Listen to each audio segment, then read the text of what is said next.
Chapter 1. The Beginning with a Broken Pistol. Esteemed Player 3356, Wu Tian. Welcome to the world of Monster Siege Survival. Each player possesses a city with insufficient infrastructure. It is imperative to defend your city against the monster onslaught. If the city falls to the monsters, you will become a refugee. Upgrade various facilities in your city or enhance your own combat power to have a chance of survival. Beyond the city lies a realm filled with unknown surprises and dangers, the abode of monstrous creatures. Until you acquire transportation or mecha, refrain from venturing outside the city. In addition to yourself, there are 7 billion players participating in this game. You can communicate with other players using the chat panel. For the sake of fairness, all players have been healed of injuries and ailments. The game begins. Wu Tian, bewildered by the peculiar electronic, synthesized voice reverberating in his mind, surveyed his surroundings. He found himself atop a wall towering over 2 meters. Behind him stood a dilapidated shell of a building. The area beyond the wall was shrouded in an eerie silence, engulfed by a thick black mist that limited visibility to a mere few meters. Survival in an apocalyptic monster siege? Is it really this intense right from the start? An avid reader of novels, particularly those depicting apocalyptic scenarios and survival tales, Wu Tian had a strong capacity for adaptation. Before him hovered a blue luminescent screen, presumably the data panel and operating system. Main city, shell of a building level, LV1 population, 110 durability, 100100 turret. Falling rocks automatically launches a boulder every 3 minutes other. Buildings, city wall, warehouse others to be unlocked. Subordinate cities, none upgrade materials, stone X50, wood X50, iron or X50. The main city panel was quite straightforward. Activating and upgrading buildings require materials. Wu Tian surmised that he would need to venture out to gather materials or wait for monsters to drop them upon defeat. Flipping through the panel, he discovered his personal information. Character, Wu Tian ID 3356 level. LV1 experience 0-100 satiety, 50100 health, 100100 life, 100 attack, 10 defense, 8 mentality, 9 agility, 8 combat power index, 45 skill, exploration talent, fusion weapon, Mauser C96 pistol, ammunition, 7.63 pistol rounds x 500 equipment, none mecha, none. Mercenaries, none. Materials, none. Gazing at the Mauser pistol in his hand, Wu Tian fell into contemplation. What kind of monsters would lay siege to his city? And would this broken pistol suffice? The Mauser C96, colloquially known as the box cannon, was equipped with 10 rounds of 7.63 mm ammunition, with a range of 100,200 meters and moderate lethality. Of course, weapons could be upgraded using a material known as a crystal core. Wu Tian opened the chat panel, where messages were rapidly scrolling. What the hell is this place? I was enjoying hot pot with my girlfriend. How did I end up in this godforsaken location? I can't believe I'm cured from terminal cancer. Are there any players from Sakura country? Could someone spare me some food? Life is good.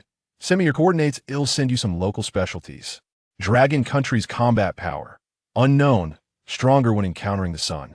In college, my roommate was frail, yet he fought off 5 Japanese exchange students without a scratch. Players could send 3 free messages per day in the World Channel. The chat was lively, with messages flooding the screen. It seemed genuine that 7 billion people were partaking in this city defense game. That Wu Tian chose not to waste time on idle chatter. Understanding his surroundings would enhance his chances of survival. Let's test the skill's effectiveness. Closing his eyes, he centered his mental energy and began to extend his awareness outward. He could even pierce through the black mist, sensing the crimson, desiccated land beyond. His exploration range was limited to a radius of 500 meters. He detected a mineral vein, a small river, and several monster nests, along with various scattered creatures, which constituted all the information Wu Tian gleaned from his exploration. He noted down the coordinates and deduced that the main cities were spaced at least 500 meters apart. His talent skill, fusion, appeared particularly intriguing, allowing him to combine 2 items to create a higher quality new item. Of course, there was a chance of failure, resulting in the random loss of 1 material, entirely dependent on luck. With no materials in his warehouse, he was unable to test the effects of fusion. Wu Tian was curious whether all players shared the same skills and talents, or if they varied. Everyone, what are your skills and talents? Skills and talents? My skill is rapid fire, and my talent is theft. My skill is magazine expansion, and my talent is purification. So it was revealed skills and talents differed among players. Through the chat, Wu Tian inferred that talents leaned towards development, while skills were more combat-oriented. His skill, exploration, not only expanded his field of vision, but also allowed him to gather intelligence on monsters in advance. Players, please note, the first wave of Monster Siege will commence in 30 seconds. Please prepare yourselves. Monster name, Green-Skinned Goblin Danger Level. 1-star quantity, 200 countdown, 30, 29, 28. A cacophony of shrill, piercing screams echoed around him. Wu Tian's grip on the Mauser C96 tightened as cold sweat began to form in his palms. Are they coming this soon? He reminded himself to remain calm, yet his heart raced uncontrollably. The city's alarm suddenly blared. Alert! Alert! A large number of creatures are rapidly approaching the main city. The turret is loading. There are no mecha defenses, no mercenary defenses, and no biochemical defenses. Distance, 500 meters. Distance, 400 meters. Distance, 50 meters. Chapter 2, The Goblin Siege. Red eyes emerge from the black mist. Gaga gaga. Soon, the first batch of green-skinned monsters approached within 10 meters of the city. These emerald goblins glared with bewitching red eyes, their expressions fierce as they charged forward, wielding large clubs. Monster name, Green-Skinned Goblin Level, LV1. Skill, None Weakness, Bright Light Life. 80 Attack, 12 Defense, 8 Mentality, 4 Agility, 8 Combat. Power Index, 40. Traits, Indigenous creatures, gregarious, strong social effects. Known for abducting human females for reproduction, no female goblins exist in the race. The attributes of these goblins were akin to that of an adult human, suggesting comparable combat abilities. That Wu Tian had the advantage in weaponry, while the goblins had the upper hand in numbers, rendering the overall situation evenly matched. As long as he kept them at bay, defending the city should not be overly difficult. After all, this was merely the first wave of monsters, and the difficulty level should not be too steep. Bang! Wu Tian did not hesitate to pull the trigger. Smoke billowed from the muzzle of the Mauser as the bullet struck the ground near a goblin's foot, sparking against the stone. Damn! I shot wide. Wu Tian had overestimated himself as an ordinary citizen of Dragon Country. He had never had the opportunity to handle a gun in a lawful society, and his marksmanship was undoubtedly poor. Fortunately, there were plenty of goblins around, and one need not possess exceptional aim to hit them. Bang, bang, bang, bang. Wu Tian decisively emptied his magazine, firing 10 rounds and slaying 5 goblins. On average, it took 2 bullets to dispatch a single foe. Had his aim been true, a single shot to the head would have rendered defense considerably easier. Fortunately, with 500 rounds of 7.63 ammunition at his disposal, he should have ample firepower. Goblin kill notification. Level 1 Goblin slain. Rewards: 1 Goblin corpse, 1 experience point, 1 wood, 1 crystal core. Goblin kill notification. Level 1 Goblin slain. Rewards: 1 Goblin corpse, 1 experience point, 1 stone, 1 crystal core. 0.5 notifications of rewards echoed, confirming his suspicions that each goblin yielded experience and materials. Wu Tian's confidence soared as he hastily reloaded. If he could slay 100 goblins, he would ascend to level 2, dramatically enhancing his combat prowess. Bang! Bang! Bang! Bang! After expending several magazines, Wu Tian's marksmanship improved significantly, with both his reloading speed and accuracy seeing remarkable progress. Now, if fortune favored him, he could eliminate 7 or 8 goblins with a single magazine. Finally, after depleting a dozen magazines, Wu Tian ascended to level 2. That your level has increased to level 2. Rewards: all attributes 5, health 100.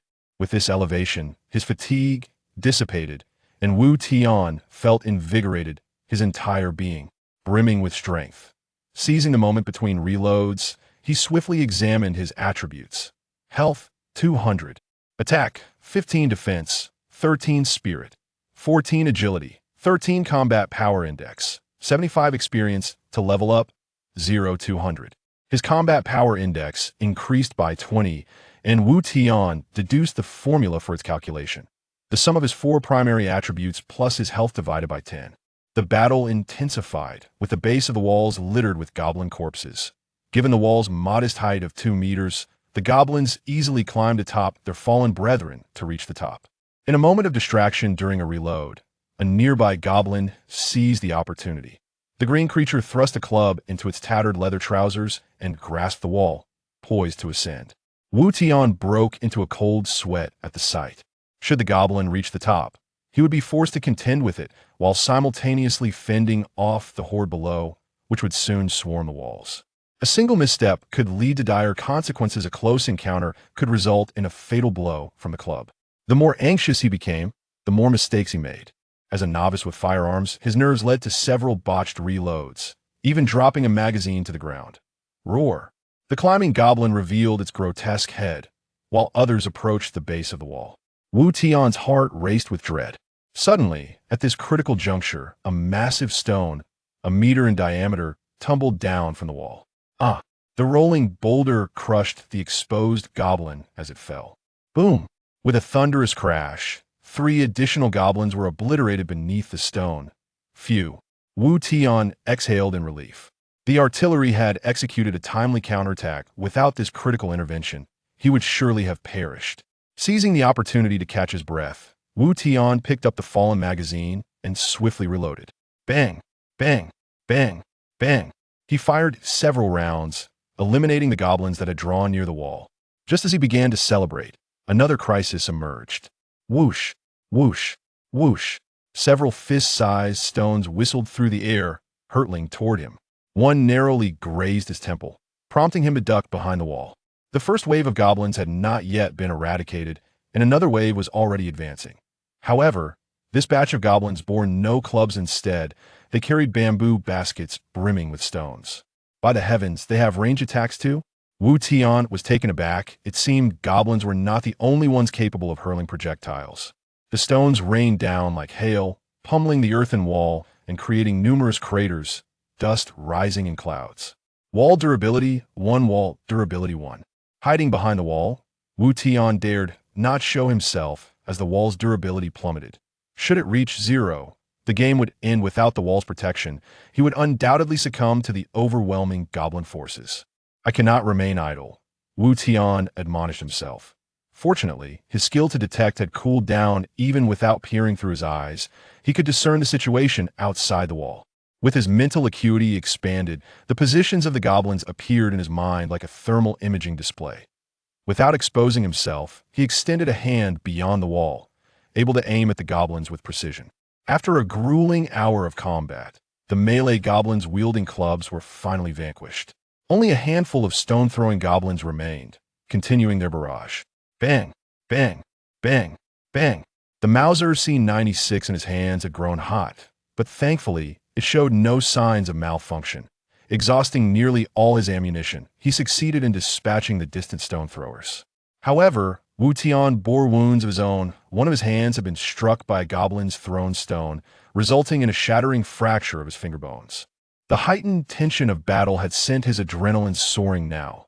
As the skirmish subsided, he trembled slightly, the aftermath of the ordeal settling in. A cascade of blood-red system notifications erupted. Player 223311 has perished. Player 74236 has perished. Player 91227 has perished. The first wave of monsters has concluded its siege. The next wave will commence its assault at 8 p.m. Chapter 3. Fusion of goblin corpses. With the conclusion of the first wave of monster sieges, the system indicated a decline in the total number of players from 7 billion to 2 billion. This initial wave of monsters, akin to a rudimentary task for novices, resulted in the demise of 800 million individuals, a rather staggering elimination rate.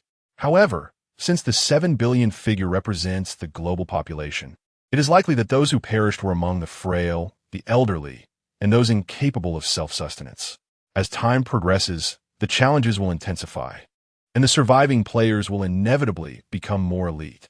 Wu Tian glanced at the clock. It was now 2 p.m., and in a mere 6 hours, the next wave of monsters would commence their assault.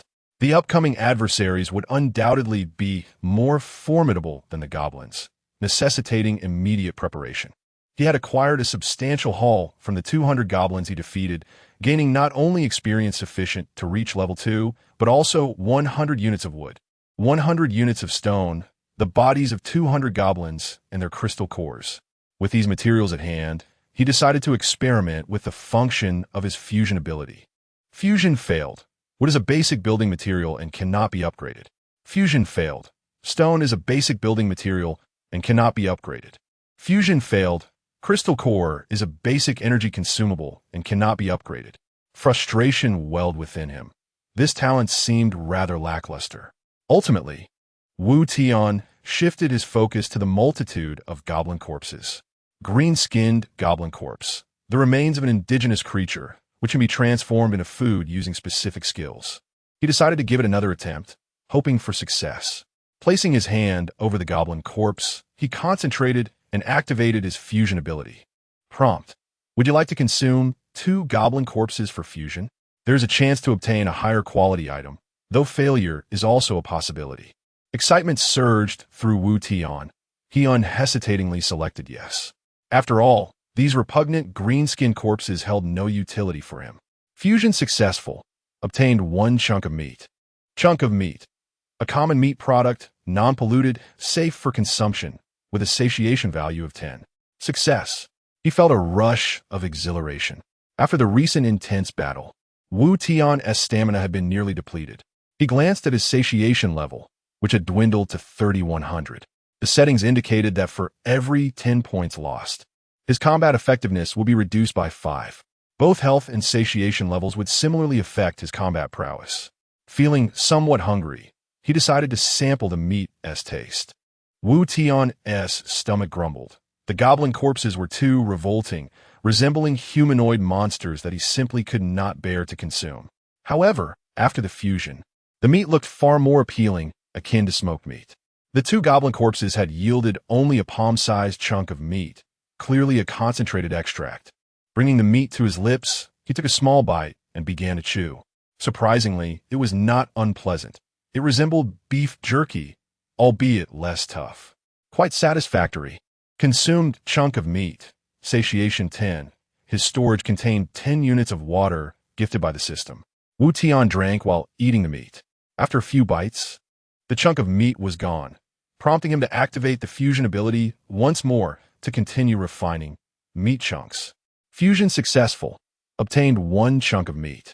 Fusion successful. Obtained 1 chunk of meat. Fusion failed. Goblin corpse -1. The fusion could occur simultaneously, yet each was calculated individually, preventing the simultaneous loss of multiple corpses in the event of failure. After processing all 200 corpses, he managed to acquire over 80 meat chunks, achieving an 80 success rate. Wu Tian consumed 6 additional units of meat, bringing his satiation to 100, instantly revitalizing him. With over 70 units of meat remaining, he pondered whether to take another gamble. After all, the next wave of monsters would soon arrive, bringing with it a plethora of corpses. Besides, he was already satiated, and these meat chunks would serve no purpose if left idle. It was better to exploit their value further. Prompt: would you like to consume 2 units of meat for fusion? There's a chance. Without a moment's hesitation, Wu Tian selected yes. Fusion successful. Obtained 1 exquisite meat chunk. Chapter 4. Everyone seems to be cheating. Perhaps it was due to the insufficient level of the main city. Though it appeared somewhat dilapidated, it still boasted all the essential functionalities. In the ammunition depot, not only could one manufacture bullets and various types of grenades, but firearms could also be produced here. The arsenal included AK-74, M16, Thompson M19, Maxim, Gatling, grenades, incendiary devices, and rocket launchers. Nearly all modern firearms were accounted for. However, aside from the Mauser C96 and its 7.63mm ammunition, the blueprints for other military equipment remained gray and inaccessible. Wu Tian's eyes lit up as he pondered the prospect of acquiring a heavy machine gun, imagining how effortlessly he could dispatch those goblins. Consequently, he yearned to obtain a Gatling gun that emitted a blue glow, capable of unleashing a torrent of fire. Unfortunately, the system dashed his hopes with a stark reminder. Blueprint for this weapon not owned, unable to manufacture. It seemed he would have to continue utilizing the box cannon for now. The production of 7.63mm pistol ammunition consumed 1 unit of crystal core for every 10 rounds. It turned out the primary use of the crystal core was indeed for manufacturing ammunition, and 200 crystal cores were ample. Wu Tian expended 80 crystal cores in one go, crafting 800 rounds of ammunition. With his supplies replenished, his confidence surged. Suddenly, he recalled that the first wave of monsters had significantly diminished the durability of the city walls, prompting him to check the status. Wall durability, 64-100. 1 unit of stone can restore 10 durability points. Upgrading the wall automatically restores all durability after the upgrade. Upgrade materials. Stone X 20 with 50 stones remaining. Wu Tian opted to upgrade the walls, as it proved more cost-effective than direct repairs. Wall upgrade successful. Current level LV2. Durability 200-200. Upgrade materials. Stone X 30. The walls beneath him not only grew sturdier but also taller. He decided to continue upgrading. After all, these stones were of little use otherwise, and enhancing the wall's defenses seemed prudent. Wall upgrade successful. Current level LV3. Durability 300-300. Wu Tian gambled all 50 units of stone on the wall upgrade. The goblins had only dropped stones and wood, lacking iron or otherwise. He might have considered upgrading the main city. Iron ore. A sudden thought struck Wu Tian. There was a mine within a 500-meter radius of the main city. Should he attempt to venture out and gather iron ore? However, the system warned against leaving the city without a mech or transportation, leaving Wu Tian hesitant, unwilling to take unnecessary risks. Life was finite. This was not merely a game, and resurrection was not an option. He decided to explore the world channel instead. In the world channel, messages flooded the screen. Haha, this monster siege was too easy. I took down every green-skin creature with a single shot.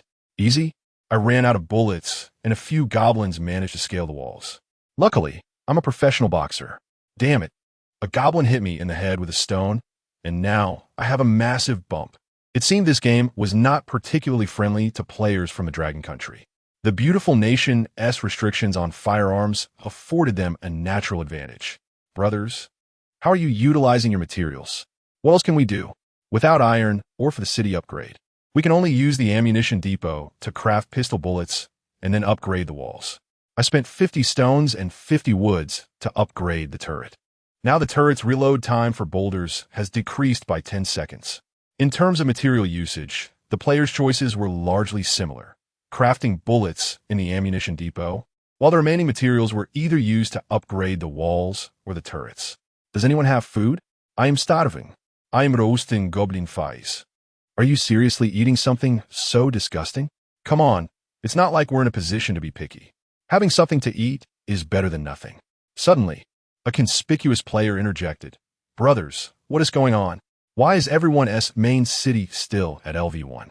Wu Tian was intrigued.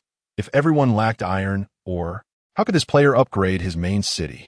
Surely he was just showing off.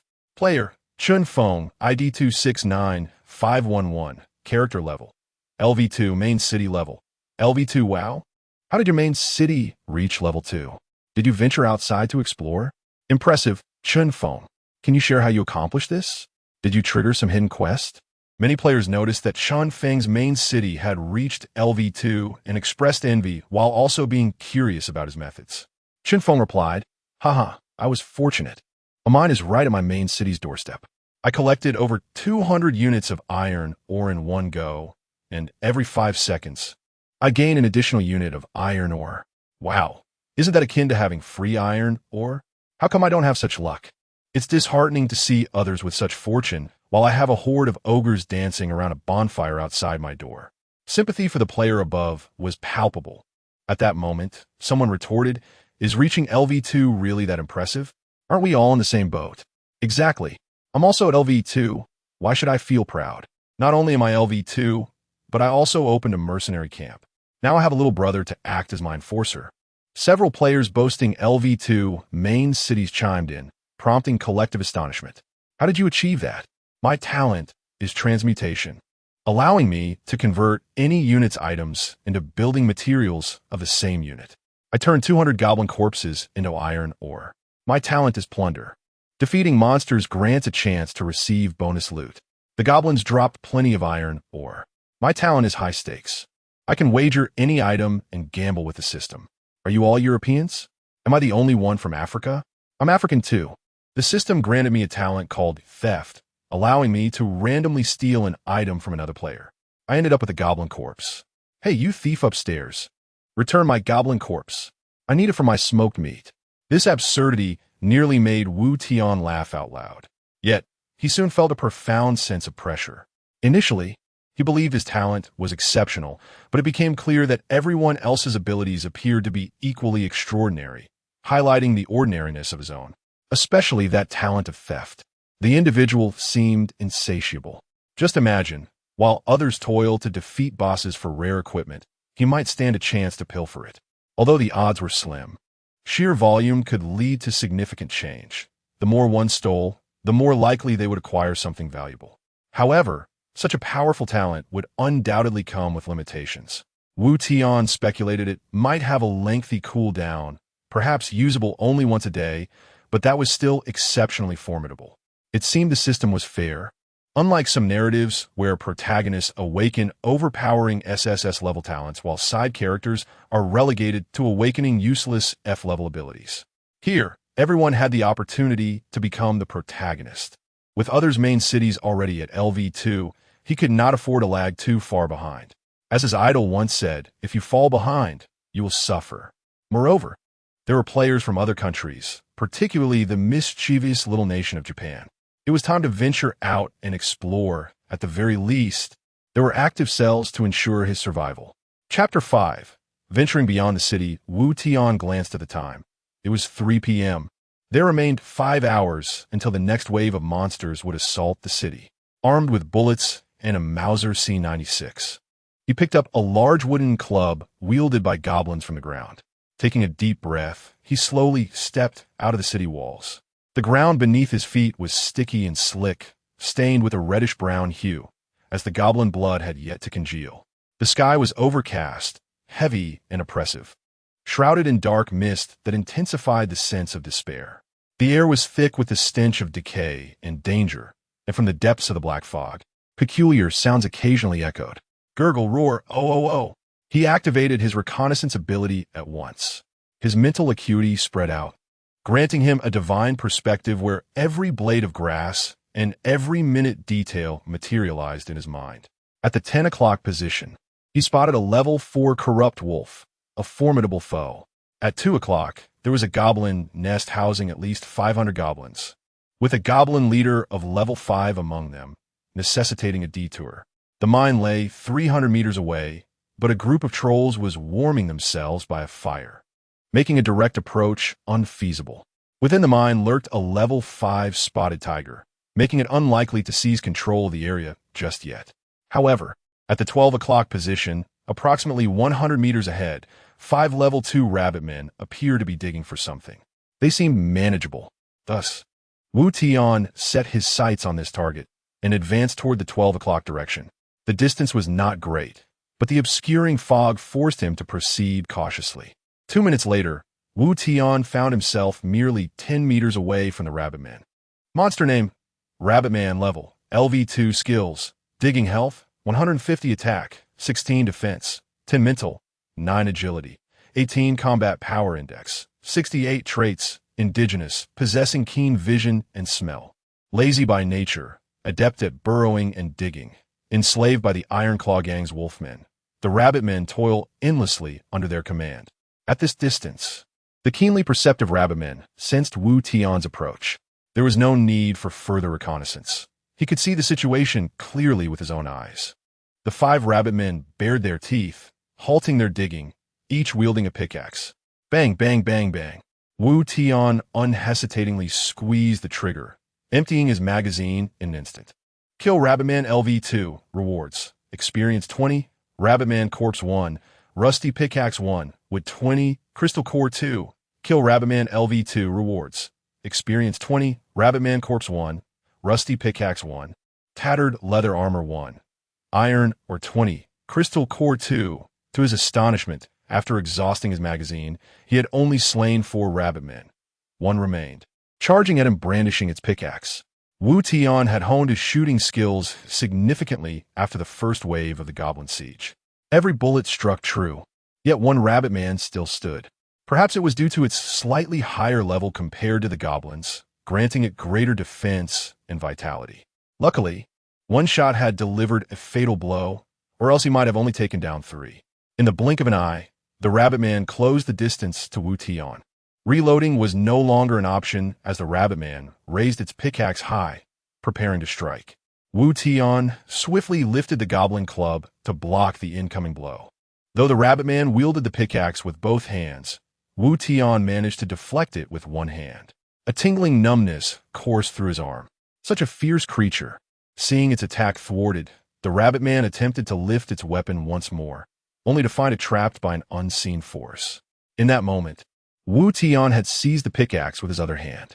The rabbit man, eyes reddened and teeth bared, attempted to retaliate. Wu Tian delivered a swift kick to the rabbit man's abdomen, sending it sprawling to the ground, the pickaxe slipping from its grasp. As the rabbit man struggled to rise, Wu Tian approached, brandishing the pickaxe with intent. Gathering his strength, he brought it down mercilessly upon the creature's head. Screech! The rabbit man shrieked in agony as Wu Tian showed no mercy, repeatedly striking its head with the pickaxe. Kill Rabbitman LV2, rewards. Experience 20, Rabbitman Corpse 1, Rusty Pickaxe 1, Stone 20, Crystal Core 2. There was little pressure, despite the presence of 5 Rabbitmen. Wu Tian possessed a firearm Chapter 6. The Big Cat Comes to Bite Me, a Rusted Hoe, Level 4, accompanied by tattered leather armor, Level 4. The system prompted that these 2 items could be fused using a talent. Would you like to fuse the Rusted Hoe, Level 4, and the tattered leather armor, Level 4? Without hesitation, Wu Tian selected yes. In the next moment, fusion successful, obtained the Ogre Gauntlets, Level 8. Nice! Wu Tian could not help but exclaim in excitement. Ogre Gauntlets, a weapon commonly used by ogres, possessing strong offensive capabilities, with a chance to stun enemies on attack. Level 8 quality, blue attributes, attack 50, attack speed 15, special effect, heavy strike with a 30 probability of stunning the enemy for 1 second upon attack. This fusion talent is indeed intriguing. Fusing items of the same type merely enhances their level, while fusing different types not only elevates the level, but may also improve their quality. Of course, these items must belong to the same category. For instance, both the hoe and the leather armor are classified as equipment. However, one cannot fuse the ogre gauntlets with the corpse of a rabbit-headed man. There were still 5 corpses of rabbit-headed men on the ground, and Wu Tian was reluctant to waste them. Thus, he transformed them into a portion of delicate meat. Due to the presence of active cells, this delicate meat held little significance for Wu Tian. Consequently, he decided to share the delicate meat on the World Channel. Wu Tian, brothers, anyone in need of food? I have meat. Delicate meat. Wow, it's meat, and it directly restores 50 hunger points. Goblin meat is truly unpalatable, sour, astringent, and reeking of fishy odor. How I long for normal food. Brother, I'm a student, and I haven't eaten anything yet. Could you give me that piece of meat? What the hell? A student? Should I also send you 200 yuan on the side? Wu Tian, no. If you want meat, trade me something in return. Soon. His message box received a private message from someone named Wang Chao. Bro, what do you want? Wu Tian, just trade me with goblin corpses. 50 corpses for 1 portion of delicate meat. Wow, are you from Africa? Wu Tian, that piece of meat only restores 50 hunger points. A single goblin thigh could fill me completely. Only a fool would trade with you. Such people are utterly foolish. Speaking more is just a waste of time. Trading is a matter of mutual consent. If one feels the price is high, negotiations can ensue. But why resort to disparaging others? Wu Tian despised such condescending individuals who try to appear superior. Moreover, fusing 4 corpses into a single delicate meat couldn't possibly be that simple, could it? One must understand that the effectiveness of successfully fused items increases, while the meat is the opposite. Clearly, a single corpse could provide sufficient sustenance multiple times. Why does the delicate meat, made from 4 corpses, only restore 50 hunger points? Wu Tian was certain that there must be some special significance to this, and time would reveal the answer. Not just one person desired the delicate meat. Soon, another individual named Zhang Tsong sent a message. Bro, how much for the smoked meat? I really can't bring myself to eat that goblin. Wu Tian, since you can't eat it, you can give it to me. Trade me 50 goblin corpses for one portion of delicate meat. That's a bit pricey. Can you lower the price? Bro, this is the LV-5 variegated tiger, pounced with the force of a thunderbolt. Wu Tian stood his ground, prepared to meet the tiger head-on. Evading was futile against a feline predator. A trade of injuries seemed the better tactic. Fortified by his active cells, Wu Tian possessed the assurance of complete rejuvenation, rendering him fearless in the face of the variegated tiger's challenge, provided he wasn't instantly incapacitated. Bang, bang, bang. As the variegated tiger soared through the air, Wu Tian discharged 3 shots in quick succession, each finding its mark on the tiger's abdomen. Given the tiger's size and aerial descent, a miss would have been implausible. These shots, however, proved insufficient to fell the LV-5 variegated tiger, whose massive form continued its descent. Wu Tian widened his stance, ensuring a stable center of gravity. Musong's surname was Wu, as is mine. He vanquished a tiger unarmed. I, with gun and gear, have no fear of this beast. Whoosh! A fierce uppercut connected squarely with the variegated tiger's jaw. Crack! Wu Tian heard the distinct sound of bone fracturing. The tiger's jawbone shattered, while Wu Tian's arm suffered a severe break. The sharp, conical spikes of the ogre gauntlet dripped with blood. In that instant, the variegated tiger's claw struck Wu Tian's chest with tremendous force. Rip! Clothing tore, revealing a horrifying gash across his chest, with flesh and blood clinging to the tiger's claw. Wu Tian's chest was a bloody mess, exposing bone and muscle. A vortex appeared above the variegated tiger's head, and its head drooped, a telltale sign of a stun. Familiar to Wu Tian from his gaming days. Fortune favored him. The 30 probability triggered on his first strike. Received attack, health minus 75 hiss. Wu Tian gasped, the intense pain nearly causing him to lose consciousness. Remaining conscious was paramount to administering the healing potion. He had been overly confident. That swipe nearly cleaved half his health. And that was after absorbing 3 bullets and a punch.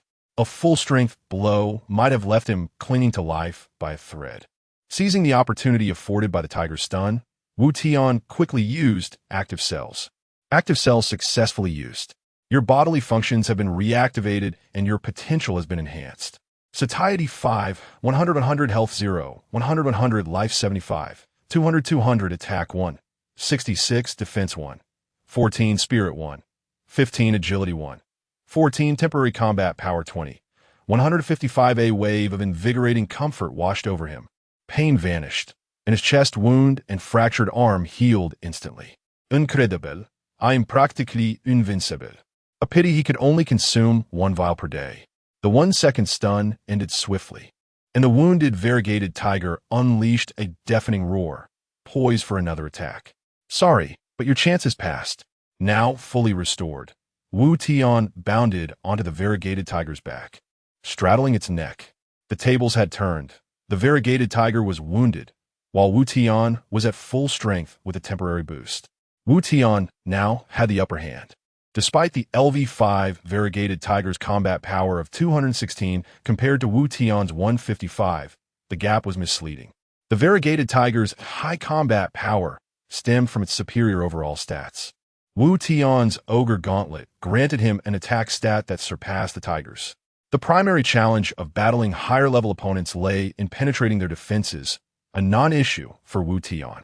The only disadvantages were lower defense, health, and agility, which active cells effectively mitigated. This explained Wu Tian's initial confidence against the LV-5 variegated tiger. Now astride the variegated tiger's head, Wu Tian truly embodied the tiger-slaying hero. His fist, encased in the ogre gauntlet, rained down blow after blow. The 30 stun chance proved significant, repeatedly interrupting the variegated tiger's attacks. Kill boss monster variegated tiger LV-5. Reward.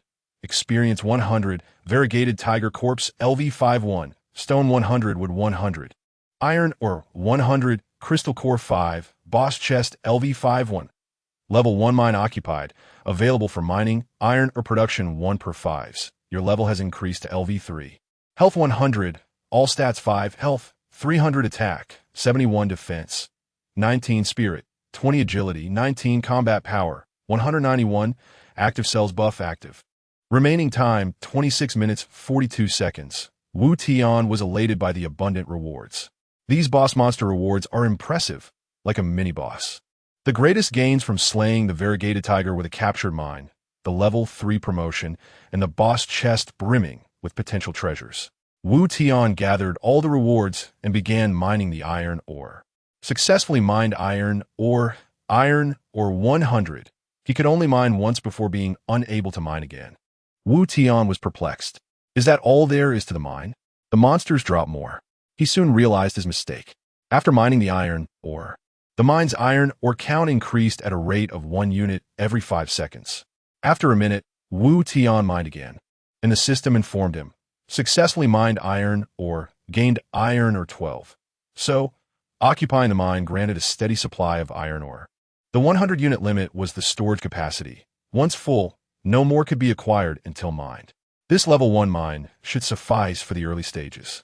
Combined with the materials acquired from hunting monsters, Wu Tian's inventory now contained wood, 170 iron ore, 132 stone, 120. Glancing at the time, it was past 6 p.m., with only 2 hours until the second wave of monsters. First, he would upgrade the main city. Consume wood X50, iron ore X50, stone X50. Upgrade main city to LV2, total population, 120, main city durability, 200 upgrade materials, wood X100, iron ore X100, stone X100 unlocked building. Mercenary Camp Chapter 8, transition to Mech Master. After the upgrade of the main city, the overall ambience has significantly improved, although it remains unfinished. It no longer appears dilapidated. The mercenary camp has been unlocked, and Wu Tian hastily went to inspect it. To his dismay, the system indicated that he would need to expend resources to construct it before gaining access. Cursing under his breath, he spent 50 units of wood and iron ore to establish the mercenary camp. Inside the camp, it resembled a veritable animal kingdom. Various beings such as militia, goblins, huntresses, ghouls, chimeras, griffins, frostbone dragons, titan apes, Godzilla, and the 4 holy beasts from different realms were present. However, it was perplexing that, akin to the ammunition depot, high-tier units could not be unlocked. Currently, only 2 types of units were available, militia and goblins. The goblins were particularly repulsive, prompting Wu Tian to examine the militia. Militia, basic human unit level, LV1. Consistent with the level of the mercenary camp, health 100 attack, 10 defense, 10 mentality, 10 agility, 10 combat power index, 50 population, 1 recruitment conditions, requires the total level of monster corpses equal to 10 times the unit's level. Commission, consumes corpses of monsters of the same level every 24 hours. Recruiting mercenaries necessitates the consumption of monster corpses, and the requirement is quite substantial. To recruit 1 LV1 militia, one must expend the corpses of 10 LV1 goblins or 5 LV2 rabbit-headed monsters. It is the total level that matters, regardless of quantity. The combined levels must equal 10 times that of the militia. Even when recruiting an 80-level frostbone dragon, one would still need 800 LV1 goblin corpses, not necessarily 10 LV80 monsters. Recruitment does not end there. Daily consumption of corpses is required. A LV1 militia requires 1 LV1 monster corpse daily, based on a cumulative calculation. If there are many mercenaries, the importance of monster corpses escalates, serving as the sustenance for the army. At this point, Wu Tian understood the function of monster corpses. They are meant to sustain the mercenary camp. However, he was puzzled as to why 2 goblin corpses could only be fused into a single worthless chunk of meat. This seemed illogical. Could it be that the meat chunk has a special purpose beyond merely restoring hunger levels? Wu Tian contemplated a possibility that would need time to verify. Previously, he had exchanged a piece of exquisite meat for 50 goblin corpses, and now it proved useful. He promptly recruited 2 LV1 militia to fend off the impending monster siege. Soon, Two robust middle-aged men appeared beside him.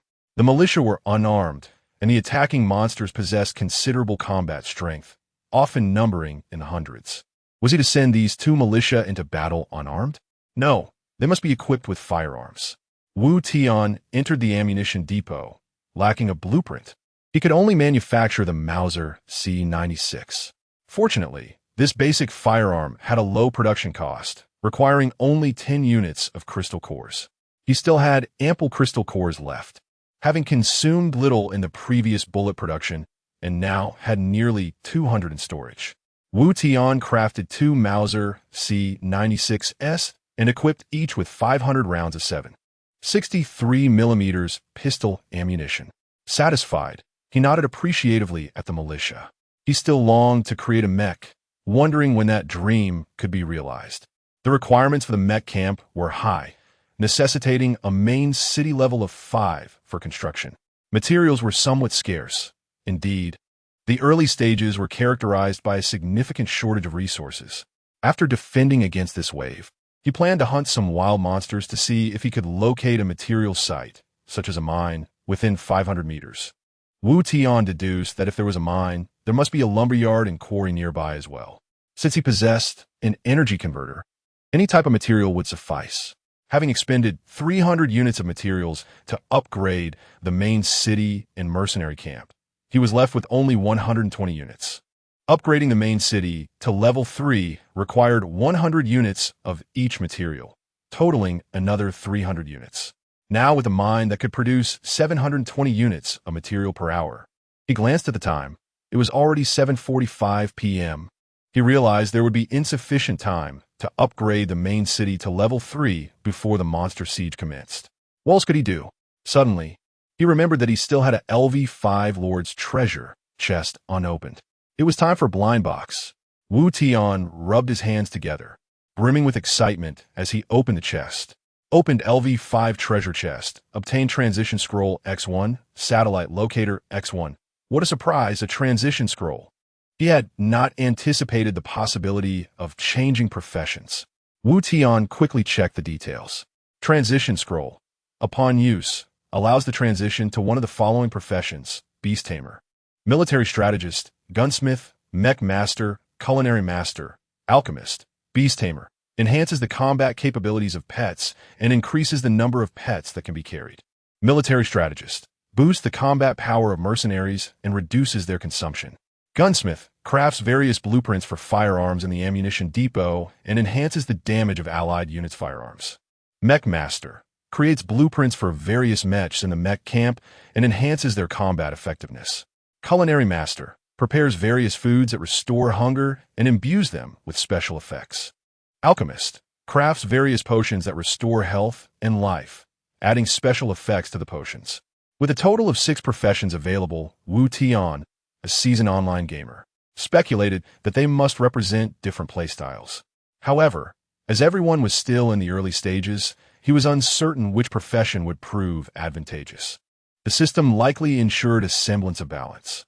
Having been inspired by the thrilling scenes in Pacific Rim, Wu Tian had always harbored a dream of piloting mechs. He decided to realize that dream and chose to become a mech master. Transition successful. Your profession is now mech master. A torrent of unfamiliar knowledge regarding mechs flooded Wu Tian's mind, leaving him utterly astonished. Profession: Junior Mech Master. Proficiency: 0-10 skills. Introductory mech repair. M1 initial electronic dog blueprint creation, as the level of the main city was insufficient at LV5.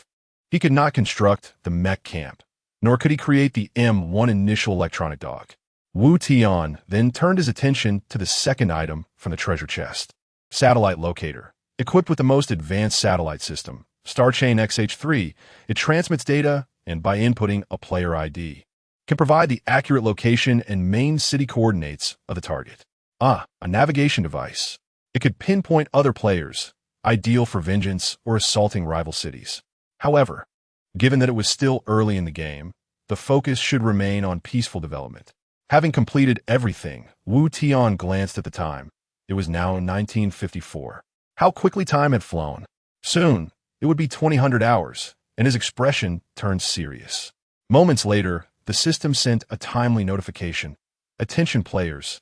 The second wave of monster siege will commence in 30 seconds. Please prepare accordingly. Monster name, Infector danger level, 2 stars quantity, 400 countdown, 30, 29, 28. Simultaneously, alarm bells erupted. Alert! Alert! A large number of creatures are rapidly approaching the main city. Turrets are loading, mercenaries are in position. No mech or biochemical defenses are available. Distance, 500 meters. Distance, 400 meters. Distance, 50 meters. Chapter 9.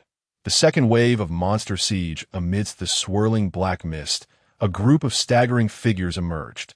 Roars echoed through the air, a cacophony of guttural sounds. Mercenaries opened fire towards the mist. Without hesitation, they knew the number of siege monsters was fixed. Each one slain was one less to face. Although visibility was shrouded by the fog, the Mauser rifle had a range of 200 meters, sufficient to dispatch the creatures. Bang! Bang! Bang! The furious roar of the Mauser shattered the silence, followed by the dull thud of monsters collapsing to the ground. Killed Infector LV2, reward. Experience 1. Infector Corpse LV21. Wood 2, Crystal Core 2. Killed Infector LV2, reward.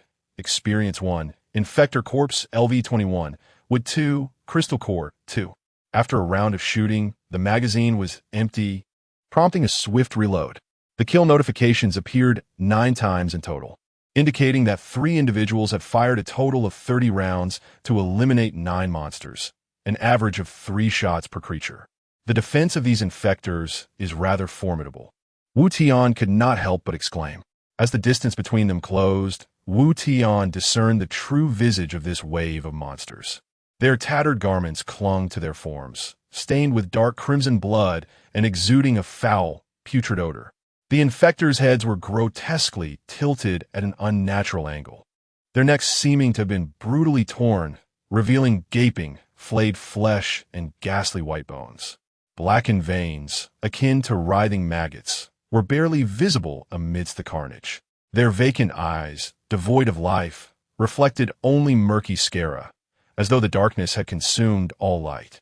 Their lips, long since rotted, revealed jagged, blood-stained teeth, while greenish liquid continuously oozed from their mouths, dripping onto the ground below. These are unmistakably zombies.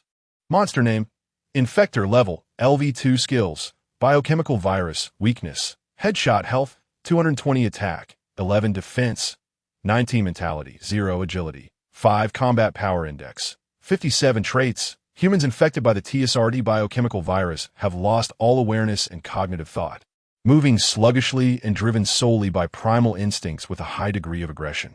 The biochemical virus they carry not only depletes health points, but also diminishes overall vitality. Is this biochemical mode truly about fighting zombies? Quite intriguing, Wu Tian mused, having partaken in numerous first-person shooter games centered around zombie combat. He relished the thrill of executing headshots. The prospect of engaging in a real-life zombie encounter sparked palpable excitement within him.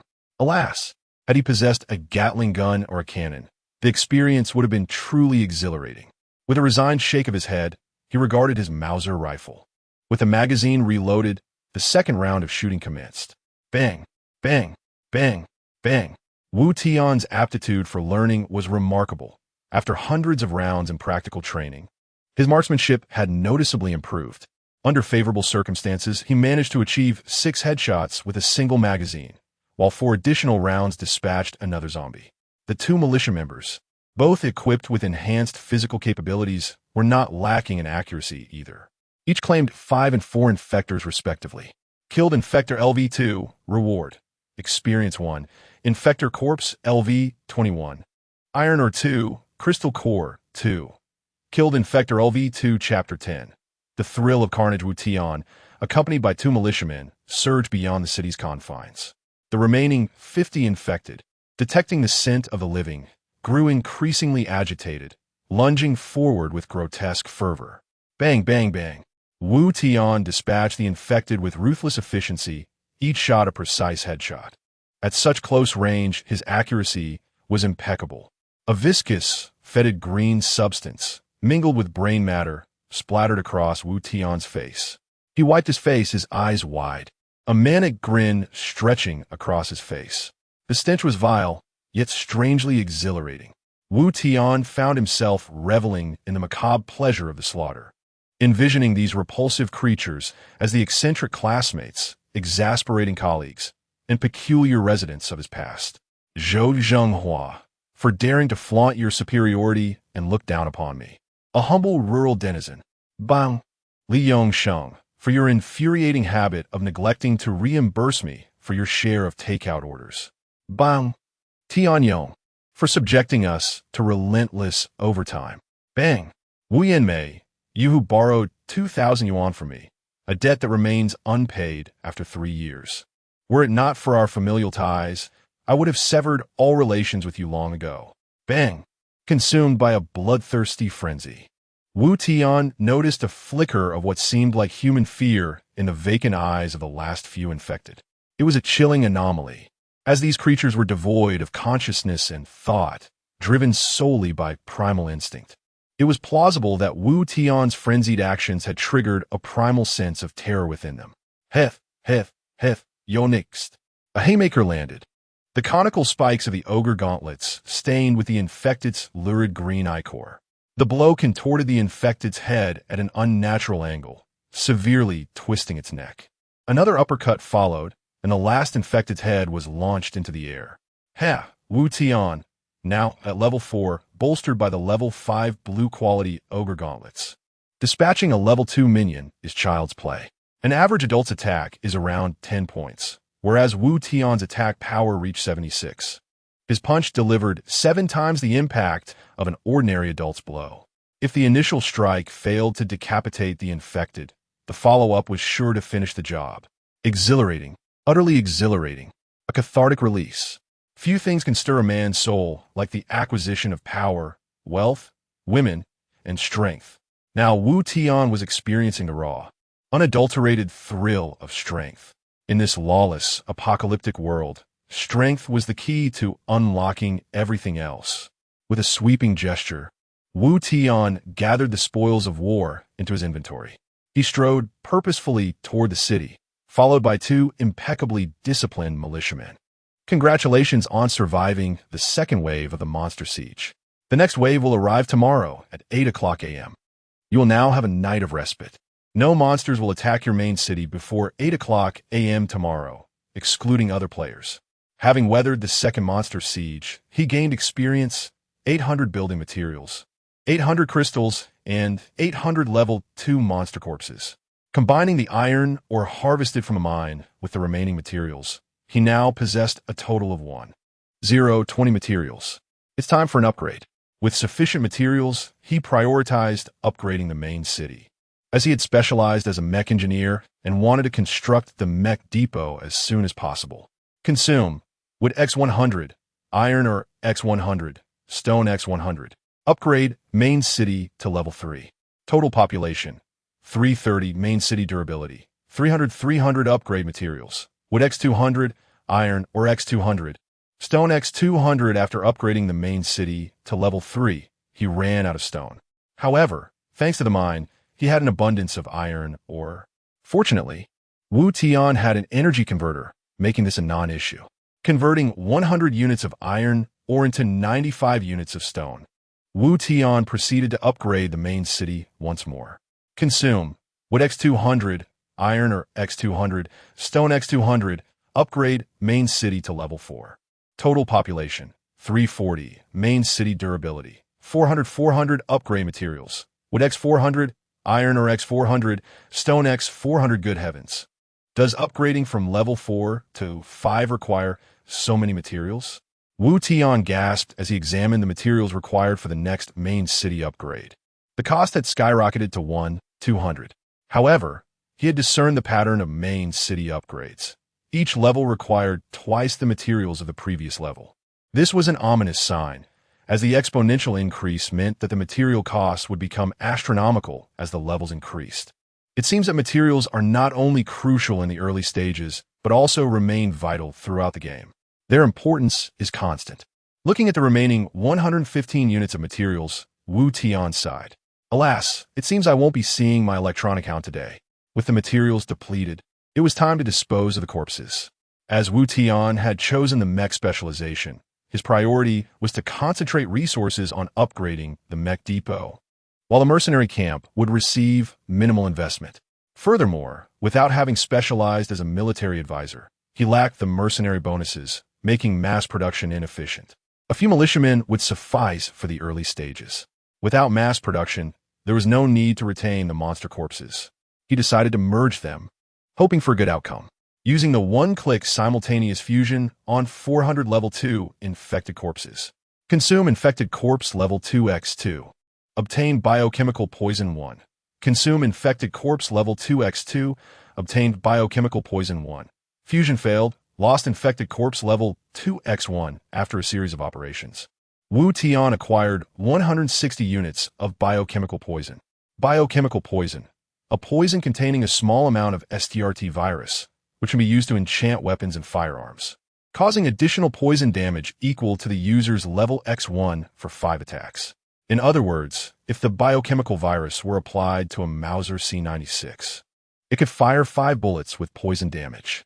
Wu Tian's current level was 4, meaning each bullet would deal an additional 4 points of damage on top of the base damage. If applied to the Ogre Gauntlets, it would grant 5 punches with an additional 4 points of poison damage. Being a one-time consumable, the effect would vanish after 5 uses, requiring re-enchantment. It's rather useless. The damage is too low. 20 points of damage for 2 corpses is too inefficient. Therefore, Wu Tian opted to continue combining. Consume biochemical virus X2. Obtain enhanced virus 1. Enhanced virus. A poison containing a certain amount of STRT virus, which can be used to enchant weapons and firearms, causing additional poison damage equal to the user's level X2 for 1 minute. The effect was significantly improved, not only doubling the damage, but also changing the limitation from 5 attacks to a time limit. Compared to 5 attacks, 1 minute represented a qualitative improvement, allowing for numerous attacks. If applied to a heavy weapon like the M134 Vulcan Gatling gun, equipped with 6 barrels capable of firing 6,000 rounds per minute. If the enhanced virus were applied to the M134 Vulcan Gatling gun, it would deal an additional 48,000 damage per minute, making it incredibly cost-effective. Having obtained 60 units of enhanced virus, Wu Tian kept 10 units and chose to merge the remaining 50 units. A touch of divine intervention. Grant me a powerful item. Chapter 11. The Pet Asaba, consuming enhancement virus X2, obtaining biochemical pill X1. Consuming enhancement virus X2, obtaining biochemical pill X1. Biochemical pill. Used to equip the turret fogger, creating a biochemical toxic cloud around the main city, which has a certain weakening effect on siege monsters. Wu Tian gazed at the few dark green pills in his hand. A turret fogger? It seemed he had never encountered such a structure before. It could weaken siege monsters, which held some merit. He pondered seizing an opportunity to test its efficacy. After rummaging through the operation panel for a considerable time, he finally located the fogger within the turret options. Constructing the fogger required 3 types of materials, each in a quantity of 50. Alas, he lacked sufficient resources and would have to wait until later. In total, he possessed 22 biochemical pills, yet their specific effects remained unknown. Wu Tian retrieved 2 pills, preparing to use the remaining biochemical pills to attempt the final fusion. Monster corpses could be fused 4 times to reach the highest level, and this was the last attempt. It was certain that each fusion would yield superior results compared to the previous one. However, the risks escalated with each attempt. A single failure now would equate to a direct loss of 16 corpses, a significant blow in the resource-scarce early stages. He hoped for minimal failures, ideally achieving complete success. With a thought, the fusion commenced. Consuming biochemical pill X2, obtaining TSRT virus sample X1. Consuming biochemical pill X2, obtaining TSRT virus sample X1. Nice! Out of 10 attempts, only 1 failure occurred, which was within an acceptable range. TSRT virus sample, the purest form of the TSRT virus, developed by the enigmatic Drive S, whose whereabouts remain unknown. Some speculate he has tragically become an infected individual. Effect, capable of altering the biological genetic lock. Upon injection, the target becomes an infected being, preserving their original combat data, while significantly enhancing their combat prowess and acquiring the special abilities of the infected, including deceased corpses. Several syringes filled with a verdant, jade-like liquid contained the TSRT virus sample. However, Wu Tian found himself somewhat at a loss. This substance sounded formidable, yet who in their right mind would willingly inject themselves? Upon injection, one would transform into a second-wave siege monster akin to the infected, possibly gaining power, but at the cost of becoming grotesque. Most importantly, the infected possessed no consciousness or thought, merely existing as mindless husks. Damn, I have wasted countless monster corpses. Wu Tian slammed his thigh in frustration. Suddenly, he recalled the last line of the effect's description. Targets also include deceased corpses. What could that mean? Could monster corpses also be injected with the TSRT virus sample? He mused. Practice is the only true test of knowledge. A trial would reveal all. There remained 30 goblin corpses in the warehouse, but they were too unsightly, even more so than the infected, and were weak in combat. Wu Tian was reluctant to use them. But there was also a lord-level creature, the striped tiger, whose corpse was available. This creature was a behemoth, weighing at least 1,000 pounds, slightly surpassing a real-life Siberian tiger. If he could revive this striped tiger with the TSRT virus sample and then tame as a mount, it would be extraordinarily impressive. A mutated zombie tiger, undoubtedly a magnificent sight. Without hesitation, Wu Tian injected one TSRT virus sample into the corpse of the striped tiger. Hiss, hiss, hiss. The lifeless body of the striped tiger began to twitch slightly. Its once lustrous fur gradually dulled. The gunshot wound in its abdomen surprisingly oozed thick, dark green blood. Its skin took on a decayed, ashen hue. This was the TSRT virus sample, altering the genetic structure of the striped tiger. This bizarre scene persisted for over 2 minutes. The previously lifeless striped tiger, after emitting a strange sound, astonishingly began to rise unsteadily. Crack, crack. The virus continued to modify its physical form, and the zombie tiger adapted to coexist with the virus. After several more minutes, a thunderous roar echoed, shattering the silence of the sky. A decaying, flesh-rotting, lifeless tiger, radiating a regal aura, appeared before Wu Tian. Initially cautious, fearing this colossal beast might suddenly attack, he was taken aback when the zombie tiger merely glanced at him, then lowered its forelimbs to the ground, aligning its head parallel to the earth. This posture was one of submission and reverence.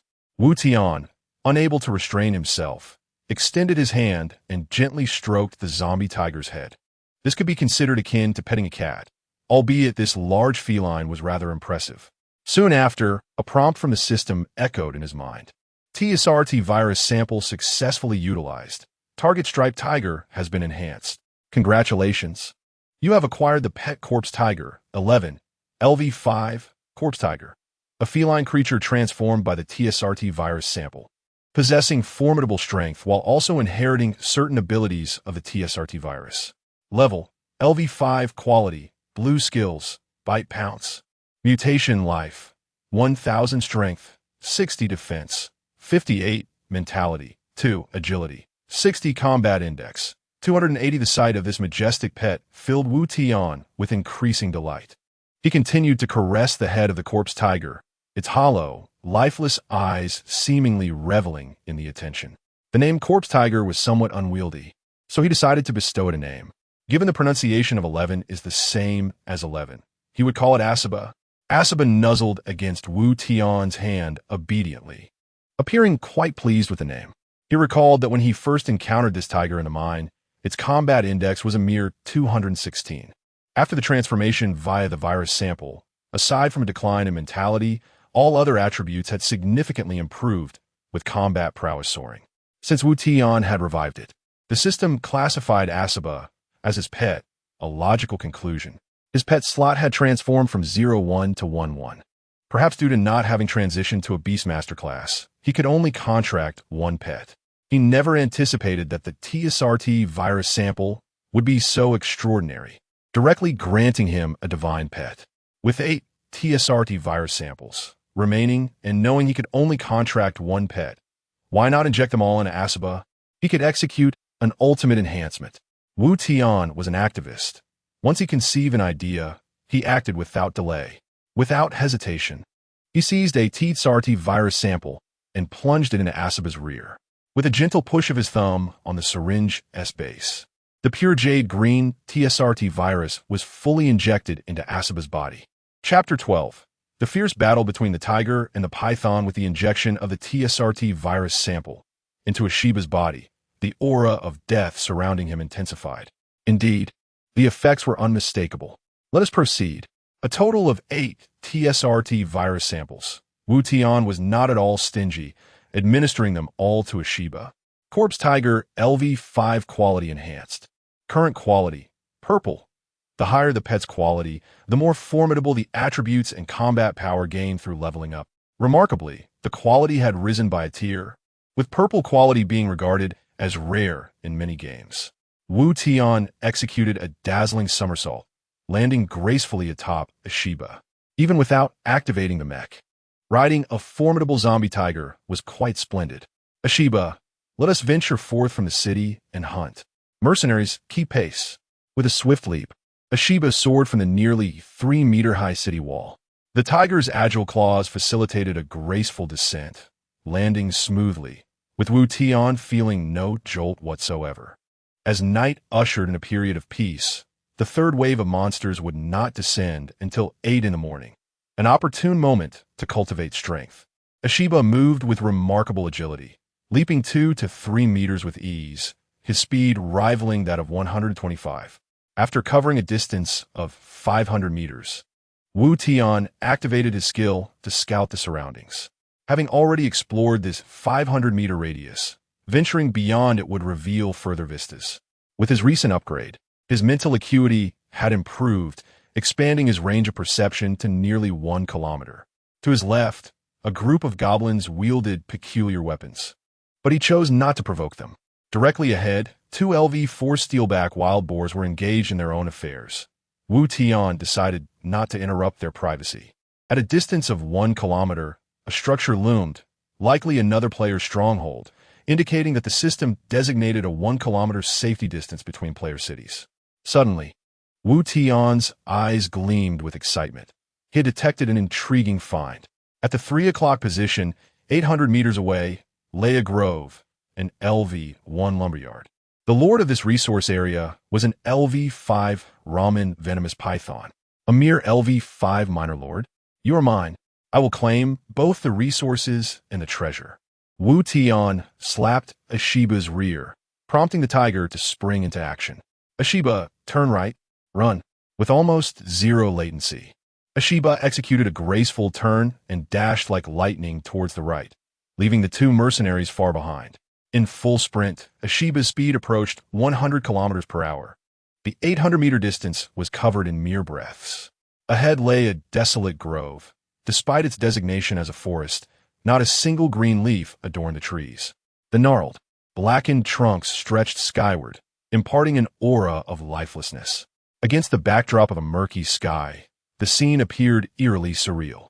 The owner of this lumberyard, the Ramen venomous python, had sensed the approach of the intruder. Hissing, the python flicked its toxic tongue, revealing a cunning glint in its cold eyes.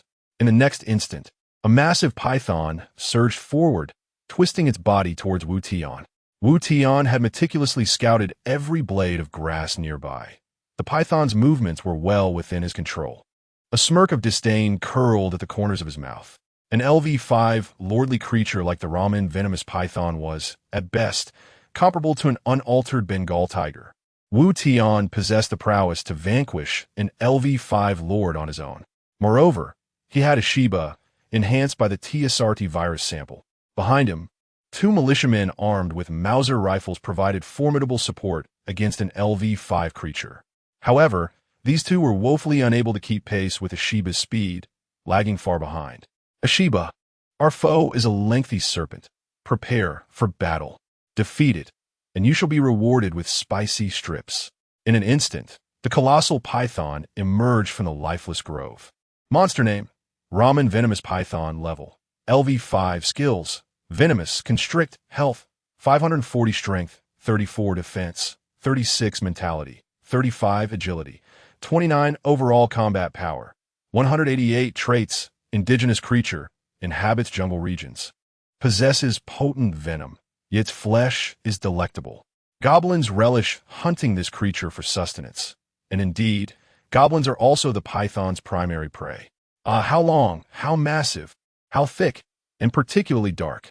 This enormous python measured at least 10 meters in length and 50 centimeters in girth, its head dripping with toxic saliva. Upon sighting its adversaries, the Ramen venomous python immediately initiated its signature move, Blue-Silver Constrict.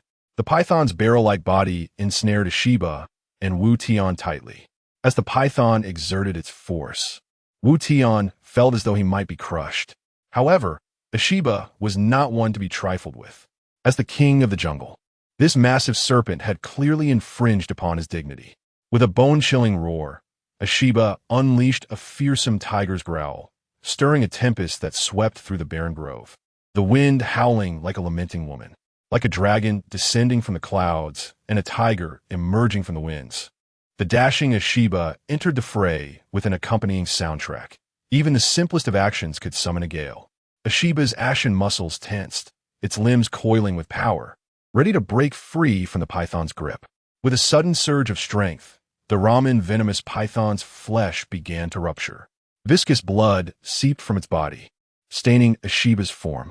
It appeared to recognize that sheer force would not suffice against this great tiger. The Ramen venomous python, seasoned in combat, quickly released its grip. The serpent's head twisted nimbly, its jaws agape, revealing two sharp fangs glinting ominously. In an instant, the Ramen venomous python sank its fangs into Ashiba's back. Venom surged rapidly into Ashiba's system, and the python's eyes shimmered with a human-like anticipation of victory. The Ramen venomous python's hunting strategy revolved around two tactics: constriction and lethal venom. In its experience, no prey had ever escaped its toxic grasp. Long ago, an unwary Kodo beast had ventured into this lumberyard, even though it boasted a level of LV8. The Ramen venomous python vividly recalled that battle, which bore a striking resemblance to the current encounter. The Kodo beast had also relied on brute strength to escape its bindings. Yet ultimately, that formidable creature succumbed to the python's venom, becoming a delightful meal. The Ramen venomous python, not particularly astute, believed that today would again herald a sumptuous feast. Chapter 13. A Japanese player steals a kill. The venom of the Ramen salamander possesses the ability to paralyze the central nervous system and rapidly degrade cells. Prey that has been poisoned often feels no pain, eventually experiencing the dissolution of their internal organs into liquid without even noticing. The venom did indeed enter Ashiba's tiger body. However, the Ramen salamander would never understand why its unfailing poison had no effect on Ashiba. Ashiba was modified by the TSRT virus sample, a biochemical poison. Would it fear the most rudimentary of biological toxins? What poison could possibly surpass the toxicity of the TSRT virus sample? The snake venom was utterly suppressed, paralyzed the central nervous system. Regrettably, infected individuals have no thought or consciousness. So where would the nerves come from? Rapidly degrade cells? Even more regrettable, the bodies of infected individuals contain no living cells, only the TSRT virus.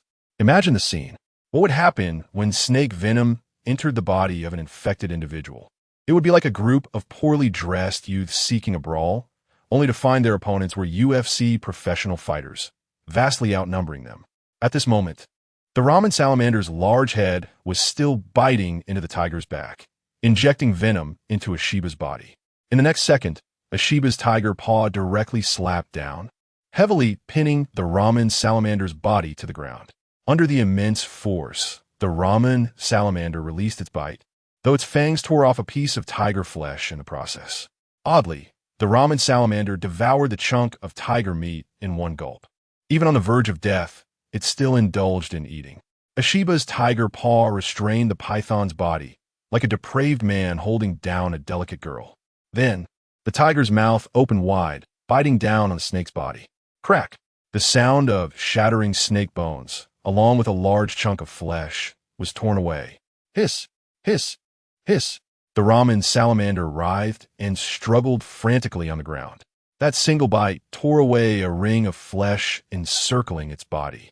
With just one strike, the ramen salamander, an equal-level monster, was completely incapacitated. Both were resource location level monsters, and, theoretically, their strength should have been comparable.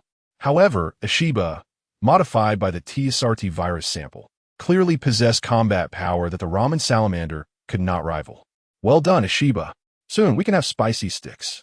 Wu Tian retrieved his Mauser pistol, having already loaded the bullets. The ramen salamander's life was nearing its end. Only one final strike was needed to claim the reward. Aim. Bang. Bang. Bang. The 3 consecutive shots left Wu Tian momentarily stunned. The militia would not attack without his command, nor would they initiate an attack rashly. Which imbecile is stealing my kill? Wu Tian raised his head in anger. His eyes beheld a figure swiftly collecting the spoils dropped by the ramen salamander, including a level 5 Lord's treasure chest. Initiate scan. Player Meichuan Kucha, ID 73138. Level 3 city, level 2 class. Unassigned talent. Cautious growth skill. Teleport weapon. Mauser C96 equipment. None health. 300 attack. 14 defense. 12 spirit. 15 agility. 16 combat power. 77 trait. An ordinary Japanese player. The skill scan revealed the opponent's entire profile, stopping just short of disclosing the color of his undergarments. All was well until he saw it. Then his anger flared. Stealing a kill in broad daylight. He thought it was some big shot, but it turned out to be a level 3 weakling. Damn it, what gave him the audacity? Most importantly, the opponent was a Japanese player. It was a complete debuff stack. Wu Tian's gaze turned icy in an instant, and he uttered only 2 words, courting death. In the next moment, Ishiba's massive body pounced forward, and Wu Tian simultaneously pulled the trigger of his Mauser pistol. However, Meichuan Kucha narrowed his eyes, a mocking smirk playing on his lips. He raised a hand, extending a middle finger towards Wu Tian. A light instantly illuminated beneath his feet, and his entire being vanished. The top of the forest displayed. Player 73138 has occupied this area. It is under protection for 24 hours and cannot be attacked. Damn it, you little weasel. You bastard. I'm going to kill you. The more Wu Tian thought about it, the angrier he became. He had painstakingly fought the boss for so long, only to have a Japanese player steal the kill. Who could tolerate that? Absolutely no one. Japanese players were always engaging in petty theft, and he even taunted him. Wu Tian recalled the middle finger and gnashed his teeth in rage. What was the point of hunting? What mood was there for hunting? It was the apocalypse. And if someone made him unhappy, they didn't deserve to live. Meichuan Kucha was only level 3. He couldn't be too far from his city. Wu Tian deduced that the opponent's main city must be near this forest. However, the surrounding area was shrouded in black fog, making a direct search impossible. Scanning was also ineffective, as other players nearby prevented scanning within the main city. In the next moment, a strange device appeared before Wu Tian, resembling a satellite TV signal receiver from his childhood, albeit with a small screen. It was the satellite locator he had obtained from opening a treasure chest. Input information, Meichuan Kucha 73138. Soon, the satellite locator provided Wu Tian with the answer he sought. Player location, 9 o'clock, 800 meters. Main city location, 9 o'clock, 800 meters. Immediately afterward, the screen on the satellite locator lit up. A green figure, a red figure, and a red house icon appeared on the screen. It was easy to understand. The green figure represented Wu Tian, the red figure represented Meichuan Kucha, and the red house represented Meichuan Kucha's main city. Following the screen would prevent him from getting lost in the black fog. The red figure and the red house were overlapping, indicating that the kid had run into his main city to hide. Regardless, the satellite locator was quite useful. With just someone's name and ID, it could accurately pinpoint their location. In the future, anyone who provoked him would receive local specialties delivered to their doorstep. Having obtained Meichuan Kucha's location, Wu Tian's gaze turned extremely sinister. He leaped onto Ishiba's back and said coldly, "Ishiba, Your master is taking you to fight the Japanese. Chapter 14. The First Blood. 800 meters away, atop a dilapidated wall of an unfinished house, stood a short, unsightly man before a small treasure chest. He chuckled to himself, feeling fortunate. A level 5 python had been a source of worry for him. Yet here was a Dragon Kingdom player doing the labor for him for free. Alas, it was merely a lumberyard, if only it had been a mine instead. He was eager to uncover the treasures hidden within the chest. With a surge of excitement, he opened the level 5 Lord's treasure chest. Successfully opened the level 5 Lord's treasure chest. Rewards obtained. Knight's Greatsword LV5, Scout Rifle Blueprint. Knight's Greatsword LV5, Weapon Class Equipment Quality. Blue Attributes. Attack 50 Skill, Critical Strike, 5 chance to deal double damage on attack. Scout Rifle Blueprint, Firearm Blueprint. Materials required to craft a scout rifle. Mei Chuan Kuch's expression turned ecstatic. He had indeed drawn 2 wonderful items. A level 5 weapon, along with a firearm blueprint. His attack stat stood at a mere 14 points, yet this weapon would add a staggering 50 points, alongside a 5 critical strike chance. The scout rifle blueprint was even more extraordinary. While some may not recognize the name, its alternate moniker, the Bird Sniper, would surely resonate with many. Indeed, it was the famed sniper from CS, notorious for its capacity to dominate a point with just one weapon. The unfortunate Dragon Kingdom player must be fuming now. Stealing from others was such a delight. That player had showcased considerable skill, as his tiger pet had effortlessly dispatched the level 5 Lord Monster. However, what did that matter? He had been deftly toyed with. Once he crafted the scout rifle, ambushing others would become a breeze. He equipped the Knight's Greatsword and prepared to upgrade his main city and ammunition depot to manufacture the scout rifle. Boom! Boom! Mei Chuan Kuch faintly heard the tremors of the earth beneath him. Alert! Alert! An unknown creature is approaching the main city. Distance, 500 meters. Distance, 400 meters. The alarm rang out in the main city, and a flicker of concern crossed Mei Chuan Kuch's eyes. The black mist obscured his view, and without a reconnaissance skill, he could not discern the nature of the approaching threat. Wasn't it established that no monsters would attack during the Night of Peace? Could it be another player? From the swirling black fog emerged a colossal figure, a massive, ominous tiger, ridden by a menacing human.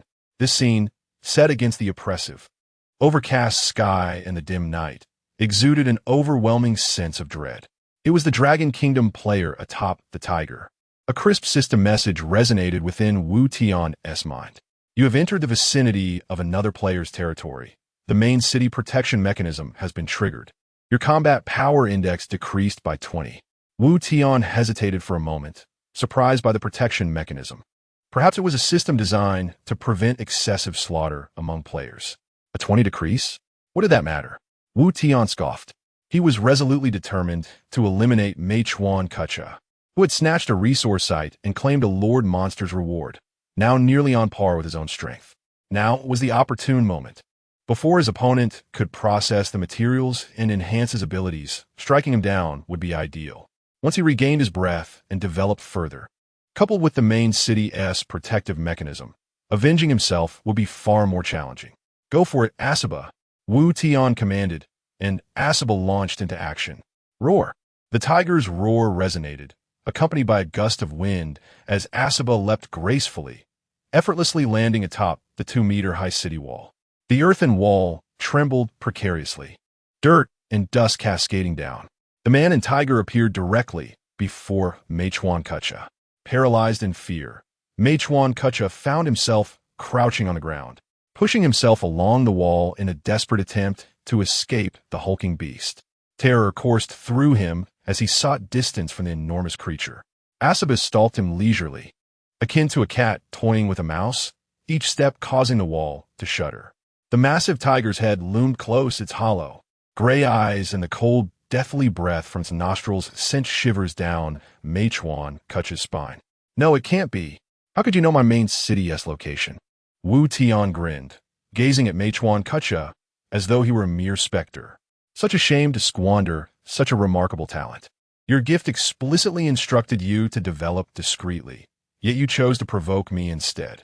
Through reconnaissance, I discovered that Mecha talent was to thrive unnoticed during peaceful periods, gaining a 20 increase in any rewards obtained.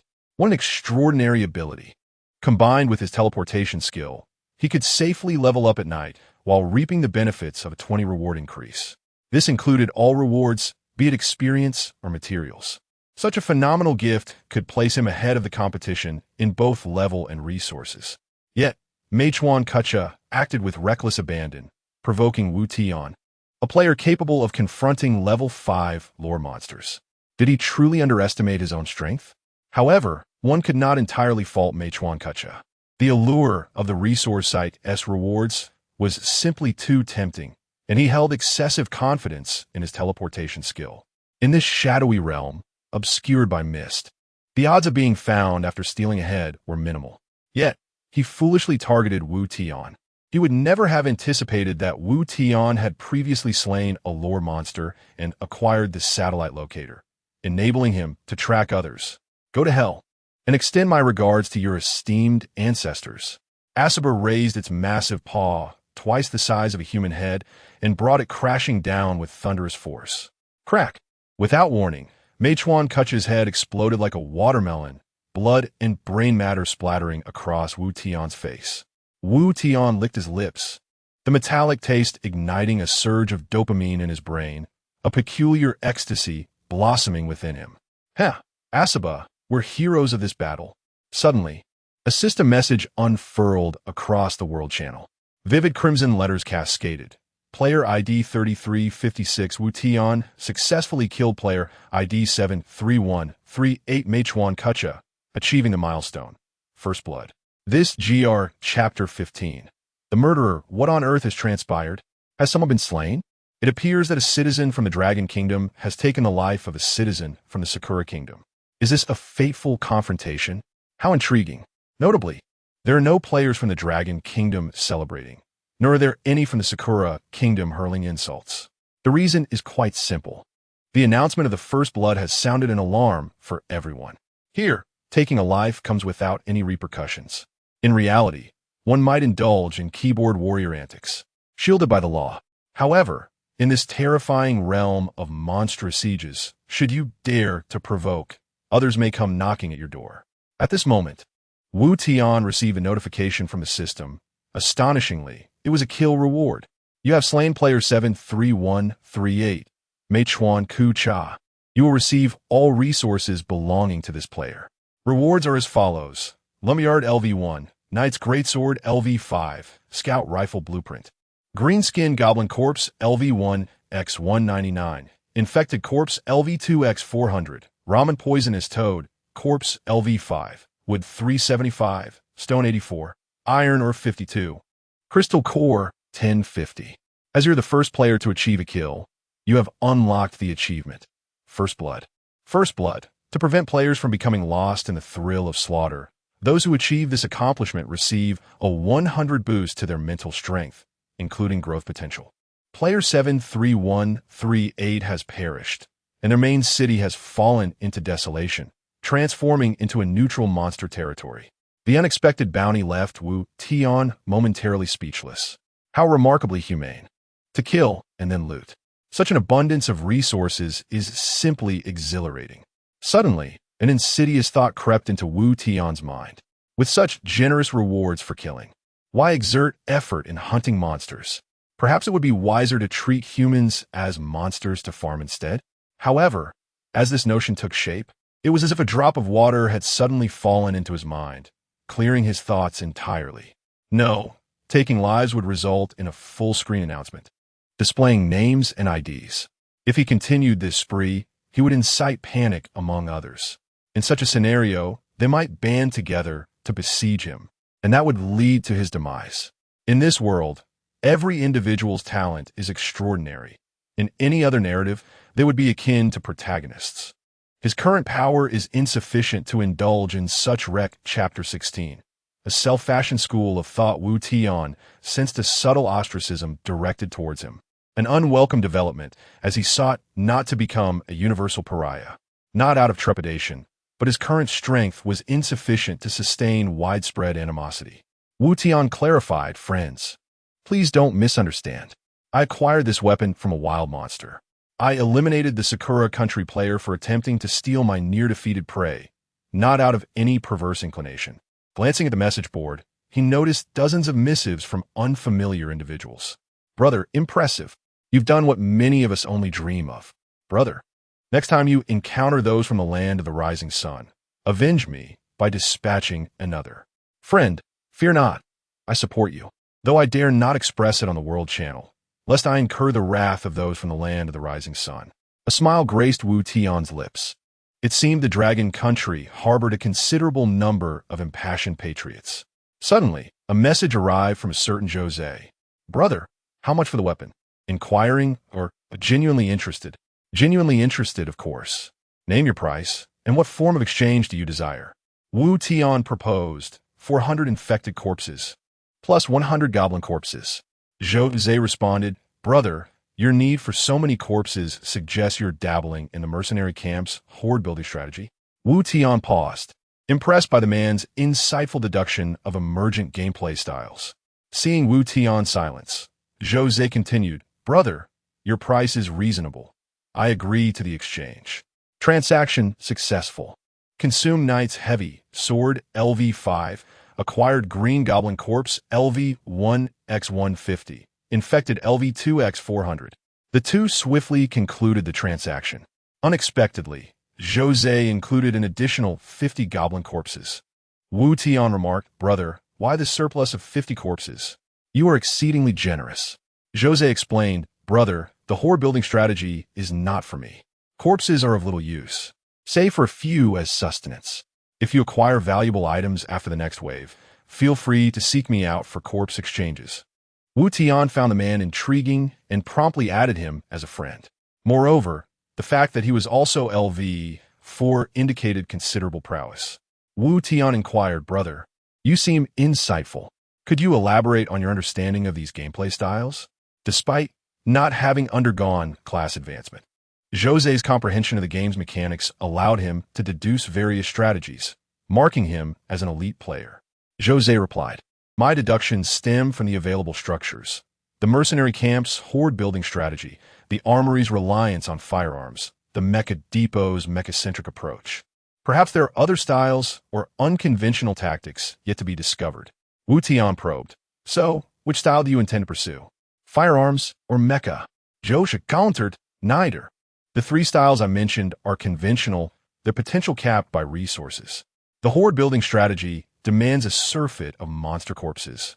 Firearms necessitate a constant supply of crystal nuclei for ammunition, and the Mecha Depot, which is not yet constructible, likely requires even more materials.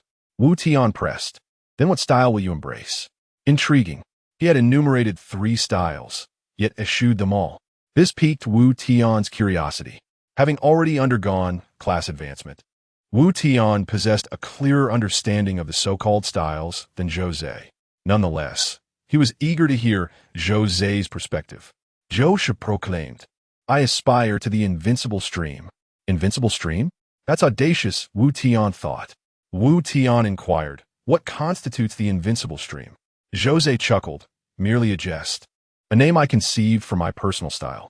To achieve a state of unparalleled power, capable of single-handedly withstanding armies, by investing all resources into self-enhancement, eschewing external technological aids. Hence, the invincible stream. Jose's excitement grew as he elaborated. Do you know why I conceived of this style? Wu Tian's curiosity was piqued. Why? Jose explained. Because of skills and talents. Each individual possesses unique skills and talents. Developing around these is the optimal path to a personalized style. My skill, Bloodbath, activates during combat, causing me to lose level X 1 health per minute. However, upon activation, each unit slain increases my damage by 1, and each minute of continuous combat further increases my damage by 1. My talent, Soul of Arms, grants a 10 increase in equipment drop rate for monsters, and an additional 10 to the attributes of equipped items. Both skill and talent enhance my personal combat prowess. Therefore, pursuing the self-strengthening invincible stream is the most cost-effective choice. Wu Tian conceded, Brother, impressive. Your talent and skill are formidable. Should I acquire valuable items in the future, I shall seek you out. He mused that he initially believed his own talent and skill to be exceptional, befitting a protagonist. Yet, upon comparison, he found them to be rather unremarkable. The Invincible stream was indeed remarkable. Other styles, regardless of development, relied on resources. The Invincible stream, however, simply required relentless self-improvement, investing all resources into personal enhancement, trading for superior weapons and equipment, and procuring various enhancement and augmentation items. The gains were permanent, unreliant on external resources, and even transcended the need for architectural upgrades. No matter how potent the mercenary camp's units or how advanced the armory's weaponry, a lack of corpses or ammunition would render them impotent. This would invariably lead to combat anxiety, the constant worry of replenishing resources after each engagement. The Invincible stream, however, obviated such concerns. Regardless of the opponent's strategy, one could face them with unmatched personal power. I am invincible. Let others scheme as they will, he thought. Wu Tian committed Zhou Zai's name to memory. This individual, perhaps one day, would indeed stand invincible, towering above all other players. Wu Tian's skills and talents lacked a distinct stylistic leaning, suggesting he could potentially pursue any style. However, the Invincible stream was the most challenging to develop, so he would refrain from choosing it.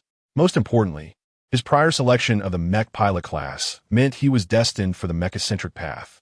Wu Tian's current plan was to temporarily focus on enhancing Asaba while awaiting the construction of the Mecha Depot, at which point he would shift his developmental focus to Mecha. Asaba, however, could be maintained as a trump card. Having acquired an additional 400 infected corpses, Wu Tian fused them into TSRD virus samples and injected them all into Asaba. However, this time, aside from a slight increase in combat power and a solidification of the aura of death, Asaba's quality did not improve. It seemed that the higher the quality, the greater the difficulty in further enhancement. Patience, he thought. I will continue to fuse TSRT virus samples and bestow them upon Asaba.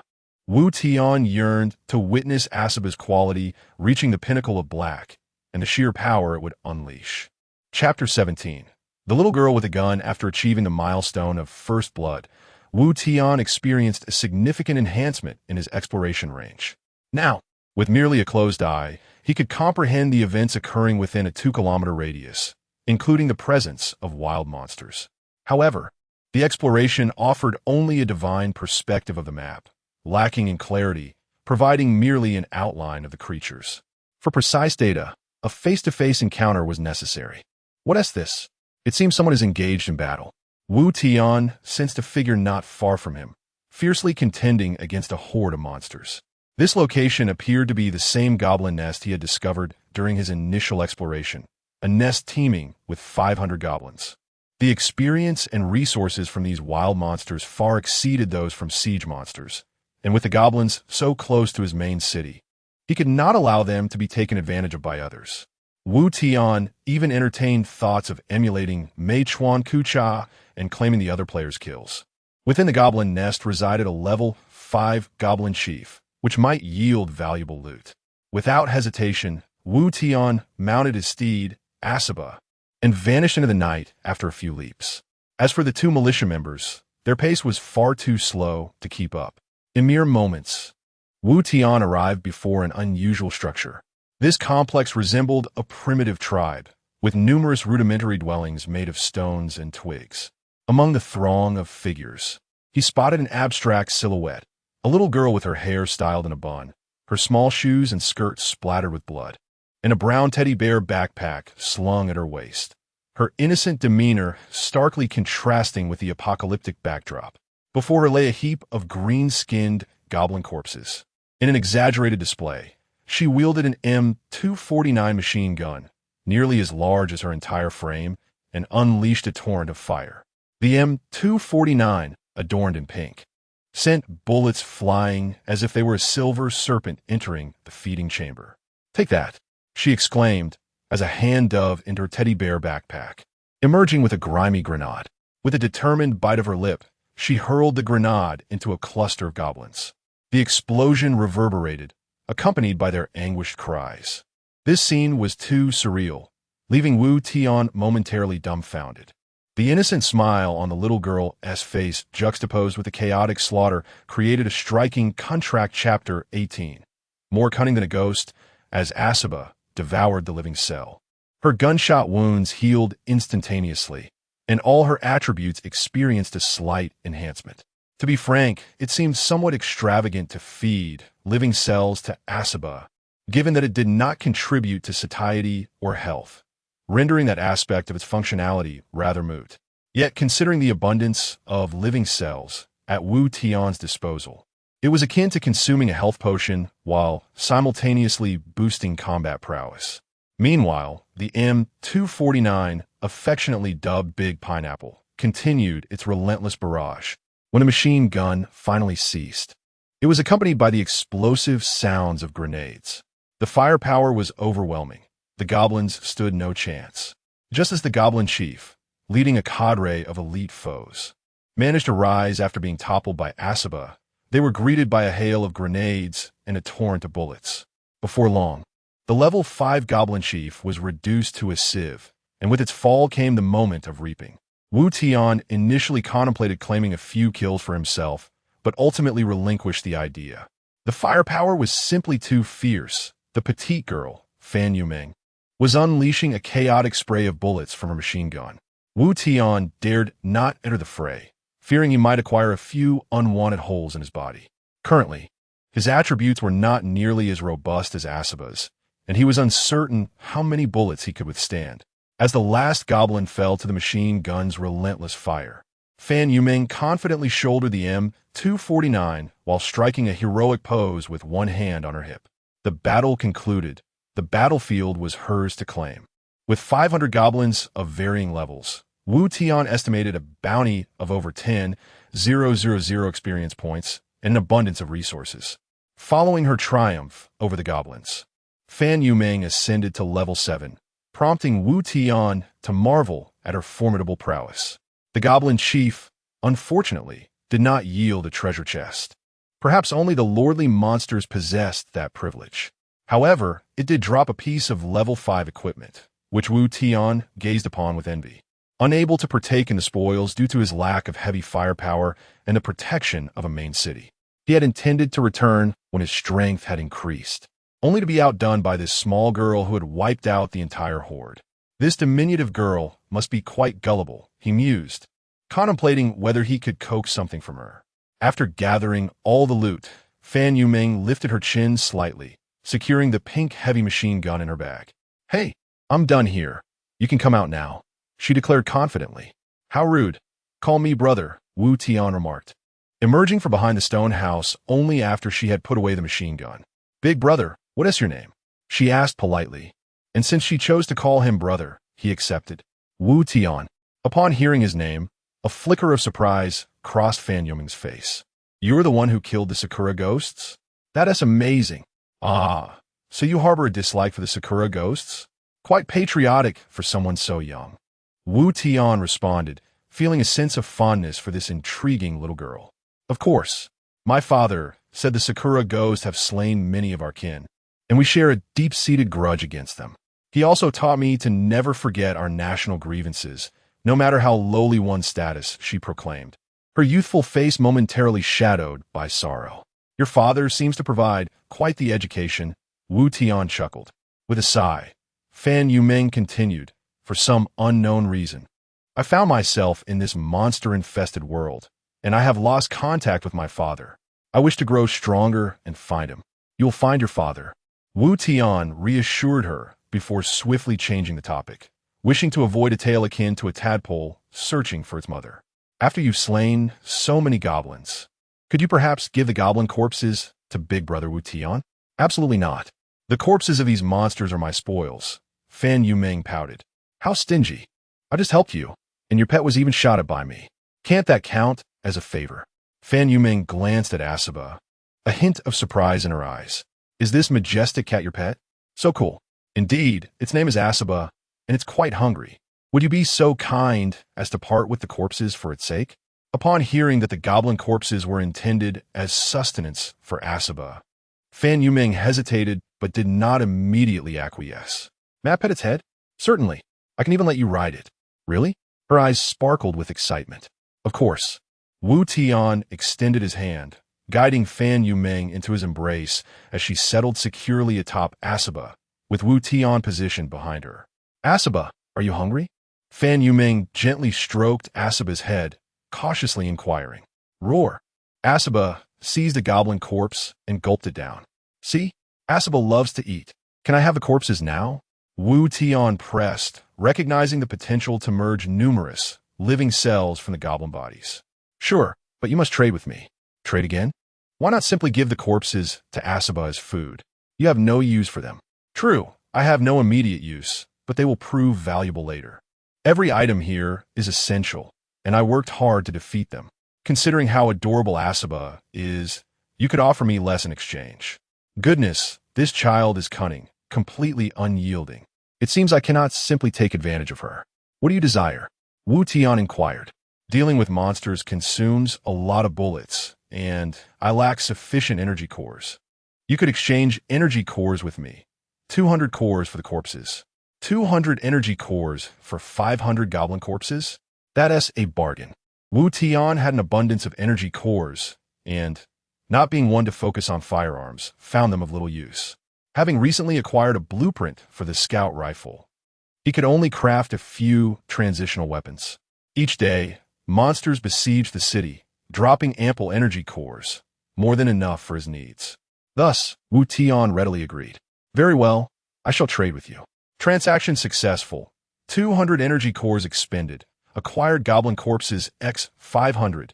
Fan Yoming's eyes sparkled with delight, and suddenly, she seemed to recall something. She turned to Wu Tian.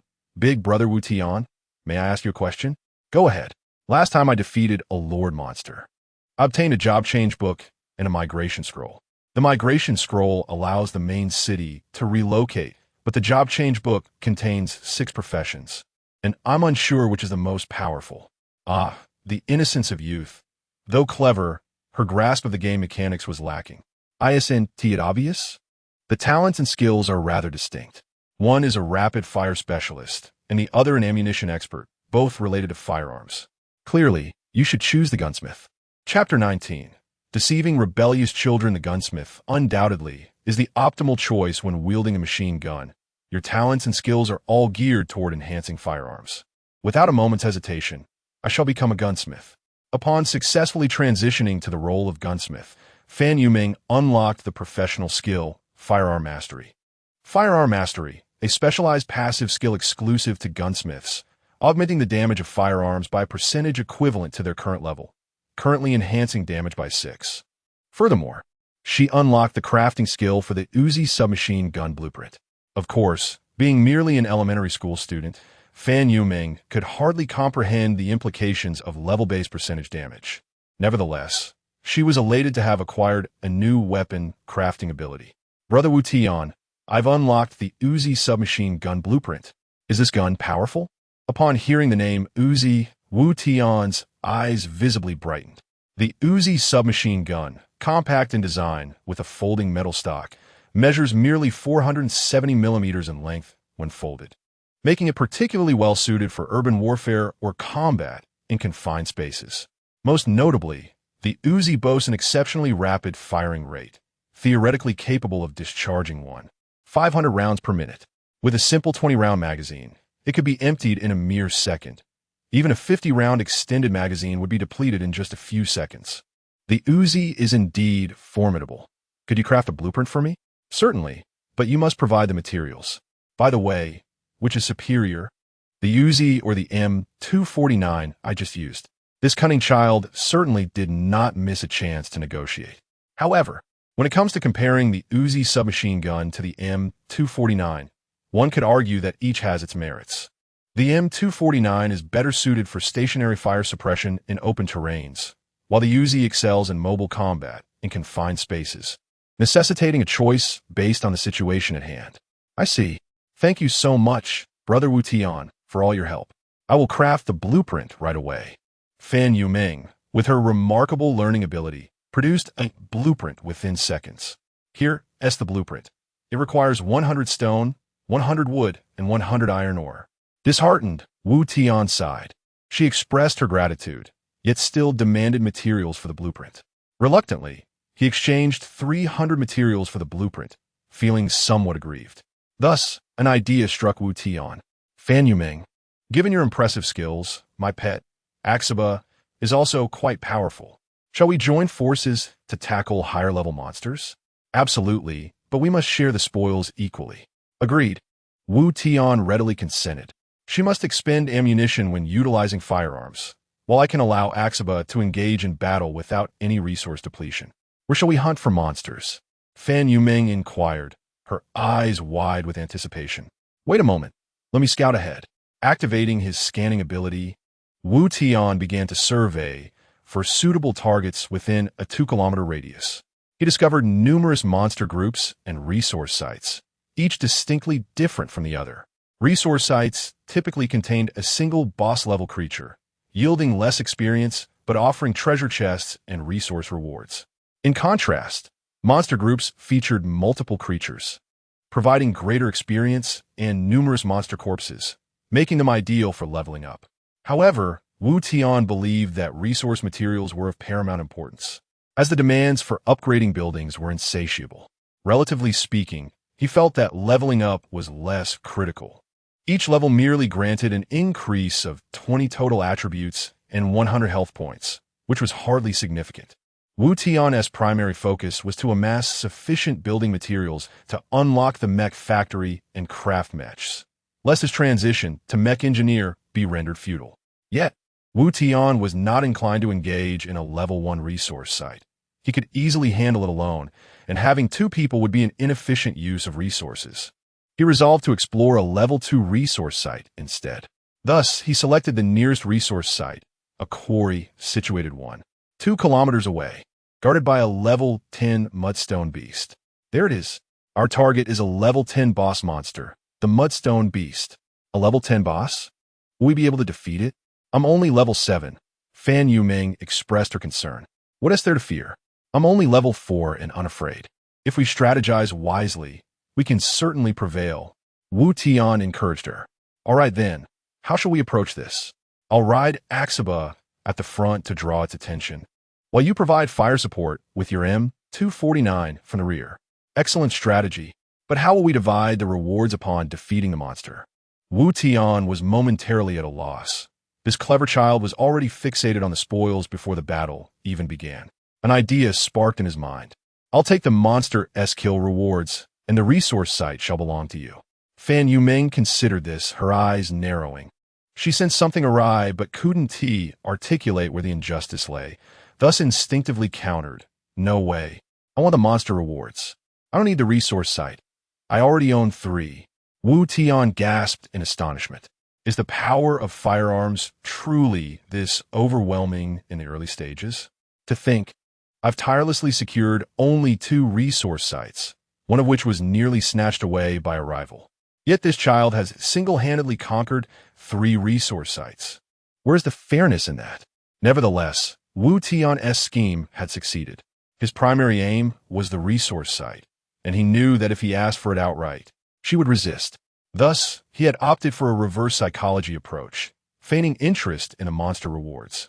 As anticipated, Fan Yuming fell for the ruse. Children often possess a rebellious nature. The more one withholds from them, the more they desire it. It's akin to a child surrounded by toys who yearns for what others possess. To enhance the authenticity of his act, Wu Tian feigned reluctance, exclaiming, "This is so unfair. You always take advantage. What use is a resource site? I want the monster rewards. No, I'm a child. You must yield to me, or else I won't cooperate." With a resigned sigh, Wu Tian conceded, "Fine, I shall claim the resource site, and you shall take the monster rewards. I suppose I've drawn the short straw." A triumphant, innocent smile spread across Fan Yuming's face as her scheme succeeded. Wu Tian scoffed silently, thinking, "Oh, you may be clever, but you are still firmly within my grasp." To ensure their success, Wu Tian retrieved a vial of enhancement virus from his bag.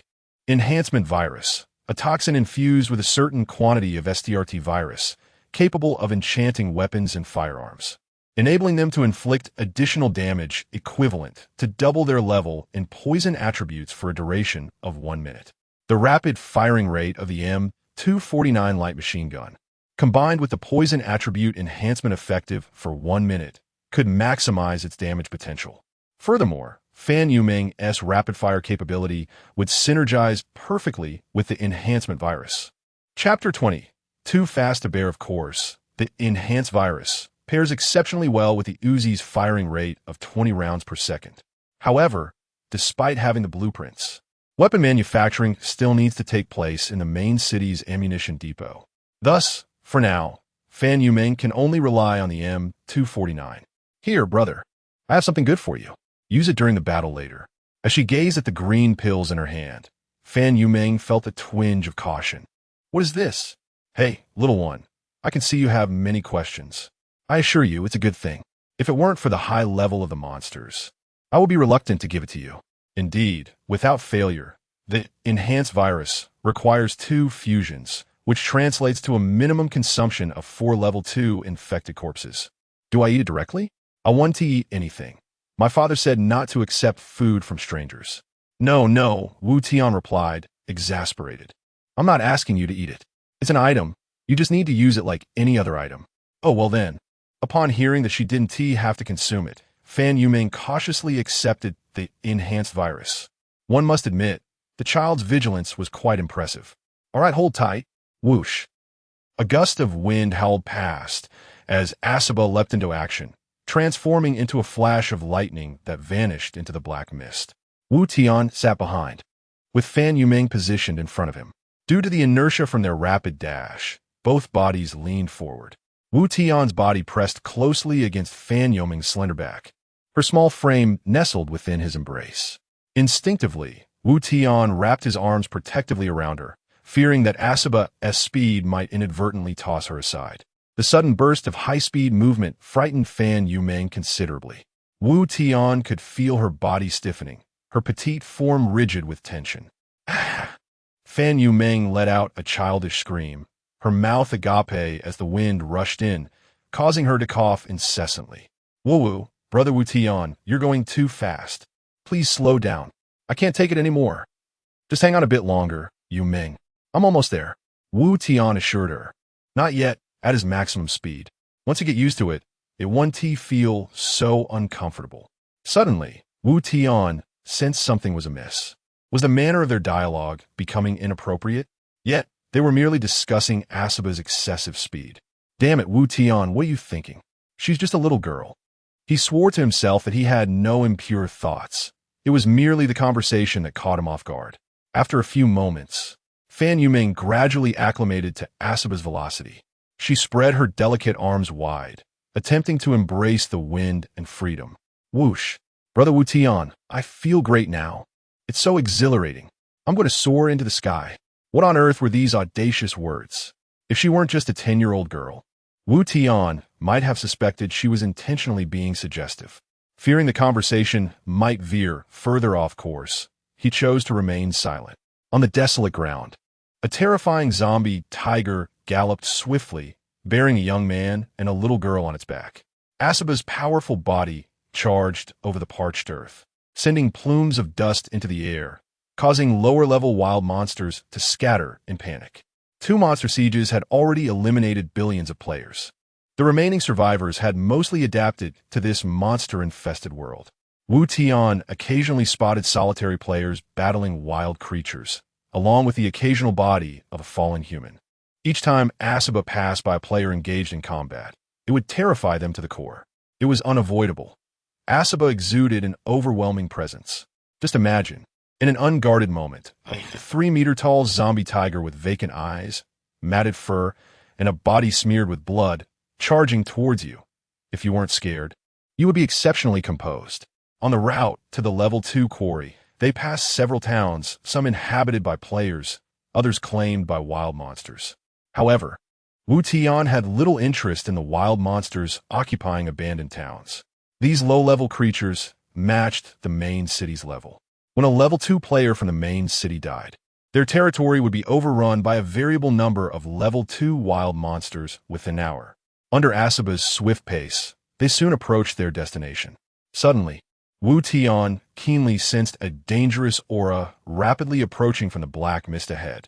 He quickly activated his detection ability. In the distance, a small black dot gradually enlarged, hurtling towards them at an alarming speed. Asaba continued straight ahead, and in 1 second they would collide. With the enhancement from First Blood doubling his mental acuity, Wu Tian discerned the true nature of the dark spot. To his dismay, it was a massive stone over 1 meter in diameter, larger than the boulders of the main city's turret. At such a velocity, combined with Asaba's momentum, a collision would result in catastrophic consequences. Consider that even a high-speed aircraft crashing into a bird could lead to disaster. Danger! Asaba, move aside, Wu Tian shouted. The bond between pet and owner is profound. The moment Wu Tian conceived the thought of evasion, Asaba's large body shifted to the right with an uncanny agility. This creature, despite its size, was remarkably nimble, truly a testament to its feline lineage. In the next moment, the massive stone whistled past with a piercing sound, causing Wu Tian to break into a cold sweat, while Fan Yumeng trembled in fright. What close call! Thank goodness for my detection skill. Had it been someone else, they might not have even seen the lure monster before meeting their demise. Initially, he thought his detection ability was somewhat underwhelming compared to others' extraordinary skills. At least it granted him superior foresight in anticipating danger. In this apocalyptic survival context, survival is paramount, and the goal of becoming stronger is ultimately for the sake of living better. However, before Wu Tian could exhale in relief, danger loomed once more. 2 massive stones hurtled towards them, one after the other. The first was a surprise attack, but with his detection still active, responding became less troublesome. Asaba, slow down and watch for evasions. While rapid movement made lateral dodging challenging, slowing down allowed Asaba's instinctual agility as a feline to shine through. The stones posed no threat to it whatsoever. Asaba darted gracefully to the side, exuding both power and elegance, even displaying a hint of playfulness as it swatted away the passing boulders, sending them off course. The sensation was akin to a cat playing with a small ball. In the distance, a towering mudstone creature perched atop a barren rocky hill. Occasionally, it would rip a massive stone from the hill and, with a powerful swing of its arm, hurl it into the distance. Each time it missed, it would stomp in frustration, sending shards of rock flying into the air. Chapter 21. When defeated, Wu Tian and the little girl rode upon the back of Asaba, who strolled leisurely, adopting a cat-like grace. After a minute, they encountered a small hill constructed from a jumble of stones. Atop this mound sat a stone monster, intermittently picking at the large rocks. So was you ugly brute, who hurled stones at me, pouted Fan Yumeng, her petite form standing confidently atop Asaba. She hefted a pink machine gun, its barrel aimed directly at the stone creature. Rat-a-tat-tat. Without a moment's hesitation, Fan Yumeng unleashed a barrage of gunfire. This took Wu Tian by surprise. The girl was audacious beyond measure.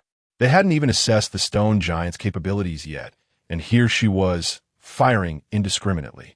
Nevertheless, Fan Yumeng's forthright demeanor resonated with Wu Tian, who shared her penchant for action over words. He too believed in the power of the fist, eschewing needless dialogue. The M249 machine gun discharged 5 56mm rounds that struck the stone creature's rocky form, sending sparks flying in all directions. Dirt and gravel cascaded from the monster, enveloping the scene in a cloud of dust. Roar! The stone giant, now thoroughly enraged, rose from its crouch. With a mighty leap, it descended from a hilltop, landing directly where Asaba stood. Asaba executed a graceful backward leap, creating a 3-meter gap between them. Wu Tian quickly swept Fan Yumeng into his arms, saving her from a perilous fall. Boom! The stone giant crashed to the ground, kicking up a storm of dust and creating a half-meter deep crater. This maneuver felt oddly familiar to Wu Tian, who instinctively thought to exclaim, "The stone giant is not that formidable." Before him loomed a towering stone monster, its imposing presence overwhelming. In comparison, Asaba appeared diminutive. The stone giant did not advance further. Instead, it regarded the pair with a rather dim-witted gaze, seemingly evaluating the strength of these intruders. Seizing the opportunity, Wu Tian employed a scanning ability to scrutinize the creature's statistics. Monster name: Mudstone Beast. Level: Lord LV. 10 skills. Barrier: Stone Throw. Health: 1,500. Strength: 145. Defense: 165. Mentality: 45. Agility: 23. Combat Power Index: 528. Traits: High Attack, High Defense, and High Health, commonly referred to as a triple high monster. A formidable biological weapon crafted by Dr. Vea of the Elven race to counter the TSRT Infection Legion. Within its body lies a substandard Zhengyang stone, the core of the Mudstone Beast's power and intelligence. Good grief, such outrageous statistics. Wu Tian was thoroughly astounded by the Mudstone Beast's formidable defenses and health. How could one possibly defeat such a creature with such high health and defense? While the Mudstone Beast's attack was also substantial, its sluggishness was a counterbalance. With Asaba's agility, they were not overly concerned. Yet, the sheer volume of health and defense posed a significant challenge. Wu Tian found himself disinclined to even glance at the creature again. He had initially contemplated enchanting the M249 with a reinforcement virus to whittle it down with true damage. However, he now realized that this beast was specifically designed to counter TSRT virus-infected beings. What was the point of fighting? Their attacks were utterly ineffective. Asaba might inflict a modicum of damage, but who could say for certain? Asaba was still flesh and blood. Should it exhaust itself and fail to vanquish the beast, retreat would become a daunting task. Without Asaba, Wu Tian did not believe he could evade the stones hurled by the Mudstone Beast. It appeared that a level 10 Lord monster was not as easily vanquished as he had imagined. After scrutinizing the pair for a while, the Mudstone Beast displayed a hint of disdain in its gaze. Clang, clang, clang. The Mudstone Beast's body quaked, producing a cacophony of stone grinding against stone. Wu Tian immediately realized that the creature was mocking them. Indeed, to the Mudstone Beast, the three diminutive figures before it were utterly feeble, incapable of inflicting any harm. Unperturbed, Fan Yumeng nestled in Wu Tian's embrace, took aim with her machine gun, and unleashed a relentless stream of fire, occasionally tossing grenades for good measure. The recoil from the gun sent shivers down Wu Tian's spine. He could scarcely fathom how she managed to endure it. Growing increasingly irked, the Mudstone Beast raised its rocky arm, materializing a massive stone in its grasp. It aimed the boulder at Asaba and brought it crashing down. Asaba dodged. In perfect synchrony with Wu Tian's command, Asaba gracefully leaped aside, easily evading the stone. With Asaba's agility, it was unlikely the Mudstone Beast could land a blow. However, even the best can falter. What if they miscalculated? Ultimately, fighting this creature seemed futile. Even if they poured every ounce of strength into battling the Mudstone Beast and managed to reduce its health to a sliver, it would merely benefit any passersby. Wu Tian, ever decisive, felt a retreat was in order. Asaba, retreat. We're done here. The Mudstone Beast stomped in frustration, emitting a series of impotent roars. In a flash, it melded seamlessly with the stone landscape of the quarry. Along the path, Fan Yumeng appeared somewhat discontent, pouting as she remarked, "Why did you run?" "I was just getting started. I didn't wish to flee, but how could we not? We can't overcome it. Why can't we? Asaba is so fast. It can't even touch us." "Are you certain of that? You fired your machine gun at it for ages, and it didn't lose a single drop of blood." Then what should we do?" "I know about leveling up. I'm currently at level 7. What is upgrading a building?" Wu Tian stared blankly for a moment, bewildered by her ignorance. "You don't know about upgrading buildings?" "No, that is why I asked you. How can you not know about upgrading buildings?" "Are you in elementary school?" "Yes, I'm in the 4th grade. Wu Tian pondered for a moment before inquiring. "Then how many materials do you have?" "Materials?" Fan Yumeng blinked her doe-like eyes, utterly clueless. "Your stone, wood, and iron ore." "Oh, is that what you mean?" "I have 7,524 stones, 7,413 wood, and 6,817 iron ore." Wu Tian was taken aback upon hearing her material inventory. It was clear she truly lacked experience. No wonder her level was so high. She likely had never even glanced at the main city interface. It seems she spent all her time battling wild monsters, apart from defending against the siege monsters. Chapter 22. How to navigate the technology tree to validate his suspicions. Wu Tian instinctively employed his exploration ability. The results revealed that the opponent's main city was indeed at level 1. What have you been doing all day? You haven't upgraded your main city. How can you manufacture the M249 machine gun? It doesn't require upgrading the main city. I obtained everything from defeating monsters. I simply clicked on the ammunition depot and crafted the machine gun, the girl replied. Wu Tian recalled that the ammunition depot had no restrictions tied to the main city level.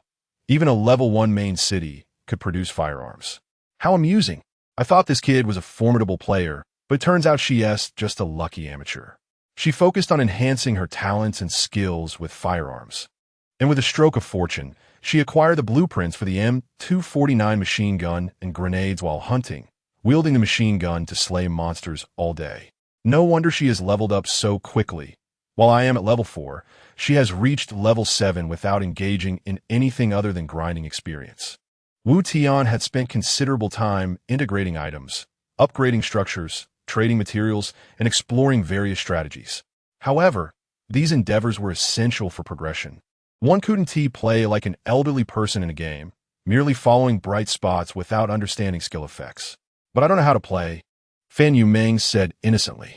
Come, take me to your main city, and I shall teach you. Initially, upon hearing that Fan Yumeng possessed such abundant resources, Wu Tian had entertained some less than noble thoughts, but he ultimately dismissed them. Though this was an apocalyptic world where survival could justify the abandonment of all morality and compassion, he could not bring himself to harm an innocent, naive girl. A sage binds his actions with his heart. A gentleman binds his heart with his actions. Wu Tian, at the very least, still considered himself a person of integrity. Of course, his kindness towards Fan Yumeng was also motivated by self-interest. This innocent girl, akin to a blank slate, could be nurtured like a pet, transforming her into a formidable ally, a notion that held a certain appeal for him. As they rode on the Asaba, they arrived at Fan Yumeng's main city. Indeed, it bore a striking resemblance to his own dilapidated, unupgraded main city, with its ramshackle earthen houses and 2-meter-high walls. Wu Gij, what should I do next? Before you is a blue control panel. Do you see it? I see it. Good. Click the upgrade button above and keep clicking until you run out of materials. Following Wu Tian's instructions, Fan Yumeng upgraded her main city to level 7, only to be informed that materials were insufficient for further upgrades. The appearance of the main city had transformed significantly upon reaching level 7. The former earthen houses have been replaced with sturdy stone structures. Wow, Wu Gij, you're amazing. It's so big now. With my main city at level 7, can I construct a mercenary camp, a mecha camp, and a research institute? Should I build all of these? Since she had specialized as a gunsmith, the necessity for other buildings was questionable, although Wu Tian was uncertain about the function of the research institute. However, he deduced that it should pertain to the technology tree. He had already noticed that after each wave of monster attacks, players would earn technology points, and he currently possessed 2. To confirm his hypothesis, Wu Tian instructed Fan Yumeng. First, construct a research institute. Do not worry about the others. All right, she obediently complied. Before long, a peculiar building had appeared adjacent to the main city. Hurry, let us see what the research institute contains. Upon clicking on the research institute, they were greeted by a complex diagram featuring 6 major professions. Wu Gij, this looks similar to the job transition. How should I choose? It seemed that Wu Tian's assumptions were correct. The Research Institute indeed represented the technology trees for various specializations. As a gunsmith, you must select the technology related to firearms. Okay, there are many lines and icons, but only the first one is lit up. Let me take a look. Magazine expansion level 0, maximum level 5. Upon reaching the maximum level, the next technology will be unlocked. I can only study this magazine expansion now. Should I proceed? Yes. You will continue along this technology path until you have mastered all the skills, Wu Tian affirmed. Okay. Research of magazine expansion, level 1 successful. Increases the bullet capacity of each firearm by 20. Research of magazine expansion, level 2 successful. increases the bullet capacity of each firearm by 40 once she completed her studies. Fan Yuming seemed to have discovered something marvelous and hurriedly reported to Wu Tian. "Wu Gij, you're incredible. I found that my machine gun now has 80 more rounds. Each magazine holds 280 bullets." The little one was indeed impressive, with 280 rounds in her M249 machine gun. If she faced the first wave of goblins and the second wave of infected with this firepower, it would be an utter massacre. As per the current information, the monster sieges would intensify with each wave. However, in the early stages, the strongest monsters were still carbon-based life forms, and as long as they remained within this category, firearms would maintain their overwhelming advantage. Thus, specializing in firearms in the early game rendered one nearly invincible. Regarding the later stages, Wu Tian was certain that monstrous foes such as dragons, demons, vampires, and even Godzilla would emerge during the sieges. At that point, other specializations would come into play, with mercenary camps fielding armies against dragons, mechas battling Godzilla, or the so-called invincible builds capable of single-handedly confronting 1,000,000 burning legions. Defending against monster sieges was one aspect. The wild beasts lurking outside posed an even greater challenge. Surviving in this land required more than merely fending off monster attacks. The rivalry among players and the undercurrents of various indigenous factions complicated matters. Wu Tian had already encountered goblin tribes, the Iron Claw Gang's werewolves, elves, and subterranean dwellers. What was the true nature of the relationship between indigenous factions and players participating in the monster sieges? Who was orchestrating the events behind this game? Countless mysteries plagued Wu Tian's mind. Yet at the core, he recognized that his own strength was insufficient. To survive and uncover the ultimate truth, he must grow stronger. He needed to procure materials swiftly to establish the mecha camp. Otherwise, he would struggle against even the wild monsters of resource zones, hindering his development. Wu Tian thought to himself. Chapter 23. The unknown source of contamination. Fan Yuming nodded, her face adorned with an innocent smile.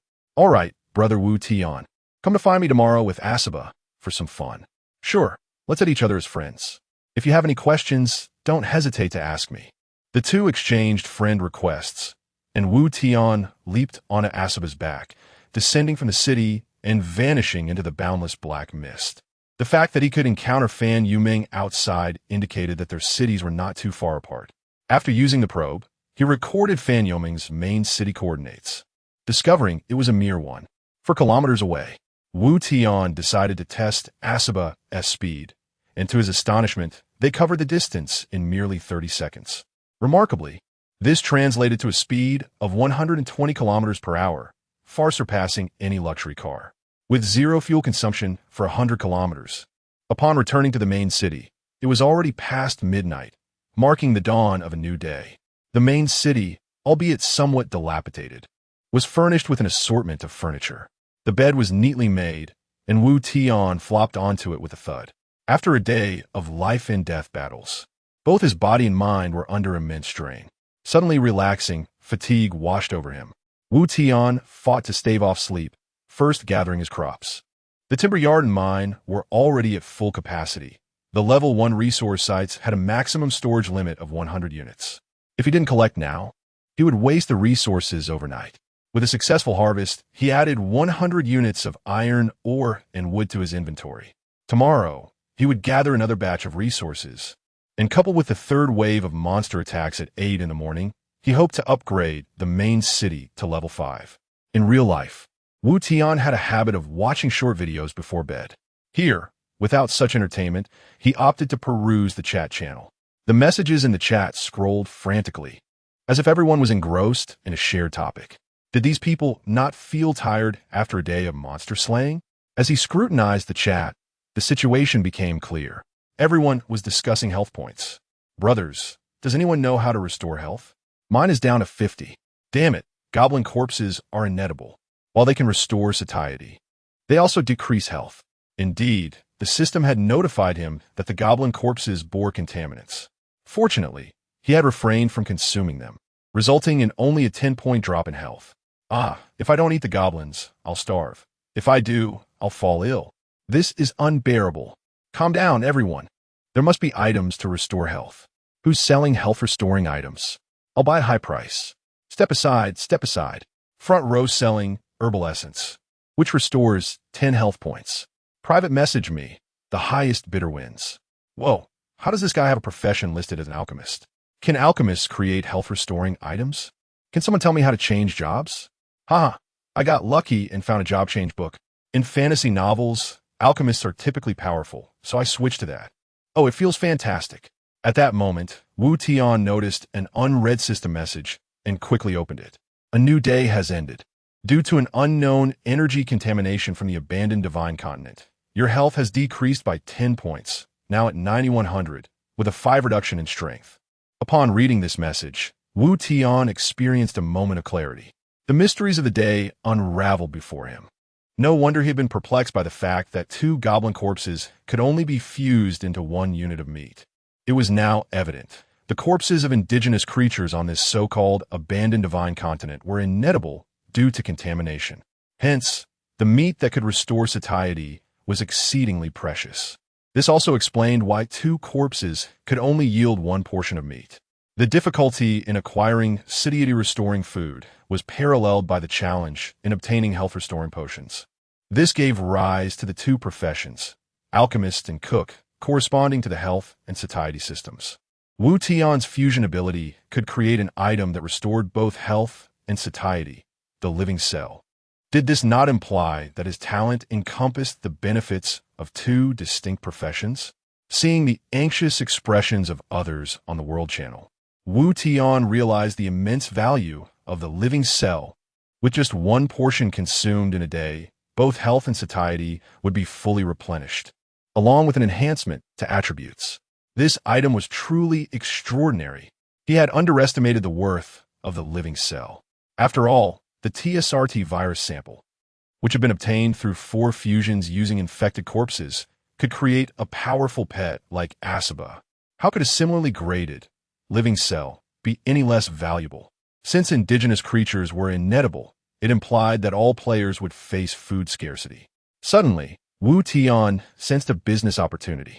It was only the first day, and the number of players who had changed jobs was likely minimal, especially those who had become cooks. The very name cook sounded unremarkable. Thus, tomorrow, he could leverage his talent to create food that restored satiety and reap substantial profits. With 500 goblin corpses at his disposal, these differed from the first wave of siege monsters, as their levels varied from level 1 to level 4. Just as he prepared to begin the fusion process, a friend message suddenly popped up. Opening the message, he found it was from Zhozha, who had created an invincible build. Zhozha, brother, help. My health is down to 15 points. If it hits 0, I'll die. Do you have any health-restoring items? Wu Tian was taken aback. How had Zhozha lost so much health? Zhozha, ugh, no time for explanations. I rely purely on physical combat, so my stamina drains rapidly. I've consumed a lot of goblin corpses, leading to a significant health decline. Zhozha continued.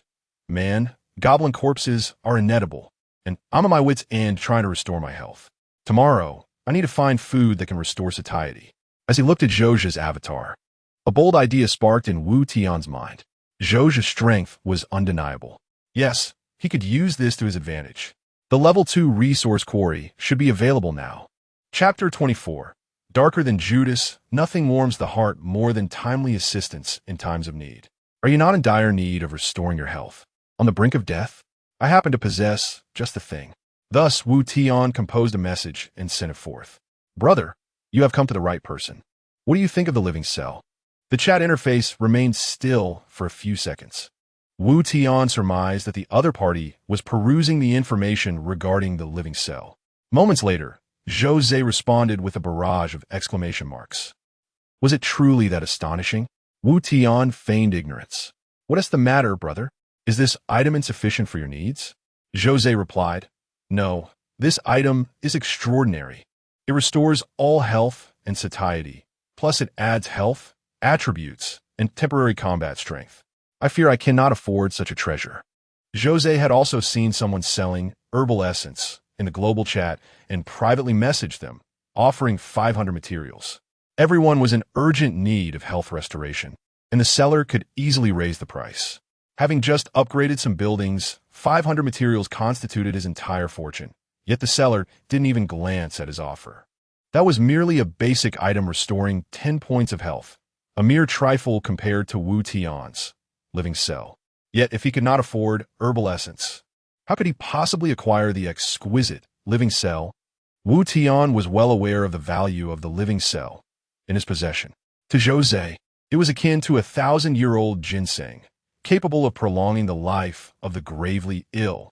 However, this rarity was only precious to others. For Wu Tian, as long as sufficient corpses were available, he could continuously produce living cells. Wu Tian needed Jose's strength to assist him with tasks beyond his capabilities. Thus, presenting the living cell served as a clever means to win favor. Come on, brother, don't be so formal. You urgently need health to survive. Use this living cell for now. Not discussing the price was the most expensive option, as it would leave Jose indebted to him. With Jose's formidable talents and gaming acumen, Wu Tian was certain this young man would eventually become a significant figure. To have such a genius indebted to him was the ultimate bargain. No way, brother. If you give this to me, what will you do? Wu Tian reassured him. Do not worry, I have plenty of these. My talent lies in crafting them. He revealed this to convey sincerity, demonstrating he would not exploit another's necessity for profit.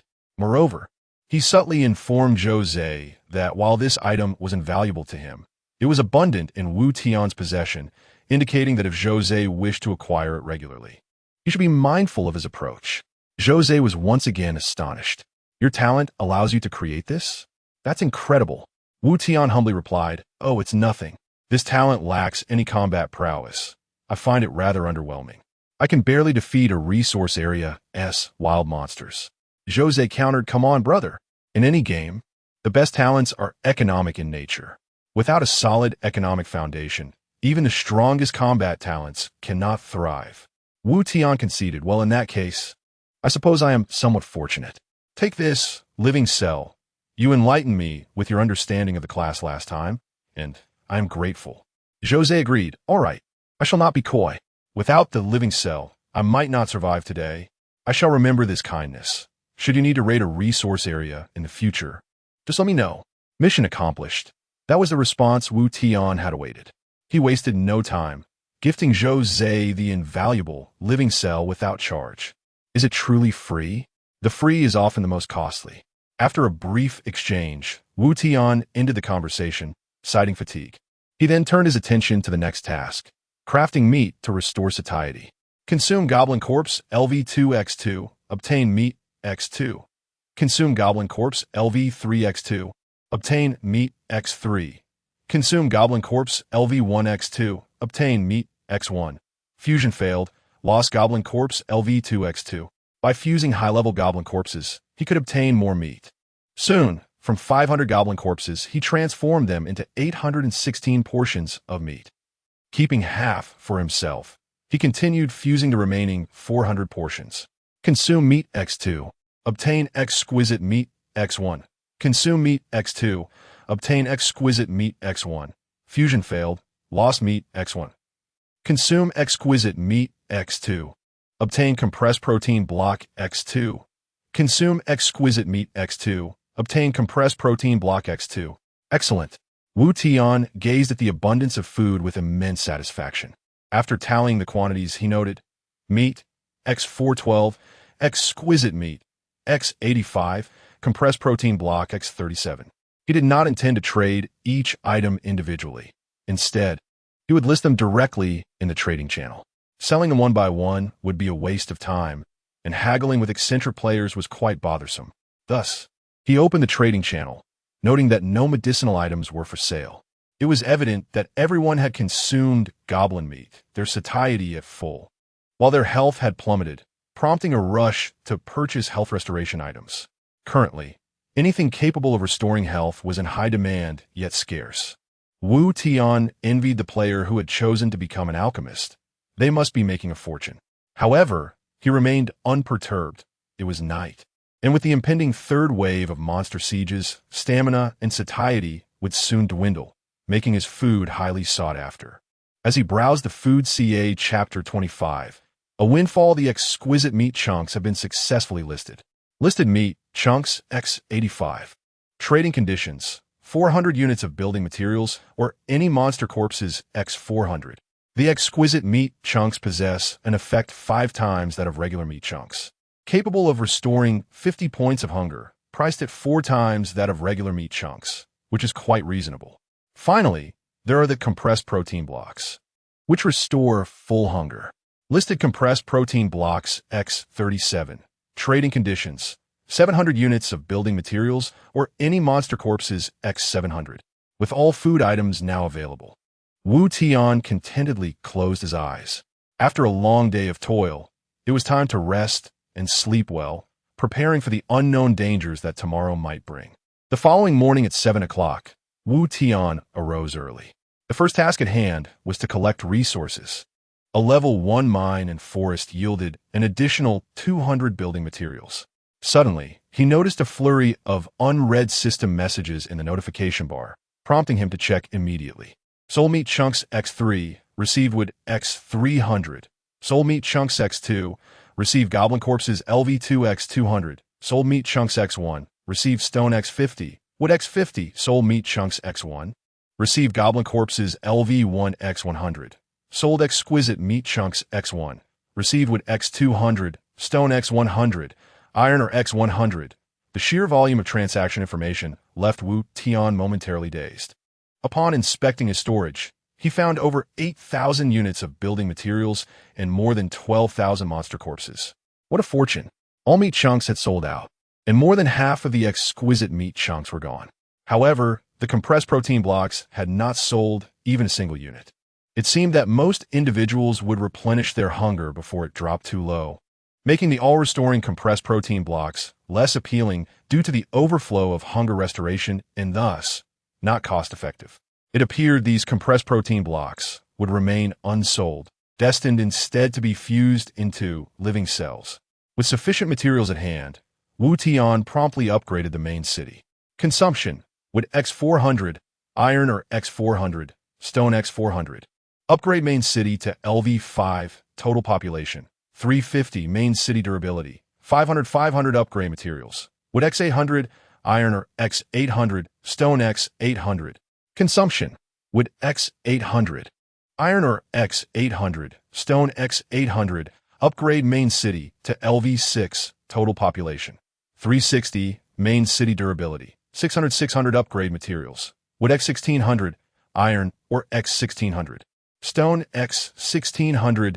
Each building upgrade required materials that were double that of the previous level, akin to an insatiable abyss.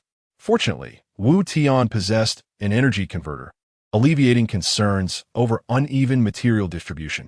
Upon upgrading the main city to LV6, he found himself left with just over 4,000 materials, insufficient for the next level. Meanwhile, the chat channel buzzed with activity.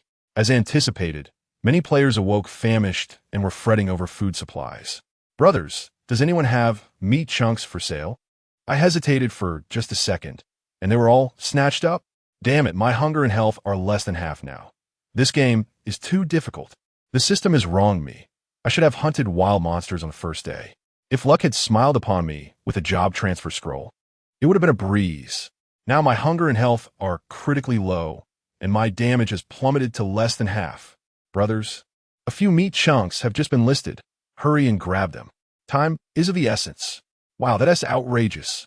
Just moments ago, others were selling their meat chunks for 100 materials, and you're trying to sell for 500. Wu Tian glanced at the trading channel, and indeed, someone was selling meat chunks at a price of 500 materials each. Good heavens! He had thought he was already being exorbitant, only to discover someone was even more audacious. The raw materials for these meat chunks were merely 2 goblin corpses, yet they had been inflated to 500 materials apiece. Who could afford that on the first day? Wu Tian harbored serious doubts that this individual was reselling meat chunks bought from him at a marked-up price. Damn it, scalpers are everywhere. Wu Tian fused all 4,000 goblin corpses into meat chunks, with another 8,000 corpses being those of infected creatures. After creating nearly 2,000 meat chunks, he swiftly listed them, pricing each at 100 materials. If they want to play the price hike game, Chapter 26, preparations before battle after expending 300 units of materials. A blueprint for the M1 prototype electronic dog was successfully created. Upon utilizing the blueprint, the corresponding M1 electronic dog illustration within the mecha camp was illuminated. Do you wish to consume 50 energy crystals to manufacture the M1 prototype electronic dog? How vexing! Even with the blueprint, additional materials are required. But what exactly are these energy crystals? Wu Tian hastily clicked to inquire further. The system elucidated. Energy crystals, pure materials utilized for the creation and operation of mechas, requiring 1 unit of wood, 1 unit of stone, and 1 unit of iron, or to synthesize 1 energy crystal, which can also be decomposed into corresponding building materials. Wu Tian felt somewhat exasperated. Here I am crafting a high-tech device, an electronic dog, and yet the materials require wood and stone? Am I to construct a wooden toy dog? Perhaps wood and stone merely represent a conceptualization of energy substances in this realm. Wood does not signify actual timber, but serves as a means of energy transformation. Having chosen the path of a mecha master, he had no choice but to proceed with the manufacturing. Wu Tian then expended various materials to create 50 units of energy crystals. Ultimately, he invested these 50 energy crystals into the mecha camp, triggering the operation, accompanied by the sound of whirring gears. M1 prototype electronic dog completed. Please check your inventory. Woof, woof. The synthetic electronic bark resonated as a pearlescent machine dog, gleaming with metallic luster, materialized before Wu Tian. Mecha name, M1 prototype electronic dog, height, 0. 54 meters weight, 174 kilograms population, 1 drive method. Electric propulsion skills, electronic barrier, miniature tracking projectile combat power index. 275 description. The M1 prototype electronic dog, developed by Alpha Corporation, represents the inaugural generation of intelligent robotic dogs. Its streamlined skull is enveloped in a honeycomb pattern dynamic armor, with hexagonal scales that open and close in response to electromagnetic fluctuations, revealing a shimmering quantum communication matrix beneath. The tip of its nose is not a conventional sensor, but rather 3 laser rangefinders arranged in a triangular formation, delineating intricate red grids in the darkness. 2 symmetrical barrels rest upon its back, reloading and firing every 5 seconds, delivering firepower equivalent to a standard automatic rifle. When it crouches in preparation for an ambush, the armor plates at its shoulder blades unfurl like wings, revealing a honeycomb missile launch nest below, each aperture poised with ready miniature tracking projectiles. Their power comparable to the energy released by 100 grams of TNT. The M1 prototype electronic dog possesses a degree of defensive combat capability. Its electronic barrier can bestow a shield equivalent to the Mecha Master's level multiplied by 100 for a duration of 5 minutes, with effects not stackable. Remarkably, an electronic dog boasts a combat power index of 275, a worthy return for his investment of 50 energy crystals. For context, Wu Tian's own combat power stands at 189, while Asaba's barely exceeds 300. This is indeed the most rudimentary mecha, whereas the lowest tier of mercenaries in his camp holds a combat power index of merely 50.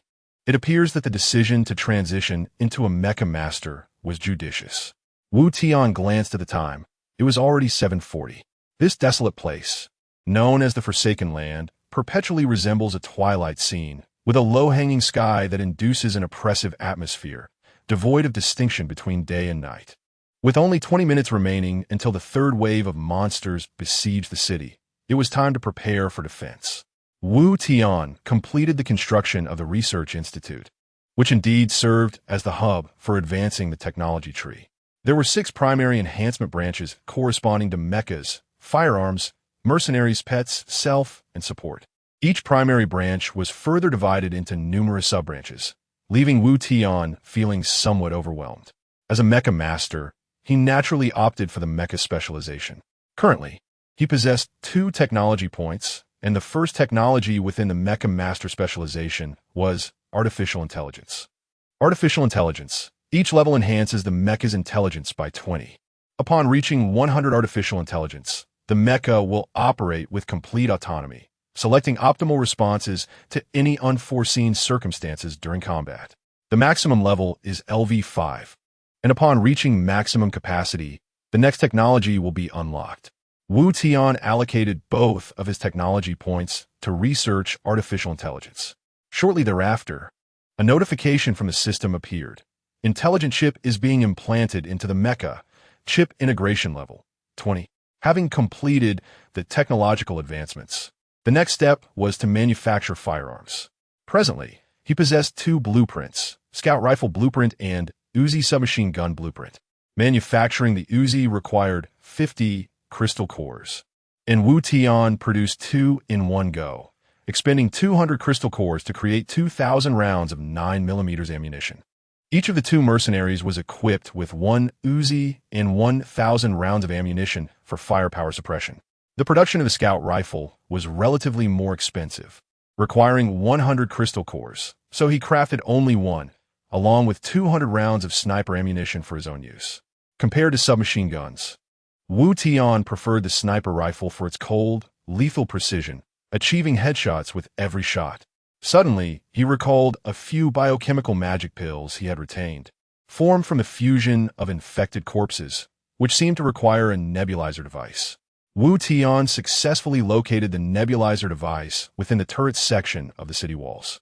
Nebulizer device can be used to employ biochemical weapons in defense against monster sieges.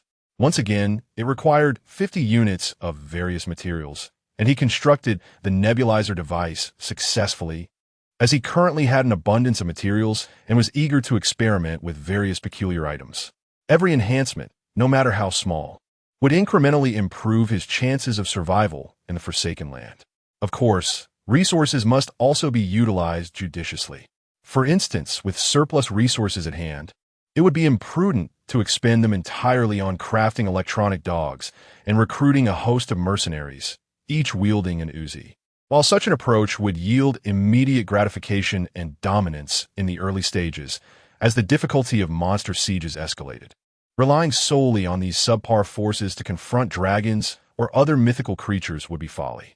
One could liken a monster siege to a tower defense game, where the goal is to maximize resource acquisition while minimizing costs during the early onslaught of monsters. Unlike typical tower defense games, where basic towers can be sold for resource recovery, the monster sieges in the Forsaken Land lack such a feature. Lost in thought, a thunderous voice reverberated across the sky of the Forsaken Land. Congratulations to all players for surviving a day in a monster siege. You are no longer novices, and thus, the difficulty of the game shall increase.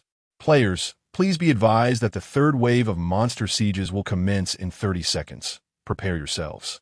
Monster name, Mogul Merman, danger level, 5 stars quantity, 1000 countdown, 30, 29, 28. Chapter 27. The Mogul Tide Warriors. The shrill sound of alarms echoed, serving as the final warning from the main city to the players, heralding the imminent danger. Alarm! Alarm! Numerous creatures are swiftly approaching the main city.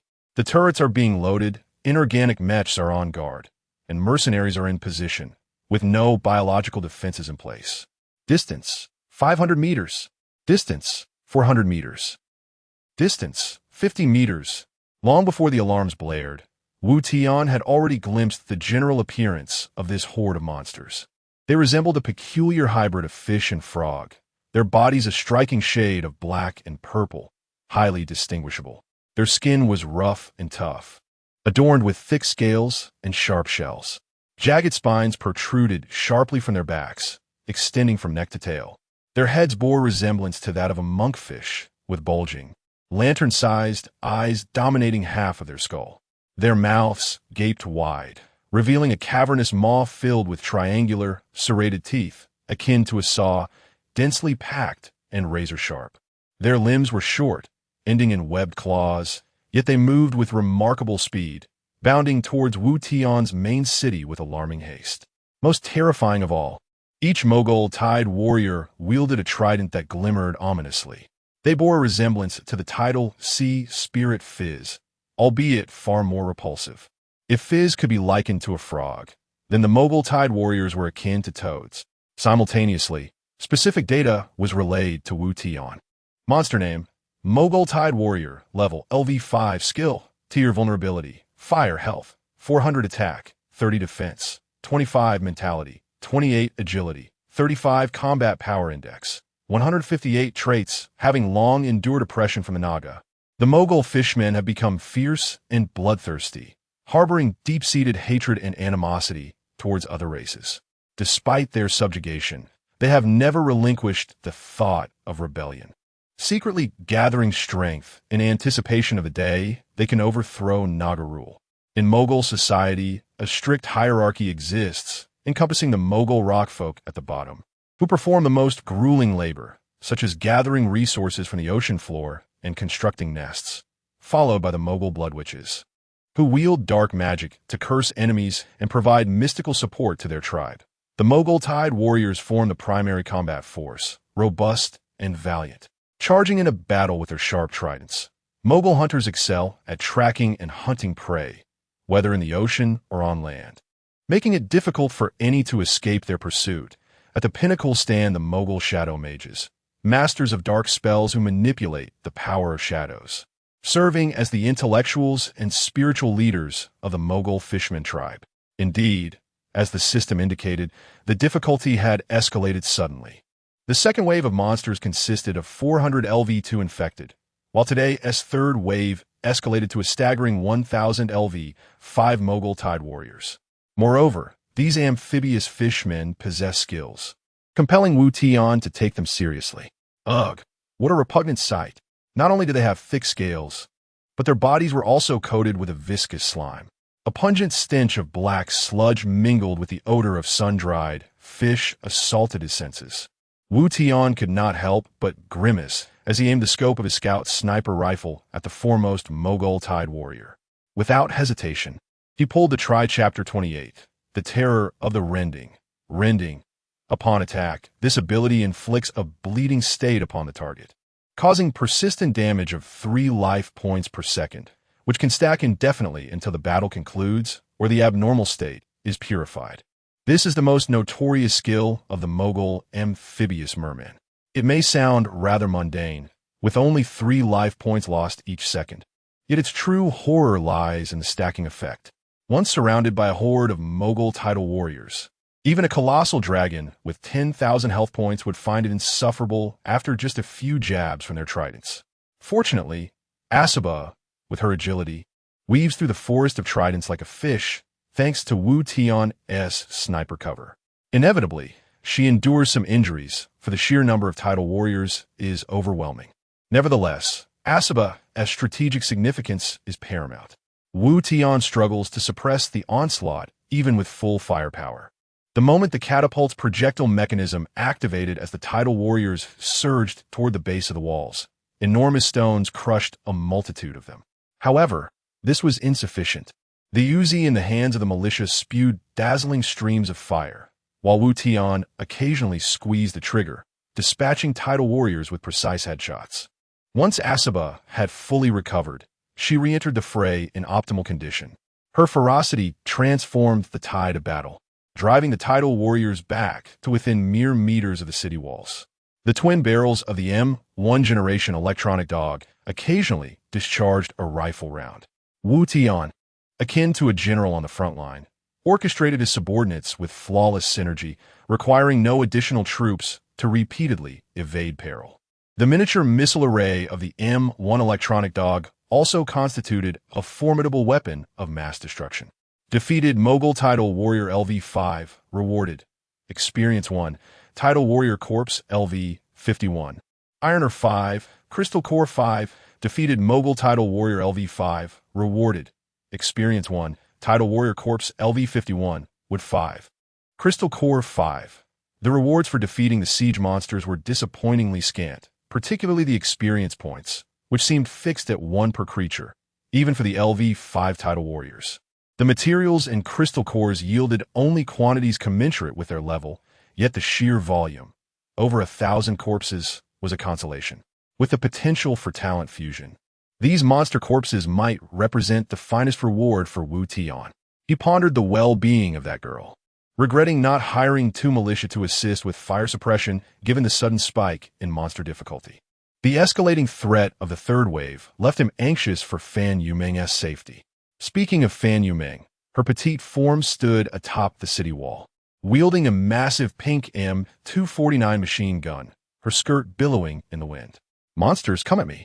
The M249 erupted with a dazzling torrent of fire, sending waves of tidal warriors crashing to the ground. The corpses piled high beneath her.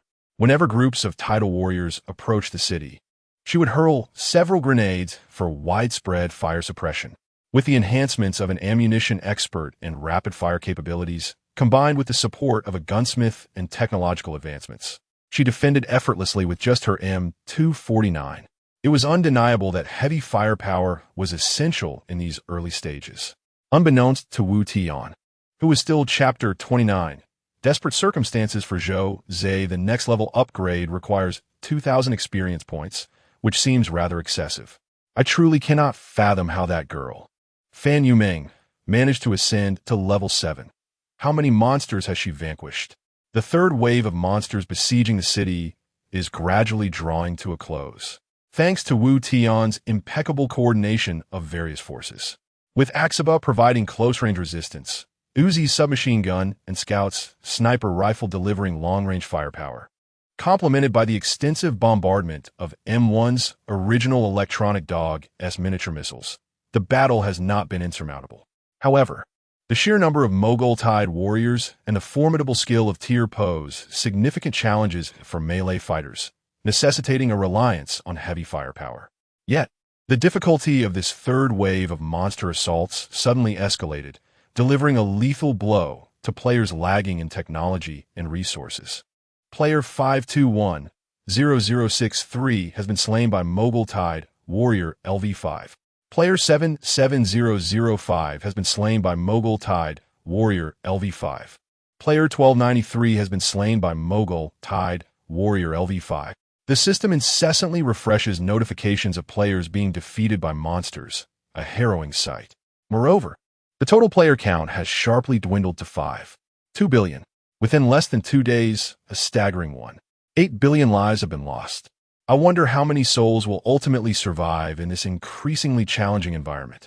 After delivering a headshot to the last Mogul Tide warrior with my sniper rifle, the third wave of monster assaults concluded successfully. Wu Tian received a notification from the system, granting him additional technology points. The third wave of monster assaults has concluded. The next wave will commence at 1400 hours. Wu Tian swiftly collected the spoils and invested in level 1 technology, artificial intelligence. Glancing at the time, it was 8:45. Thus, it took a full 45 minutes to eliminate all 1,000 monsters of the third wave. With over 5 hours of leisure time ahead, he could venture out to hunt some wild monsters to enhance his abilities. Wu Tian recalled the level 10 resource site inhabited by mudstone beasts. It was time to realize his plan. Suddenly, a pang of anxiety struck him as he remembered the most crucial element of this plan, his assistant, Zhou Zhe. Zhou Zhe specialized in an invincible build, relying solely on his personal prowess for defense, devoid of any ranged weapons, mercenaries, or pets to assist him against the third wave of monster assaults. The tier skill wielded by the Mogul Tide warriors was particularly devastating to melee fighters. Yoshi Vashin Peril. Wu Tian hastily checked to see if he could reach him in time. He quickly dispatched a message to Zhou Zhe. "Brother, are you there? What's the situation?" Wu Tian then retrieved his satellite locator, needing to confirm Zhou Zhe's survival. After inputting Zhou Zhe's name and ID into the device, the screen promptly responded. 2 o'clock direction, 2 kilometers away.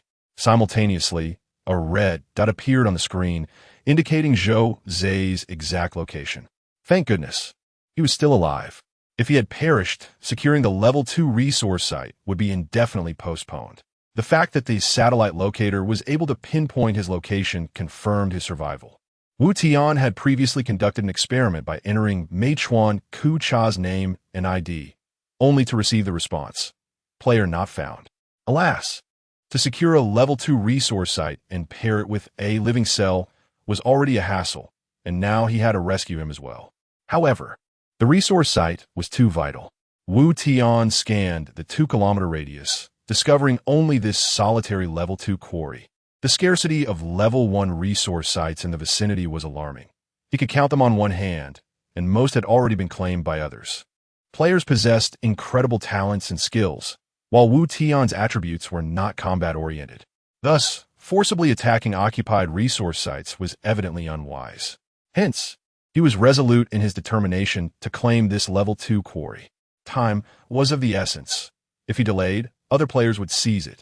Wu Tian disregarded the corpses of the Tide Warriors and hurriedly prepared to secure the level 2 resource site. He opened the trading channel to see if any necessary items were available. The marketplace boasted a plethora of goods, including various equipment, items, blueprints, and materials. Would X100 trade for iron or X90? Infected corpse LV2X100 trade for 200 stones. Bronze axe LV2X1 trade for 150 crystals. Telltale pistol blueprint X1 trade for any LV5 equipment. The trading channel proved to be quite intelligent, equipped with a search function. Wu Tian typed teleport into the search bar, and a page of related items immediately appeared. Teleport scroll X1 trade for 100 crystals. Excellent, just the item I need, and the price is reasonable. He spent 100 crystals to acquire the teleport scroll. Next, he needed to procure some restorative potions. Given the main city's built-in spring effect, the demand for healing items was low, and their prices were unexpectedly affordable. Small life potion, trade for 10 crystals. Purification potion, trade for 100 any materials. He spent another 100 crystals and 100 materials to purchase 10 small life potions and 1 purification potion. All right, that should suffice. Axaba, come here. Axaba leaped down from the city walls alongside Wu Tian, racing toward Zhou Zai's coordinates. Beneath the dimming night sky, a towering young man, standing 2 meters tall, gripped a massive sword tightly as he found himself surrounded by a horde of Tide Warriors. Damn it, this is merely the third wave. It seems I shall perish here today. These cursed fish monsters, they bleed profusely when attacked, continually draining my health. With fierce determination in his eyes, the young man, drenched in blood, bore multiple wounds that oozed relentlessly. The wall behind him was in tatters, clearly indicating that he lacked the resources to upgrade or repair it. His gaze burned with a mixture of defiance and fury as he swung his massive sword in a sweeping arc, cleaving through a multitude of Tide Warriors as though they were mere stalks of wheat. Without exception, the fallen Tide Warriors were severed in half. This strike carved out a swath of safety around him. What was once an impenetrable encirclement now revealed a 1-meter radius devoid of any living Tide Warriors. Cough, cough. Chapter 30. The killing machine in the distance. Wu Tian rode atop a tiger, observing with keen interest the desperate struggles of a burly young man. A distance of 6.1 kilometers was merely a matter of minutes for the swift Asaba, and Wu Tian had already reached the vicinity of Zhou Zai's main city, eager to witness the limits of his capabilities. The system had already alerted Zhou Zai of an approaching stranger, yet he paid little heed, believing the warning pertained to the Tidal Warriors.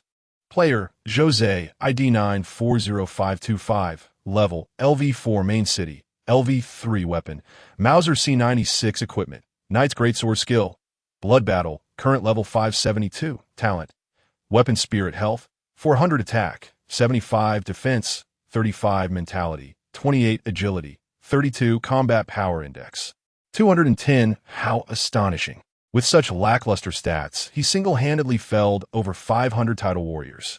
Wu Tian marveled at Zhou Zai's stats, realizing that the so-called combat power index was merely a reference, and one could not fully gauge a person's true strength based solely on their panel data.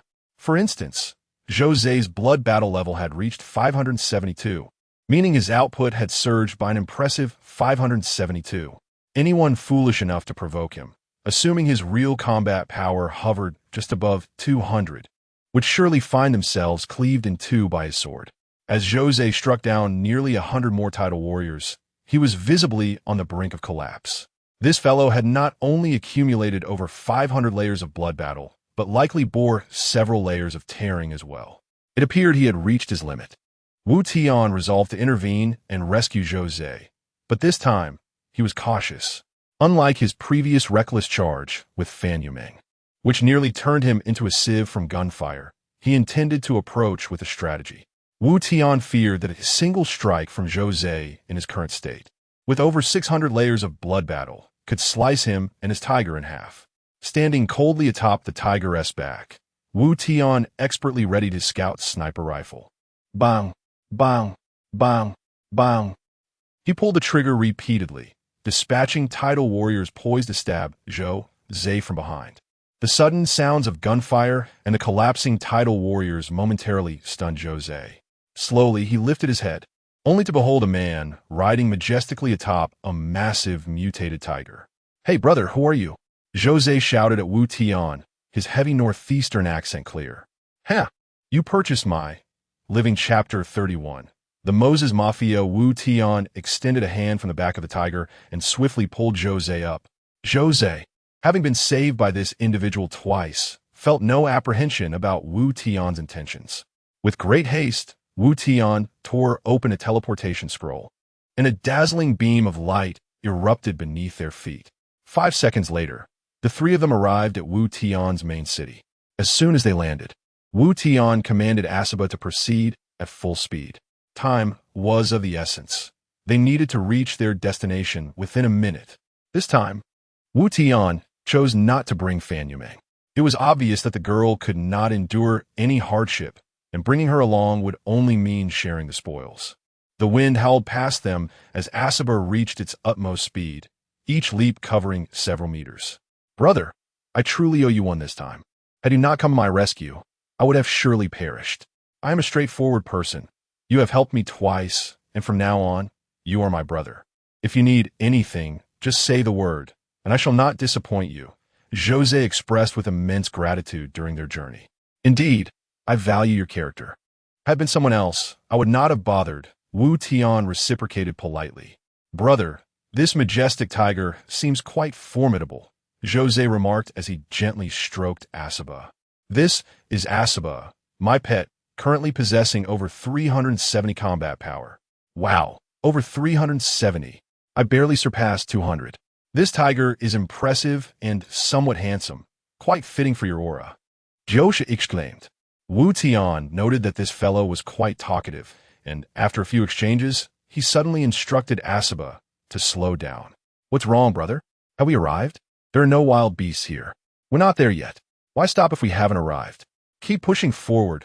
My blood battle time is nearly up. Fear not. We shall resume shortly." No sooner had the words left his mouth than Zhou Zhe sensed an impending crisis. A massive boulder, propelled by a fierce wind, came hurtling towards them. Asiba swiftly maneuvered to evade the giant stone's assault. Zhou Zhe snorted, gripping the hilt of his sword tightly, and with a knightly swing of his heavy sword, he unleashed a powerful strike. A silvery sword aura shot forth like a bolt of lightning, colliding with the oncoming boulder. Boom! The boulder shattered midair, sending dust scattering in all directions. "Well, that certainly revived us," Zhou Zhe sneered. "Continue forward, do not stop. A few broken stones are of no concern." Zhou Zhe stood atop Asiba, facing the wind, with his knightly sword raised before him.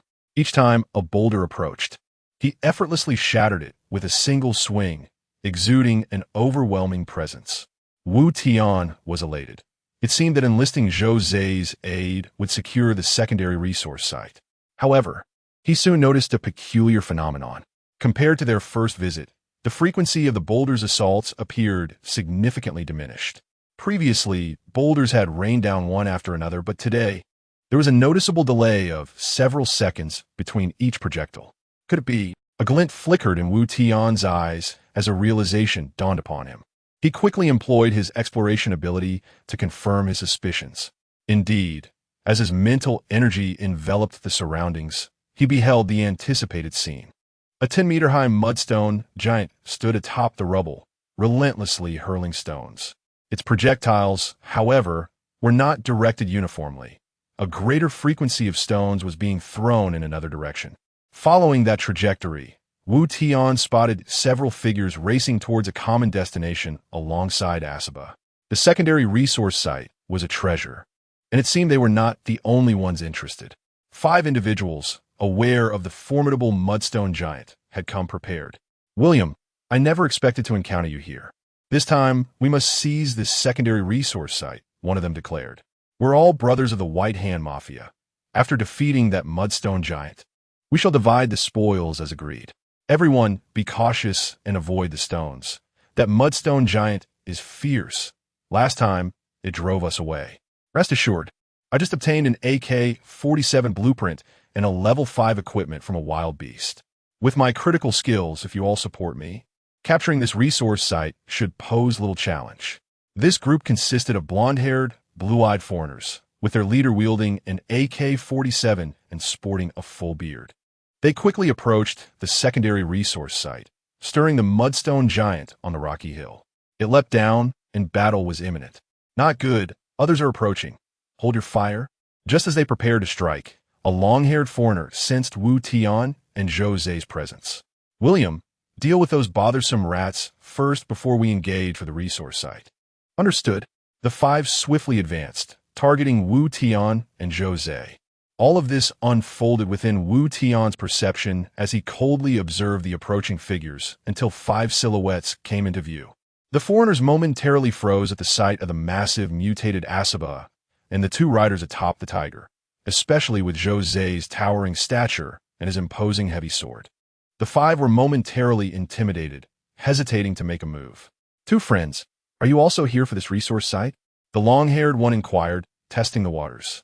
The exploration ability had already revealed the specifics of the 5 individuals.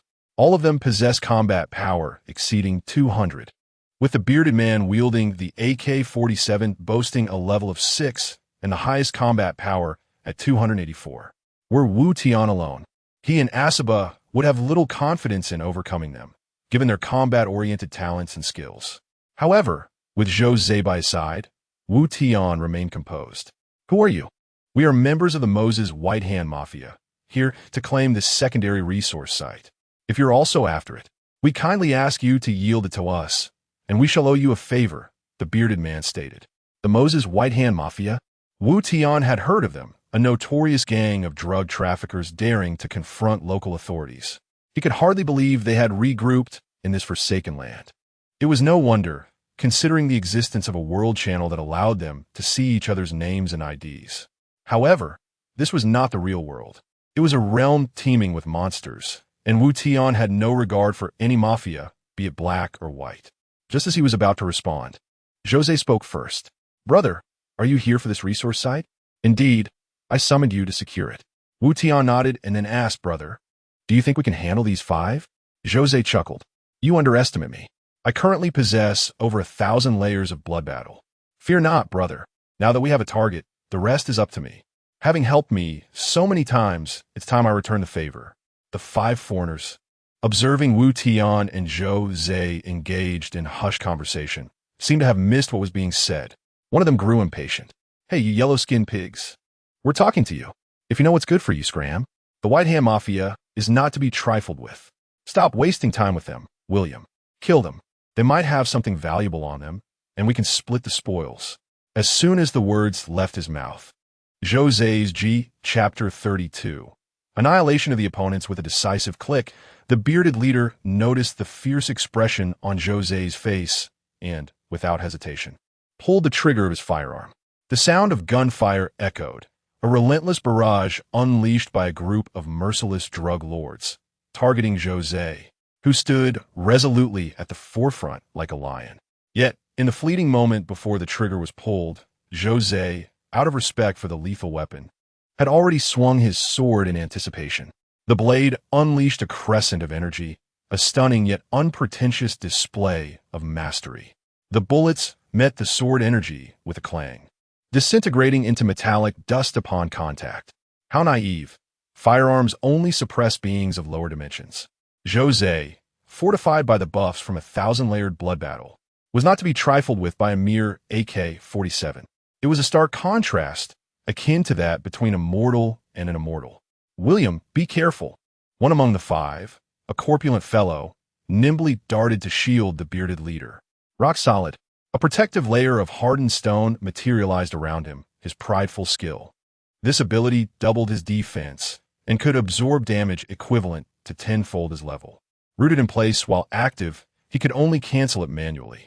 In previous battles, he had bravely stood his ground using this skill, even rallying a few militia armed with the most inferior Mauser C-96S, successfully defending against sieges with minimal resources.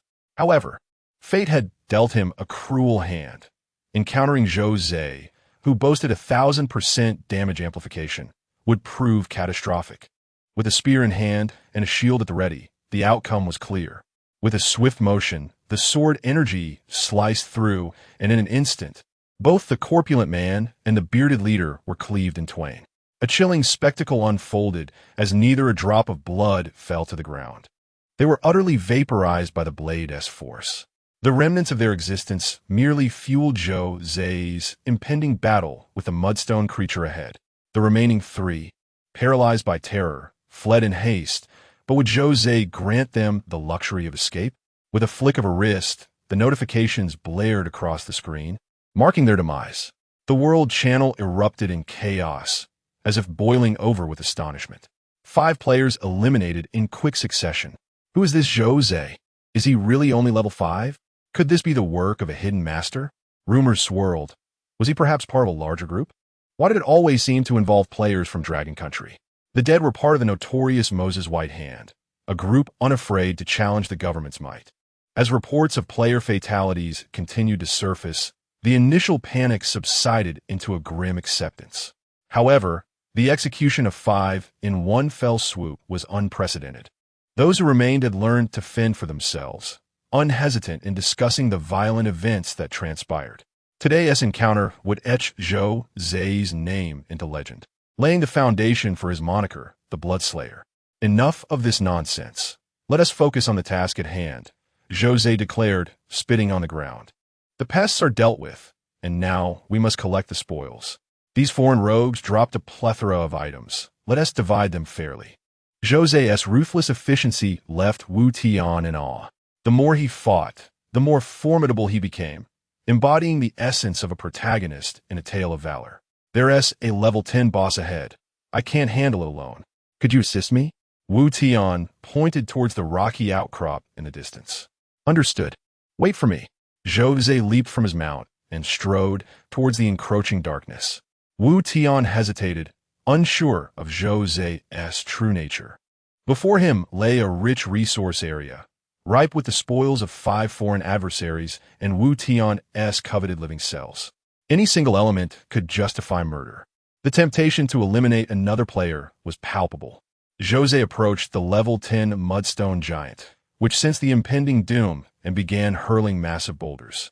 However, these projectiles posed no hindrance to Zhou Zhe's advance. With the sword poised across his chest, a mere flick would reduce the incoming stones to dust. Closer and closer he drew. The mudstone creature dwarfed him, its 10-meter frame casting an imposing shadow over his 2-meter stature. Yet, an aura of dread emanated from Zhou Zhe, unsettling the creature. Perplexed, the mudstone giant scratched its head, unable to comprehend the threat before it. But rather than ponder further, it roared defiantly, raising its granite arms to strike. Ah, a formidable foe indeed. Under ordinary circumstances, I would have disregarded you entirely. Zhou Zhe scoffed, his demeanor growing colder. But now, you serve as an excellent whetstone for my blade. In a flash, Zhou Zhe swung his heavy sword horizontally, unleashing a solid wave of sword energy. The collision with the mudstone giant's granite arms resulted in a cataclysmic shattering of rock. As the creature's head was reduced to rubble, the remaining energy surged into the surrounding stone, causing an explosive reverberation. Was this truly the end? Wu Tian's eyes widened in astonishment. Something felt amiss. The situation was far from ordinary. Chapter 33. A sense of loyalty. The corpse of the mudstone monster had yet to collapse. Its enormous headless and armless body still loomed in place. Zhou Zhe realized with a start that it was not dead. Wu Tian quickly discerned the anomaly and called out to Zhou Zhe with urgency. In the next moment, the mudstone monster's form transformed into a colossal magnet, causing countless fragments of rock to surge toward him. Soon, new arms and head grew back, restore to their original state. This creature possessed the ability to assimilate earth elements and reshape them into its body, surviving even a decapitation? How utterly bizarre! José's eyes widened in disbelief. Having just cleaved the monster's head with a single strike, he had not received any kill reward, leading him to understand that the creature was still alive. Initially, he believed it to be gravely injured, not mortally wounded, and had intended to deliver a finishing blow. Yet, to his astonishment, the powerful strike he had unleashed had not harmed it in the slightest.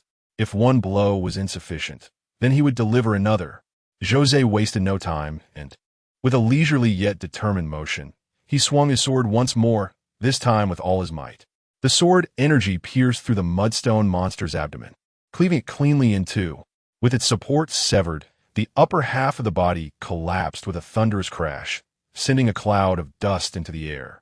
An eerie spectacle unfolded as the upper half of the monster, upon touching the ground, began to assimilate the stones around it, rapidly regenerating its lower half at a visible pace. Meanwhile, the other half of the body stood motionless, devoid of any life energy. Endless. José charged forward, swinging his sword with fervor. 1 strike, 2 strikes, 3 strikes, an uncountable number of strikes. However, no matter how many blows he delivered, the pile of stones resembled a mass of clay, endlessly reconfiguring itself to regain vitality. Wu Tian observed this peculiar scene, his brow furrowed in concentration. How abnormal. He was fortunate to have escaped yesterday. Otherwise, both he and Fan Yumeng would have met their demise here. With the enhancement of the 1,000-layer blood battle state, José's countless strikes could not vanquish the creature. How could he and Fan Yumeng possibly contend against it? Something was amiss. This was beyond reason. If this were a game, it would surely be a bug. If it were not a bug, then the issue could not lie within the numerical values. Josha, in his current state, possessed the capability to overpower the mudstone monster. In reality, this creature's defense was not even as high as that of the chubby White Hand gang member after activating his skill, Rock. Yet, why was it impossible to kill? If it was not a bug and the values were sound, then only one possibility remained. A mechanism was at play. Just as certain monsters are invulnerable or unselectable in specific environments, this was the mechanism at work, rendering it immune to external forces. Wu Tian held his breath, focusing all his mental energy into a single point, using it as a medium to conduct a comprehensive scan of the mudstone monster. Its rocky body exhibited the flow of energy substances. In a precise sense, it was not a living organism. The sources of this energy emanated from a singular location, its heart. There lay a peculiar stone, imbued with a vast reservoir of pure energy, serving as the core of the mudstone monster's drive. This stone was encased in intricate electronic components, likely functioning as an energy conduction device. This energy-imbued stone could very well be what the elven race referred to as negativine stone. Now it became clear he had finally grasped the creature's vital weakness. This entity was not a true biological being, but resembled more of a mechanized construct, powered by the negative-ine stone. It executed all its attacks and daily activities. Hey, José, its weakness is located at the heart. Wu Tian hastily called out. The heart, you say? Understood. José replied, swinging aside the massive rock obstructing his path, positioning himself directly over the mudstone monster's chest. No longer relying on slashing with the knight's greatsword, José altered his attack strategy. He stood the knight's greatsword, upright beneath him, its tip aimed at the heart of the mudstone monster. With his palm pressing down on the hilt, José exerted a forceful thrust, and the knight's greatsword pierced into the creature's body as effortlessly as cutting through tofu. Ka-ka-ka-ka, flutter, flutter, flutter. Countless fragments of stone fell from the mudstone monster, producing a cacophony of strange sounds. The creature's massive form began to convulse, akin to a short circuit from an electric shock. José sensed something had been breached. Seizing the opportunity, he twisted the sword's hilt. The glimmer of life in the monster's eyes dimmed, and its shattered body ceased to reform. Kill Mudstone Monster LV10. Rewards: 2,000 experience points. 500 stone materials, 10 crystal cores, stone armor LV10. Lord's Treasure Chest LV10. Low quality negative Een Stone X1. Level 2 resource quarry LV2 has been claimed and is now available for mining. Your level has risen to LV6. Rewards, 100 health points. 5 to all attributes. At last it was resolved. Jose let out a sigh of relief. The system had issued the kill rewards, thereby confirming the Mudstone monster's demise. Brother, I've taken down the big guy. Aside from the experience points I cannot share, here are all the rewards for you. Jose generously presented a bounty of spoils to Wu Tian, including a piece of LV-10 equipment and an LV-10 Lord's Treasure Chest. He even transferred the ownership of the Level 2 resource quarry outright. Though he felt a twinge of reluctance, his resolve remained firm. Player 940525 Jose has transferred quarry LV2 to you. Wu Tian noticed Jose's hesitance and promptly declined.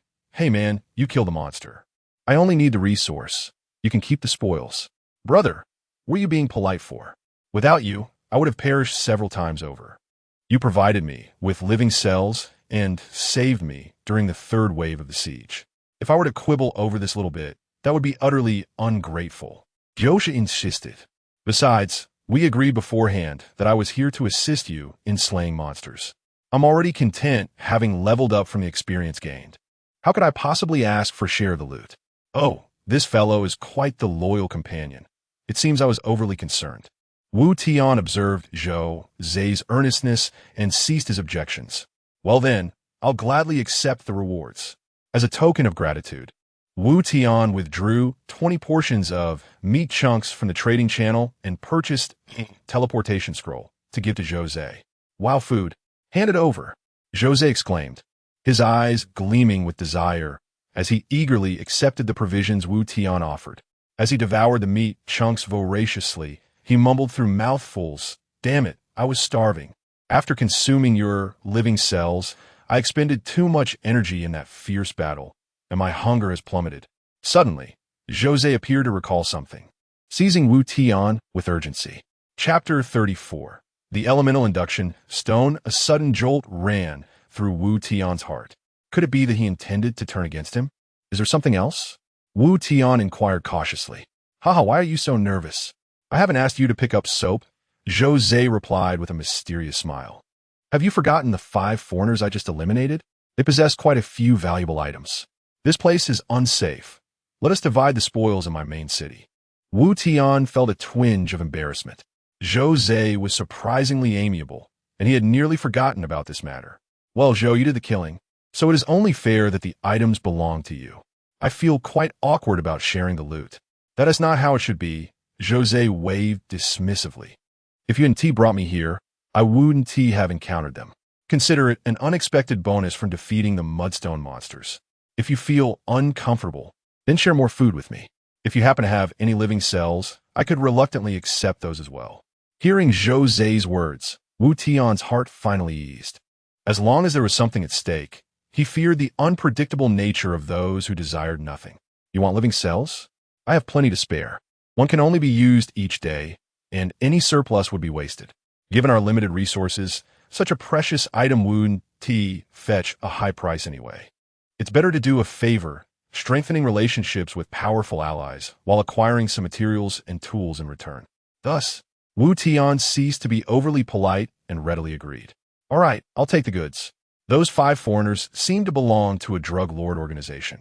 They likely won't let this slide easily. If trouble arises, I'll stand by your side. The two mounted the back of the tiger, Asaba. Jose tore open the teleportation scroll, and a beam of light ascended from beneath them. 5 seconds later, they arrived in Jose's dilapidated main city. Without further ado, Jose organized the materials and items acquired from the loot into a list and sent it to Wu Tian. 20,000 stone, 32,000 wood, 28,000 iron ore. 200 corpses, 6,000 crystal cores, a level 5 sharp dagger, level 5 agile boots, AK-47 manufacturing blueprint, several potions, and 5 level 1 resource plots. What is this? Wu Tian inquired, noticing an item labeled induction stone. Upon use, it resonates with certain elements in the world, allowing one to randomly comprehend a form of elemental power. That is it for the items. Let us discuss how to divide them. Wu Tian pondered for a moment and proposed a fair arrangement. Brother, you are invincible and don't require building upgrades. The materials are of little use to you. How about I take the materials and resource plots, while you keep the other items? Haha, Wu Tian, you are truly a genius. Your thoughts align perfectly with mine. The two reached an agreement, with Wu Tian taking the entirety of the 80,000 building materials and the 200 various corpses along with the 6,000 crystal cores, while the equipment, AK-47 blueprint, potions, and the induction stone were claimed by Jose. Subsequently, Jose transferred ownership of the 5 level 1 resource plots to Wu Tian. Upon Wu Tian acquiring the third plot, a system notification indicated that his main city was insufficiently leveled to continue transferring resource plots. Wu Tian checked the rules and found that one could only occupy a number of resource plots equal to the main city level. Currently, his main city was level 6. Having previously held 2 level 1 resource plots, and having just acquired a level 2 plot, combined with the 3 level 1 plots now transferred, this totaled exactly 6. One must admit, the system was quite fair to prevent high-level players from monopolizing all nearby resources early on. It imposed a strict limit on the number of resource plots one could occupy. Jose, seeing the system's restrictions, couldn't help but curse. Damn it, there are indeed too many rules. I've been screwed over by this wretched system again. Wu Tian, the remaining 2 plots cannot be transferred. I'll pass them to you once your main city levels up. Wu Tian smiled faintly. No worries, you can keep them for now. Although you don't need resources to upgrade your main city, you still need to elevate it to level 5. A level 5 main city will unlock the Research Institute, where technologies to enhance one's combat strength can be discovered. Moreover, your buildings need upgrading. Your invincible style is indeed formidable, but many monsters in this world possess terrifying abilities. For instance, the tearing attack of the third wave of tidal warriors makes it perilous for you to face them alone. Wu Tian continued to offer thoughtful advice.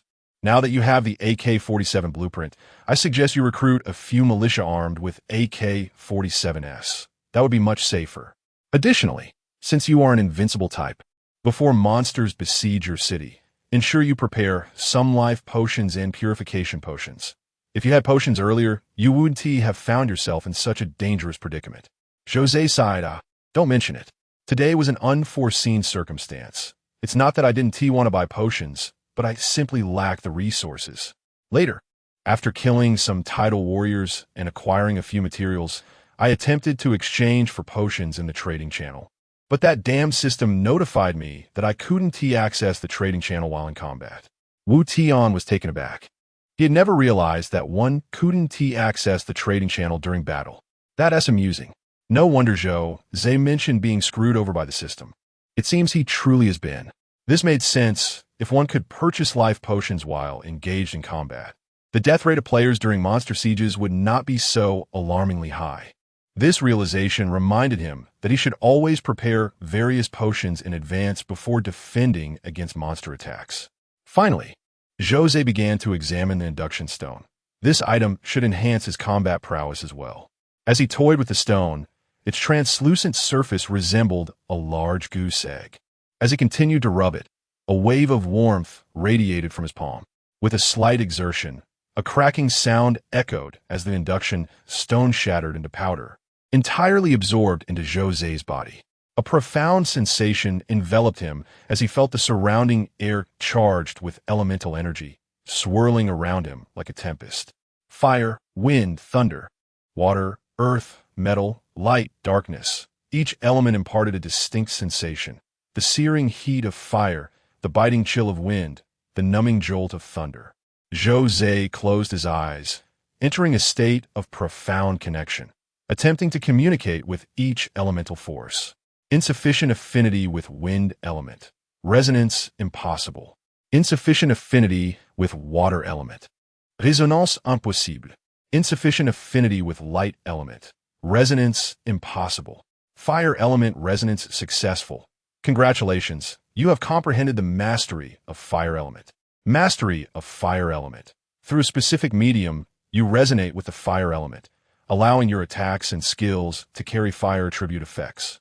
including but not limited to splatter and burn statuses. Chapter 35. The Eye of the Demon. Haha.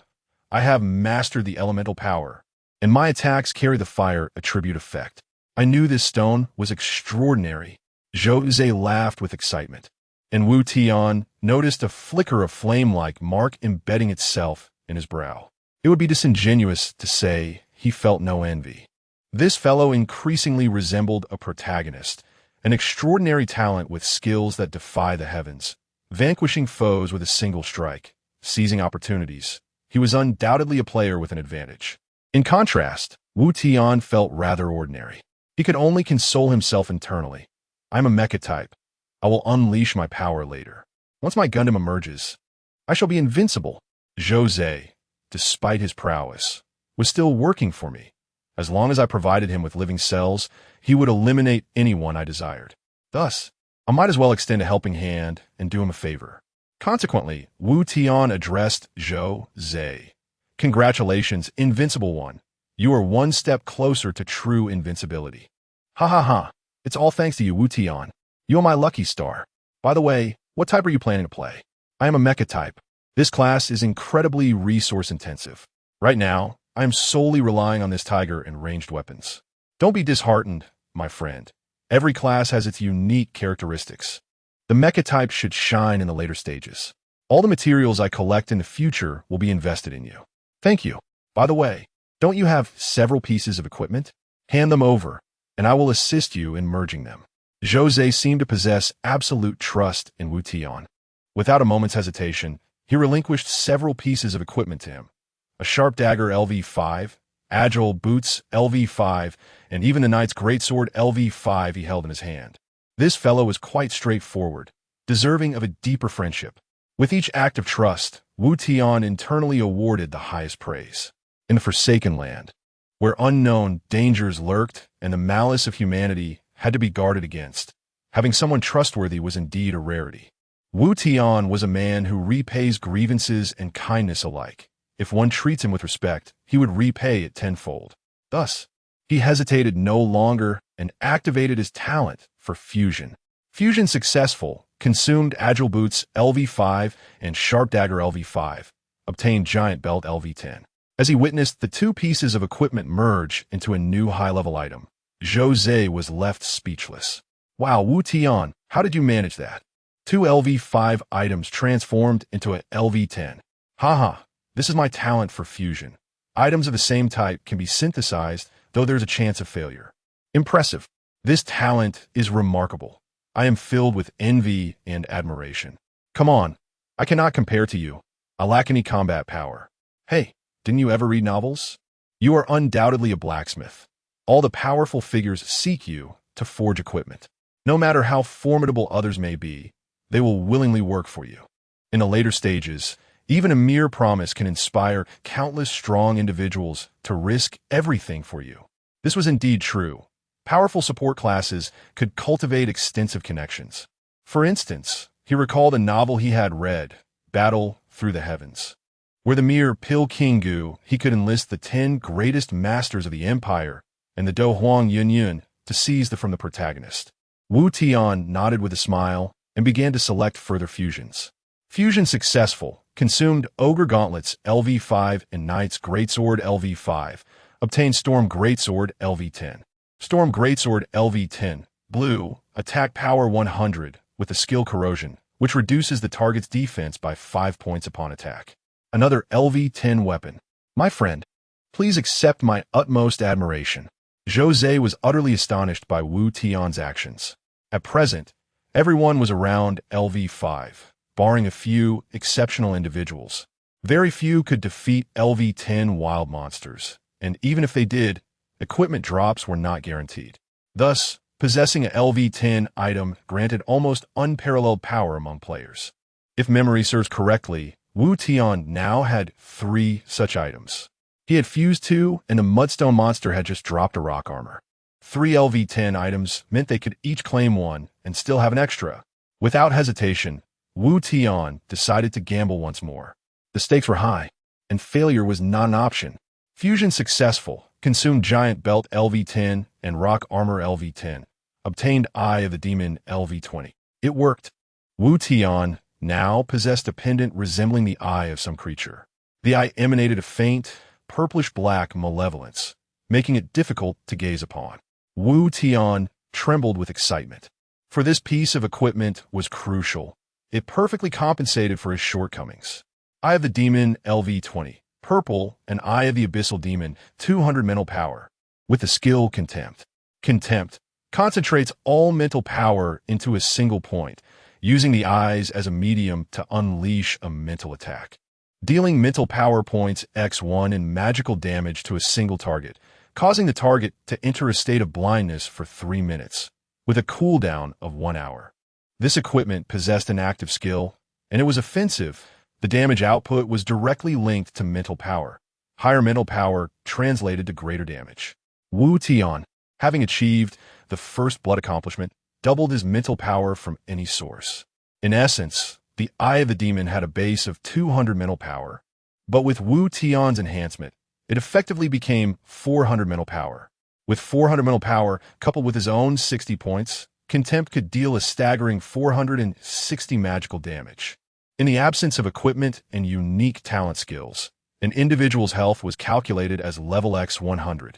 This skill could potentially eliminate players below level 5 in a single blow.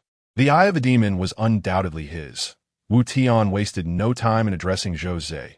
Zhou Zhe, the LV-10 Storm Greatsword is yours. It has armor-piercing effects and suits you well. The Eye of the Demon belongs to me. The added mental power is of little use to you. Do you have any objections to this arrangement? None at all. It is entirely reasonable. Transforming 3 LV5 items into 1 LV10 item is a tremendous gain for me, and I have grown accustomed to using swords. Given a choice, I would select the Storm Greatsword. With Zhou Ze's prompt acceptance, Wu Tian was not one to be stingy. He readily offered 5 units of living cells and 50 units of meat to Zhou Ze, saying, Zhou Ze was overjoyed, accepting everything without reservation. This collaboration proved mutually beneficial, solidifying their bond. The strongest form of cooperation is one of mutual benefit. Zhou Ze considers Wu Tian as a brother. Take care, my friend. Remember to seek me first if you need anything. Wu Tian nodded, lightly leaping on Asaba and disappearing into the mist. Chapter 36. The Taijiang drone swarm upon returning to the main city. The clock indicated it was already 12:40. With just an hour and 20 minutes remaining until the 4th wave of monsters would besiege the city, the recent endeavors had proven to be remarkably fruitful. Over 80,000 resources were amassed, and with the remaining stock in the warehouse, the total had surpassed 100,000, ample for a substantial upgrade of the buildings. Consumption: wood X1600, iron or X1600, stone X1600, upgrade main city to level 7, total population. 470, main city durability, 700 upgrade materials, wood X3200, iron or X3200, stone X3200. Consumption: wood X3200, iron or X3200, stone X3200. Upgrade main city to level 8, total population. 480 main city durability, 800 upgrade materials, wood X6400, iron or X6400, stone X6400. Consumption: wood X12800, iron or X12800, stone X12800. Upgrade main city to level 9, total population. 490 main city durability, 900 upgrade materials, wood X25600, iron or X25600, stone X25600. After expending nearly 70,000 resources, the main city was elevated by 3 levels, yet the materials were once again insufficient. With over 30,000 resources remaining, the Met Camp was upgraded to level 5, enabling the production of Taijiang drones. First, I spent 150 materials to create the blueprint, which allowed me to synthesize 10 units of energy crystals, finally resulting in the manufacture of the Taijiang drone. Taijiang drone, a technological marvel by Taijiang Corporation. Its drone technology ranks among the finest globally.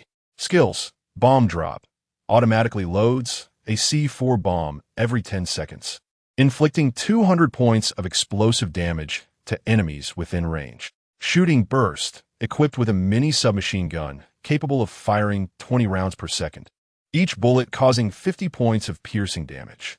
Swarm effect. For each additional drone in combat, all damage increases by 1. Population, 1 combat power index, 125. The data might appear somewhat lacking. However, the production cost is remarkably low, and once scaled, the damage output is commendable. The creation of a Taijiang drone requires merely 10 units of energy crystals, equating to only 30 units of materials. Extraordinarily economical. With 6 resource sites at my disposal, I'm not at all concerned about such a trivial cost. Through my interactions with Zhou, my perspective has evolved significantly. While it is prudent to conserve resources, one must not be overly frugal. Enhancing combat power remains imperative, much like the 5 unfortunate bandits who lost everything upon their demise. Mechas possess an advantage over firearms. Once constructed, they require no further investment, as all ammunition is automatically replenished. Yet, they do have their shortcomings, particularly the high destruction rate when thrust into the fray. Firearms, on the other hand, remain with the user as long as they survive. Drones, perfectly positioned in the sky, adeptly circumvent the high casualty issue. With a remaining population of 85, I promptly allocated 2,550 materials to reach the maximum number of drones. Buzzing incessantly, a swarm of drones circled above the main city, obscuring the sky like a horde of locusts. Precise strikes in times of scarcity, and overwhelming firepower when necessary. I felt a profound sense of security. The defensive measures of the main city were complete. It was now time to address the corpses of the monsters. I opened the trading channel to assess the quantity of meat chunks sold. After more than 6 hours, only over 500 portions had been sold, which paled in comparison to the evening's heightened demand. Most of the 500 portions were sold within the initial 2 hours, indicating that the subsequent 4 hours yielded minimal sales. The reason was evident. The sheer volume of meat chunks listed in the trading channel suggested that many had become envious of the lucrative opportunities presented by the food items. As levels rose, more individuals ventured out to hunt. The availability of job change books increased, and many opted to transition to chefs or alchemists. Now, food restoring 10 points of satiety had plummeted to a mere 50 materials per portion, while I was compelled to sell mine at 100 materials, which would undoubtedly fail to attract buyers. The neighboring herbal essence for health restoration fared no better, as prices had similarly dropped. I suspected that prices would continue to decline, potentially reaching a low of 10 materials for a restoration of 10 points of satiety or health. This would represent the most ideal price. Anything excessively high would invite competition, causing prices to rise due to scarcity, while an oversupply would lead to a drop in price. I adjusted my price to 50 materials and commenced the fusion of the corpses, with over 7,000 corpses remaining, predominantly those of the Mogul Tide warriors, an amphibious fish-like species. I was uncertain of the outcomes of their fusion. Nevertheless, I was eager to discover the results. I initiated the fusion process, executing one fusion at a time. Fusion successful. Consumed Mogul Tide warrior corpses LV5x2, obtained Sashimi X5. Fusion successful. Consumed Mogul Tide warrior corpses LV5x2, obtained Sashimi X5. Fusion failed. Lost Mogul Tide warrior corpses LV5x1. Fusion successful. Consumed Mogul Tide warrior corpses LV5x2, obtained Sashimi X5. The Warehouse Now Brim, Chapter 37. The Three Sisters of Komodo. Integration successful. Consumed Caviar X2, obtained Ocean Preserves. Ocean Preserves, a delicacy emitting a rich aroma. This marine cuisine holds immense allure for various creatures of the Forsaken Continent. Upon use, it will attract a creature of unknown level and power, and slaying it will yield corresponding rewards. Intriguing, indeed, the prospect of luring an unknown entity. This could mean summoning anything from a goblin to an abyssal demon or an ancient dragon. As for the rewards from defeating it, they are surely contingent on the nature of the summoned creature. Wu Tian doubted that attracting a mere goblin would yield any exceptional loot. This notion seemed far-fetched. While it sounded mystical, the practical implications were rather lackluster. What if an immensely powerful mythical beast were summoned, only for him to be effortlessly slain? To whom would he voice his grievances? Perhaps rallying a group of strong allies could prove beneficial. Yet if they attracted a mere goblin, they might find themselves overwhelmed by their own reinforcements. What a ridiculous preserve! Not only could he not consume it, but it had also cost him 2 portions of caviar. It would remain in the warehouse, gathering dust. After a series of operations, the time had reached 1:40 p.m., with just 20 minutes until the 4th wave of monsters would assault the city. Wu Tian felt relaxed. He was well prepared this time, with 86 Tai Jiang drones still hovering in the sky. With nothing else to occupy his time, he opened the chat channel to observe the players engaging in casual banter. Seeking fixed party members for leveling and hunting monsters, a level 6 veteran leading the charge. Private message me for talents and skills, priority to the Thunderous Lady. Purchasing a job change book, money is no concern, just hoping you have stock. Offering a piece of equipment, steel claw, only accepting materials above 2,000. Freshly cooked food is in abundance. With the 4th wave of monsters approaching, one must be well fed to fight. Selling a city relocation scroll, capable of moving the main city to designated coordinates, with a Cherry Blossom Nation actress willing to relocate near my main city free of charge. The chat channel buzzed with activity. It seemed the players had gradually adapted to the Forsaken Land after enduring 3 waves of monster sieges. Wu Tian found himself intrigued by the city relocation scroll. This item could enable a reliable ally to move nearby, thus providing mutual support. He thought of Zhou Zhe and Fan Yumeng. The former was loyal and trustworthy, while the latter was simple-minded and harbored no malicious intent. Consequently, Wu Tian privately messaged the seller of the city relocation scroll. Wu Tian, how much for the city relocation scroll? Seller, 5,000 materials, no negotiation. Wu Tian, can you lower the price?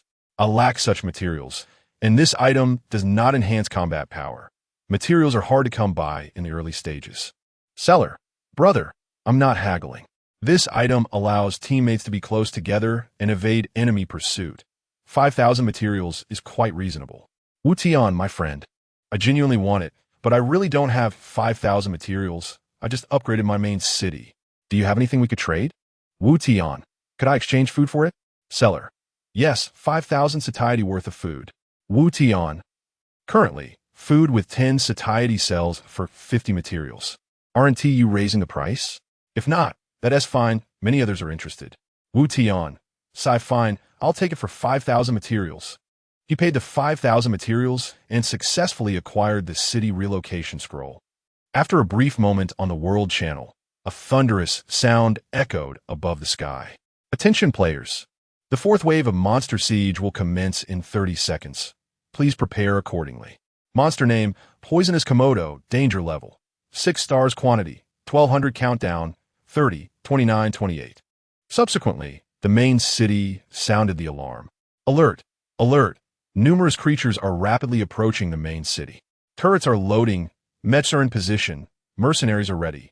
Fogging devices are operational. Distance 500 meters. Distance 400 meters. Distance 50 meters. A poisonous Komodo? Isn't that the 3 sisters? Can it surpass the Mogul Tide warriors in power? Driven by curiosity, Wu Tian initiated an investigation, revealing the details of the poisonous Komodo. Monster name, Poisonous Komodo level, LV6 skills. Erosion attacks weaken target's defense by 1 point, stackable. Poison attacks inflict poison damage, losing 1 of current health per second. Maximum loss not exceeding level X10, non-stackable. Vulnerability, none. Health 700 attack, 42 defense, 40 mentality, 12 agility, 28 combat power index, 192 no wonder. It possesses 2 skills and an increased quantity of 200. It is indeed significantly more challenging than the previous waves. The peril of the poisonous Komodo lies in its ability to negate armor. The more it is attacked, the greater the chance of defense becoming negative. The poison, while unremarkable, merely saps 1 of current health each second. Given its low level, it possesses minimal health and thus poses little threat. This wave bears some resemblance to the Mogul Tide warriors, somewhat countering melee units. However, Jose has learned from past experiences and prepared ample purification potions. For Wu Tian, it posed no significant danger. With a multitude of Tai Jiang drones overhead, he awaited the arrival of the three sisters to serve as fodder. The Mechas, equipped with intelligent mechanisms, required no input from Wu Tian.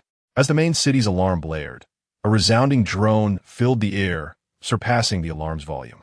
Buzzing. The drones advanced steadily forward, accompanied by the sounds of micro-submachine guns firing and C4 explosives detonating, composing a harmonious symphony. Axiba reclined atop the city wall in slumber, while Wu Tian rested his head on Axiba's belly, closing his eyes to rejuvenate. Blissful, utterly blissful. He required no effort as the drones commandeered the battlefield. Kill Poisonous Komodo LV6. Rewards. Experience points 1. Poisonous Komodo Corpse LV61. Iron or 6. Crystal Core 1. Kill Poisonous Komodo LV6. Rewards. Experience points 1. Poisonous Komodo Corpse LV61. Iron or 6. Crystal Core 1. Kill Poisonous Komodo LV6. Rewards. Experience points 1. Poisonous Komodo Corpse LV61. Iron or 6. Crystal Core 1. The notifications of kill rewards continued to pour in, despite the numerous poisonous Komodos. Not a single one appeared within Wu Tian's line of sight. They had either been riddled with bullets from micro-submachine guns or obliterated by C4 explosives from hundreds of meters away.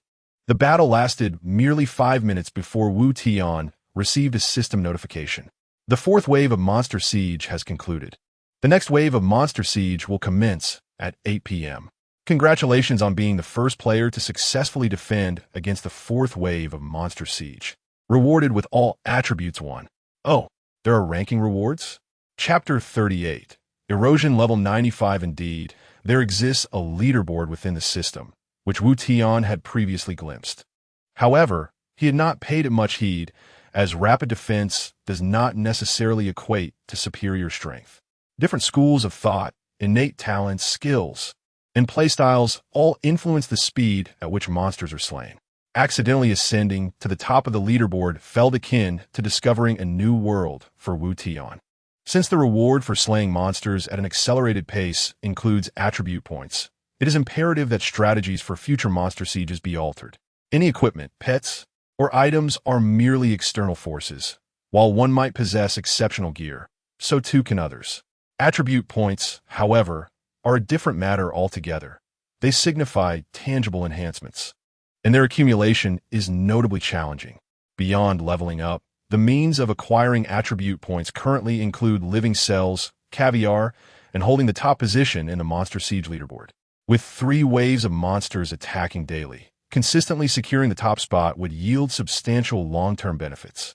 It seems that conservation of materials can no longer be an option. All possible enhancements must be utilized to maximize combat strength. Wu Tian glanced at the siege leaderboard, noting that the second-place contender was named Xiao Wu, also a citizen of the Dragon Kingdom. Upon reviewing the previous 3 leaderboard standings, he discovered that this individual consistently claimed the top position. Amusingly, he had inadvertently usurped someone else's rewards, thus forging a potential rivalry. Wu Tian was certain that it would not be long before Xiao Wu sought him out.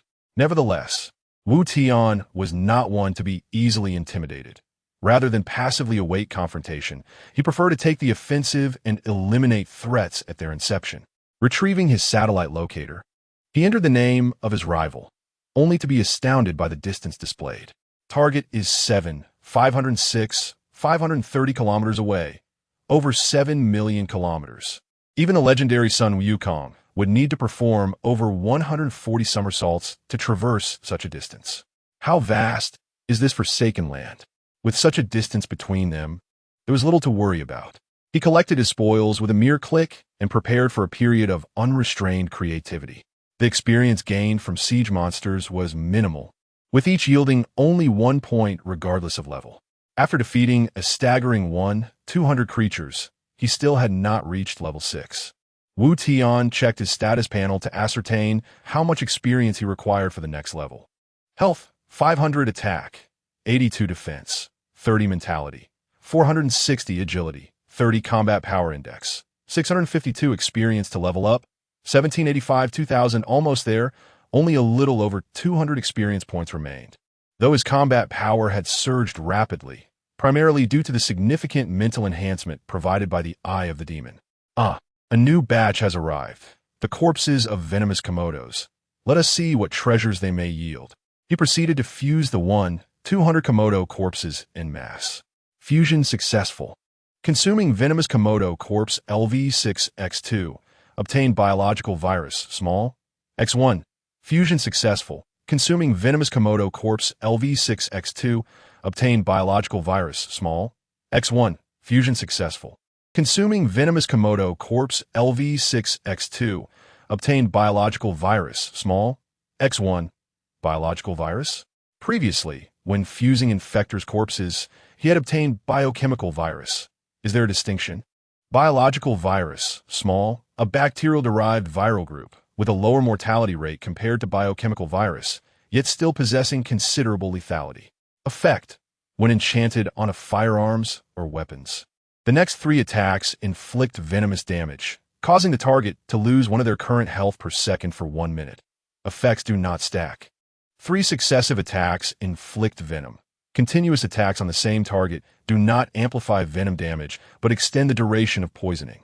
It seemed rather ineffective, yet he pressed on with further fusions. Fusion successful. Biological virus, small. X2. Obtained biological virus, large. X1. Biological virus, large. When enchanted on a firearms or weapons. Attacks within 1 minute inflict venomous damage, causing the target to lose 1 of their current health per second for 1 minute. Effects do not stack. Still underwhelming, though was somewhat superior to the smaller variant. He retained a few for backup and continued to fuse the rest. Fusion successful. Biological virus, large. X2.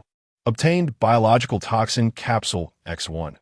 Biological toxin capsule can be converted into a biological toxin cloud via a fogging device, affecting area enemies with venomous damage, causing them to lose 1 of their current health per second. Excellent. The effects were progressively improving. He had gained yet another form of toxin cloud. The fogging toxin cloud could be understood as a debuff effect, a formation, a domain. Within a certain range, it would inflict negative effects upon enemies, such as reducing attributes, diminishing damage, or sapping health. The effects were indeed significant. This item proved to be quite useful, and Wu Tian kept several hundred on hand. The toxin capsules are single-use consumables and can only sustain a wave of monster sieges. Yet their efficacy remains unquestionable. The remaining capsules proceeded to undergo final fusion. With resources gradually accumulating, he felt increasingly at ease with the fusion process, as the probabilities were generally favorable. In the early stages, he had been quite anxious during the final fusion waves, fearing devastating losses from failures. Fusion successful. Biological toxin capsule X2. Obtained pathogen. Pathogen, the most primitive biological virus, capable of transforming infectors or toxin-based creatures, inducing an erosion effect.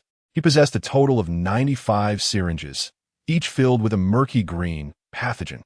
Transforming infectors? Wu Tian glanced at Asaba, a benevolent smile gracing his face. Asaba, come here. Let me administer some nutritional supplement injections. The pathogen was injected into Asaba's body, commencing its effects. The surface of Asaba began to exhibit streamlined patterns, resembling a gray electrocardiogram as they coursed over its body. Pet Corpse Tiger successfully transformed. Acquiring new skill erosion.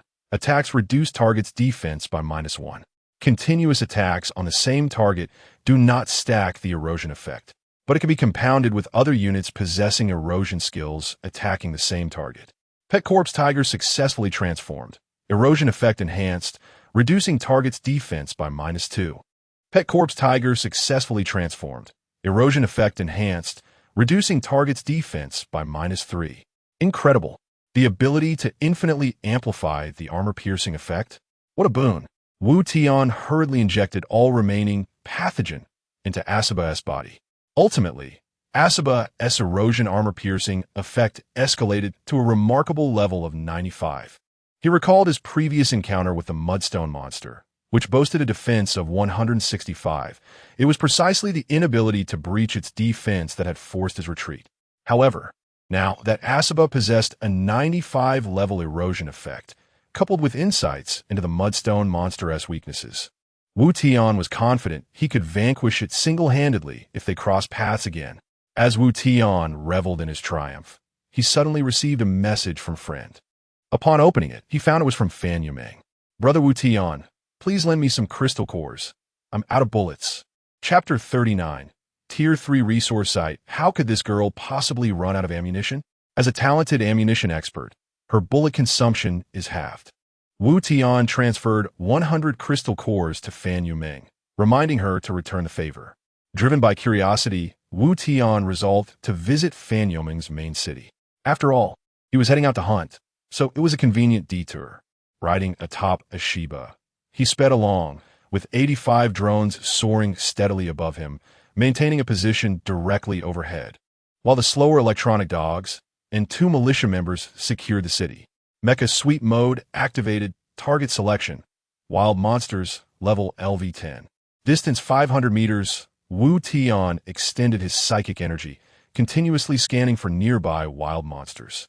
In Sweep Mode, upon identifying a target that met the criteria, the drone swarm would automatically converge and unleash a barrage without needing further commands. Kill Poisonous Komodo LV2. Earned rewards.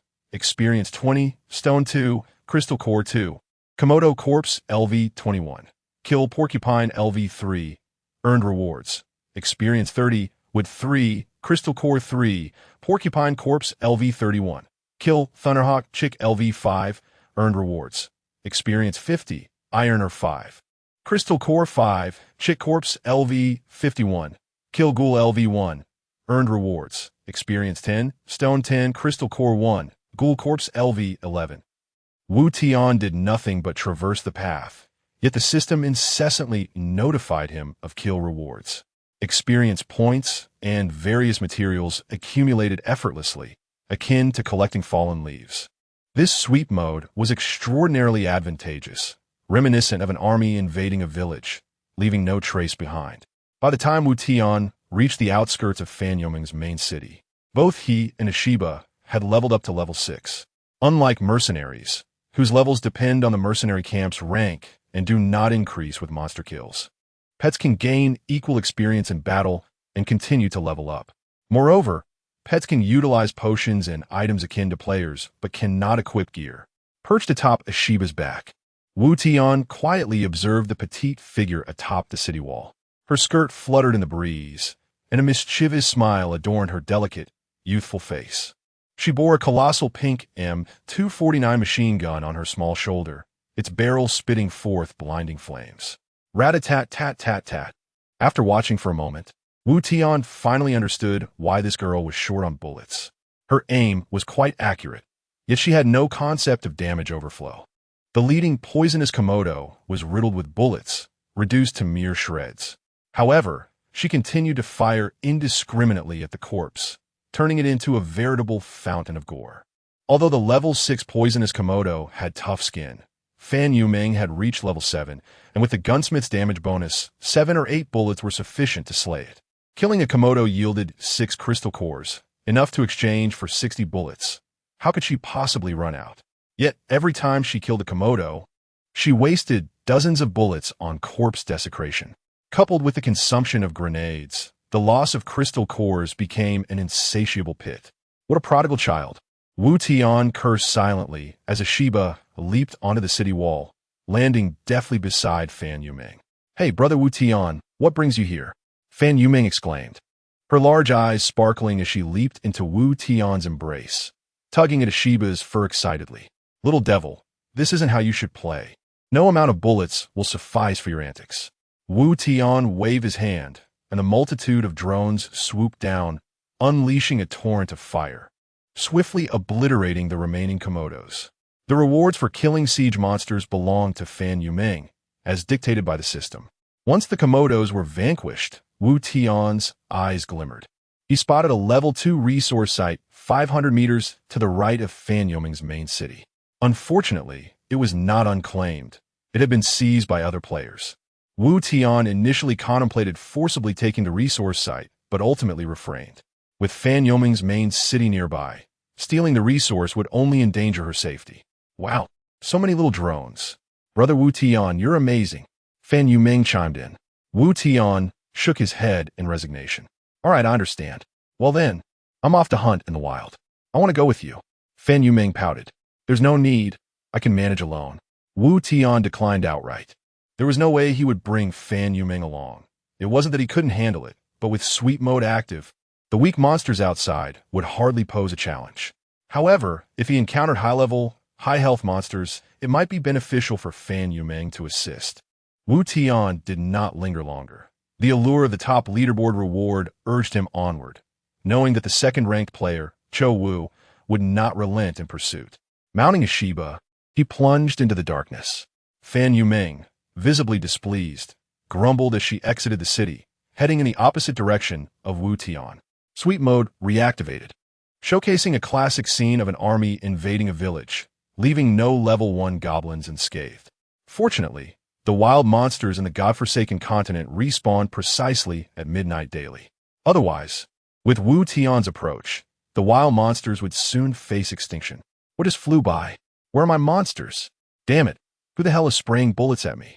Why are there so few wild monsters today? Surrounding players lamented, some barely managing to weaken a monster only to have Wu Tian snatch the kill. Others engaged in fierce battles with wild monsters, only for the drones to indiscriminately open fire, stealing their kills and injuring them in the process. Players venturing out to hunt found themselves wandering for ages without sighting even a level 1 wild monster. Having slain numerous low-level monsters, Wu Tian felt a growing sense of monotony. He initiated another scan, his psychic energy revealing the distribution of wild monsters within a 20-kilometer radius. A Tier 3 resource site, guarded by 2 level 15 Minotaurs. What was going on? From 10 kilometers away, Wu Tian spotted a Tier 3 resource site. The guardians of this site were 2 level 15 Minotaurs, engaged in a fierce battle with a faction that appeared to be vying for control of the resource site. The scan only revealed a vague outline, but the opposing faction was not composed of players. It seemed to be another type of high-level wild monster. Interesting. Wild monsters fighting over territory? He had never encountered such a scenario before. With both sides engrossed in their conflict, they likely wouldn't notice him. He decided to sneak closer and observe, hoping to seize any potential opportunity. Chapter 40. The fateful confrontation prior to his departure. Wu Tian procured a teleportation scroll from the trading channel, a precautionary measure for unforeseen circumstances. Suddenly, he recalled the level 10 boss chest dropped by the Mudstone monster, which he had yet to open. Amidst the multitude of tasks he had undertaken, he nearly overlooked this treasure. Wu Tian hastily retrieved the boss chest, eager to see what it contained. Please grant me something remarkable from this level 10 treasure chest, he murmured, rubbing his hands together and holding his breath as he opened it. Opening level 10 boss chest. Rewards: 125 ghost flames. Sealed clue: Mudstone monster, 125 ghost flames. A mode of transportation capable of reaching speeds of 380 yards per hour, consuming 1 unit of energy crystal per 100 kilometers.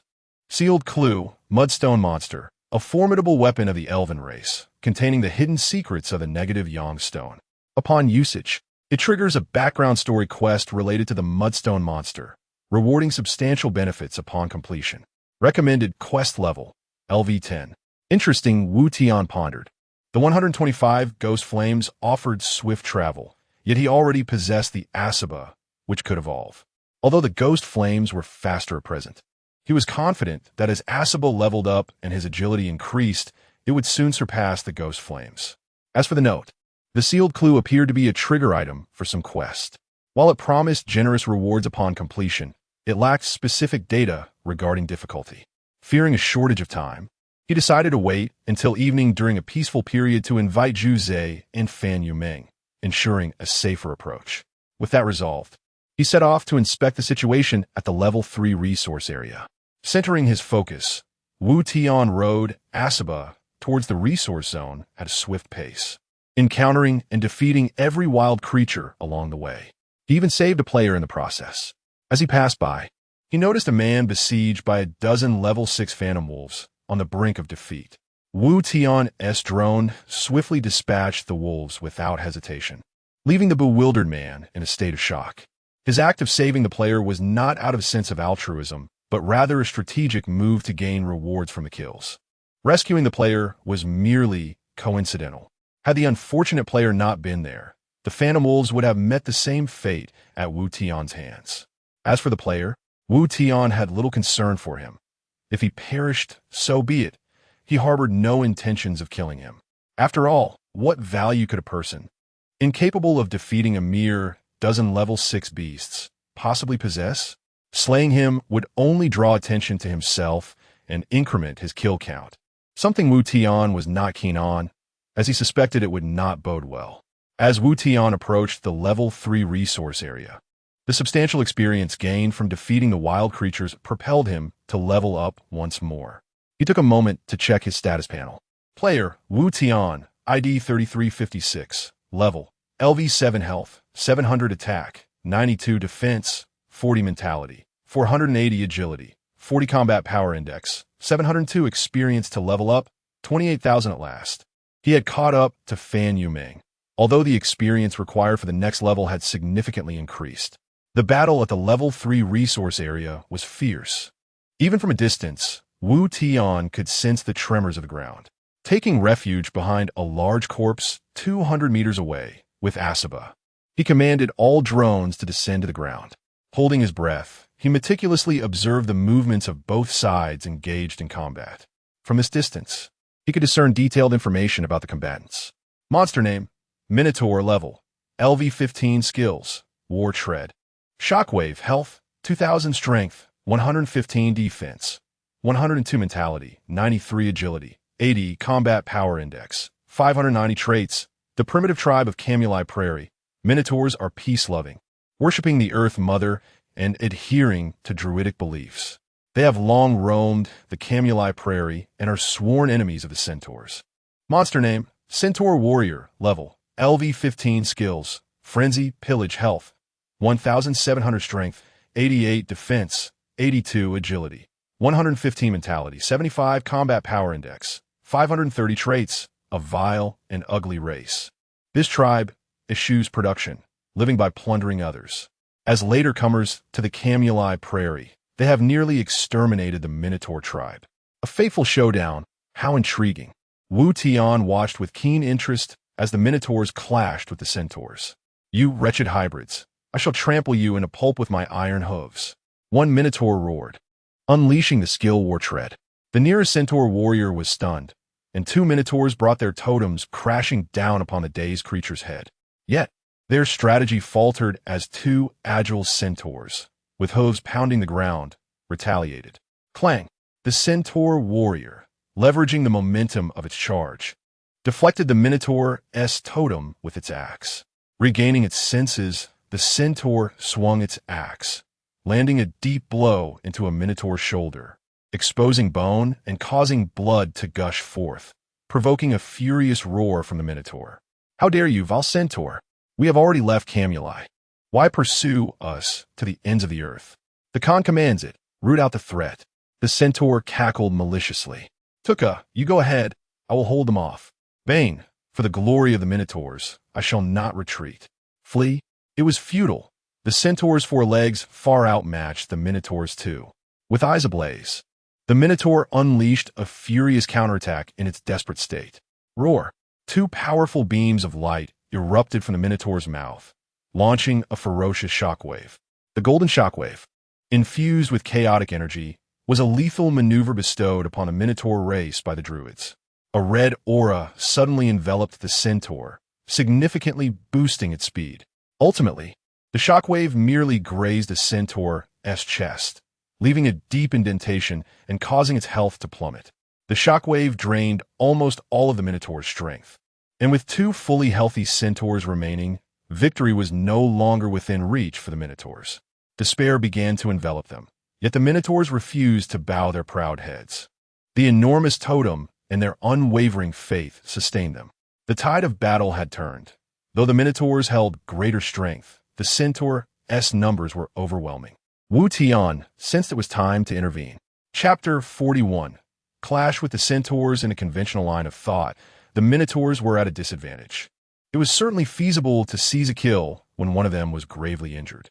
However, such an approach would yield at most the reward for slaying 2 Minotaurs. But what if the strategy were reversed? Would that prove more advantageous? Wu Tian pondered his next course of action, meticulously predicting the outcomes of each step, with a singular goal in mind: to maximize his gains. What would be the consequences of aiding the Minotaurs against the Centaurs? The intelligence gathered was reliable. The Minotaurs cherished peace. If he assisted them in vanquishing the Centaurs, the two Minotaurs would likely not repay kindness with malice. Engaging the Centaurs posed a significantly greater risk than eliminating the Minotaurs. Yet Wu Tian had already devised a battle plan in his mind. So be it, old Minotaur. I shall lend you my aid. With a sudden gust, Asaba leaped forth, launching himself at the Centaur who had been battered to near death by the shockwave. The speed was astounding. The wounded Centaur had no time to react as the ominous Asaba descended upon him.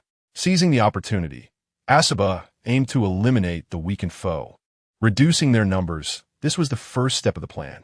With a swift motion, his ordinary steel claws tore through the Centaur's flesh with ease. After successfully landing the first strike, Asaba wasted no time in granting his opponent respite.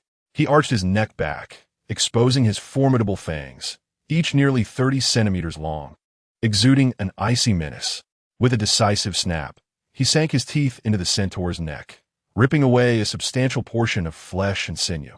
The Centaur, now spewing blood and twitching in agony, gradually lost its vitality, its eyes glazing over. Kill Centaur Warrior LV-15, rewarded with 3,000 experience points, 300 wood, 300 ore, 1 soul of the plane, 1 pickaxe, 15 crystals. A mere weakened Centaur, regardless of its level, was no match. The inherent superiority of predator over prey prevailed. Most critically, the effects of level 95 erosion had rendered the Centaur's defenses negative. High level, without defense, it was as fragile as parchment, reduced to a mere illusion of health. Already injured by the shockwave, its virtual health had dwindled to a mere remnant. Furthermore, the element of surprise had yielded unexpectedly favorable results. Having dispatched the weakened Centaur, Wu Tian's expectations were met. Asaba had charged in alone, without a mech pilot.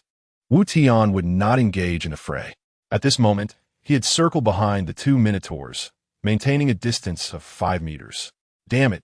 Where did this beast come from? Is it an indigenous creature from this forsaken land? Hurry, kill it!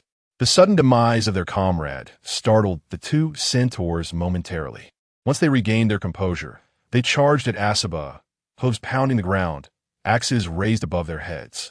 Wu Tian held his breath, his eyes tightly shut, acutely aware of every movement the Centaurs made. Asaba, fluidly twisting his body, evaded the oncoming assault. In that moment, the Centaur's defenses lay wide open. The opportunity had arrived.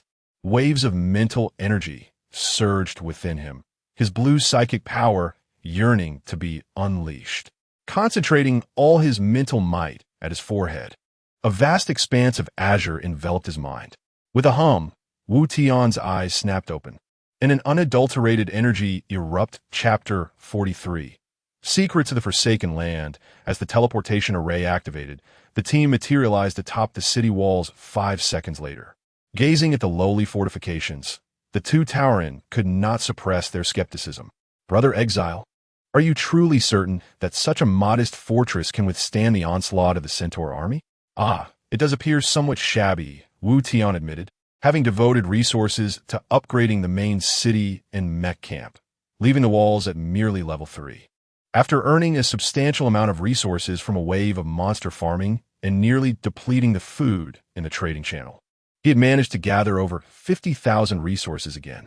The difficulty of the siege monsters was escalating. It was time to enhance the wall's level. Wall upgrade successful. Current level, LV4, durability, 400-400. Wall upgrade successful. Current level, LV5, durability, 500-500. Wall upgrade successful. Current level, LV10, durability, 1,000-1,000. The materials required for the wall upgrade were considerably more reasonable compared to the main city. Upgrading from LV3 to LV7 cost just over 10,000 stone. With the LV7 walls now towering over 3 meters high, the initial earthen barriers had transformed into sturdy stone fortifications. That will suffice. I will reserve the remaining resources for upgrading the main city to unlock more buildings and technologies. Wu Tian turned to the two Tauren. Now, can you share the secrets you know? Bane pondered. What do you think, Tuka? I believe it is feasible, as long as the exile has sufficient resources. Perhaps we might alter our predicament. All right, I understand. The elder Tauren, Tuka, exhaled deeply, seemingly resolved. Exile, the truths you seek are not as secretive as you might think. Tuka began to elucidate. This world consists of countless multiverses, and a Forsaken Land serves as a nexus for all these realms. Multiverse? Wu Tian grasped this concept.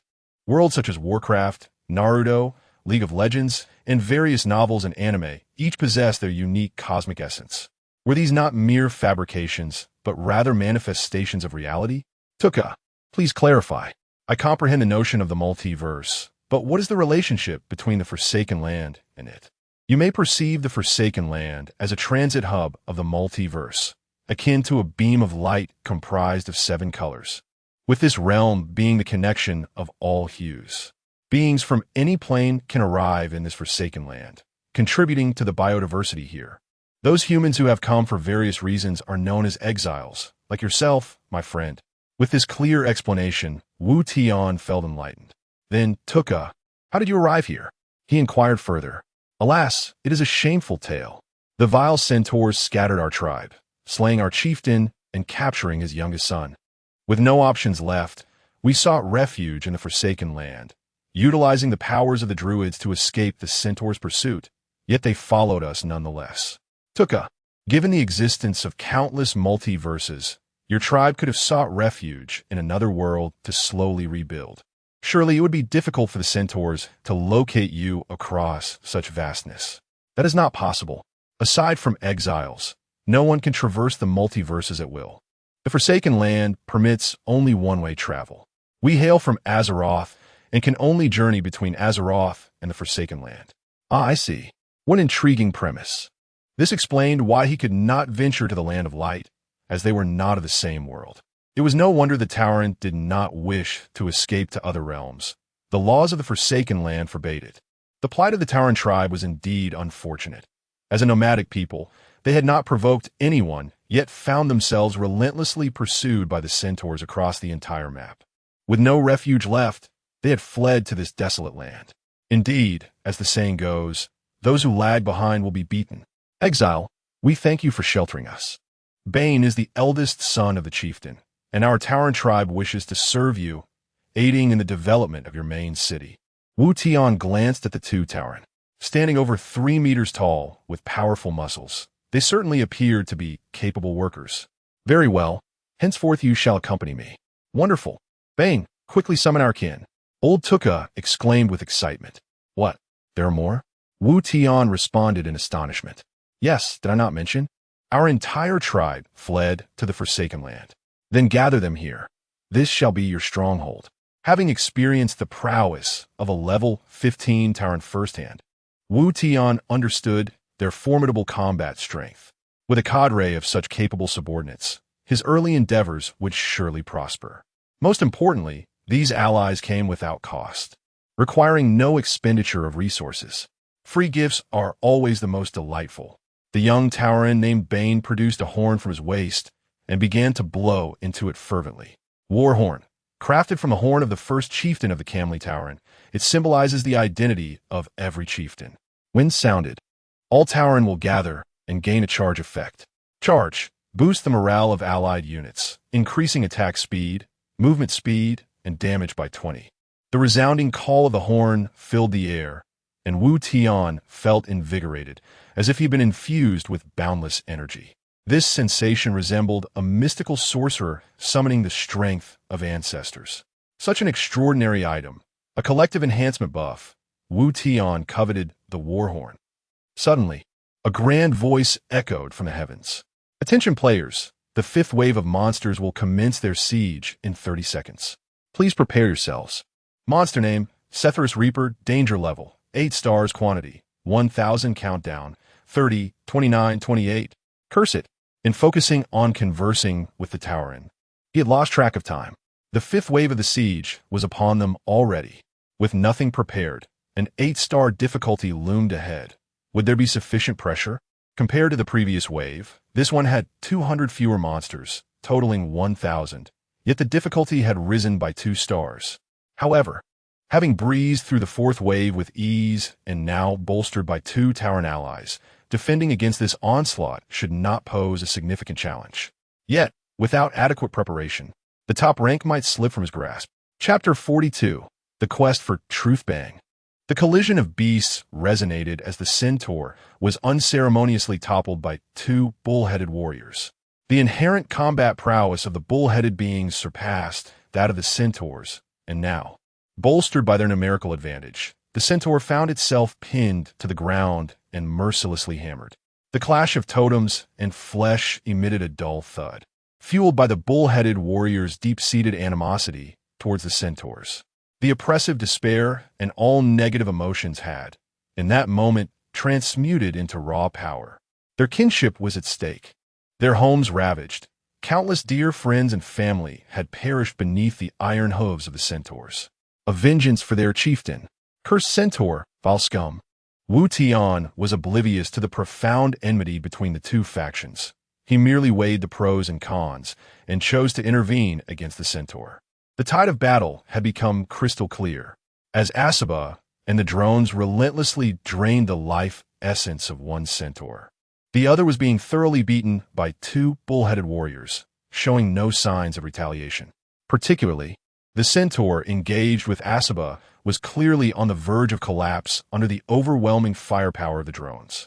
Dazed and disoriented from its injuries, the centaur's mind grew foggy, its reactions sluggish, and most critically, it succumbed to a temporary blindness, allowing Asaba and the drones to unleash a torrent of unopposed attacks. The centaur struggled for survival on the ground as Asaba clamped down on its neck, howling towards the heavens while voraciously consuming its flesh. Centaur Warrior LV-15 slain. Reward: 3,000 experience points, 300 wood, 300 or 1 soul of the plane, 1 pickaxe, 15 crystal cores. Meanwhile, the 2 formidable bull-headed warriors descended into a frenzy. The bull-headed beings and centaurs were perennial adversaries, akin to the rivalry between the Dragon Kingdom and the Cherry Blossom Nation. Whenever the Dragon Kingdom seized an opportunity to strike, they would unleash their full might, delivering punishing blows without mercy. The centaur was being reshaped under the relentless assault of the bull-headed warrior's massive totemic weapons. Its body crumpled in several places. Wu Tian watched with bated breath, fearful of inadvertently delivering a fatal blow.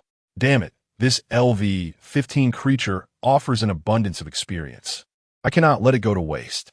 With that thought, he rushed forward and called out to the 2 bull-headed warriors, "Brothers, please cease your assault. Could you spare the head for me?" The totem aimed at the centaur's skull abruptly halted. They turned to Wu Tian, their expressions earnest and warm. "Bane, grant this exile the head," one of them replied. "Roar. Very well, Tuka. Though I long to deal with this scum myself, we bull-headed beings repay our debts of gratitude. I shall relinquish the head to him." Wu Tian felt a surge of delight. These 2 simple-minded bulls were quite accommodating. "Asaba, finish him off." Upon receiving Wu Tian's command, Asaba ceased its feast and lunged at the remaining centaur. "Curse you, foolish bull-headed beings, and you, exile. The great Khan's army will not spare you. Await our retaliatory strike." The centaur, enveloped in despair, realized its inevitable demise. In a fit of rage, it howled in impotent fury, its eyes gleaming with malice. In the next instant, Asaba opened its maw wide, sharp fangs laced with biochemical and bio. Chapter 44, the 5th wave of scythe wielders. Alert, alert. Numerous creatures are rapidly approaching the main city. Turrets are loading, mechs are in position, mercenaries are ready, fog dispersers are activated. Distance 500 meters. Distance 400 meters. Distance 50 meters. Are they coming? A low, hoarse voice emanated from the black mist, reminiscent of a steel saw dragging across glass. The scanning system activated immediately, and the monstrous visage of the creatures flooded Wu Tian's mind. Damn, what kind of monstrosity is this? Its appearance is grotesquely abstract. Before him stood a multitude of slender, elongated, deformed humanoid creatures, each part of their bodies twisted in horrifying ways. Their yellow skin was covered in striped patterns. resembling the viscous state of a symbiotic host. To paint a more vivid picture, they appeared as if they were formed from countless twisted strands entwined to create a human-like shape. Each of these twisted beings wielded a scythe that shimmered ominously. Indeed, the world is full of wonders, from which multiverse has this entity called Scythe Wielder emerged. Scythe Wielder. Scythe Wielder. The creatures emitted a series of unintelligible shrieks as they charged towards the main city. By the heavens, they move with astonishing speed. Wu Tian hastily checked the attributes of the Scythe Wielder. Monster name, Scythe Wielder level, LV8 skill. Soul Reap, damage dealt depends on the opponent's lowest defense or spear value. Weakness, burning health, 800 attack, 55 defense, 10 spirit, 55 agility, 60 combat power index, 240 characteristic. Servants of Death. They harvest souls for their master in the Forsaken Lands, existing solely for slaughter. Their scythes can not only wound the flesh but also reap the soul. Scythe Wielder. Scythe Wielder. The Harbingers of Terror have arrived. These creatures possess an astounding speed, as indicated by the alarm system, capable of traversing at least 100 meters in just 2 seconds. To be on the safe side, Wu Tian quickly activated the fog disperser, unleashing both biochemical and biological toxic clouds. 2 billowing clouds of emerald and dark green gas enveloped the main city. The former can penetrate armor, while the latter inflicts a minor, sustained damage, serving as a small debuff. The drones, without needing commands, surged forth. Miniature submachine guns and tracking missiles erupted in a series of fiery explosions amidst the black fog. The Uzi submachine guns of 2 militia members began to emit a low, growling roar. However, due to the Scythe Wielder's incredible speed, the firepower could not suppress them. In mere seconds, the siege of monstrous Scythe Wielders had reached the city walls. City wall sustained LV8 Scythe Wielder attack. Durability decreased by 4. City wall sustained LV8 Scythe Wielder attack. Durability decreased by 4. City wall sustained LV8 Scythe Wielder attack. Durability decreased by 4. Damn, since the first wave of goblin catapults, this marks the second assault on the city. Roar. Leading the charge was Asaba, who leaped from the city wall, his claws striking with such force that he could shatter the twisted bodies of the Scythe Wielders. Tuka and Bane, 2 minotaurs, exchanged solemn glances and nodded in agreement. Let's prove our worth. Bang! The 2 massive bulls jumped down from the wall, their 3-meter-tall frames crashing onto the ground with a resounding thud. Tuka's muscles bulged as he channeled all his strength into his legs, balancing on one foot while raising the other. Boom! With all his might, Tuka stomped the ground, sending clouds of dust swirling and shaking the earth. War Stomp. Minotaurs revere the Earth Mother, drawing strength from the earth to inflict magical damage based on their spirit coefficient to all enemies within a 2-meter radius, stunning all targets for 25 seconds. With the activation of War Stomp, a significant number of Scythe Wielders in the front lines fell into a dazed state, rendered immobile. Meanwhile, young Minotaur Bane, his face flushed, seemed to be holding back a powerful surge. Roar. In the next moment, a wave of golden, scorching light erupted from his mouth, colliding with the Scythe Wielders and exploding into a dazzling display. Shockwave. The Minotaur channels druidic magic, transforming power into a shockwave attack that inflicts significant magical damage in a rectangular area ahead. The duo's skills complemented each other seamlessly, one controlling while the other dealt damage. Both War Stomp and Shockwave delivered area of effect damage, and the level 15 Minotaurs held a significant advantage over the level 8 Scythe Wielders. Coupled with the sustained damage from the fog dispersers and the drone missile bombardment, the Scythe Wielders that had rushed to the city walls were already low on health. Thus, the 2 Minotaurs executed a stunningly effective harvest. Kill Scythe Wielder LV8. Rewards. 1 experience, 8 crystal cores. 1 Scythe Wielder LV8 corpse, 8 iron ores. Kill Scythe Wielder LV8. Rewards. 1 experience, 8 crystal cores. 1 Scythe Wielder LV8 corpse, 8 wood. Kill Scythe Wielder LV8. Rewards.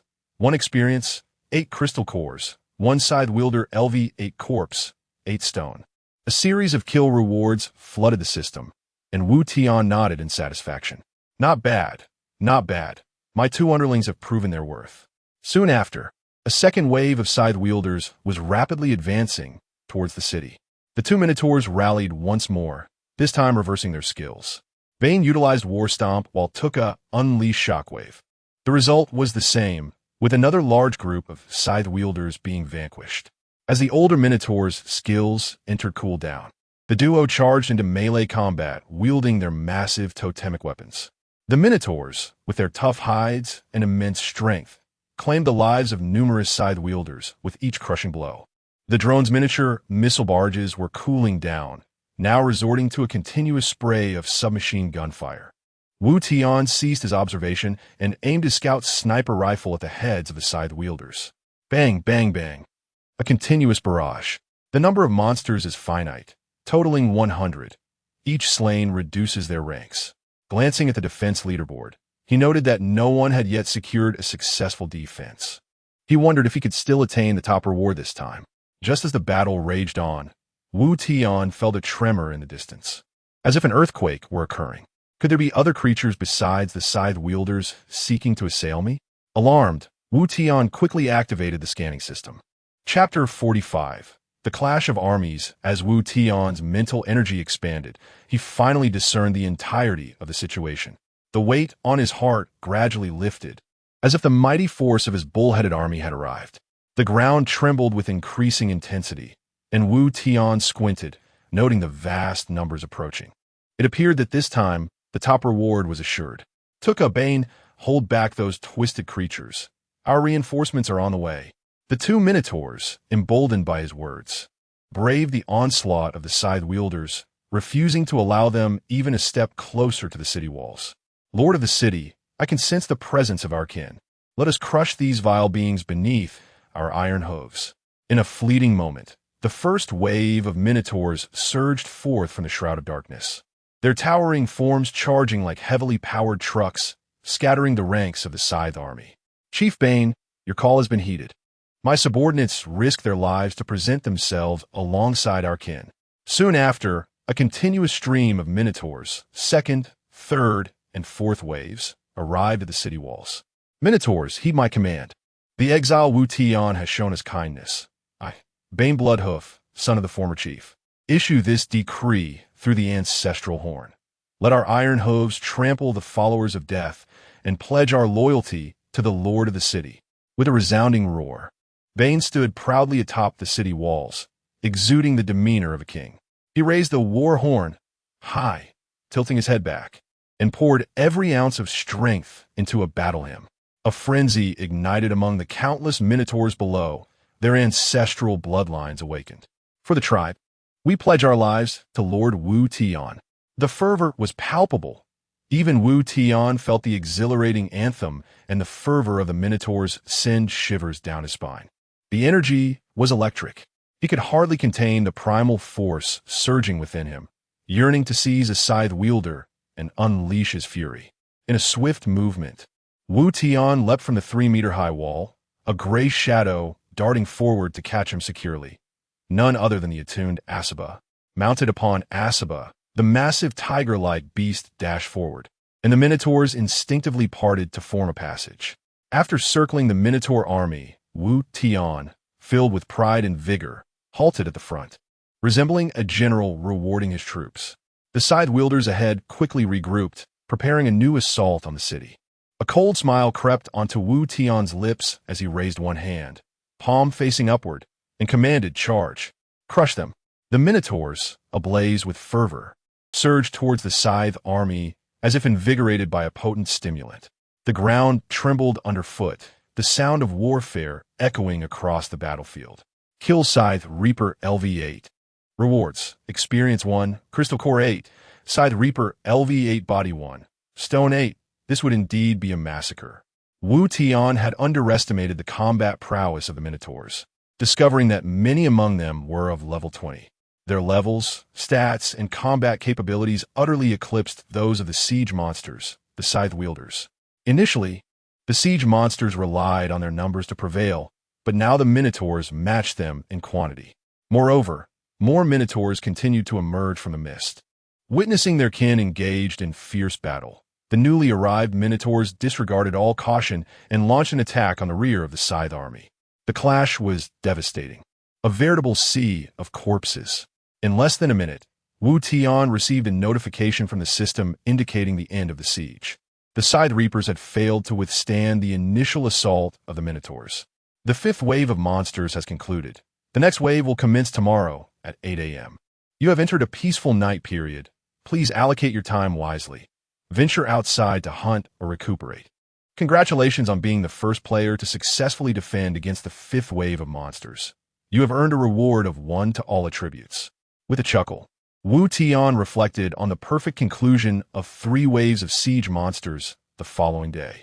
As anticipated, with the aid of the Minotaur army, he had secured the top position on the leaderboard, earning the attribute reward. The entire duration from the fifth wave of monsters to the end took less than 15 minutes, most of which was spent waiting for the Minotaurs to arrive. At that moment, other players remained embroiled in their struggles, with messages of player deaths occasionally appearing on the public screen. However, compared to the earlier waves, even with the Scythe being classified as an 8-star danger, the frequency of deaths had significantly decreased. After all, those who had survived thus far possessed some degree of self-preservation skills. Feeling the surge of power from the attribute increase, Wu Tian was elated. He had to admit, the 1 to all attributes was truly delightful. One should not underestimate even a small increase in attributes over time. It could yield significant benefits, especially as Wu Tian possessed living cells and caviar, providing him with ample daily enhancements. To secure the top position on the leaderboard among billions of players, to earn a 1 to all attributes was an accomplishment akin to winning the lottery, with odds far more daunting. Winning the lottery relied on luck and was a game of chance, whereas attaining the top rank required skill. The seemingly trivial reward for being first on the leaderboard underscored the rarity of items that enhanced attributes, explaining why Zhou regarded living cells as a treasure. Of course, the rules of the godforsaken land remained fair. The reward for the top rank was merely a modest attribute boost, with minimal impact on combat power. Unlike the various mobile games Wu Tian played in reality, where leaderboard rewards range from SSS grade to top-tier orange items, the results often led to top spenders monopolizing the rankings, exacerbating the gap between ordinary players. In the godforsaken land, everyone possessed exceptional talents and skills. There was no disparity where some awakened SSS talents while others were left with useless E or D grade talents, nor was there a system of awakened sheets. Here, one had to rely solely on their own strength and understanding of the godforsaken land, navigating the perils of life and death. Minotaurs, regroup. The Minotaurs retreated in an orderly fashion, their fervent gazes fixed upon their lord, Wu Tian. With a single command, he collected all the spoils of war. Gazing at the throng of Minotaurs before him and the steady influx of stragglers in the distance, Wu Tian couldn't help but smile with a mix of pride and exasperation. He turned to Bane and inquired, "Bane, just how many members does your tribe actually have?" Chapter 46. Cavalry and Infantry more than 80,000? A wave of astonishment washed over Wu Tian. How many Tauren have sought refuge in the Forsaken Land?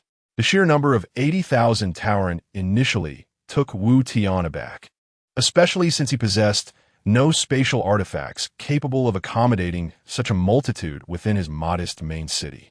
Chieftain, Bane's countenance grew somber, tinged with a palpable melancholy. Chieftain, our Tauren tribe has dwindled to a mere 3,000 souls. He continued, our arrival here was born of necessity, as the centaurs seek our utter annihilation. At this lament, the Tauren collectively lowered their heads in sorrow. The plight of the Tauren was indeed dire. To witness their numbers decimated from 80,000 to a meager 3,000 was a harrowing testament to their suffering. Even if one were to slaughter 80,000 swine, the task would prove arduous. The mortality rate surpassed even that of the Jewish people during the Nazi regime. What was particularly perplexing was that the Tauren, in terms of overall combat prowess, possessed a slight advantage over the centaurs. How, then, could they have been so thoroughly defeated? Could it be that the centaurs commanded a 1,000,000-strong army? A surge of trepidation coursed through Wu Tian's veins. If the centaurs truly possessed such a formidable force, Would sheltering these Tauren not be akin to inviting calamity upon himself? He promptly sought clarification from Bane, needing to ascertain the veracity of the situation. If it were indeed the case, he would bid these bovine beings to depart as far as possible. A sudden thought struck him. What if they refused to leave? And he found himself unable to contend with their collective might? Then he recalled the city relocation scroll. Should the centaurs prove too numerous and the Tauren become an unwanted burden, he could simply abscond. Chieftain Wu Tian began tentatively. If I may be so bold as to inquire, what is the size of the centaur army? I overheard one of them mention a khanate. Does this imply an overwhelming number of warriors? Wu Tian adopted a deferential tone, mindful of a need to ensure a smooth escape should matters escalate. The Tauren, though unable to overcome the centaurs, could easily overpower him. Nay, Bane responded, the centaurs number no more than 50,000 at most. They style themselves a khanate, yet they lack even a fixed abode. The centaur contingent dispatched to the Forsaken Land to pursue us numbers a mere 4,000. He added, they engage in neither production nor labor, subsisting solely through slaughter and pillage. A wave of anguish and resignation washed over Bane as he spoke of his father's tragic demise, his brother's capture, and the existential threat looming over his entire race. Upon learning that the centaur force numbered only 4,000, Wu Tian felt a surge of relief. These 4,000 centaurs, he declared inwardly, are as good as vanquished. Nevertheless, curiosity gnawed at him. How could a force of 80,000 have been reduced to a mere 3,000 by a force of 50,000, teetering on the brink of extinction? With even their chieftain slain? How did this battle unfold? Wu Tian pressed, eager to glean a comprehensive understanding of his adversaries, now that he had resolved to stand alongside the Tauren. Chieftain, Bane began, his voice laced with indignation, it is not that we are incapable of besting them, but rather that they are excessively cunning. He elaborated, they eschew direct confrontation with our tribe, opting instead for incessant harassment, ambushes, and hit-and-run tactics. And we are unable to pursue them. The Camry Prairie offers no trees or stones with which to construct fortifications, leaving us vulnerable to their relentless assaults for 4 centuries. He continued, only when our tribe had been sufficiently depleted did they mount a frontal assault. By then, we were already outnumbered. Bane recounted the final battle at Camry, where 5,000 Tauren faced off against 30,000 centaurs. His father, in a heroic act of self-sacrifice, led the elite warriors in a desperate stand against the centaur horde to cover the retreat of the remaining tribesmen, ultimately succumbing to the overwhelming onslaught. Now, a mere 3,000 Tauren remained, scattered across the Forsaken Land, fleeing in all directions to evade complete annihilation. Wu Tian now grasped the reasons behind the Tauren's defeat. The explanation was simple. The centaurs, with their 4 legs and human torsos, were essentially cavalry, a fusion of man and horse. Conversely, the Tauren, with their bovine heads and bipedal stance, were towering, thick-skinned, heavy infantry. A fundamental truth held sway. The light cavalry of Genghis Khan had once swept across Europe, invincible and triumphant. Their adversaries were the heavy infantry of Europe. Cavalry, given suitable terrain, held an overwhelming advantage over infantry. However, cavalry also possessed significant weaknesses, a dependence on terrain and a lack of proficiency in siege warfare. The black mist shrouding the Forsaken Land hindered the cavalry's visibility, granting Wu Tian his first advantage. His main city boasted towering walls, capable of continuous upgrades to bolster its defenses. The centaur's ineptitude in siege warfare constituted his second advantage. Thus, the prospect of defeating the centaurs seemed far from unattainable. It was crucial to remember that the disparity in military strength between the two sides was not substantial. 3,000 Tauren facing 4,000 centaurs, coupled with Wu Tian's role as the defender, instilled in him a considerable degree of confidence. Nevertheless, the immediate predicament demanded resolution. The rewards for vanquishing the 4,000 centaurs were undoubtedly substantial, but one had to survive to claim them. At the very least, sufficient resources had to be amassed before the centaur army besieged his city. Fortifying the city walls to withstand the centaur cavalry's onslaught was paramount to victory. Furthermore, The Forsaken Land was vast, its expanse immeasurable, with player settlements spaced 2 kilometers apart and a staggering 7 billion players in total. The sheer size of the Forsaken Land was mind-boggling. Cloaked in mist, the centaurs would not be able to locate his city for a while. In the meantime, the sustenance, lodging, and clothing of the 3,000 Tauren presented a formidable challenge. Wu Tian lacked the necessary provisions. He couldn't possibly sustain them on meat alone. Feeding 3,000 individuals was simply beyond his means. Bane, Wu Tian began, hesitatingly expressing his concerns. We face a significant dilemma. I lack the resources to provide for your people. Do you have any viable solutions? Chieftain, Bane replied confidently, fear not. He elaborated. We brought with us from Azeroth the waters of life and seeds. The waters of life can purify the tainted soil of the Forsaken Land. Our tribe can cultivate your territory, and once the crops have completed their initial growth cycle, we shall become self-sufficient, even producing surplus grain to facilitate your territorial expansion. A single crop cycle? Wu Tian mused. The growth cycle of most crops spanned 3 to 4 months. 3 to 4 months is manageable, he thought. If necessary, Wu Tian believed that alternative solutions could be explored. Did the Tauren necessarily have to engage in agriculture? Why couldn't they emulate the centaurs and resort to pillaging? When sustenance became a matter of survival, when the very existence of the race was at stake, what value was there in adhering to pacifism? The Forsaken Land teemed with players, and a single wave of monsters yielded thousands of corpses. A few raids on other players each day would suffice to provide Wu Tian with enough meat to sustain the 3,000 Tauren. Undoubtedly, these 3,000 Tauren would prove an insurmountable obstacle for any player, at least for the time being. Chapter 47. The Souls of the Departed and the Breath of the Underworld. Wu Tian promptly commanded that all the Minotaurs be granted freedom of movement. Under the guidance of the chieftain, the Minotaurs began the reconstruction of their homeland within Wu Tian's main city. Although the area of the city was modest, it sprawled extensively. Behind the structures lay a vast expanse measuring 200 meters in diameter, covering over 30,000 square meters. The survival and development of 3,000 Minotaurs would be more than sufficient. Furthermore, numerous abandoned cities of fallen players nearby, now occupied by wild beasts, could be seized for territory. However, at present, such an endeavor was unnecessary, as excessive dispersion would hinder defense. Having harvested an abundance of corpses, it was prudent to fuse them together to discover any useful items. With a mere thought, Wu Tian initiated the fusion of 1,000 corpses of the Costa Reapers. Fusion successful. Consumed Costa Reaper corpses X2.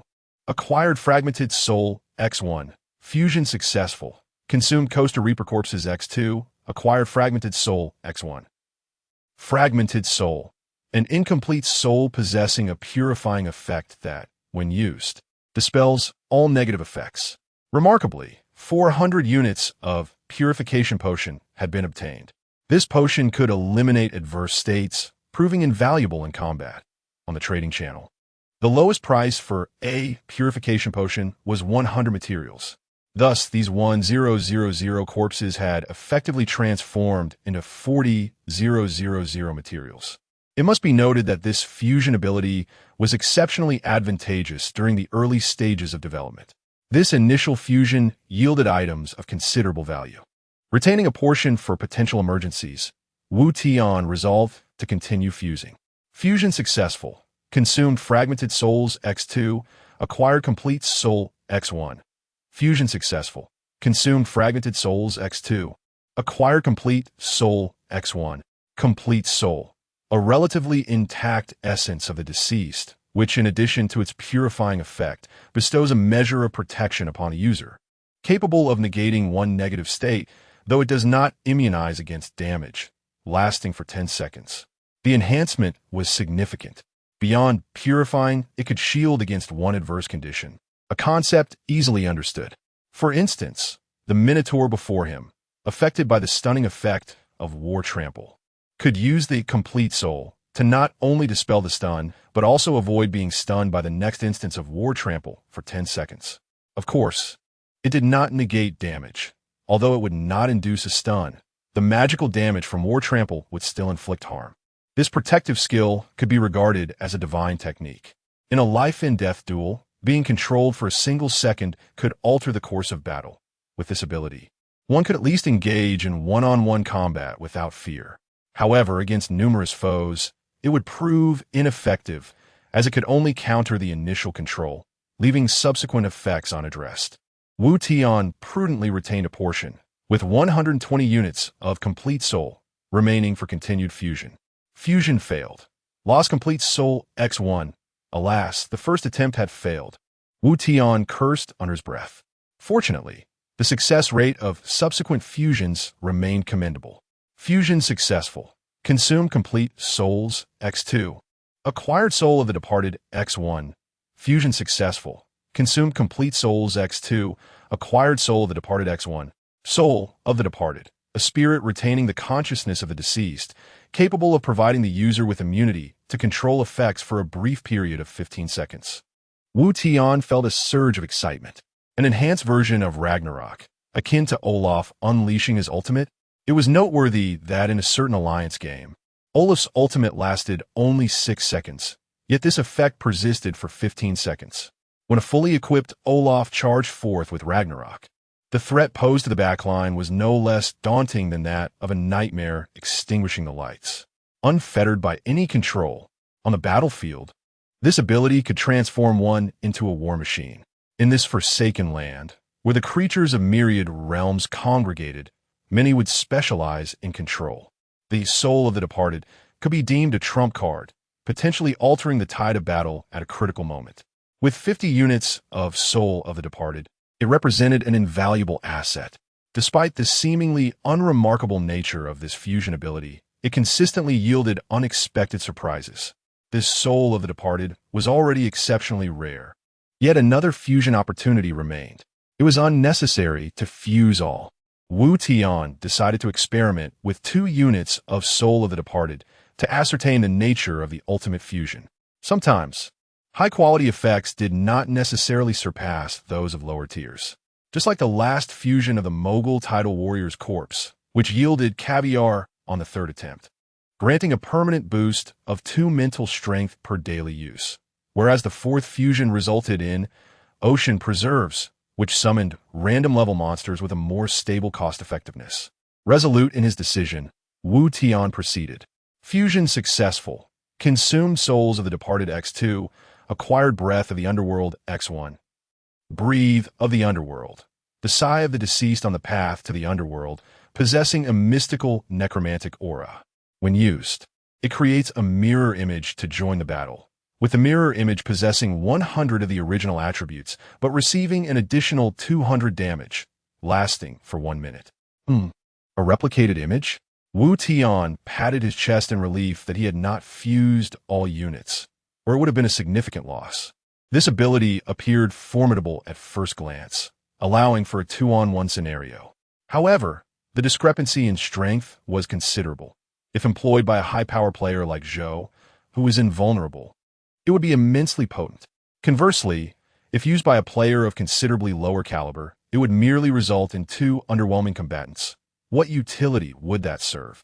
Nonetheless, he was fortunate to have only fused one, thus sparing a substantial quantity of soul of the departed. With the corpses fused, it was time to venture forth into the wilderness. A morning of peace should not be squandered. Bane, I'm heading out to cultivate. You all focus on building our home. Wu Tian instructed the chieftain. My lord, the outside world is perilous. It will be prudent to send a few tribesmen to accompany you. Bane expressed concern. No need. I'm well aware of my limits. You all should expedite the construction of our home. It was not that Wu Tian was unwilling to bring the Minotaurs to the wilds, but their cumbersome nature made it impossible for them to keep pace with Asaba's speed. Taking a group of heavy infantry into the wilderness would be a waste of precious peacetime. Focusing his mind, he activated his reconnaissance. Within a 20-kilometer radius, a comprehensive visual map unfolded in Wu Tian's mind. Rapidly scanning with his mental energy, he sought after level 2 or 3 resource sites. His target soon emerged. 5 kilometers away, a level 3 resource site guarded by a Wolfman vanguard. That will suffice. Chapter 48. 5 rapists riding on Asaba, armed with drones. They sped toward the resource site located 5 kilometers away. The drones, previously shattered by the centaurs, had been replenished by Wu Tian, maintaining a formidable fleet of 85, casting a shadow over the land. With the sweep mode activated, the path was left barren, leaving one to ponder the number of heads claimed along the way. Who is this? Such a formidable tiger. With such a multitude of drones, how did he manage to upgrade his buildings?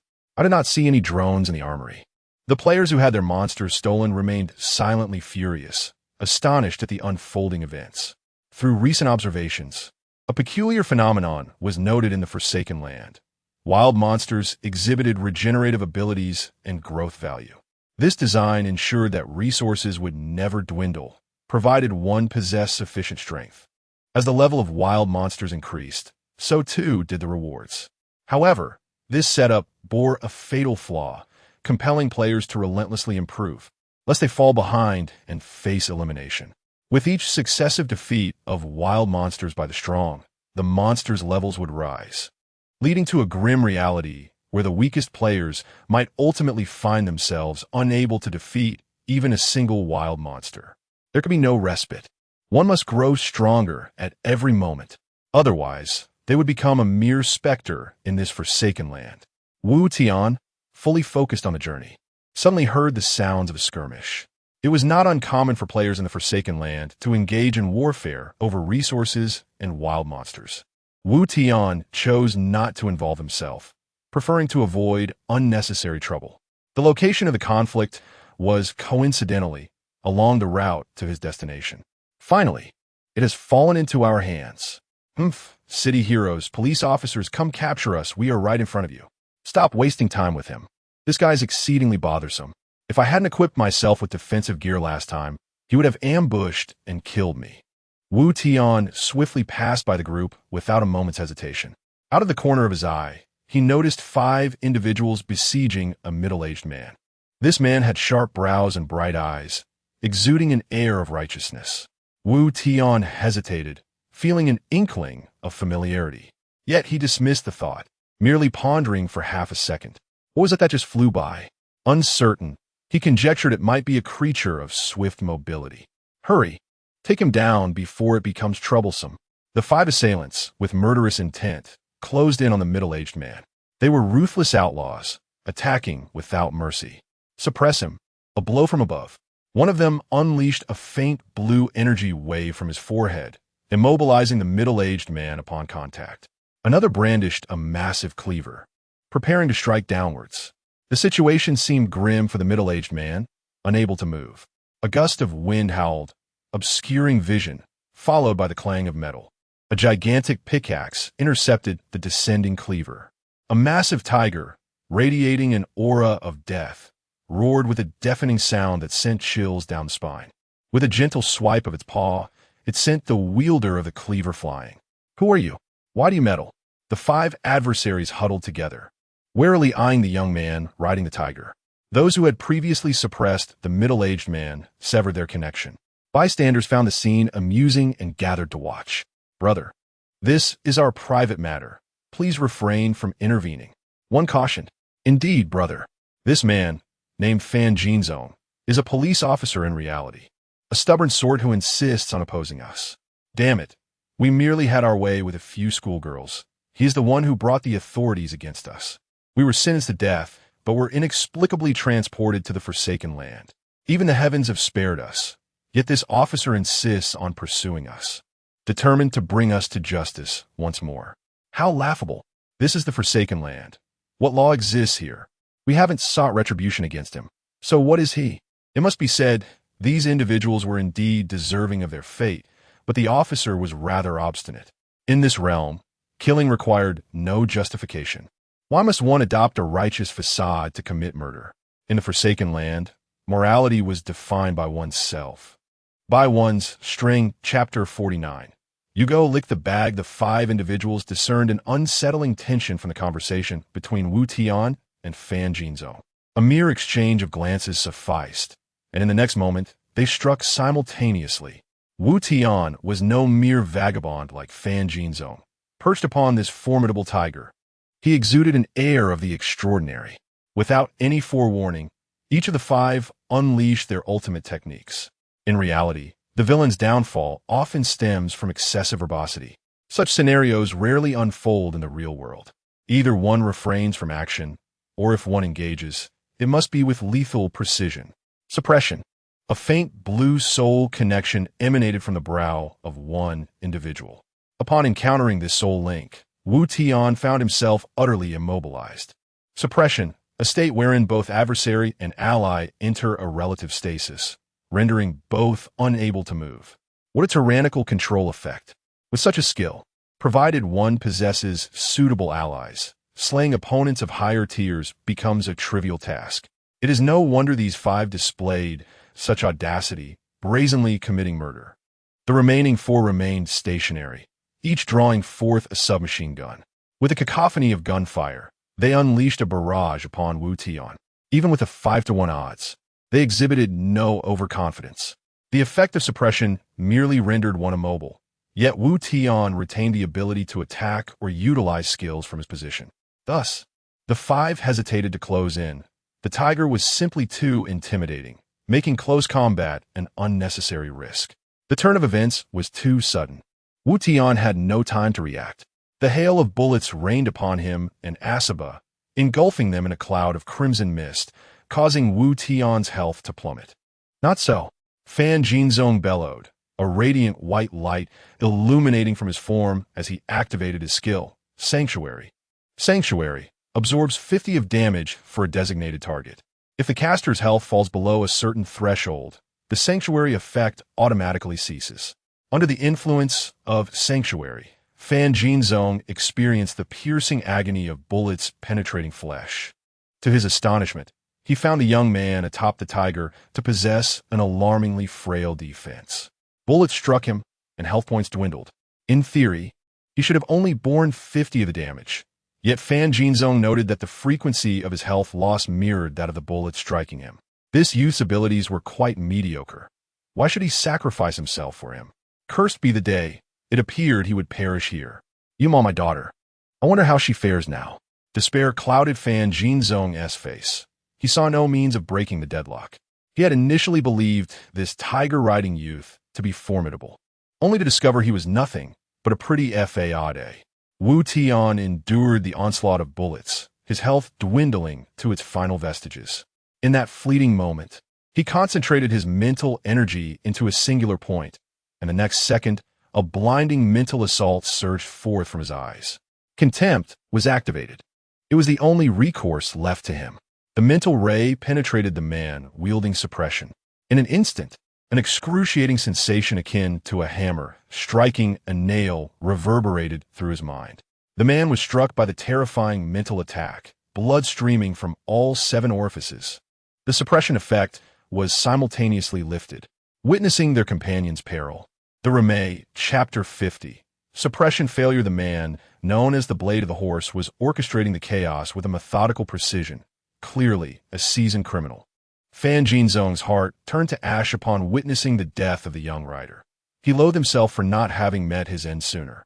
Had he perished earlier, this young man would not have crossed paths with him, thus sparing him the anguish of a futile demise. Yet now, what could he do? As a wanderer, his attributes were diminished by 50%. Even at his peak, he would not have stood a chance against these 5 adversaries. Having used Sanctuary to absorb a significant portion of damage for Wu Tian, he himself was left with but a sliver of health. Ah, Fan Jinzong, the embodiment of justice. Your time has come. Take your righteousness to hell. One of the assailants sneered. Boss, I heard he has a daughter. Once we find her, we must have some fun. I wonder what she looks like. Those previous students were quite enticing. Fan Jinzong's eyes brimmed with fury. You beasts! I shall not rest even in death. He yearned to fight back, yet found himself utterly immobilized. Boss, this kid has nothing of value. A man exclaimed while rummaging through Wu Tian's lifeless form. Ugh, just a pauper, what a nuisance. The Blade of the Horse spat. Let us dispose of this wretch quickly. It's a waste of time. As a vagrant, Fan Jinzong possessed no stronghold, and thus they would find no riches on him.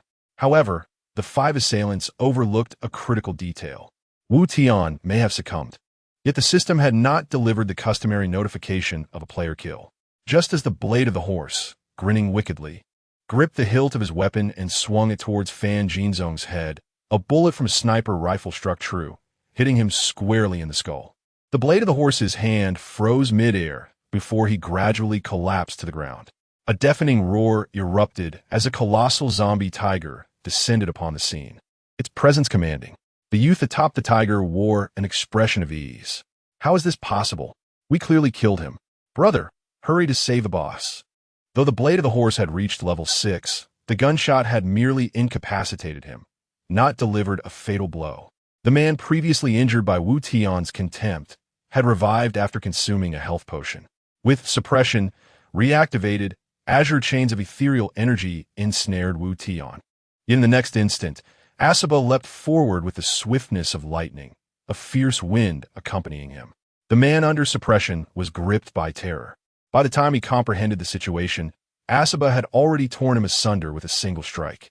Asaba had accompanied Wu Tian in countless raids and hunts, maintaining a level that matched his. Now an 8th-level beast, augmented by the virus and possessing orange-quality growth, his attributes were maximized. In stark contrast, the man under suppression was merely a level 5 player, crumbling like paper against Asaba's overwhelming might. A single lethal blow, devoid of any lingering resentment.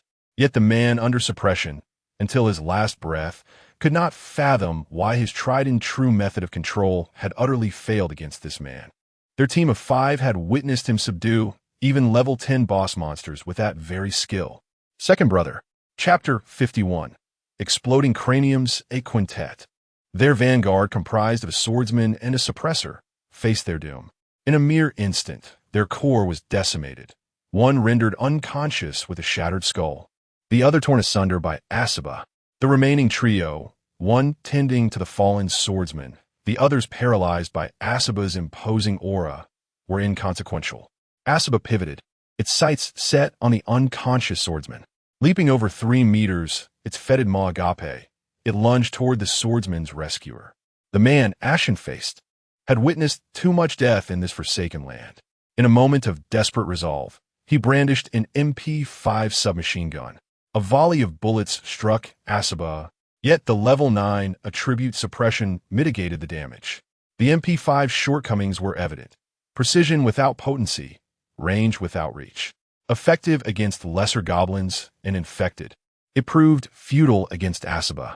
The man, consumed by a pre-mortem frenzy, unleashed a torrent of ammunition, his eyes bloodshot, his voice a primal scream. In the ensuing moment, Asaba descended, its jaws severing the man's head. A geyser of blood erupted, staining Wu Tian crimson. The warm ichor invigorated him, a macabre ecstasy washing over him. The exhilaration of killing was intoxicating. Asaba, head still in its maw, clamped down. A sickening crunch echoed as bone and brain matter mingled.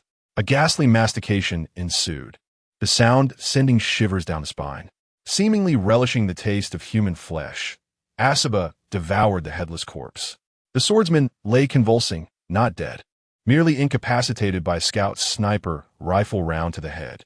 Asaba, with a languid gesture, brought down its massive paw, cleaving the swordsman asunder. Viscera and excrement spilled forth, painting the ground in a grotesque tableau. The swordsman, mercifully perished in his unconscious state, spared the agony. Asaba consumed the remains, slurping down intestines like noodles.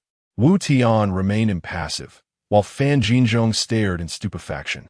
This tiger-riding youth seemed more demon than man. A police officer, he had witnessed death, but nothing to rival this carnage. The swordsman, felled by Wu Tian's sniper fire, lay at his feet. The youth, astride his tiger, was drenched in blood. The monstrous feline, lethargic, methodically devoured the human remains. Beneath the oppressive sky of this godforsaken realm, in the dim light, they resembled denizens of the infernal depths. Moreover, a corpse identical to Fan Jinzhong's own tiger lay nearby, a chilling reminder of his own demise and resurrection. The slaughter, the bloodlust, the resurrection, it was all too surreal. The remaining survivors, petrified, dared not resist. At once, they activated yellow pillars of light, teleportation arrays. Escape was their only recourse, but such desperation would prove fatal. Unlike the instantaneous teleportation of the slain Sakura operative, Meichuan Kuchai, these scrolls required a 5-second incantation. Ample time for Wu Tian to unleash his wrath. Asaba, engrossed in its macabre feast, was left undisturbed. Above, a swarm of 85 drones descended. Their miniature machine guns trained on the fleeing pair. A hail of bullets tore through them, reducing them to a crimson mist. 1 against 5, annihilation achieved in mere moments. Player 22580 Dong Hui has been slain by player 3356 Wu Tian. Player 18874 Lu Yuan has been slain by player 3356 Wu Tian. Player 55147 Chen Liangwen has been slain by player 3356 Wu Tian. Player 7741 Liang has been slain by player 3356 Wu Tian. Player 9527 Wang Zhe has been slain by player 3356 Wu Tian. 5 crimson announcements scrolled across the chat channel, catapulting Wu Tian into the spotlight once more. Another pentakill? The last was by Zhou Zhe. Wu Tian Familiar. He was the first to kill, triggering the first blood achievement.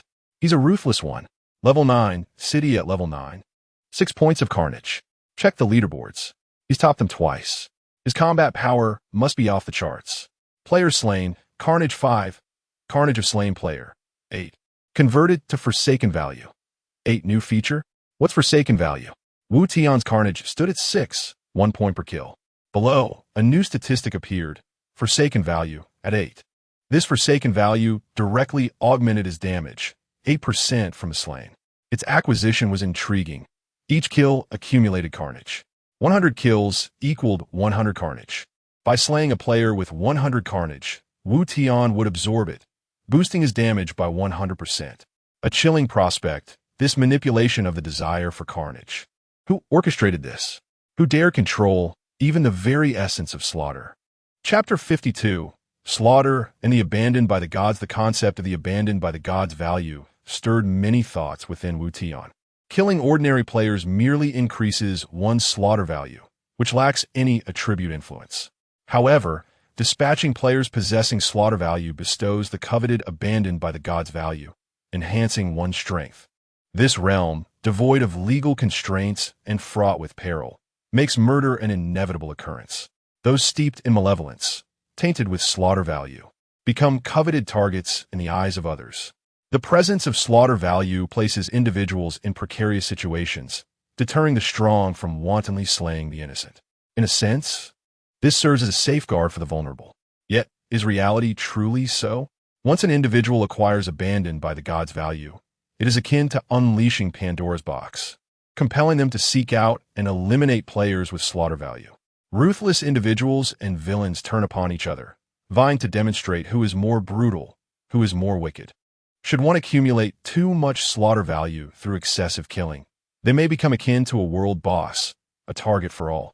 It resembles the nurturing of venomous creatures, casting a multitude of toxic beings into a vessel to devour one another. Can the weak escape such a fate? Hardly. They are mere fodder. Wu Tian contemplated even darker possibilities, convinced that the future of the abandoned by the gods domain would inevitably trend towards this path. The puppet master behind this realm seemingly sought to forge a machine of slaughter. A shiver ran down Wu Tian's spine.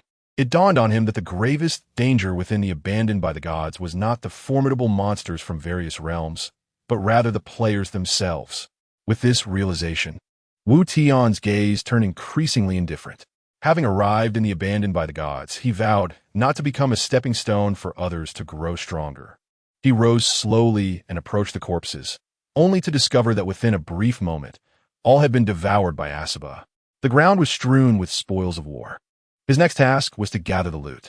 The 5 of them had amassed a total of 80,000 materials, a modest sum. Generally, materials are not hoarded by most, as they are utilized for upgrading structures.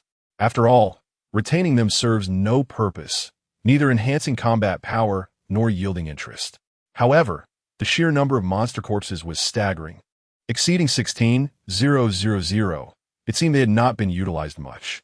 This was unsurprising, as the Mercenary Path, akin to the summoners, belongs to the late game. The mercenary camp's design allows for the recruitment of monsters activated by siege creatures. Thus, as of now, only goblins, infected beings, mobile tidal warriors, venomous komodos, and Sethi's reapers can be recruited. Furthermore, the level of recruited mercenaries corresponds with that of the barracks. Therefore, pursuing the mercenary path necessitates a high-level main city to provide a substantial mercenary population and high-level barracks to ensure the quality of mercenaries. Both aspects are indispensable. Yet, this does not negate the potential of the mercenary path.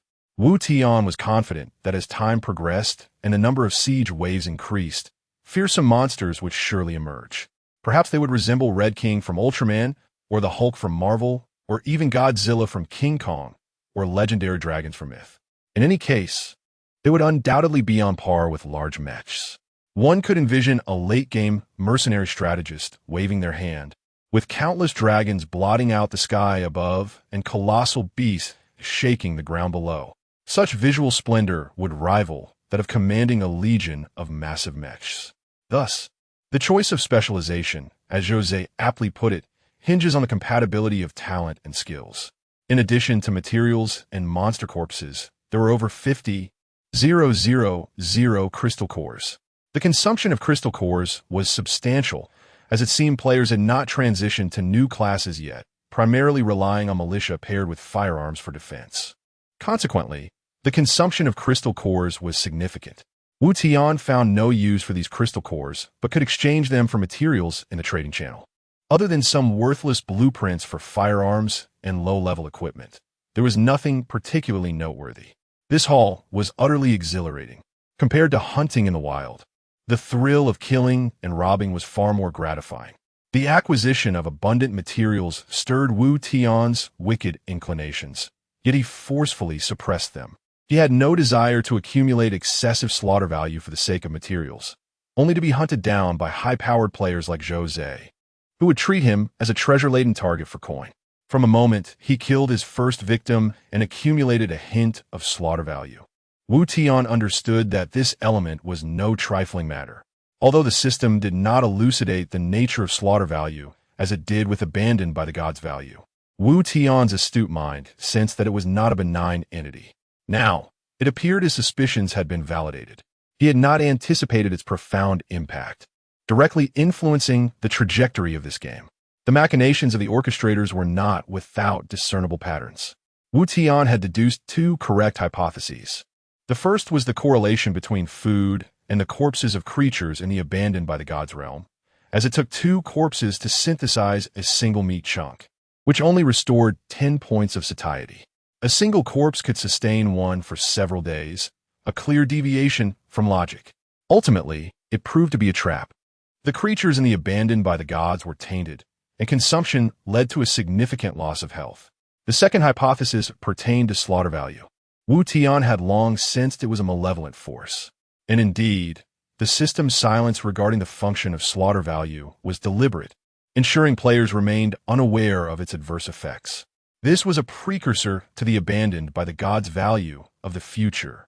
Wu Tian surveyed his inventory: 751 materials, 132 corpses, and 751 crystal cores. The materials were sufficient to elevate the main city to level 10, although the surplus of crystal cores exceeded 100,000. This was primarily due to Wu Tian's minimal consumption of ammunition, coupled with the abundant crystal cores dropped by monsters during the sieges. Meanwhile, Fan Jinzong, taken aback by Wu Tian's ruthless efficiency, mustered the courage to approach him once the battlefield was tidied. "Little brother, I owe you my life today. Without you, I would surely have met my end at the hands of those scoundrels. Their demise alleviates a long-held grudge of mine. You're quite the just individual at such a young age." Wu Tian regarded him with a calm expression, devoid of fervor or rudeness, and replied in a subdued tone, "Brother, do not misunderstand.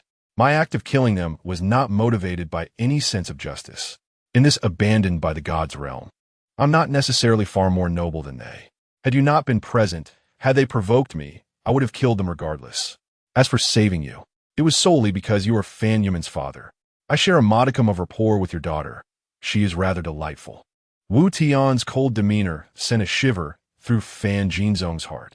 However, upon hearing Fan Yuming's name, hope flickered across his face. Brother, do you know where my daughter is? Can you take me to find her?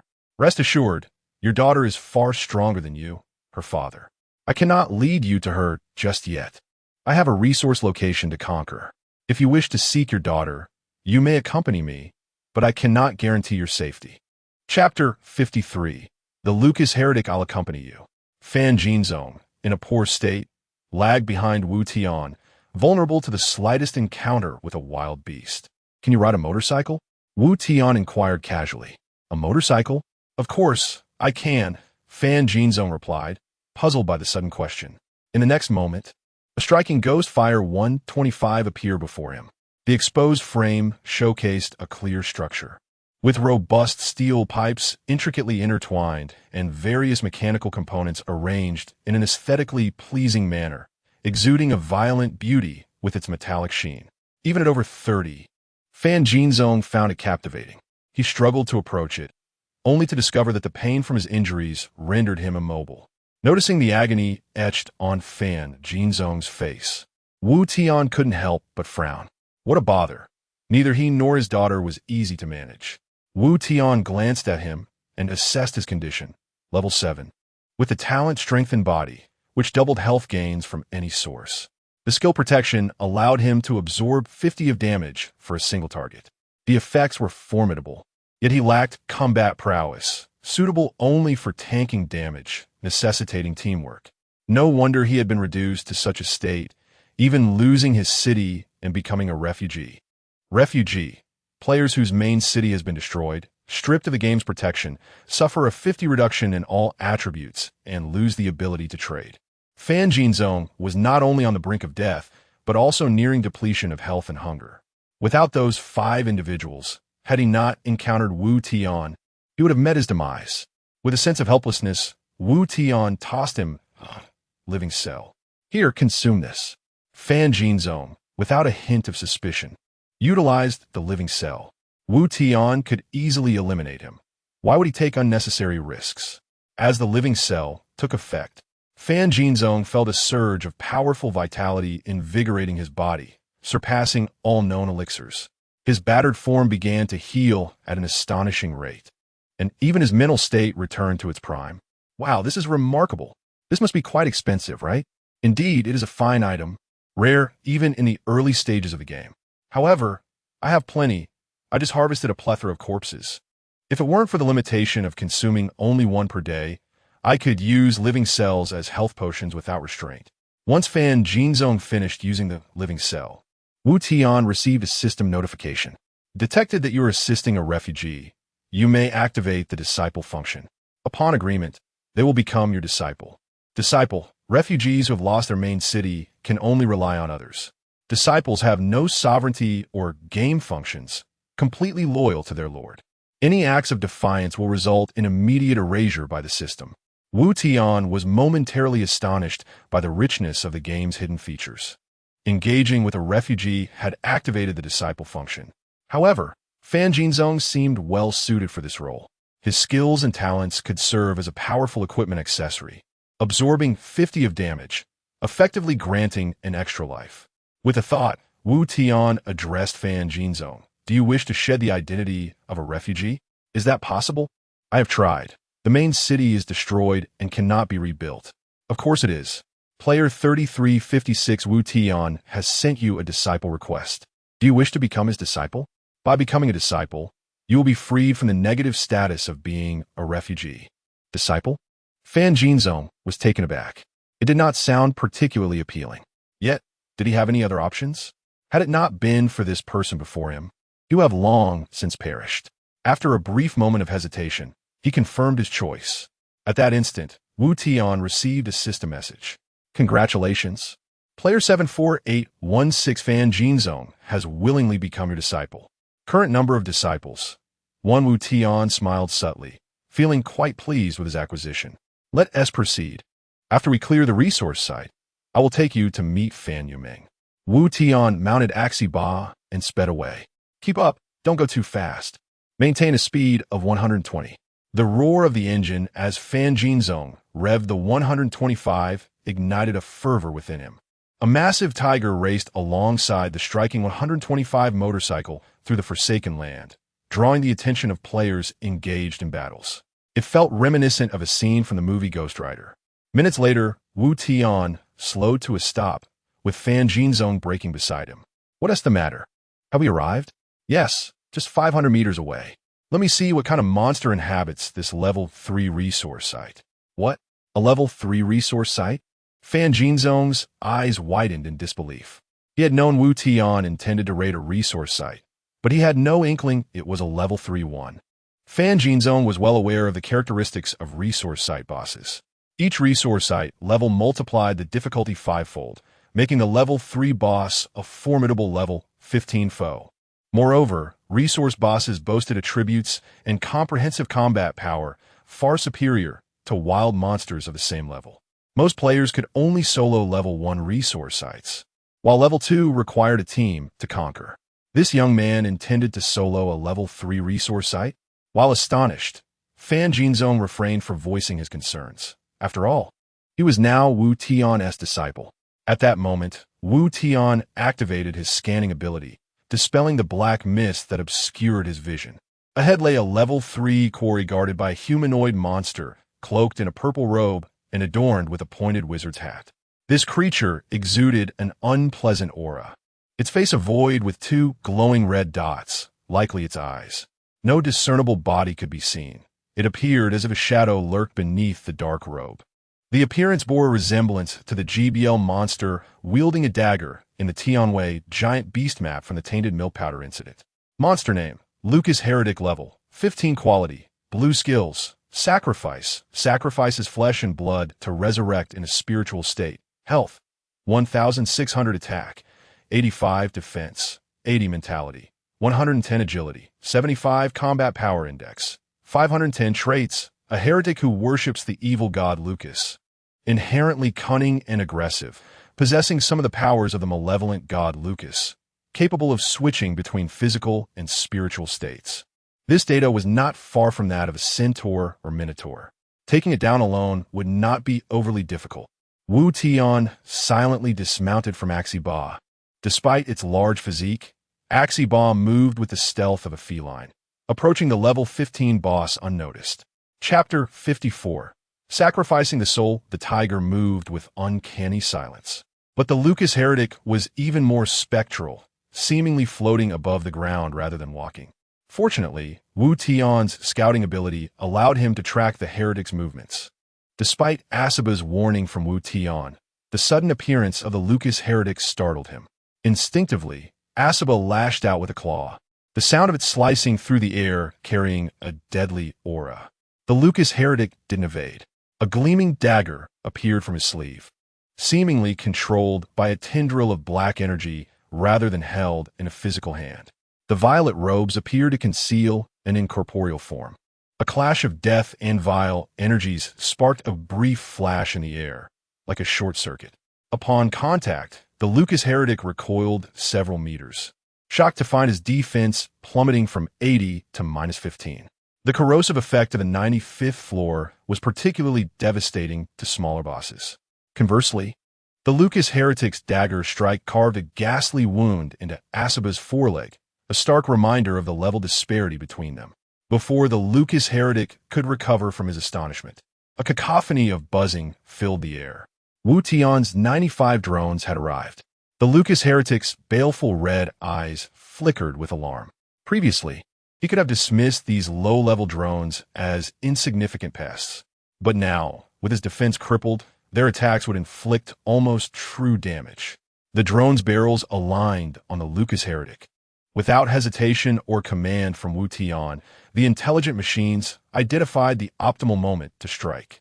A dense barrage of gunfire erupted, reminiscent of firecrackers on New Year's Eve. The Lucas Heretic emitted a piercing shriek, flinging his robes to unleash a wave of black, malevolent energy. The drones nimbly scattered to evade the attack, but their density resulted in several being consumed by the dark energy. They exploded in a shower of sparks, crashing to the ground in pieces. Wu Tian observed the carnage without flinching, simply stating, "Let's go, follow him." As the pair advanced towards the battlefield, Fan Jinzhong was awestruck by the ferocity of the combat.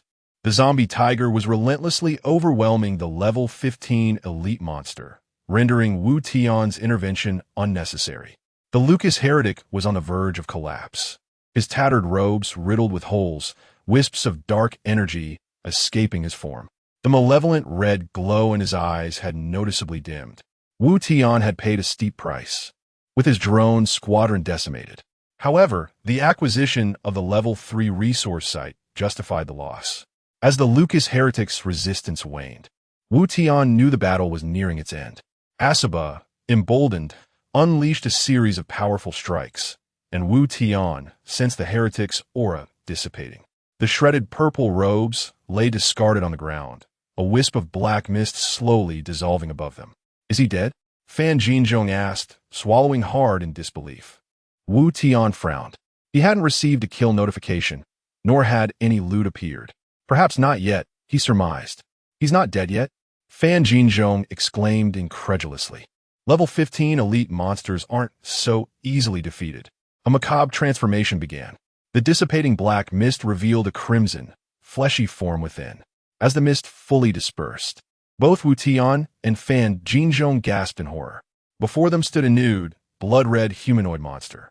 Its skinless body glistened with moisture and grotesque. Tumor-like growths covered every inch of its flesh, obscuring its features. The Lucas heretic has sacrificed his soul to the evil god, gaining explosive power and complete pain immunity. Wu Tian finally understood the true nature of the Lucas heretic's soul sacrifice, a dual existence, one of spirit and one of flesh. He had essentially two lives. The previous form was the spiritual one. This was its corporeal counterpart. 2 lives? Interesting. Wu Tian's gaze hardened. Even with 9 lives? I will claim this level 3 resource site. Asaba, finish him. Asaba, eyes blazing with predatory hunger, lunged forward. The flesh-bound Lucas heretic shrieked and charged, meeting Asaba head-on. The tiger's claw struck the Lucas heretic's body with a resounding thud. The monster barely faltered, absorbing the blow with only a slight stagger. Its strength was evenly matched with Asaba's. Asaba's strike ruptured numerous pustules on the heretic's body, releasing streams of fetid pus that sizzled and dissolved Asaba's flesh upon contact, rapidly exposing the bone beneath. Locked in close combat, the Lucas heretic cackled and delivered a powerful blow to Asaba's head, eliciting a whimper from the tiger. Seeing Asaba falter, Wu Tian knew it was time to intervene. Focusing his mental energy, he unleashed a beam of pure mental force from his eyes, activating contempt and terror. The beam struck the Lucas heretic's mind, eliciting a piercing shriek.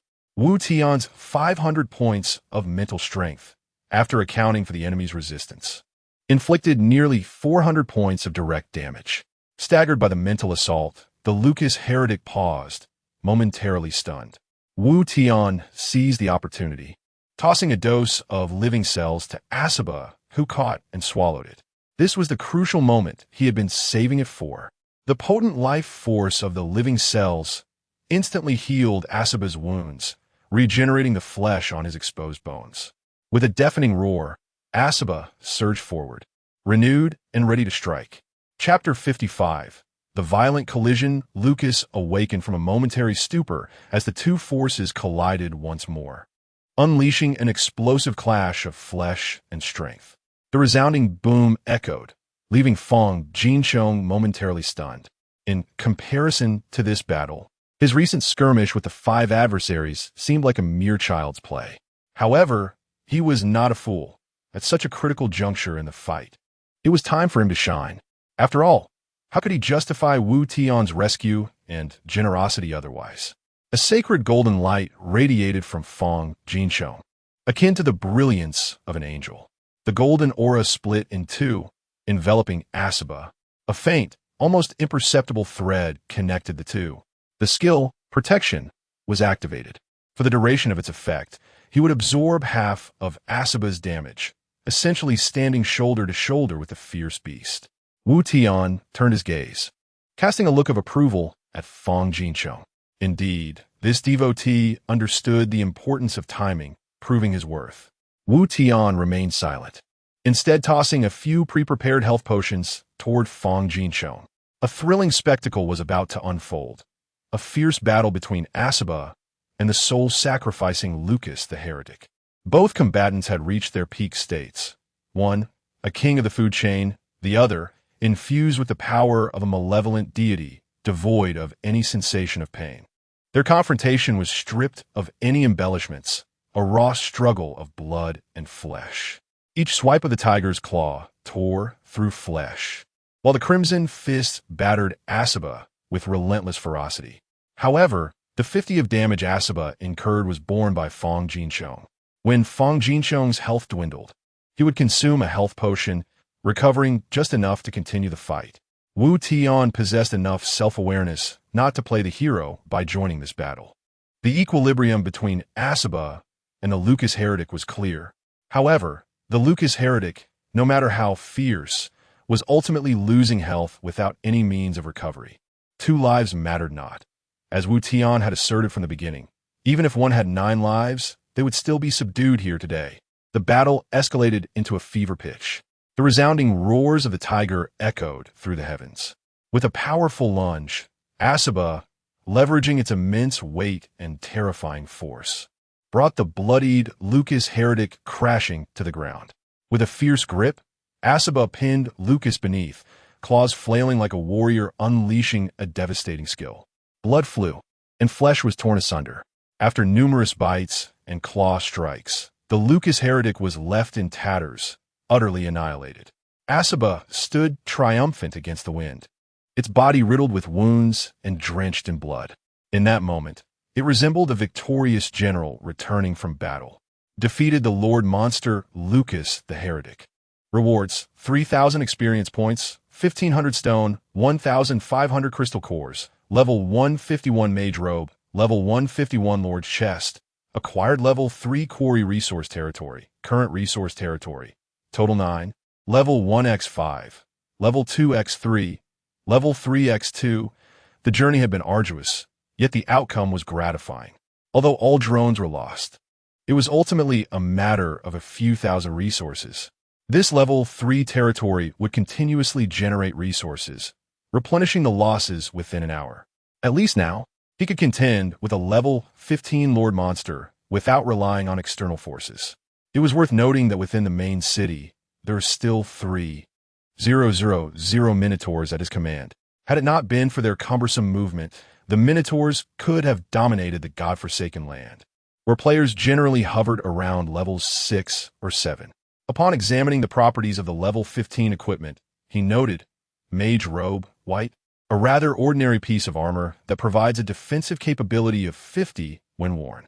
After slaying the 5 enemies and acquiring several low-tier items, Wu Tian found the attributes of this Mage Robe lacking and decided to fuse it. Fusion successful. Obtain Knight Armor level 201, Knight Armor level 20, white, defense 75. He was somewhat disheartened. It seemed the odds of enhancing quality through fusion were rather low.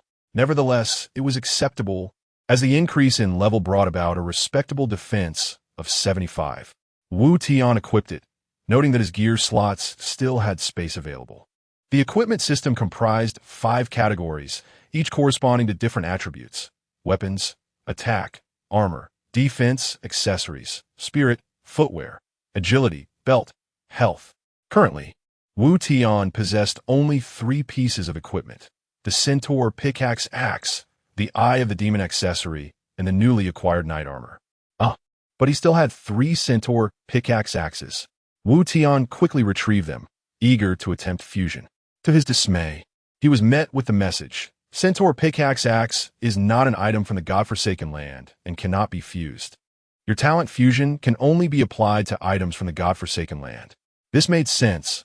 The centaurs were creatures of Azeroth. As for the talent fusion, Wu Tian was quite satisfied. Living Cell, TSRT Virus, Caviar, and Wraith of the Departed were all incredibly useful items. Every individual here possessed formidable talents and skills. It wouldn't do for him alone to wield a fusion talent, merging everything into a myriad of high-level orange sets and overpowered items. That would merely transform the experience into a pirated game devoid of meaning. The desire to grow stronger must be coupled with the enjoyment of the journey toward that strength. Regaining his focus, Wu Tian turned his attention to the level 15 Lord's chest. It was time to open the mystery box and savor the thrill. Successfully opened level 15 Lord's chest. Rewards. 1 invitation from the evil god. 1 remnant of the heretic. Evil goddess invitation. Gather the souls of 99 players to participate in an evil goddess party. Remnant of the heretic. Self-proclaimed to have attained eternity, yet it is merely a remnant, capable of sensing the malice of nearby players. Wu Tian gazed at the invitation and the swirling black mist in contemplation. The remnant of the heretic seemed somewhat beneficial, allowing him to sense the malice of others, discerning friend from foe. However, what of the evil goddess invitation? It felt as impractical as ocean preserves. Surely, he would not resort to slaughtering 99 individuals merely to attend an evil goddess party. What a farce! Who could predict what horrors awaited at such a gathering? If the rewards were meager, it would be utterly disheartening. Carrying over 100 points of kill value, he would become a target in everyone's eyes. A veritable coin monster. Those hidden powerhouses would undoubtedly be plotting his demise with every passing moment. That represented a staggering damage boost of over 100. Damage enhancement was undeniably a significant aspect of late-game mechanics. Once he leveled up, even a few attribute points could yield substantial improvements, as even a slight enhancement could lead to a qualitative leap. Chapter 56, RPG, 7 Rocket Launcher. Once the battlefield was cleared, Wu Tian assessed the combat strength on his side. The quest-sealed clue, Mudstone Monster, was recommended at level 10, and he felt confident it could be completed. He turned to Fan Jinzong and said, "Uncle Fan, let me take you to see Yu Ming." Fan Jinzong was overwhelmed with excitement. In this strange world, he had been wandering aimlessly, never ceasing to miss his daughter. Wu Tian crushed a teleportation scroll, activating the spatial array, and in the blink of an eye, they were transported to the main city. The Minotaur chieftain, Bane, hurried to report to Wu Tian upon his arrival. Wu Tian surveyed the surroundings from atop the city walls. The area was dotted with makeshift tents of various sizes, and the once arid land had transformed into fertile black soil. The deafening cheers startled Fan Jinzong. He sensed that the countless minotaurs around him exuded a presence rivaling that of the previously defeated level 15 cultist, Lucas. Wu Tian, these minotaurs? Fan Jinzong inquired hesitantly. "Fear not. They are all my vassals," Wu Tian reassured him. "Are you saying that these formidable minotaurs are your subordinates?" "One might interpret it that way. For reasons unbeknownst to me, they seek my protection. With such an army of minotaurs, does that not render us invincible?" Fan Jinzong remarked, his eyes wide with wonder. Wu Tian chuckled wryly. While it appeared impressive to have a tribe of 3,000 minotaurs, capable of dominating other players, sheltering them came with immense risk. Outside, a contingent of 5,000 centaurs lurked, and there were an additional 30,000 centaurs in Azeroth, all watching with predatory intent. If they discovered the location of Wu Tian's main city, the consequences could be catastrophic. Risk and reward are always proportional. In other words, if Wu Tian could vanquish the 30,000 centaurs, it would elevate him to unprecedented heights in both level and resources. It was a gamble, and thus, Wu Tian knew he could not afford to rest. He must continually grow stronger. He called over the Minotaur Bane, instructing him to lead his kin in their development. Then, he beckoned Fan Jinzong. "Follow me." With Axaba leading the way, Fan Jinzong rode his motorcycle closely behind. In about half a minute, they traversed the 1.2 kilometers to the building that housed Yuan Yoming's main city. However, as they approached, the sounds of intense gunfire erupted from the city's perimeter. Wu Tian signaled for Axaba to halt, and Fan Jinzong pulled up beside him. "Wu Tian, with the sounds of battle, could Yu Ming be in danger?" Fan Jinzong asked, concern etched on his face. "Wait a moment. Let me take a look," Wu Tian replied, gesturing for silence. He too was perplexed. Logically, Yu Ming, specializing in firearms, should have resolved any threats long ago. He activated his mental probe, pushing through the thick black mist to ascertain the situation around the main city. At that moment, Wu Tian's brow furrowed as he encountered a bizarre sight. Surrounding Yoming's main city was a swarm of venomous Komodos. As a fourth wave siege monster, or were they doing appearing after the fifth wave? Moreover, it was currently a peaceful night. Monsters should not be attacking. Could it be an act of sabotage? Wu Tian intensified his mental exploration, scanning the environment meticulously. Finally, he discovered 3 dark-skinned figures concealed within the mist, their appearance distinct from the Negroes, resembling a blend of Asian and African traits. Player, Chadao, ID 77411, Level 8 Class, Strategist Skill, Disguise Talent, Exotic Sensation Health 800 Attack, 50 Defense, 65 Mental, 45 Agility, 50 Power Index, 210. Player, Agando, ID 55280, Level 7 Class, Strategist. Player, Shamar, ID 100258, Level 7 Class, Strategist. Wu Tian finally understood why there were so many Komodos surrounding Yoming's main city. Damn it, this little girl was being targeted by 3 Indian players. Perhaps they had grown bored of the Komodos and, upon spotting a pretty young girl, could not resist their impulses. If Yumeng fell into their hands, she would surely suffer. Wu Tian recalled a news story he had seen online about a couple from a beautiful country who traveled to India, only for the wife to be accosted by a group of Indian men in front of her husband. Overall, Wu Tian held a rather unfavorable impression of that peculiar nation.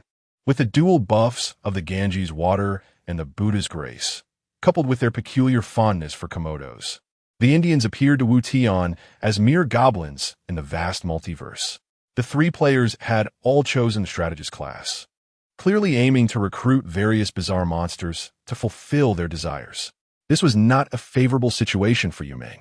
Hundreds of Komodos surrounded the city while the 3 orchestrators commanded them from the shadows.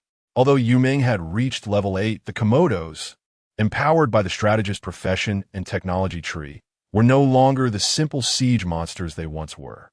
Under the guidance of their commanders, the Komodos exhibited cunning tactics, surrounding without attacking, occasionally launching side assaults against the city walls. Each time Yumeng attempted to suppress them with her machine gun, they would swiftly retreat. Yet Yumeng was no pushover. As a firearms specialist, her proficiency had allowed her to unlock new weaponry. With determination, she bit her lip and, realizing the machine gun could not establish dominance, drew forth an RPG-7 rocket launcher. The RPG-7, a handheld anti-tank grenade launcher developed by the Soviet Union in 1961, is one of the most widely used individual rocket launchers in the world. Weighing 7 kilograms and measuring 950 millimeters in length with an 85 millimeter warhead, it boasts an effective range of 500 meters and the capacity to penetrate armor up to 260 millimeters thick. Renowned for its durability and user-friendly design, the RPG-7 can fire various types of ammunition, including armor-piercing, high-explosive, and incendiary rounds. Balancing the rocket launcher on her petite shoulder, she launched a high-explosive round. The terrifying recoil jolted her frame. Boom! The explosion reverberated through the air, illuminating the black mist with a brilliant flash. Chapter 57. Reunion of father and daughter. Several Komodo dragons nearby were also significantly injured. That impish little girl, Chatter, was far too fierce, having eliminated many of my mercenaries. A level 9 Komodo mercenary costs a considerable sum. Who cares about corpses? I'm growing weary of dealing with Komodo dragons day in and day out. Once we capture that little girl, we must ensure she is thoroughly satisfied. That little girl is surprisingly formidable. It seems the 3 of us cannot subdue her momentarily. It matters not. Merely harass her until she depletes her ammunition. Then we shall launch our assault. The Indians were still whispering, fantasizing about the idyllic scenes following their triumph, oblivious to the profound, immense shadow that had enshrouded them in the black mist. Thud without any warning. The head of the level 8 strategist, named Catter, was inexplicably severed, causing blood to gush from his neck, splattering the other 2. Their eyes widened in terror as they turned to witness Wu Tian, akin to a demon, astride a zombie tiger, drenched in blood, as if risen from the depths of hell. Damnation! What has transpired?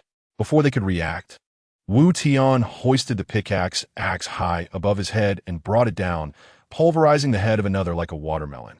The level 15 weapon, with its substantial attack bonus, coupled with Wu Tian's own level advantage and the attribute points he had accumulated through various means, was sufficient to deal a fatal blow to a fragile level 7 player. The remaining man, terrified, scrambled to his feet, attempting to flee. Vroom, vroom, vroom, a deafening roar of a motorcycle engine reverberated through the darkness. A motorcycle speeding at no less than 200 miles per hour collided head-on with a fleeing Indian. Fan Jingzhong was consumed by rage. These scoundrels dared to covet his 10-year-old daughter. The man convulsed on the ground, not yet completely deceased. Fan Jingzhong seized a rock from the ground and mercilessly smashed it against the head of the prone figure, again and again, until brains and gore splattered. Player Chowder 77411 has been killed by player Wu Tian 3356. Player Ganshuo 55280 has been killed by player Wu Tian 3356. Player Shamar 100258 has been killed by player Fan Jingzhong 2074 upon the city wall. The petite figure, spotting the man astride the motorcycle, was overcome with tears. "Daddy!" Fan Yuming cast aside the rocket launcher in her hands and leaped from the city wall into Fan Jingzhong's arms. The man embraced his daughter tightly. In his arms, he held his entire world. After longing for each other day and night, their reunion filled Wu Tian with a subtle, almost imperceptible smile. "Daddy, am I dreaming?" Yuming thought she would never see you again. Fan Yuming sobbed, burying her head in Fan Jingzhong's embrace. Fan Jingzhong cast a grateful gaze towards Wu Tian, his eyes brimming with absolute loyalty. Were it not for Wu Tian, the parents would never have reunited, as Fan Yuming had feared. "Yuming, be good. Brother Wu Tian rescued Daddy and brought me to find you." Fan Yuming approached Wu Tian, her eyes brimming with tears, yet clear and pure, like a spring capable of cleansing the soul in this defiled, forsaken land. "Brother Wu Tian, thank you." Received 5021 monster corpses transferred by player Fan Yuming 511330. Now stored in your warehouse. Wu Tian was taken aback for a moment. This usually stingy girl had given him so many monster corpses at once. This must be the total amount of siege monsters and wild monsters from the past 2 days. Fan Yuming said earnestly, "Brother Wu Tian, I have nothing else. You need corpses, so I'll give you all of them." "Haha, well done, Yuming." Wu Tian was ecstatic. With so many corpses, he could synthesize a large number of useful items. Perhaps he could even elevate Asaba's quality from orange to red and further increase the level of erosion. Regrettably, the 3 Indian players possessed no spoils. All 3 were strategists who had used their corpses to recruit mercenaries. The materials were scarce, with only a few crystal cores. Wu Tian lamented this as the most unprofitable kill. There were no rewards for looting their corpses, but instead, he gained 2 more points of slaughter value. Slaughter value was visible to everyone. Even without detection skills, players could discern each other's level, main city level, and slaughter value. Other data information could only be obtained through skills or items like detection. Fan Jingzhong also noticed that he had inexplicably gained 1 point of slaughter value. He inquired curiously, "Wu Tian, what is the use of this slaughter value?" "It's useless. Instead of calling it slaughter value, it should be renamed Death Wish." "Death Wish?" "Yes, with this thing, others will try every means to kill you. Killing you will convert the slaughter value on your body into Forsaken value, which adds a percentage of damage." Fan Jingzhong instantly understood. This thing was like carrying millions of cash on your body, which you cannot use yourself. It only serves to tempt others to commit crimes. Fan Jingzhong frowned upon seeing the 8 points of slaughter value displayed on Wu Tian's body. He seemed to have made up his mind.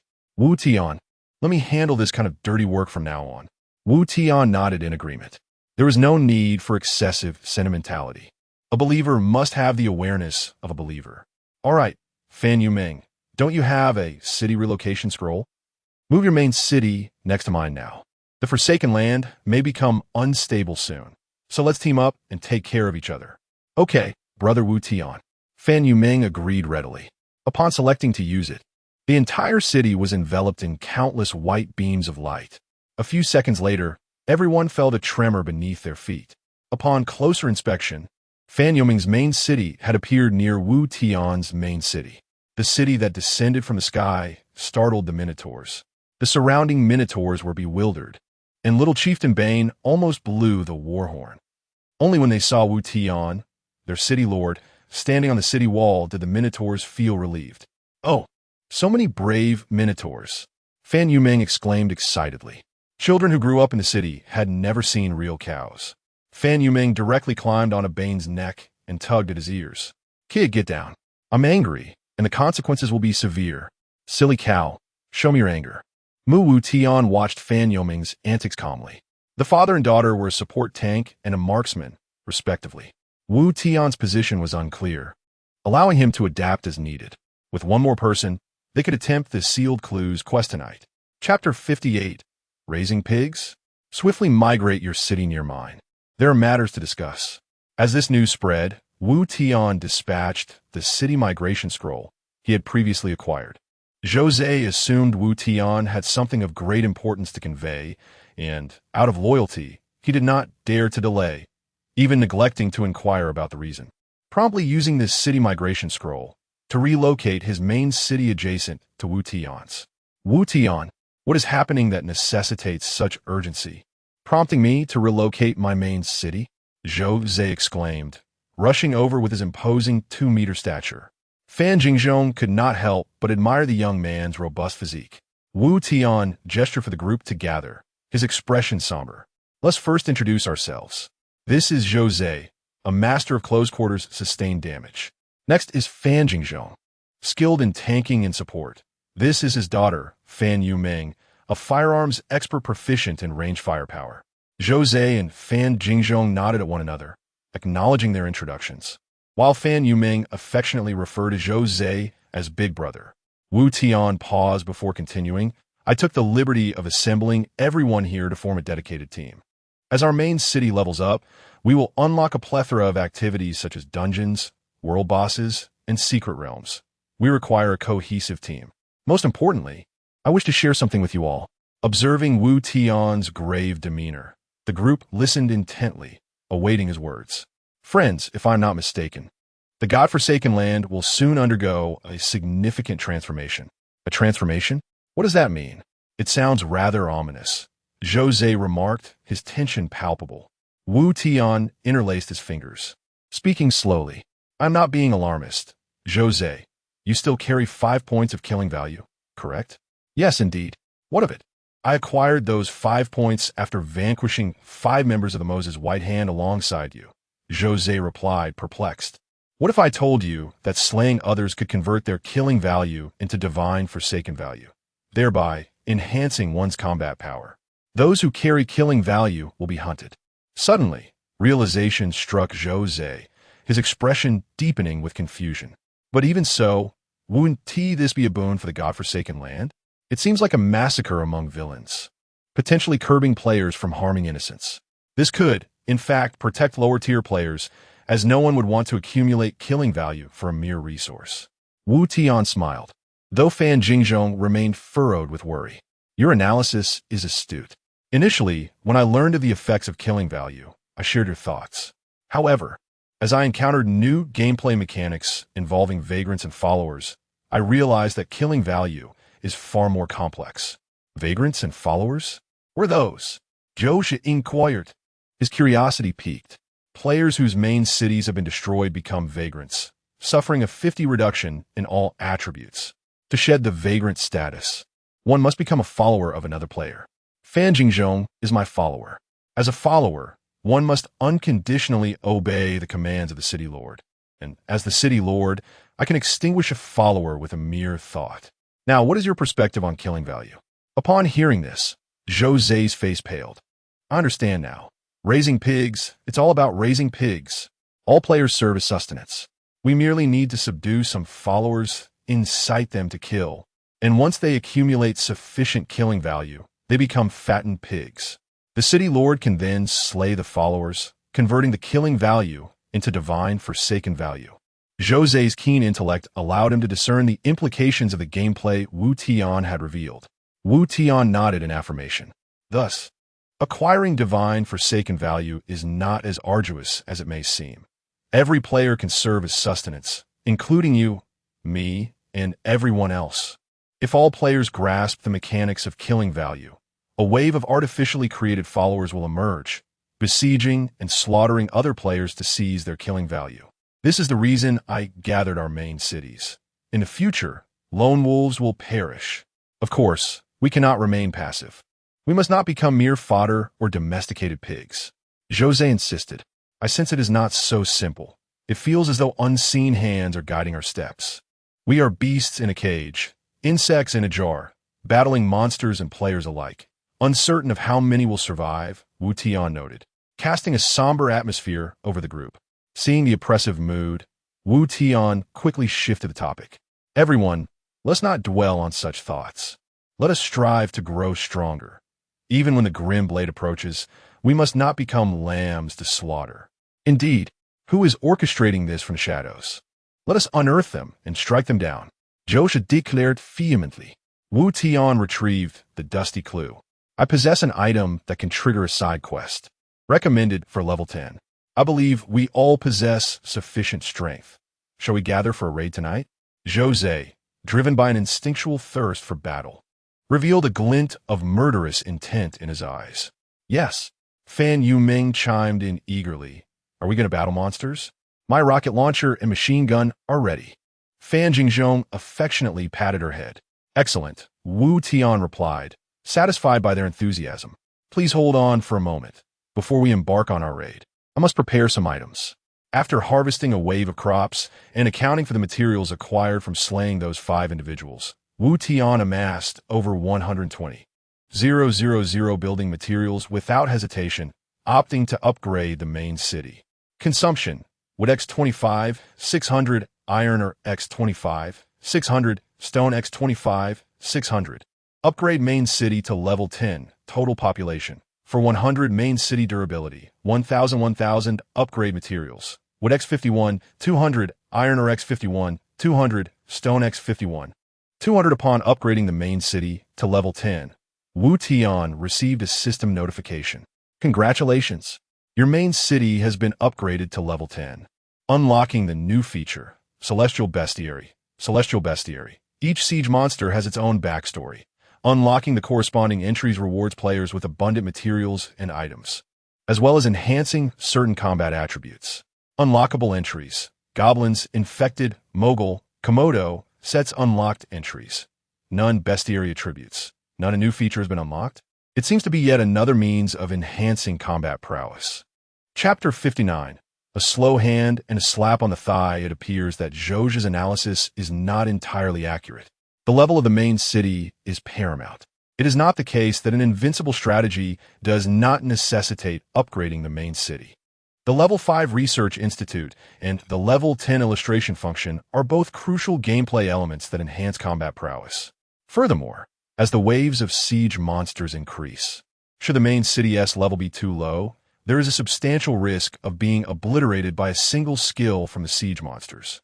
The materials required for building upgrades are an endless abyss. However, the enhancement of strength undoubtedly accelerates the acquisition of these materials. After upgrading the main city, it was time to merge the corpses. Lacking a strategist in the team, the corpses had no purpose other than fusion. The Infected and the Komodo were the monsters that appeared on the first day of the siege, and their numbers were limited. Ultimately, they merged into 107 units of living cells and 125 units of TSRT virus samples. Wu Tian distributed 2 units of living cells to each member and explained their effects. The trio could not help but express their astonishment. This talent is extraordinarily powerful. Wu Tian, with such a gift, you ought to be a beast tamer. One person could easily manage a whole pack of pets. Ha ha, brother Wu Tian, take me as your pet. Wu Tian merely chuckled in response. A beast tamer? Wasn't he that the role of Axaba? Rather than cultivating numerous pets, it would be more beneficial to elevate a single pet to its utmost potential. The returns from such an endeavor seemed considerably greater. Wu Tian injected all 125 units of TSRT virus samples into Axaba's body. As the virus samples surged within, Axaba let out a roar so powerful that it nearly deafened those present. To their astonishment, they noticed the surface of Axaba's skin beginning to crack.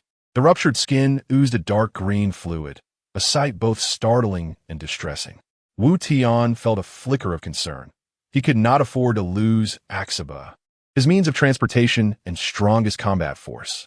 If Axaba were to perish, Wu Tian's combat capability would diminish by more than half. Hang in there, Axaba. You must endure. Fan Yuming clenched her small fist, visibly anxious as she encouraged Axaba. A series of cracking sounds echoed from within Axaba's body. Wu Tian quickly realized that Axaba was rapidly expanding. The cracks in its skin resembled the stretch marks found on some individual's thighs or a pregnant woman's abdomen. Rapid skin expansion within a short time frame would leave such marks. Axaba grew taller at an astonishing rate. In mere moments, its size nearly doubled, reaching over 5 meters in height and almost 7 meters in length. This colossal creature emanated an aura of majesty and desolation, making it difficult for onlookers to gaze directly upon it. Simultaneously, Wu Tian received a system notification. Your pet's quality has improved. Current quality, red. Pet name, Corpse Tiger. Quality, red. Level, LV9. Skills, Bite, Pounce. Mutation, Erosion. Health, 2,500. Strength, 121. Defense, 132. Mentality, 20. Agility, 136. Combat Power Index, 659. Indeed. The infusion of 125 units of TSRT virus samples had elevated Axaba's quality to red. This enhancement resulted in a significant leap in combat strength. Red quality is merely a step away from the highest tier, black quality. Of course, this final elevation is the most challenging, potentially requiring thousands of TSRT biochemical virus samples. Nevertheless, Wu Tian was thoroughly satisfied. Axaba now possessed a combat power index exceeding that of a level 15 Minotaur Centaur by double. With the erosion skill, Axaba could easily contend against 3 to 5 Minotaurs or Centaurs. The erosion skill could be further enhanced. 6,000 Toxicimoto corpses were synthesized into 215 units of biological virus, which were also injected into Axaba's body. Axaba transformed into a repository of viruses, housing both biological and biochemical viruses. Pet Corpse Tiger has been enhanced by the biological virus. Erosion effect has been upgraded, current level, 310, a staggering 310 armor penetration. This effectively means that even a level 30 boss could have its defenses rendered negligible.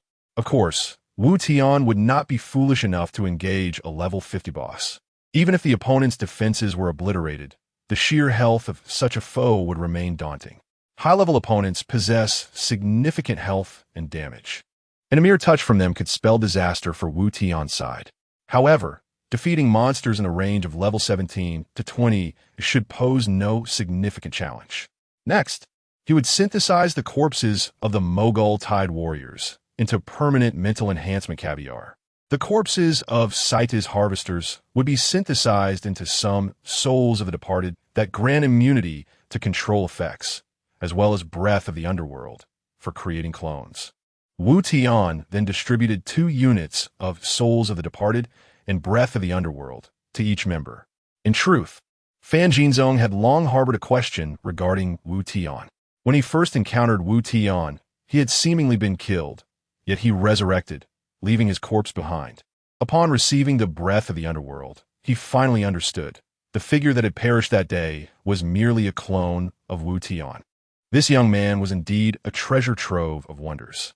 Finally, Wu Tian produced 2 pickaxe axes and distributed them to Fan Jinzong and Fan Yuming, having just slain 3 centaurs, perfectly matching the number. Zhou Zhe, already in possession of the Storm Greatsword, had no need for one. The godforsaken land possessed peculiarities. Weapons wielded by monsters sometimes dropped as equipment, while others did not. However, it was certain that siege monsters did not drop equipment.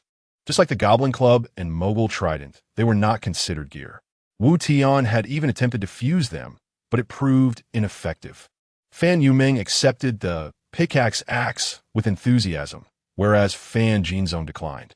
Wu Tian pondered this. It was much like playing League of Legends. There was no need for a tank to purchase an infinity edge, regardless of their wealth. He would save defensive equipment for him later. The pickaxe axe could fetch a good price in the trading channel. Most players were likely unable to contend with level 15 monsters yet, making a level 15 pickaxe axe a coveted item. Naturally, early game equipment could be sold for a higher price, as its value would diminish once everyone leveled up. Thus, Wu Tian hastily posted the pickaxe axe for sale in the World Channel. Wu Tian, selling level 15 weaponry, highest bidder wins. Those who are slow will miss out. Place of mind storage, old author from an external site. Rest assured, quality guaranteed. Handwritten, any flaws or typos, please point out and I will amend them. Only AI is flawless. Dear player Wu Tian, welcome to the Monster Siege survival world. Each player possesses a foundational city with inadequate infrastructure. It is imperative to defend your city against the onslaught of monsters. Should your city be breached, you will become a refugee. Upgrading your city's facilities or enhancing your combat strength is the only hope for survival. Beyond the city lies a realm filled with unknown surprises and dangers. The home of monsters. Please refrain from exploring until you possess transportation or mechs. In addition to yourself, there are a total of 7 billion players participating in this game. Utilize the chat panel to communicate with others. In order to ensure fairness in the game, players have been cured of all injuries and ailments. The game begins. Wu Tian, bewildered by the peculiar electronic, synthesized voice echoing in his mind, surveyed his surroundings with a perplexed expression. He found himself standing atop a towering wall over 2 meters high, with a dilapidated, unfinished building behind him. Outside the wall, an unsettling silence enveloped the landscape, shrouded in a thick black mist that limited visibility to merely a few meters. Is it a doomsday survival scenario with monsters besieging the city?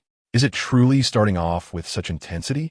Wu Tian, an avid reader of novels, particularly those centered around apocalyptic themes and survival, possessed a strong adaptability.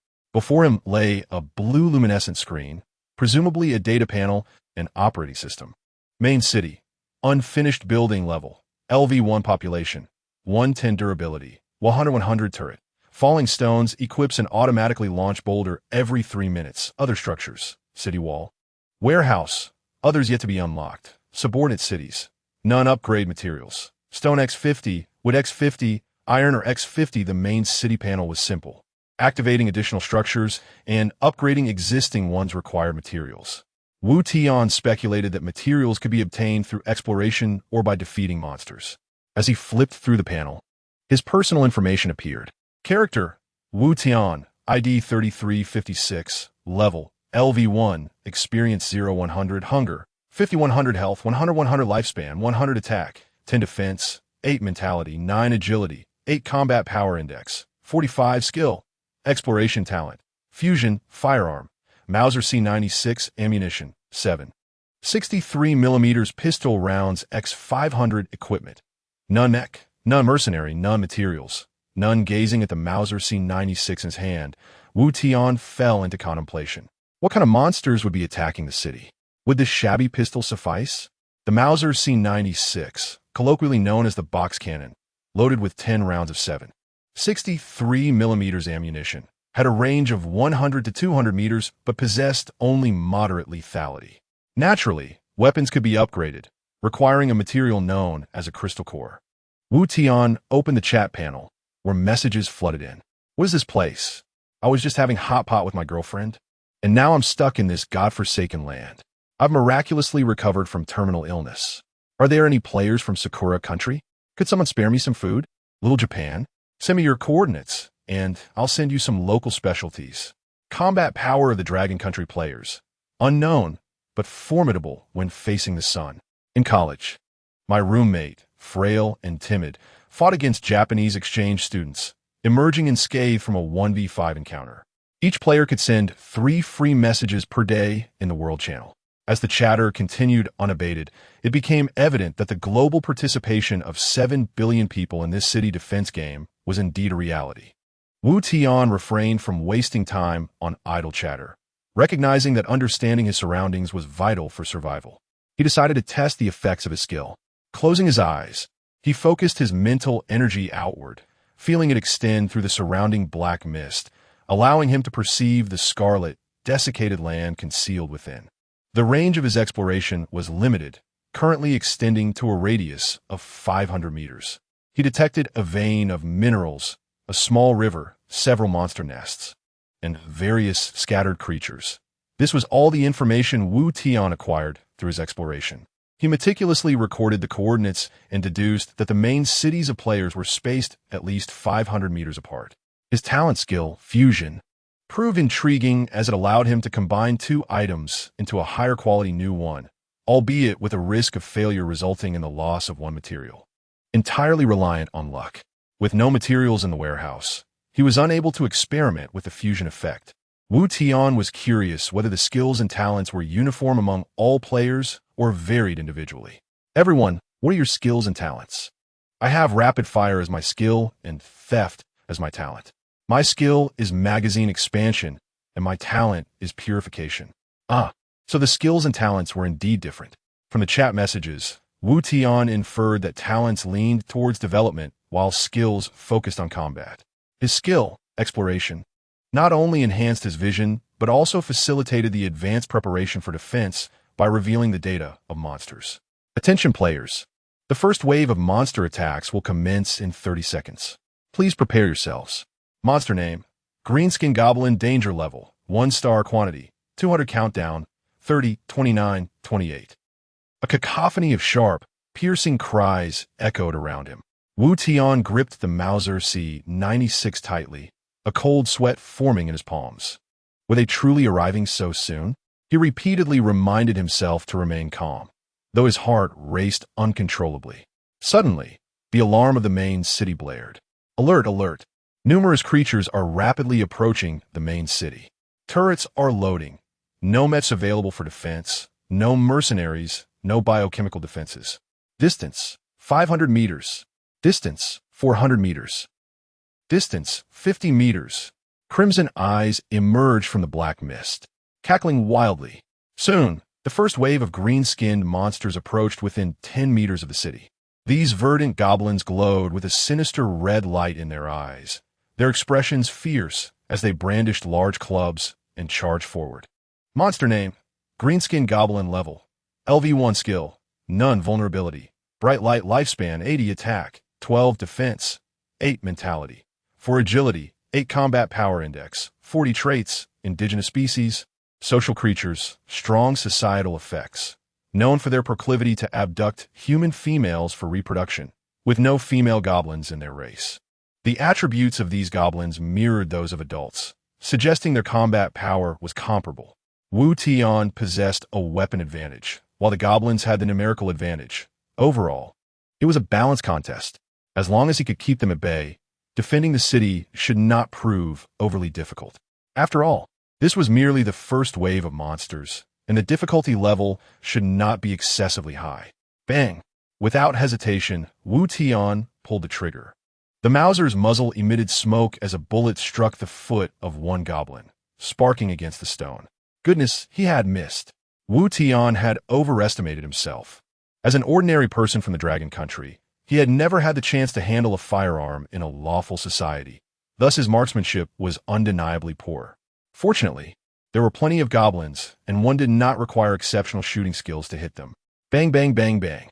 Wu Tian emptied the magazine, firing 10 rounds and killing 5 goblins. On average, it took 2 bullets to slay one. Had his aim been true, a headshot would have made defense significantly easier. Nevertheless, with 500 rounds of 7.63mm ammunition, he should have enough to last. You have slain a green-skinned Goblin LV1. Rewards, Goblin Corpse X1, Experience X1, Wood X1, Crystal Core X1. You have slain a green-skinned Goblin LV1. Rewards, Goblin Corpse X1, Experience X1, Stone X1, Crystal Core X1. 5 notifications of rewards followed, each goblin yielding experience and materials, confirming Wu Tian's earlier assumptions. His confidence surged, and he hurried to reload. Once he killed enough goblins to reach 100, he would level up to 2, significantly enhancing his combat prowess. Bang, bang, bang, bang. After clearing several magazines in succession, Wu Tian's shooting skills improved considerably, with both his reloading speed and accuracy seeing marked advancements. With a well-timed magazine emptying, I could take down 7 or 8 goblins. At last, after expending several magazines, Wu Tian finally ascended to level 2. Your level has increased to level 2, and you have received a reward of 5 to all attributes, with a health increase of 100. As his level rose, the weariness dissipated, and Wu Tian felt invigorated, his body brimming with strength. Seizing the opportunity during a brief reload, he quickly examined his status panel. Health, 200 attack, 15 defense, 13 spirit, 14 agility, 13 combat power index, 75 experience to level up, 200. The combat power index had increased by 20, and Wu Tian began to comprehend the formula for calculating it. The sum of his 4 main attributes plus his health divided by 10. The battle reached a fever pitch, with the base of the city walls littered with the corpses of goblins. Given that the walls were only 2 meters high, the goblins could easily ascend by stepping on their fallen brethren.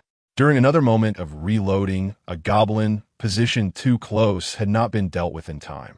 That green creature brandished a large club, wedging it into its crude leather trousers, and reached for the wall, preparing to climb. This scene sent a chill of dread down Wu Tian's spine.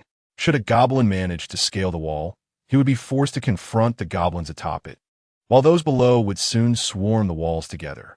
A single misstep could lead to disastrous consequences. A close encounter could result in a blow that would shatter Wu Tian's skull. Compounding his anxiety, Wu Tian faltered under pressure, fumbling with the ammunition in his hands. In this tense environment, he struggled to reload and even dropped a magazine onto the ground. Roar! The climbing goblin had already revealed its grotesque head, while others were now clustered at the base of the wall. Wu Tian was drenched in cold sweat. Suddenly, at this critical moment, a massive stone, a meter in diameter, rolled down from the wall. The boulder crushed the exposed goblin as it descended. Boom! A deafening crash followed as 3 more goblins were obliterated by the falling stone. Wu Tian let out a sigh of relief. It was the cannon that had activated its rolling stone attack at a pivotal moment. Without this timely intervention, his fate would undoubtedly have been sealed. With a moment to breathe, he hastily retrieved the magazine from the ground and reloaded. Bang! Bang! Bang! A series of shots felled several G. The first wave of monsters attacking the city has concluded, and the system indicates a decline in the total number of players from 7 billion to 2 billion. This initial wave, essentially a rudimentary task for novices, resulted in the demise of 800 million individuals, a rather high elimination rate. However, since the total player count of 7 billion encompasses the global population, it is likely that those who perished were primarily the weak, elderly, and those unable to fend for themselves. As time progresses, the challenges will intensify, and the surviving players will become increasingly elite. Wu Tian glanced at the time. It was now 2 p.m., and the 6-hour rest period before the next wave of monsters would soon conclude. The forthcoming assault would undoubtedly be more formidable than the goblins, necessitating prompt preparations. The defeat of 200 goblins yielded a considerable amount of loot. In addition to leveling up to level 2, he received 100 units of wood, 100 units of stone, the corpses of 200 goblins, and their energy cores. With these materials in hand, he decided to experiment with the fusion of his talents. Fusion failed. Wood is a basic building material and cannot be upgraded.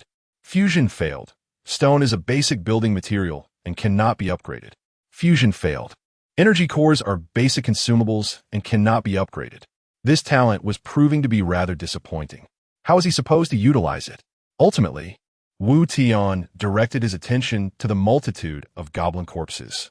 Green-skinned goblin corpse, the remains of an indigenous creature, which can be transformed into food using specific skills. Let us give another try, hoping for success. He placed his hand above the goblin corpses, concentrated, and activated the fusion talent. Prompt: would you like to expend 2 goblin corpses for fusion? There is a chance to obtain higher quality items, but there is also a risk of failure. This item can indeed be fused. Wu Tian felt a surge of excitement and unhesitatingly selected yes. After all, these repulsive green-skinned corpses were of no use to him. Fusion successful. obtained 1 meat chunk. Meat chunk. A common meat product, uncontaminated and safe for consumption, satiation value 10. Success. A wave of exhilaration washed over him. After a grueling battle, Wu Tian's stamina was nearly depleted. He glanced at his satiation level, which had dropped to 3,100. According to the system, for every 10 points of satiation lost, combat power would diminish by 5. The same applied to health, which also influenced combat effectiveness. Feeling slightly hungry, he decided to taste the meat chunk. Having been famished for some time, he found the goblin corpses too revolting to consume, but now transformed into a meat chunk. It appeared much more palatable, resembling smoked meat. The 2 goblin corpses had yielded a meat chunk no larger than the size of his palm, likely extracting only the essence. Wu Tian brought the meat chunk to his mouth, bit into it, and began to chew. Surprisingly, it was not unpalatable at all. It tasted somewhat like beef jerky, but was far easier to chew. Quite pleasant indeed. Consumed meat chunk. Satiation increased by 10. His inventory contained 10 units of water provided by the system. As he drank water and ate the meat, he quickly finished the chunk, then promptly activated the fusion talent again to continue refining the meat chunk. Fusion successful. Obtained 1 meat chunk. Fusion successful. Obtained 1 meat chunk. Fusion failed. Goblin corpse -1. Fusion could occur simultaneously, but each was calculated individually. Thus, there was no risk of losing half of the 200 corpses due to simultaneous failures. After completing the fusion of all 200 corpses, he had amassed over 80 meat chunks, achieving an 80 success rate. Wu Tian consumed another 6 units of meat chunks, bringing his satiation to 100, instantly revitalizing him. With over 70 units of meat chunks remaining, should he take another gamble? Perhaps it could lead to a significant gain. After all, the next wave of monsters would soon arrive, bringing with it another bounty of corpses. Since he was now full, the excess meat chunks would go to waste if left unused, so he might as well continue to unlock their potential. Prompt. Would you like to expend 2 units of meat chunks for fusion? There's a chance to. Without a moment's hesitation, Wu Tian chose yes. Fusion successful. Obtained 1 exquisite meat chunk. Fusion successful. Obtained 1 exquisite meat chunk. Exquisite meat chunk. A meat product crafted through special processes. Consumption restores satiation by 50. Incredible. Each exquisite chunk was equivalent to 5 regular chunks. The 70+ units of meat chunks had swiftly transformed into 30 units of exquisite meat chunks. He eagerly continued, curious to see what else he could fuse. Fusion successful. Obtained 1 compressed protein block. Fusion successful. Obtained 1 compressed protein block. Compressed protein block. A product of high-concentration protein compression. Consumption restores satiation by 100. He pressed on. Fusion successful. Obtained 1 living cell. Fusion successful. Obtained 1 living cell. Fusion failed. Compressed protein block -1. After several rounds of fusion, each attempt consumed 8 goblin corpses even without failure. Now, with each failure, Wu Tian felt a pang of regret. He quickly examined the effects of a living. The modern arsenal is almost complete with weapons such as the AK-74, M16, Thompson M19, Maxim, Gatling, grenades, incendiary devices, and rocket launchers. However, apart from the Mauser C96 and its 7.63mm ammunition, the other armaments are depicted in shades of gray. Wu Tian's eyes sparkled with inspiration, pondering that if he possessed a heavy machine gun, those goblins would be easily dealt with. He envisioned acquiring a Gatling gun that emitted a blue glow, firing rhythmically. Yet, the system promptly doused his enthusiasm with a notification. Blueprint for this weapon not owned, cannot manufacture. Alas, it seemed he would have to continue utilizing the box cannon for now. It turned out that the primary use of crystal cores was to manufacture ammunition, and 200 crystal cores would suffice. Wu Tian consumed 80 crystal cores at once, producing 800 rounds of bullets. With his ammunition replenished, his confidence surged. Suddenly recalling that the first wave of monsters had significantly depleted the wall's durability, he hurried to check. Wall durability, 64-100. 1 unit of stone can restore 10 durability points. After upgrading the wall, all durability is automatically restored. Upgrade materials. Stone X20 with 50 stones remaining. Wu Tian opted to upgrade the wall, as it was a more cost-effective solution than direct repairs. Wall upgrade successful. Current level LV2. Durability 200. Upgrade materials. Stone X30. The wall beneath his feet not only grew sturdier but also taller. He decided to continue the upgrades since these stones were of little use elsewhere. Enhancing the wall's defense seemed the wisest choice. Wall upgrade successful. Current level LV3. Durability 300. He invested all 50 units of stone into upgrading the wall. The goblins had only dropped stones and wood, lacking iron or otherwise. He might have attempted to upgrade the main city. Then he recalled the iron mine located within a 500-meter radius of the main city. Should he venture out to gather iron, or?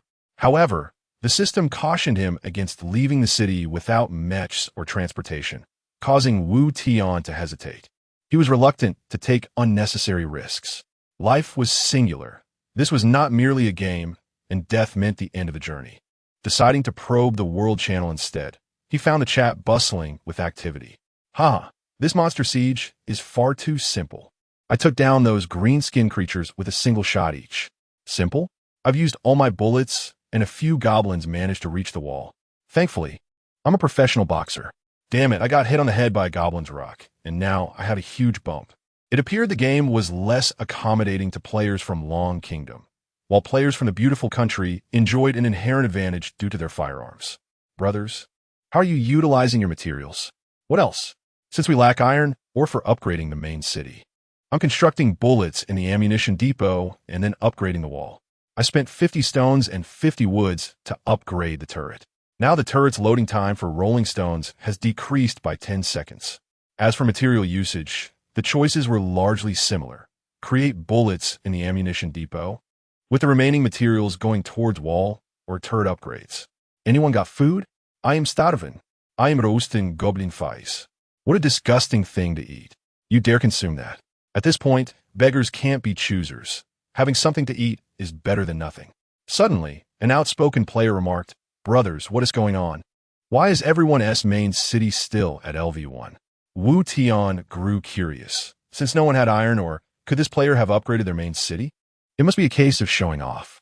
Player, Chun Feng, ID 269511, character level. LV2 main city level. LV2 wow? How is your main city at level 2? Did you venture outside to explore? Impressive, Chun Feng. Let me cling to your coattails. Can you enlighten us on how you achieved this? Did you trigger a hidden quest? Many players expressed envy at Chun Feng's LV2 main city, eager to learn his secret. Chun Feng replied, I was fortunate. There's a mine right at my main city's doorstep. I gathered over 200 units of iron ore at once, and I can collect an additional unit every 5 seconds. Wow, that's like having unlimited iron ore. How come I don't have such luck?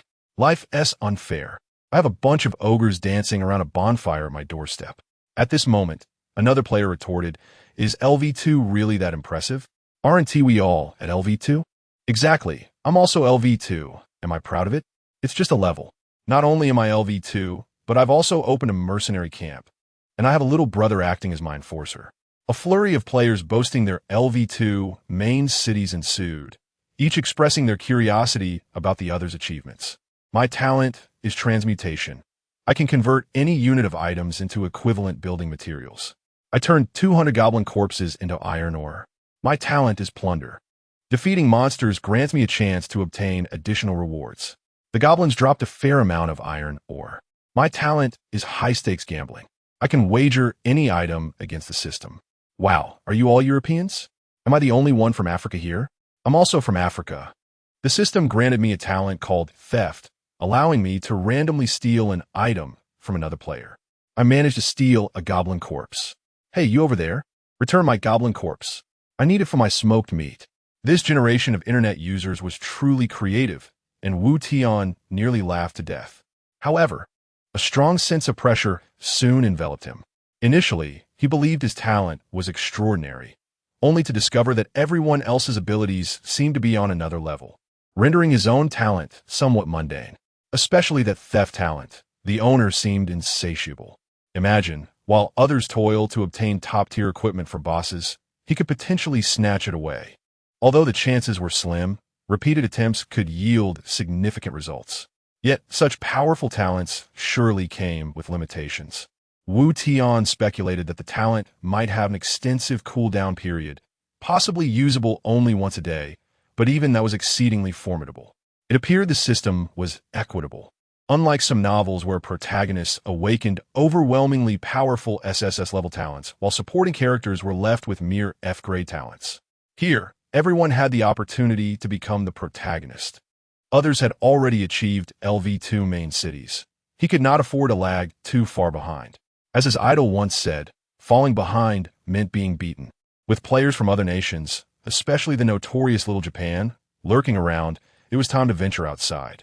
At the very least, there were still active cells. Ensuring survival was not an issue. Wu Tian glanced at the clock. It was 3 p.m. There were still 5 hours until the next wave of monsters attacked. Armed with bullets and his Mauser C-96, he picked up a large wooden stick used by a goblin from the ground and took a deep breath before slowly stepping out of the city. The ground felt sticky and slippery beneath his feet, the earth a reddish-brown hue, the goblin's blood yet to congeal.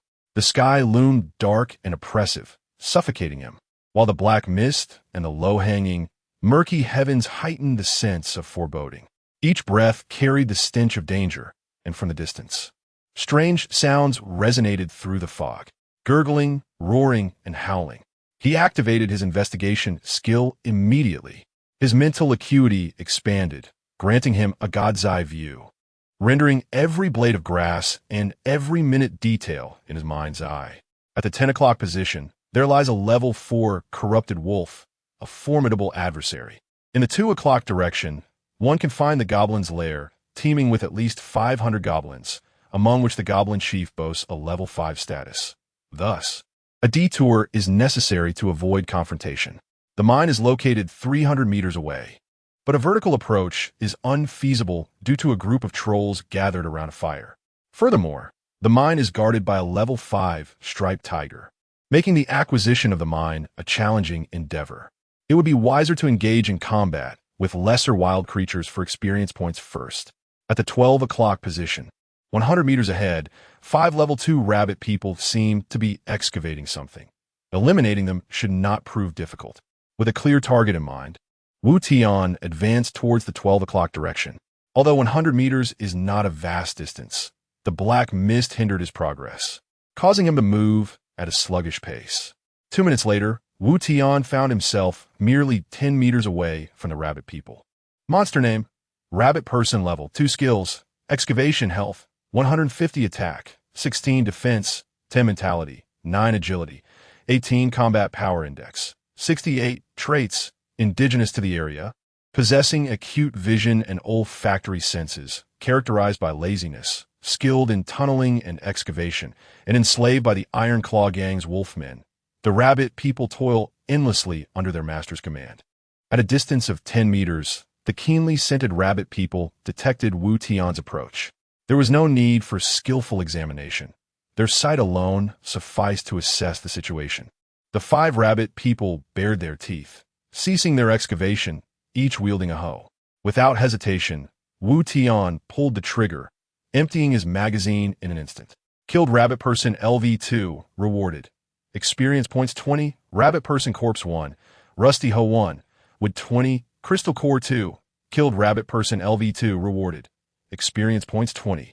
Rabbit Person Corpse 1, Rusty Hoe 1, Worn Leather Armor 1, Iron or 20, Crystal Core 2. Unexpectedly, despite expending all his ammunition, he managed to fell only 4 rabbit people. 1 remained, charging towards him with a raised hoe. Had Wu Tian known, he would have capitalized on his improved marksmanship after the initial wave of goblin assaults. All 10 bullets struck true, yet 1 rabbit person still stood. Perhaps the elevated level of the rabbit people, combined with their superior defense and vitality, accounted for this outcome. Fortunately, 1 bullet had delivered a lethal headshot. Otherwise, he might have only dispatched 3. In a mere heartbeat, the rabbit person closed the gap, mere meters separating them. Reloading was no longer an option, for the rabbit person had already swung its hoe downwards towards Wu Tian. Swiftly, He raised his goblin club to intercept the incoming strike. The rabbit person, gripping the hoe with both hands, faced Wu Tian, who managed to block the blow with a single hand, leaving his arm tingling from the impact. What a ferocious creature! The rabbit person, realizing its attack had been thwarted, attempted to lift its hoe for another strike, only to find it ensnared by Wu Tian's grasp. With its eyes aflame, it bared its sharp, elongated incisors. Wu Tian retaliated with a powerful kick to the rabbit person's abdomen, sending it sprawling to the ground. Where it relinquished its weapon, he sent the delicate meat to the global channel. Wu Tian, brothers, anyone in need of food? I have meat, delicate meat. Wow, it's meat. And it restores 50 hunger points directly. Goblin meat is truly unappetizing, sour and astringent, with a strong fishy odor. I long for normal food. Brother, I'm a student, and I haven't eaten anything yet. Could you spare that piece of meat for me? What the hell, a student? Should I also send you $200? Wu Tian, no. If you want meat, trade something with me. Soon, a private message arrived in the chat box from someone named Wang Chao. Dude, what do you need? Wu Tian, just trade me with goblin corpses, 50 corpses for one delicate meat. Wow, are you from Africa? Wu Tian, your piece of meat only restores 50 hunger points, while a goblin's thigh can fully restore hunger. Only a fool would trade with you. Such people are simply foolish. Talking to them is just a waste of time. Trading is voluntary. If you find it expensive, you can negotiate the price, but why must you demean others? Wu Tian despised such pretentious individuals who acted superior. Moreover, it takes 4 corpses to fuse into one delicate meat. Does it really seem that simple? It's known that successfully fused items yield enhanced effects, while meat is contrary. Clearly, one corpse can satiate multiple times. Why does a delicate meat, fused from 4 corpses, only restore 50 hunger points? Wu Tian was certain there was some special significance to it, and time would reveal the answer. He was not the only one desiring delicate meat. Soon, another person named Zhang Tsong sent a message. Dude, how much of the smoked meat? I really can't eat goblin. Wu Tian, since you can't eat it, you can give it to me. Trade me 50 goblin corpses. That seems a bit pricey. Can you lower the price? Dude, this is a monster siege world, and a wave of monsters is about to attack. There is an abundance of monster corpses. What's 50 corpses? A few seconds later. All right, let's trade. Transaction successful. Gave delicate meat, X1. Received goblin corpses, X50. A pile of goblin corpses now occupied Wu Tian's warehouse, and he felt a surge of joy. This transaction was a huge profit. 50 goblin entities could yield around 10 delicate meat, multiplying the value tenfold. The goblin corpses were stored in the main city warehouse, and he couldn't continue fusing them for now. Just as he was about to leave, Wu Tian accidentally noticed something glowing. It seemed to be emanating from a pit dug by the rabbit-headed creatures. Wu Tian quickly jumped into the pit. The soil concealed something, revealing a shiny corner of metal, with the remainder buried deep underground. What could it be? Those rabbits must have been digging this. Wu Tian hastily took out his level 1 hoe and continued to dig along the metallic edge. Half an hour later, a peculiar machine appeared before Wu Tian. This device resembled a rice milling machine, entirely crafted from metal, with a large funnel-shaped opening at the top and an outlet below. Energy converter, a masterpiece of the goblin inventor, capable of exchanging basic materials for other types. Each exchange consumes 5 of the quantity. Wow, this is a remarkable item. This device can transform material types. As the name suggests, 100 units of wood can be converted into 95 units of stone or iron ore. It's essential to note that material acquisition is not uniform, and upgrading certain buildings or crafting specific items requires different materials. It's possible to encounter situations where there is an excess of wood and a deficiency of stone, much like now, where most players lack iron ore, hindering their ability to upgrade the main city. With this energy converter, Wu Tian could perfectly address the issue of material imbalance, which is crucial in the early stages of development. I'm going to build a mech. Wu Tian stored the hoe and the converter in his bag and hurried towards the mine. 5 minutes later, Wu Tian arrived at the outskirts of the mine. The clouds gathered, and a sudden gust of wind swept through. The mine's guardian, a level 5 striped tiger, had already sensed Wu Tian's presence. A massive striped tiger, measuring 300 centimeters tall and nearly 400 centimeters long, roared down from the mountaintop, accompanied by a fierce whirlwind, stopping right in front of Wu Tian. Roar! The striped tiger opened its gaping mouth and unleashed a furious roar, filling the air with a metallic scent of blood. This creature was demonstrating its dominance, seemingly possessing a strong territorial instinct. Monster name, Striped Tiger. Level, LV5. Skills, Bite, Pounce. Health, 560. Strength, 47. Defense, 43. Spirit, 25. Agility, 45. Combat Power Index, 216. Traits, a Lord-level creature with a strong territorial instinct. Killing it grants a chest of the same level. Wu Tian glanced at the Striped Tiger's data panel and felt a surge of confidence. Although his combat power index was significantly lower than that of the Striped Tiger, he believed he could win in a one-on-one battle.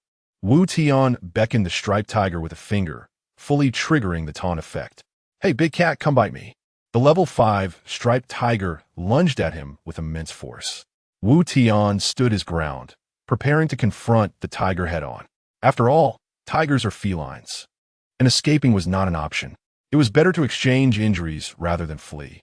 Besides, with active cells, he could fully recover from any injury, which was Wu Tian's confidence in challenging the Striped Tiger. The only prerequisite was that he could not be killed in one blow. Bang! Bang! Bang! As the Striped Tiger leaped from the air, Wu Tian fired 3 shots, all hitting the tiger's abdomen. With such a large target leaping down, it would be absurd not to hit it. However, these 3 shots were clearly insufficient to deal a fatal blow to the level 5 Striped Tiger. Its massive body still descended upon him.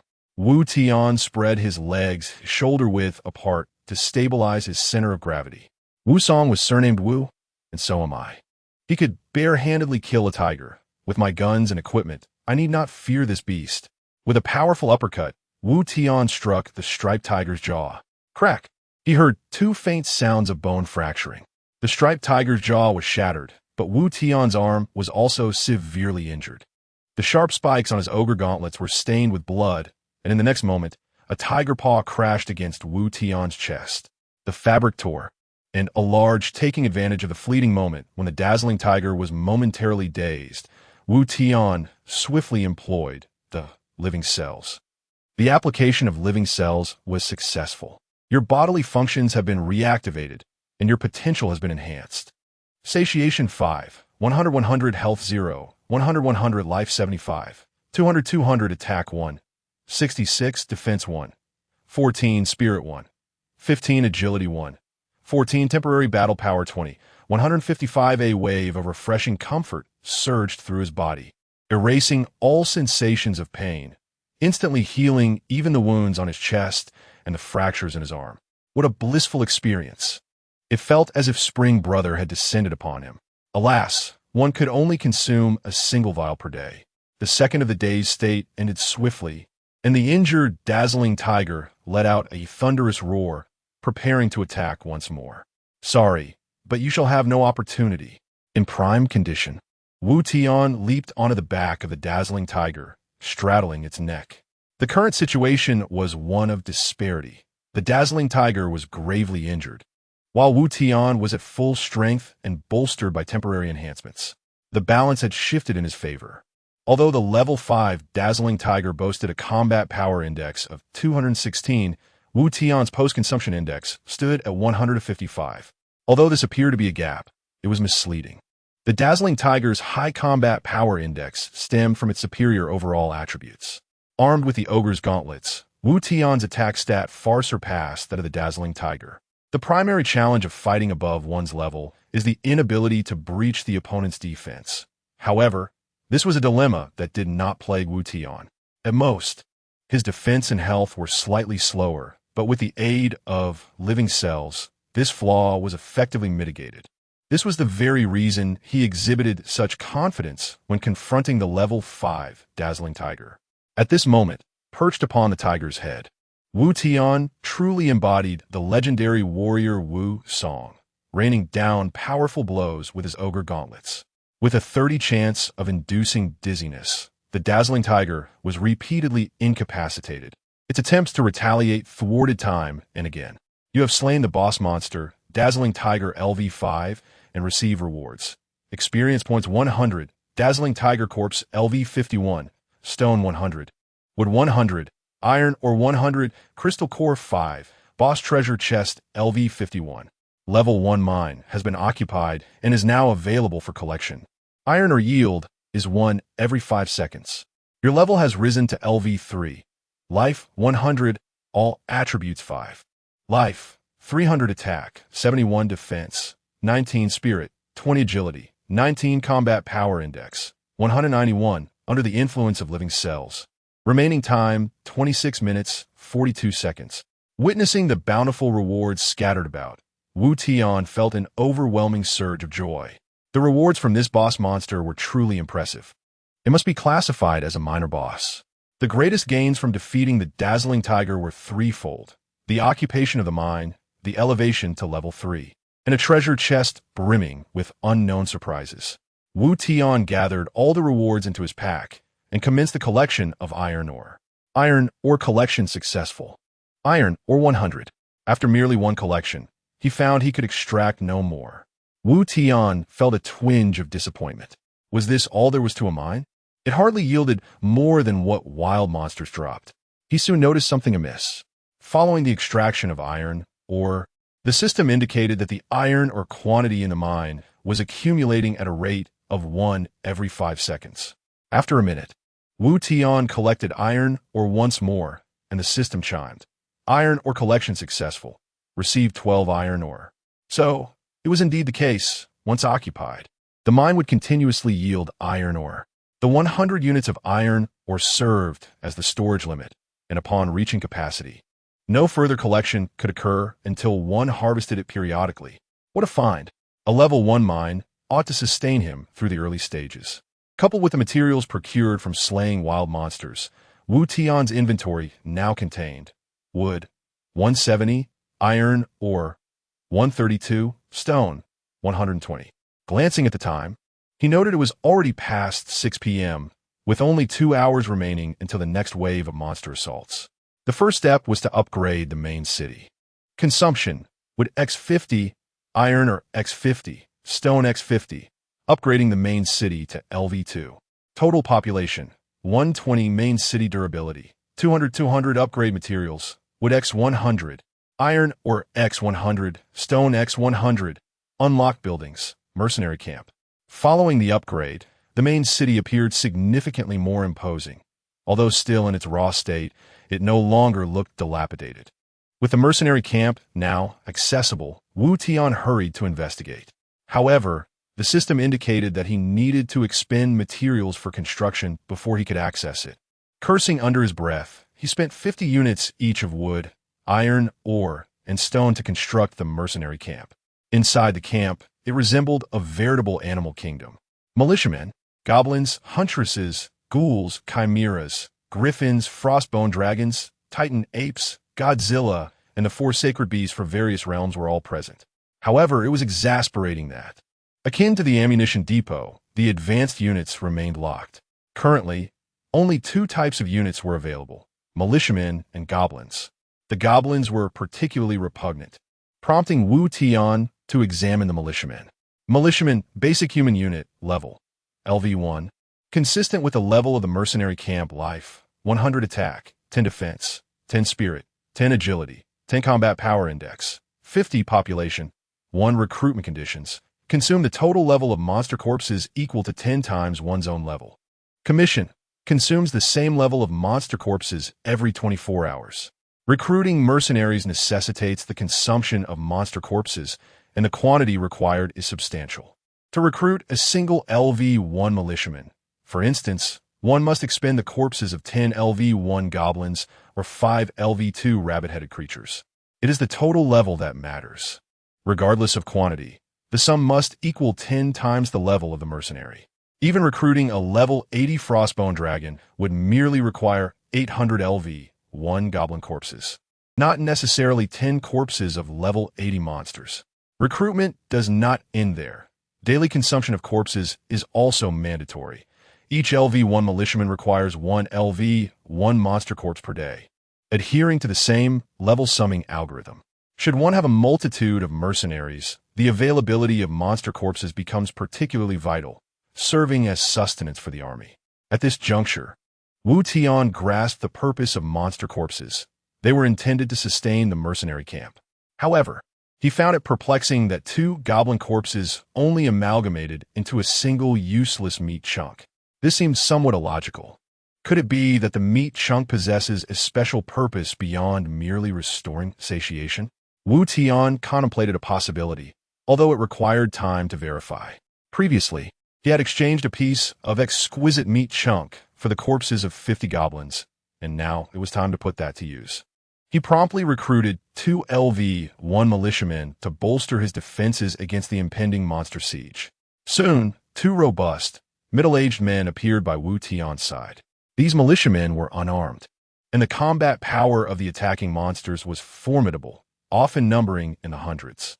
How could he possibly send these 2 militiamen to charge in a battle unarmed? It was imperative to arm each with a firearm. Entering the ammunition depot, he found no schematics available. Thus, he could only produce the Mauser C96. Fortunately, the cost of this basic firearm was minimal, requiring merely 10 units of crystal cores for manufacture. With an ample supply of crystal cores remaining from his previous bullet production, nearly 200 cores were still in his inventory. Wu Tian crafted 2 Mauser C96 pistols, equipping each with 500 rounds of 7.63mm ammunition. Satisfied, he surveyed the militia and nodded approvingly.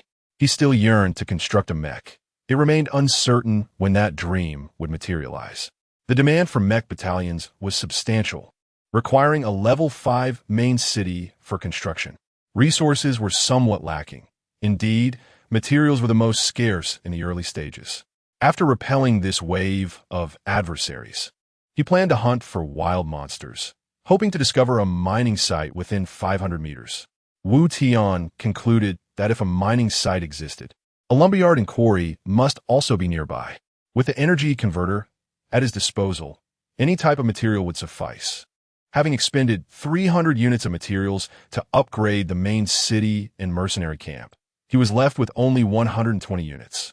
Upgrading the main city to level 3 required an additional 300 units of various materials, each needing 100 units. Fortunately, there was a mining site capable of producing 720 units of materials per hour. Checking the time, he realized it was already 7:45 p.m. There would not be enough time to upgrade the main city to level 3 before the monsters attacked. What else was there to do?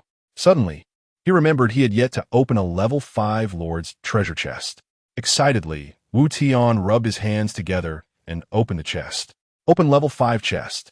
Received. Class change scroll X1. Satellite locator X1. To his astonishment, the class change scroll offered the opportunity to change professions. Wu Tian quickly examined the details. Class change scroll, upon use, allows the player to change to one of the following professions: beast tamer, strategist, gunsmith, mech engineer, culinary master, alchemist. Beast tamer enhances the combat abilities of pets and increases the number of pets carried. Strategist boosts the combat strength of mercenaries and reduces their resource consumption. Gunsmith creates various blueprints for firearms and increases the damage dealt by allied units. Mech engineer develops blueprints for mech battalions and enhances their combat effectiveness. Culinary master prepares food that restores hunger and imbues it with special effects. Alchemist crafts various potions to restore health and life, adding unique properties to the concoctions. There were a total of 6 professions. As a seasoned online gamer, Wu Tian speculated that these represented different playstyles. However, in this nascent stage, he was unsure which profession would prove most advantageous. The system likely balanced them, rendering them relatively equal.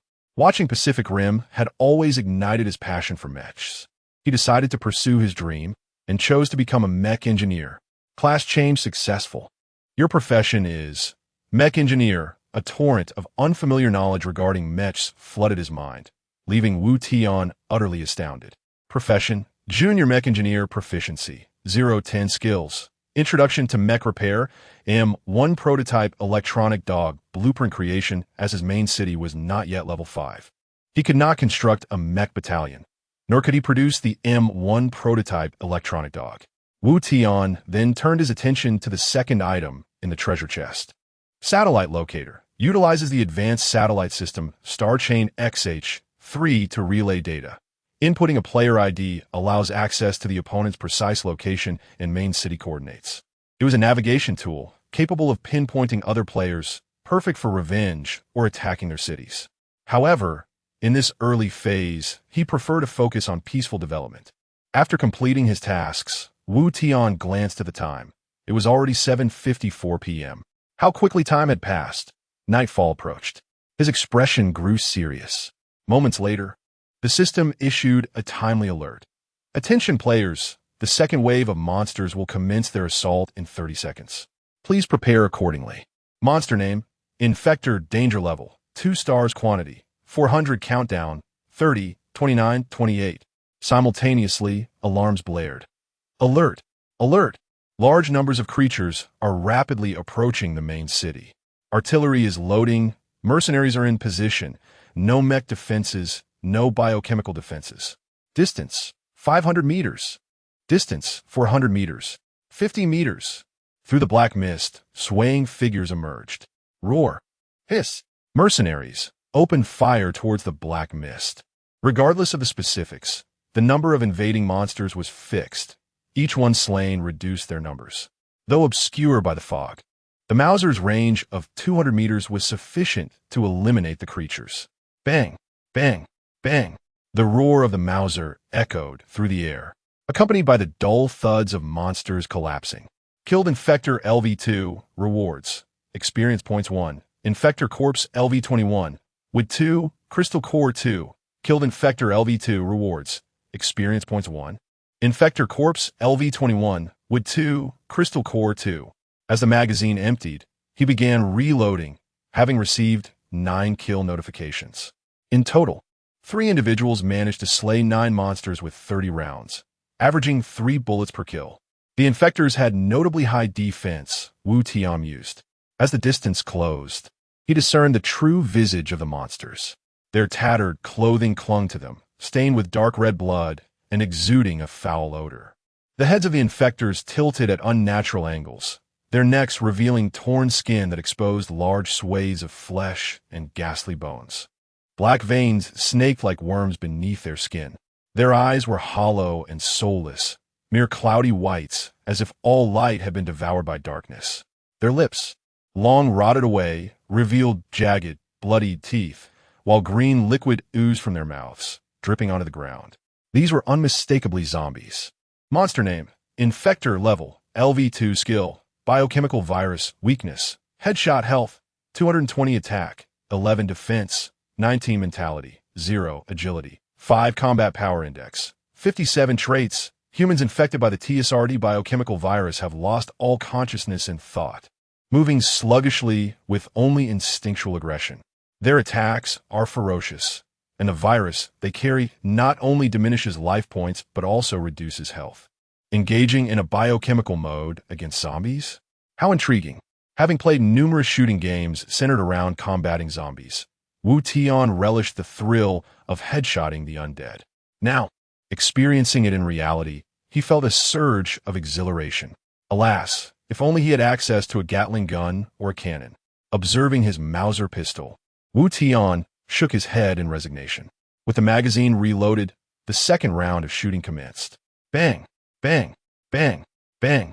It must be said that Wu Tian's learning capability was remarkable. After firing hundreds of rounds in practice, his marksmanship had significantly improved. In a clear line of sight, he managed to achieve 6 headshots with a single magazine, while 4 bullets felled another zombie. The 2 militia members, equipped with superior physical abilities, also performed commendably, each dispatching 5 and 4 infectors respectively. Killed Infector LV2, rewards. Experience points 1. Infector Corpse LV21, Iron or 2, Crystal Core 2. Killed Infector LV2, rewards. Experience points 1. Infector Corpse LV21, Stone 2, Crystal Core 2. The system continued to announce kill rewards, and the ground gradually accumulated the remains of the infectors. Each time he blew an infected person's brains out, the verdant fluids and gore sprayed through the air, an intensely cathartic experience. Exquisite, Wu Tian exclaimed, reveling in the sensation of a headshot. Thanks to Wu Tian's recruitment of 2 militiamen, the city's defenses held firm, suppressing the infected horde beyond a 10-meter perimeter from walls. A few stragglers reached the base of the ramparts, but their sluggish movements rendered them incapable of scaling the heights, leaving them to futilely assault the formidable structure. Wu Tian's walls, having undergone 2 upgrades, boasted a durability of 300, impervious to the feeble attacks of a few isolated zombies. Furthermore, a wall repair function was available during combat, albeit with a 5-minute cooldown. A single unit of stone could restore 10 points of the wall's integrity. While Wu Tian faced minimal pressure, fortune did not favor everyone equally. A fair-faced maiden, visibly shaken by the grotesque infected, found her marksmanship faltering. Before long, the zombie throng had enveloped her defenses, the rearmost clambering over their predecessors, an inexorable tide engulfing her in a sea of corpses. Some players struggled to prevent the zombies from scaling the walls, relying on the rolling stones of their turrets for a desperate defense. Whenever the wall's integrity waned, they hastily expended precious stone to restore it. Fortunately, vanquishing the attacking infected occasionally yielded stone, allowing for a precarious self-sufficiency. However, even if they survived this onslaught, a slow demise awaited them. The exorbitant cost of repairs would deplete their resources, leaving them unable to upgrade their structures for the next wave. The initial 2 waves of the monster siege served as a crucible, revealing the disparities in individual capabilities. The system seemed intent on culling the less competent players. In reality, a considerable number of individuals possessed the ability to achieve near-perfect accuracy at such close ranges. Despite the overwhelming numbers of infected, their sluggishness, coupled with the buffer provided by the walls and the players' ample ammunition, allowed those with reasonable competence to persevere, albeit with difficulty. Conversely, those with sluggish reflexes, poor learning aptitude, and fragile mental fortitude were destined for elimination. As time wore on, Wu Tian reveled in the carnage, only to be interrupted by an upgrade notification. Congratulations! You have reached LV4, gaining a reward of 100 health points and 5 to all attributes. Health, 400 attack, 76 defense, 24 spirit, 25 agility, 24 combat power index, 189 upgrade experience, 1000 advancing from LV, 3 to LV, 4 required 400 experience points. Wu Tian had accumulated an additional 50 points after slaying the brindled tiger. This meant that he had unknowingly dispatched 350 infected. The ground was now carpeted with corpses. The once reddish-brown soil saturated with the infected's blackish-green blood. A nauseating stench permeated the air, inducing dizziness. The second wave of the monster siege was nearing its conclusion for Wu Tian, with only a scattering of infected remaining outside his walls. Mercenaries, follow me. We'll finish this quickly. Yes. Wu Tian, accompanied by his 2 militiamen, charged out of the city gates. The remaining 50 infected, detecting the scent of living flesh, surged forward with renewed fervor, their limbs flailing in a grotesque display. Bang! Bang! Bang! Wu Tian dispatched the infected with ruthless efficiency, each shot a precise headshot. At such close range, every bullet found its mark. The viscous, putrid fluid, mingled with brain matter, splattered across Wu Tian's face. He wiped it away, his eyes wide, a manic grin stretching across his face. Foul, yet gratifying, he mused. Wu Tian reveled in the exhilaration of the slaughter, mentally casting the repugnant infected as the eccentric classmates of his school days, the peculiar colleagues of his workplace, and the outlandish residents of his neighborhood. Zhou Zhanhua, for flaunting your superiority and looking down on me for being a country bumpkin. Bang! Li Yongsheng, for consistently forgetting to give me my share of the takeout money. Bang! Tian Yong, for making us work overtime every single day. Bang! Wu Yanmei, for owing me 2,000 yuan for 3 years. If we weren't relatives, I would have confronted you long ago.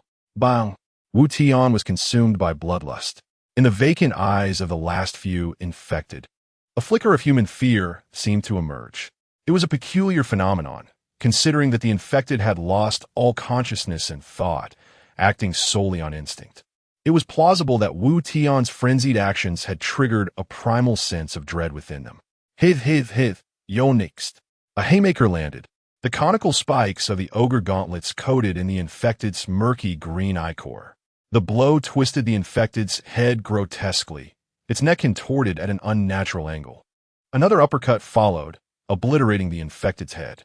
Wu Tian is now LV4, enhanced by the LV5 blue-quality ogre gauntlets.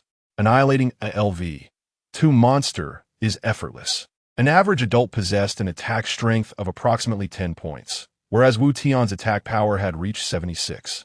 His punch delivered 7 times the impact of an ordinary person's blow. The fact that it required 2 punches to dislodge the infected's head was a testament to the creature's unusual resilience. Exquisite, utterly exquisite, cathartic, supremely cathartic. Few things could elicit such intense gratification in a man. The acquisition of power, wealth, women, and strength. Now, Wu Tian was experiencing firsthand the sheer pleasure that strength bestowed. In this lawless, apocalyptic world, strength was the key to unlocking everything else. With a grand gesture, Wu Tian gathered the spoils of war and deposited them in his warehouse. He strode back towards the city, his 2 unwavering militiamen trailing behind him. Congratulations! You have survived the second wave of the monster siege. The next wave will arrive at 8 a.m. tomorrow. You will now have a night of peace. No monsters will attack your main city before 8 a.m. tomorrow, excluding other players. Having survived the second wave, he received 800 building materials, 800 crystal cores, and 800 LV2 monster corpses in addition to experience points. After collecting the iron ore from the mine, he had a total of 20 materials, including the previously accumulated resources. It was time for another upgrade. With sufficient materials, he would prioritize upgrading the main city. As a mech engineer, his priority was to construct a mech workshop as soon as possible. Consume wood X100, iron or X100, stone X100. Upgrade main city to LV. 3. Total population. 330. Main city durability. 300 upgrade materials. Wood X200, iron or X200, stone X200 after upgrading the main city to LV3. He lacked sufficient stone. However, thanks to the presence of the mine, he had an abundance of iron ore. Fortunately, Wu Tian possessed an energy converter, rendering this a non-issue. He converted 100 units of iron ore into 95 units of stone and proceeded to upgrade the main city once more. Consume wood X200, iron ore X200, stone X200. Upgrade main city to LV. For total population, 340 main city durability, 400 upgrade materials, wood X400, iron or X400, stone X400. Good heavens. Does upgrading from 4 to 5 require this much material? Wu Tian exclaimed, recoiling at the sheer quantity of resources required for the next main city upgrade. The amount had ballooned to 1,200. However, he had discerned the pattern governing main city upgrades. Each level demanded twice the materials of the previous one. This was an ominous sign. An exponential increase would necessitate an astronomical amount of resources as the levels increased. It appears that the materials are not merely significant in the initial stages, but are equally crucial in the later phases. One could assert that they hold importance throughout the entire process. Observing the dwindling stock of materials, which now stands at a mere 115 units, Wu Tian let out a sigh. Alas, it seems I shall not encounter my electronic dog today. With the materials exhausted, it is time to address the corpses. Given that Wu Tian has opted for the mech specialization, his resources were primarily allocated to upgrading the mech camp in the early stages, resulting in minimal investment in the mercenary camp. Furthermore, he has not transitioned to the strategist class and lacks the mercenary bonuses, rendering the cost-effectiveness of summoning soldiers rather low. A few militia units for transitional purposes would suffice in the early game. Without summoning soldiers, there is no need to preserve the monster corpses. Thus, he decided to fuse them and see what might emerge. With 400 units of level 2 infected corpses, Wu Tian initiated a simultaneous fusion. Consumed infected corpse LV2X2. Obtained biochemical poison X1. Consumed infected corpse LV2X2. Obtained biochemical poison X1. Fusion failed. Lost infected corpse LV2X1. After a series of operations, Wu Tian acquired 160 units of biochemical poison. Biochemical poison, a toxin infused with a trace of the STRT virus, capable of enchanting weapons and firearms to inflict an additional level X1 of poison attribute damage, with a total of 5 attacks. This implies that if one were to use the biochemical virus on a Mauser C96, it could unleash 5 rounds of bullets imbued with poison attribute damage. Wu Tian, currently at level 4, would inflict an additional 4 points of damage per bullet beyond the original base damage. If applied to the Ogre Gauntlet, it would yield 5 strikes, each accompanied by an extra 4 points of poison attribute damage. However, this remains a consumable, and after 5 uses, it would be depleted, necessitating re-enchantment. This utility seems rather lackluster, as the damage output is too low. Trading 2 corpses for a mere 20 points of damage presents an unsatisfactory cost-to-benefit ratio. Thus, Wu Tian chose to continue with the synthesis. Consumed biochemical virus X2, obtained enhanced virus X1.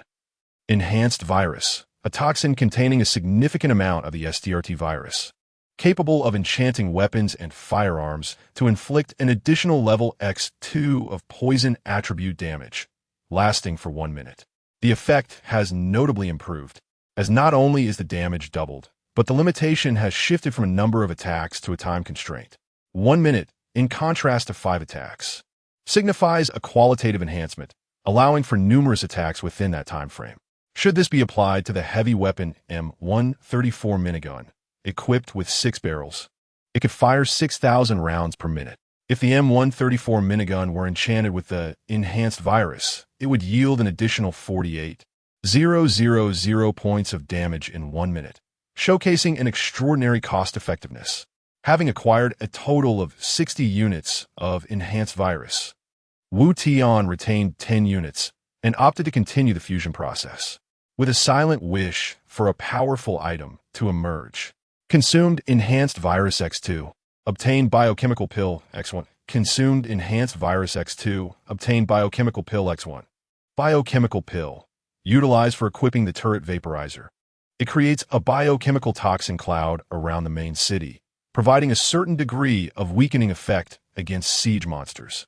Wu Tian gazed at the small, dark green pills he held in his palm. A vaporizer for turrets? It seems I have yet to encounter this structure.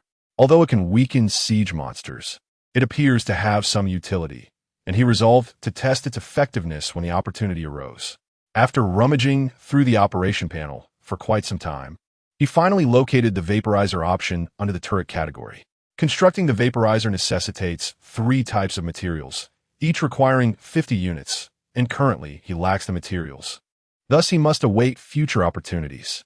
With a total of 22 biochemical pills and uncertain effects, Wu Tian extracted 2, preparing to use the remaining biochemical pills for the final fusion attempt. Monster corpses can be fused up to 4 times to reach the maximum level, and now only 1 fusion remains. It is assured that each successive fusion will yield superior results.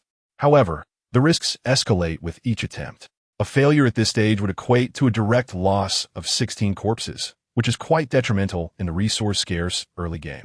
He hoped for fewer failures, ideally achieving complete success. With a focused thought, the fusion commenced.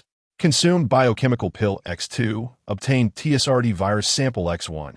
Consumed biochemical pill X2, obtained TSRT virus sample X1. Splendid.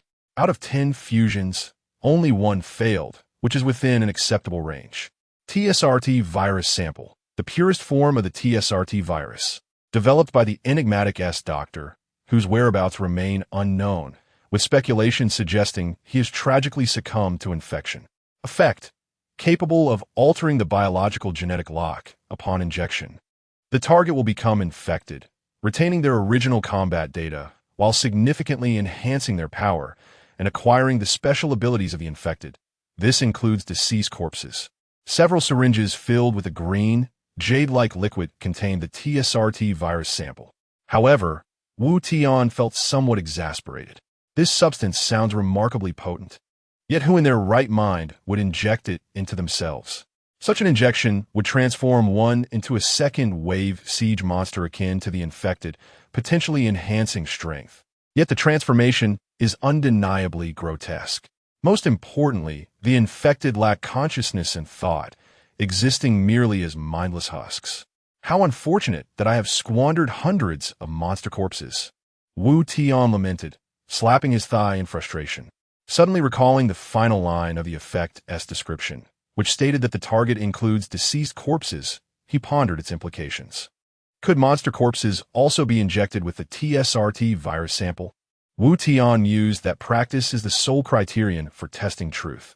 One must try to ascertain the outcome. In the warehouse, there remained 30 goblin corpses, but these creatures are far too unsightly, even more so than the infected, and their combat prowess is weak. Hence Wu Tian was disinclined to use them. But there is also the corpse of a lord-level creature, the striped tiger. This is a substantial specimen, with the tiger's body weighing at least 1,000 pounds, slightly exceeding that of a real-life Siberian tiger. If he could revive this striped tiger using the TSRT virus sample and tame it as a mount, it would undoubtedly be the height of style. A mutated zombie tiger. One need not even contemplate. It would surely be magnificent. Without hesitation, Wu Tian injected a TSRT virus sample into the corpse of the striped tiger. Hiss! The lifeless body of the striped tiger began to twitch subtly. Its once glossy fur gradually dulled. The gunshot wound on its abdomen began to ooze a viscous green blood. Its skin took on a decayed, ashen hue as the TSRT virus sample altered the genetic structure of the striped tiger. This bizarre scene persisted for over 2 minutes. The once cold body of the striped tiger emitted estar, "Congratulations, you have acquired a level 5 corpse tiger." The corpse tiger is a feline creature altered by the TSRT virus sample, possessing formidable strength as well as some abilities derived from the TSRT virus. Its attributes are as follows: level 5, quality, blue, skills, bite, pounce, mutation, life, 1,000, strength, 60, defense, 58, spirit, 2, agility, 60, combat power index, 280. Wu Tian grew increasingly fond of this majestic pet. He caressed the corpse tiger's head, and its lifeless eyes squinted in enjoyment. Given its peculiar name, he decided to bestow it with a moniker. Since the pronunciation of the character is similar to she, he named it Axaba. The obedient Axaba affectionately nudged Wu Tian's hand, seemingly pleased with its new name. When Wu Tian first encountered this tiger at the mine, its combat power index was merely 216. After being enhanced by the virus sample, all attributes, except for spirit, had significantly improved, and its combat power had soared. Since Wu Tian had revived it, the system designated Axaba as his pet, making it easy to comprehend. Consequently, Wu Tian's pet slot transitioned from 0-1 to 1-1, perhaps due to not having transitioned to a beast tamer class. He could only contract a single pet. He never anticipated the TSRT virus sample would be so formidable, granting him such a divine companion. With 8 TSRT virus samples remaining, and knowing he could only contract one pet, he pondered whether to inject all of them into Axaba for an ultimate enhancement. Wu Tian, a man of action, immediately acted on his thoughts. Without hesitation, he took a TSRT virus sample and injected it into Axaba, gently pressing the syringe's base with his thumb, the emerald green. Pure TSRT virus flowed entirely into Axaba's body. As the virus sample coursed through Axaba, it exuded an even more potent aura of death. The results were undeniably remarkable. Unwavering, Wu Tian continued, administering all 8 TSRT virus samples to Axaba. The quality of the corpse tiger had now elevated, achieving purple quality. Higher quality pets gain more substantial attribute and combat power enhancements upon leveling up. Astonishingly, Axaba had transitioned into a rare class. Wu Tian performed a graceful somersault, landing atop Axaba's back. Though he lacked a mech, riding a magnificent zombie tiger was a splendid alternative. Axaba, let us venture forth into the wild, Wu Tian commanded. With a swift leap, Axaba soared down from the nearly 3-meter-high city wall. Its agile claws, adept at jumping, ensured a smooth landing, and Wu Tian felt no jolt. With the night being peaceful, the third wave of monster attacks would not commence until 8 in the morning, providing an opportunity for growth. Axaba's nimble movements allowed it to leap distances of 2 to 3 meters, its speed rivaling that of 125. Once they were 500 meters away, Wu Tian activated his skill to scout the area, as he had already explored that distance. With his spirit heightened after leveling up, his scouting range had expanded significantly, allowing him to detect areas nearly a kilometer away. To the left, he noticed a group of goblins wielding peculiar weapons, deciding against provoking them. Directly ahead, 2 level 4 steelback wild boars were engaged in courtship, and Wu Tian chose to let them be. At a distance of 1 kilometer, he spotted a structure, likely another player's stronghold. It appeared that the system had established a safe distance of 1 kilometer between player strongholds. Suddenly, Wu Tian's eyes gleamed. He had discovered a valuable asset. To the right, at an 800-meter distance, lay a forest identified as a level 1 lumberyard.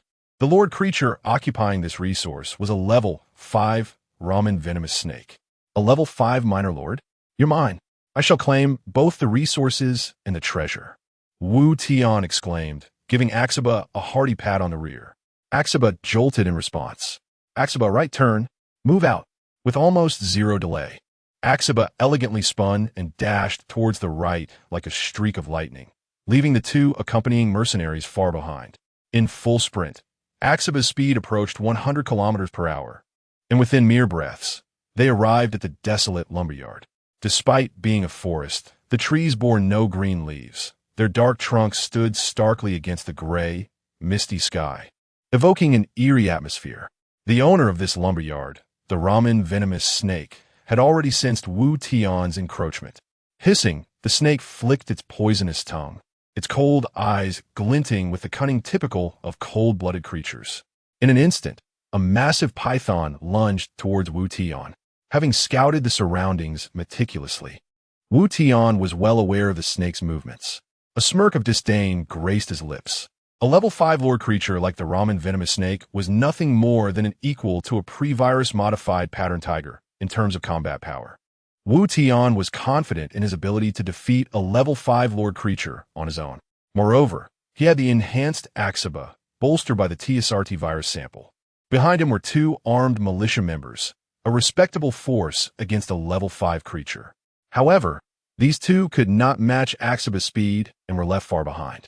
Axaba, the enemy, is a great serpent. Prepare for battle. Defeating it means treats for you. In the next moment, a colossal python emerged from the desolate woods. Monster name, Ramen venomous snake, level 5 skills, venom, constriction life, 540 strength, 34 defense, 36 spirit, 35 agility, 29 overall combat power, 188 traits. Indigenous creature residing in jungle areas, possesses venom but has delectable flesh, often hunted by goblins for sustenance, who in turn are the snake's primary prey. The massive serpent was at least 10 meters long and 50 centimeters thick, its head dripping with venom. The Ramen venomous snake initiated an attack, wrapping its barrel-like body tightly around Axaba and Wu Tian. As the snake exerted its strength, Wu Tian felt as if he might be crushed. Yet, Axaba was not to be underestimated. As the king of the jungle, the snake had clearly violated his dignity. With a deafening roar that sent chills down spines, Axaba summoned a tempest, the wind howling through the barren trees, echoing like a woman's weeping. With muscles taut, Axaba prepared to break free from the snake's constriction, ready to assert its dominance and retaliate. Under the brute force, the Ramen poison salamander's skin was stretched to the point of rupture. Rivulets of blood seeped from its serpentine form onto Axaba. Sensing that brute strength alone would not prevail against the great tiger, it swiftly unwound its coils. Its head darted nimbly, jaws agape, revealing 2 venomous fangs that gleamed with frigid menace. With a swift strike, the Ramen poison salamander sunk its fangs into Axaba's back. Venom coursed into Axaba's veins, and the salamander's eyes gleamed with a semblance of triumph. Its hunting strategy was simple: constrict and envenom. Never before had prey survived its potent venom. Long ago, an oblivious Kodo beast wandered into this forest despite its LV-8 status. The salamander vividly recalled the encounter, eerily similar to the present one. The Kodo beast, too, had relied on brute strength to break free. Yet, it ultimately succumbed to the salamander's venom, becoming a delectable meal. The ramen poison salamander, in its limited intellect, surmised that another feast was at hand. Its venom was designed to paralyze the central nervous system and rapidly degrade cells. Victims often felt no pain, their internal organs dissolving into liquid without awareness. The venom undeniably infiltrated Asaba's body, yet the ramen poison salamander would never comprehend why its infallible poison had no effect. Indeed. Asaba was a biotoxin enhanced by the TSRT virus sample. What chance did mere biological venom stand? What toxin could rival the potency of the TSRT virus sample? The snake's venom was utterly outmatched. Paralyzed the central nervous system? Alas, the infected possessed neither thought nor consciousness, rendering nerves irrelevant. Rapidly degrade cells? Regrettably, the infected harbored no living cells, only the TSRT virus. Imagine the scene. The snake's venom entering the infected's body was akin to a gaggle of street toughs seeking a brawl, only to find themselves facing an army of seasoned UFC fighters. At that moment, the ramen poison salamander's head remained embedded in the tiger's back, injecting its venom with fervor. Instantly, Asaba's paw slammed down, pinning the salamander's body to the earth. The force dislodged the snake's grip, but not before its fangs tore away a chunk of tiger flesh. Bizarrely, the salamander devoured the morsel. Even in its death throes, it indulged in a final meal. Asaba's paw held the serpent's body, as a lecher might restrain a maiden's delicate arms. Then jaws agape, it bit down on the snake's body. A sickening crunch echoed as bones shattered and flesh tore away. With a single strike, the ramen poison salamander was rendered helpless, though both were territorial overlords of equal rank. Asaba's transformation via the TSRT virus sample had elevated its combat prowess beyond the salamander's capacity. Wu Tian retrieved his Mauser pistol, preloaded with ammunition. The ramen poison salamander's demise was imminent, and a final shot would secure the reward. Aim. 3 shots rang out in rapid succession, momentarily stunning Wu Tian. The militia lacked independent combat directives and would not attack without orders. Who dared steal his kill? Wu Tian looked up in fury, spotting a figure swiftly seizing the spoils, including a LV-5 Overlord's chest. A scan revealed, player, Meichuan Kucha ID 73138, level, LV-3 city, LV-2 class, unassigned talent, cautious development skills, teleportation weapon, Mauser C96 equipment, none health, 300 attack, 14 defense, 12 spirit, 15 agility, 16 combat index, 77 traits. An ordinary Sakura country player. The scan laid bare the opponent's meager assets. The audacity, a blatant kill steal by a mere LV-3 weakling. From Sakura country, no less. A confluence of misfortune. Wu Tian's gaze turned glacial, uttering a terse epithet. Death wish. Asaba lunged forward, and Wu Tian simultaneously squeezed the Mauser's trigger. Meichuan Kucha, however, narrowed his eyes, a sardonic smile playing on his lips. With a flourish, he extended a middle finger towards Wu Tian. A radiant aura enveloped his feet, and he vanished. A notification appeared. Player 73138 has occupied this forest, granting a 24-hour protection period, rendering it unassailable. Wu Tian was consumed by rage. His hard-earned boss kill had been stolen by a petty opportunist. Unacceptable. Meichuan Kucha, at LV-3, would not venture far from a city. Wu Tian surmised that his city lay nearby. Direct searching was impossible, and scanning was futile due to the presence of other players. A peculiar device materialized before Wu Tian, reminiscent of an old satellite dish, but with a small screen. It was the satellite locator obtained from a previous chest. Input, Mei Huan KU Cha 73138. This satellite locator swiftly provided the desired coordinates. Player location, 9 o'clock, 800 meters. City location, 9 o'clock, 800 meters. The screen illuminated, displaying a green figure, a red figure, and a red house icon. The green figure represented Wu Tian, the red figure Meichuan Kucha, and the red house Meichuan Kucha's city. The red figure and house overlapped, indicating that the coward had retreated to the safety of his city. The satellite locator was proving invaluable. It could pinpoint anyone's location with just their name and ID. Having acquired Mei Chuan Kucha's location, Wu Tian's expression hardened. He mounted Asaba, declaring with chilling resolve, "Asaba, we ride to war against the invaders." 800 meters away, atop a rudimentary city wall, before a diminutive and unseemly man lay a small treasure chest. With a mischievous grin, he thought to himself how effortlessly fortune had smiled upon him. A level 5 serpent had been a source of great frustration for him. Yet now, a compatriot from the Dragon Kingdom had unwittingly offered his services for free. Alas, it was merely a lumberyard, and while the surplus wood was welcome, he longed for a mining site instead. Curiosity piqued, he eagerly opened the level 5 Lord's treasure chest. Successfully opened level 5 Lord's treasure chest. Rewards obtained. Knight's Greatsword LV5 Scout Rifle Blueprint. Knight's Greatsword LV5 Weapon Class Equipment Quality Blue Attributes. Attack 50 Skill. Critical Hit 5 Chance to deal double damage on attack. Scout Rifle Blueprint. Firearm Blueprint. Materials required to craft a scout rifle. Mei Chuan Kucha's expression transformed into one of exhilaration. He had indeed unveiled two remarkable treasures, a level 5 weapon and a firearm blueprint. With an attack power of only 14, the addition of 50 points from this weapon, along with a 5 critical hit chance, was monumental. The scout rifle blueprint was nothing short of extraordinary. While some might be unfamiliar with the term, others would recognize it as the bird sniper, a notorious weapon in CS.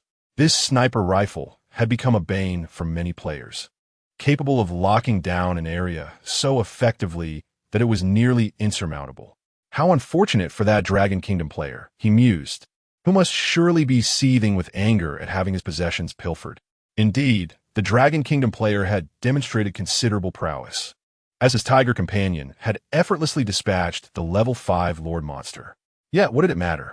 He was still but a pawn in his game. Once he crafted the scout rifle, ambushing others would become a far simpler task. He promptly equipped the Knight's Greatsword and set about upgrading his stronghold and ammunition depot to manufacture the scout rifle. Suddenly, a tremor reverberated through the ground, echoing ominously. Alert! Alert! An unidentified creature is approaching the stronghold. Distance 500 meters. Distance 400 meters. The sirens of the stronghold erupted, and a flicker of concern crossed Mei Chuan Kucha's eyes. The encroaching black mist obscured his view, and without a scouting skill, he was left in the dark regarding the nature of the approaching threat. Hadn't he been assured that no monsters would attack during the peace period at night? Could it be another player? From the depths of the black fog emerged a colossal figure, a massive, somber tiger, atop which sat an imposing human figure, radiating an aura of menace. The scene, against the backdrop of a low-hanging, oppressive sky and dim night, instilled an overwhelming sense of dread. It was the Dragon Kingdom player riding the tiger. A crisp system notification echoed in Wu Tian's mind. You have entered the vicinity of another player's territory. The stronghold protection mechanism has been activated. Your combat power index has decreased by 20. Wu Tian hesitated for a moment. A protection mechanism? This must be a system measure to prevent excessive player-on-player killings. A 20 reduction? What of it? Wu Tian scoffed. He was resolute in his intent to eliminate Mei Chuan Kucha, who had claimed a resource site and reaped the rewards of a Lord Monster, now drawing perilously close to his own power level. This was the opportune moment to strike before his opponent could consolidate his resources. Arise, Asaba, let us engage. Wu Tian commanded, and Asaba sprang into action. With a thunderous roar, the tiger leaped effortlessly over the 2-meter-high city wall, its weight causing the earthen structure to tremble precariously, dust and debris cascading down. The man and the beast materialized before Mei Chuan Kucha, who, paralyzed by sheer terror, sank to the ground, scrambling back against the wall, desperate to escape the monstrous presence. Asaba followed him languidly, each step reverberating ominously through the walls. The enormous tiger head loomed before him, its hollow, gray eyes in the cold. Deathly breath from its nostrils sent shivers down Mei Chuan Kucha's spine. No, how could it possibly know the location of my stronghold? Wu Tian grinned, his gaze fixated on Mei Chuan Kucha, as if regarding a mere insect. Oh, what a waste it is to squander such a magnificent skill bestowed upon you. Your talent explicitly calls for a stealthy development, yet you chose to provoke me instead. Through his scouting skill, Wu Tian had discerned that Meichuan Kecha's talent was indeed one of stealthy growth, granting a 20 increase to any rewards earned during the peace period. Such a boon, when paired with his teleportation skill, would allow him to thrive in the wild at night, while ensuring self-preservation and enhanced rewards. This potent talent could have propelled him ahead of the competition in both level and resources. Yet, inexplicably, Meichuan Kecha had chosen to antagonize Wu Tian, a player capable of facing the level 5 Lord Monster head-on. Surely, he must have had some inkling of his own limitations. In truth, it was not entirely Meichuan Kecha's fault. The allure of the resource site's rewards was too great, and he had perhaps overestimated his teleportation skill. In this dimly lit realm, shrouded in mist, it was nearly impossible to be tracked after snatching a kill and teleporting away. However, in a twist of fate, the target he had chosen to ambush was none other than Wu Tian, who had recently slain a lore monster and acquired a satellite locator to track his foes. And send my regards to your forebears. Asaba's massive paw rose high, crashing down with the force of thunder. With no forewarning, Meichuan Kecha's head was crushed like a watermelon, blood and brain matter splattering across Wu Tian's face.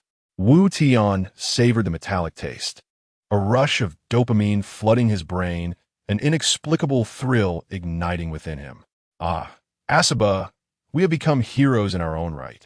At that moment, a system notification unfurled across the world channel, the bold crimson letters announcing, Player ID 3356 Wu Tian has successfully killed player ID 73138 Meichuan Kecha, achieving the milestone.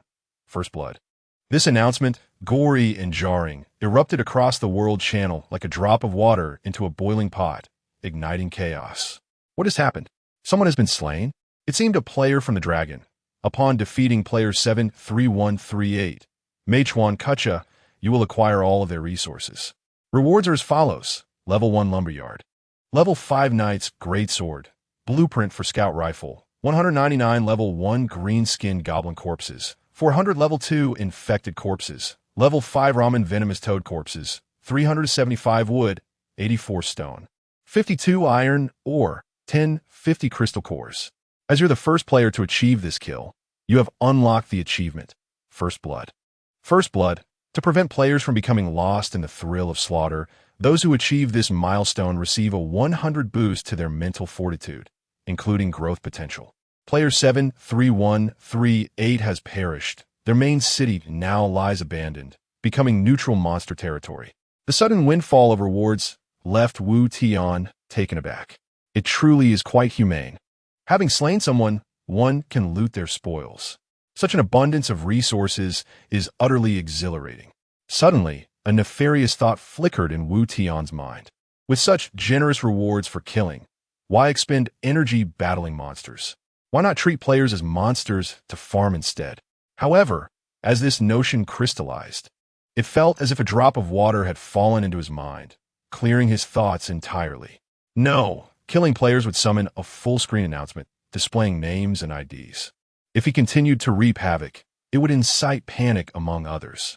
In that case, they might band together to besiege him, leading to his demise. In this realm, every individual's talent is formidable. In another narrative, they would be the protagonists. His current strength does not afford him such arrogance. It is wiser to lay low and develop until he possesses the power to command the skies and turn the tides, at which point he may fully unleash his potential and reward himself with ample slaughter. Above the heavens, countless eyes observe the lower realm as if witnessing a grand performance. This instance of First Blood seems to have emerged rather prematurely. It appears you possess a significant advantage.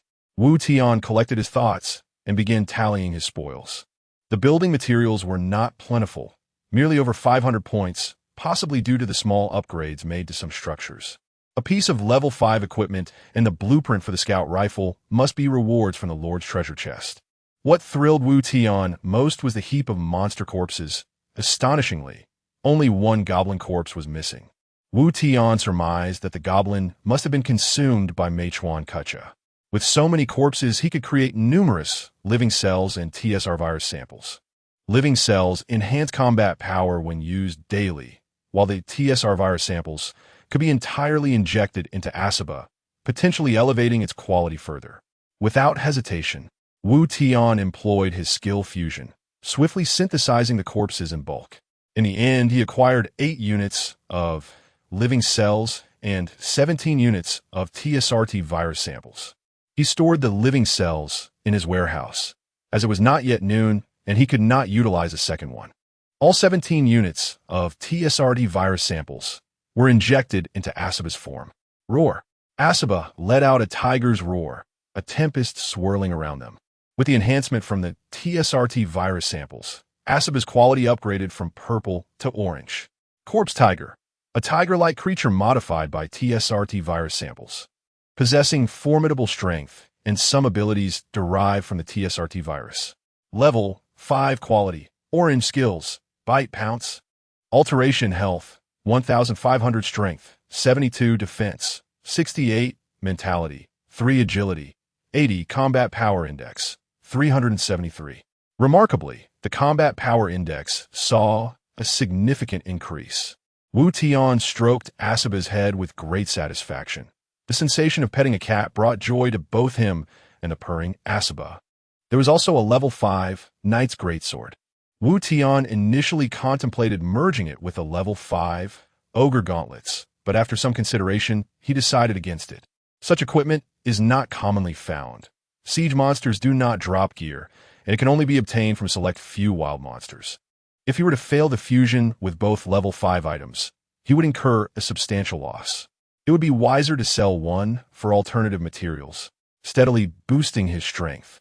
Thus, Wu Tian announced in the World Channel, "Brothers, selling a small exquisite weapon. Is anyone interested? Knight's Greatsword LV5. Wow, it's a level 5 weapon of blue quality with an attack boost of 50, while my own attack is barely 20. It seems to have some critical hit effect, with a chance to double damage. How do weapons and firearms even compare? Firearms clearly pack a greater punch. Are weapons merely lackluster? Hey, the weapon and firearms are separate categories. The damage from firearms benefits from weapon bonuses. What does that mean? I don't quite grasp it. It's simple. Wielding a weapon while using a Mauser rifle yields higher damage than without one. Got it. So, does that mean this Knight's Greatsword is genuinely a bit of a gem? Absolutely, but I imagine it won't come cheap. Just then, someone posed a soul-searching question. Wow, have you all realized who this guy selling the weapon is? Time seemed to freeze, and the chat channel fell silent. Everyone unconsciously clicked on Wu Tian's avatar, revealing the information. Player 3356 Wu Tian, main city level 4, kill value 1. Wu Tian. Everyone quickly grasped the reality. This was indeed the infamous killer who had claimed first blood, announced across the screen. Just moments after committing murder, he was already attempting to sell the loot. Some even suspected that this Knight's Greatsword was looted from a victim.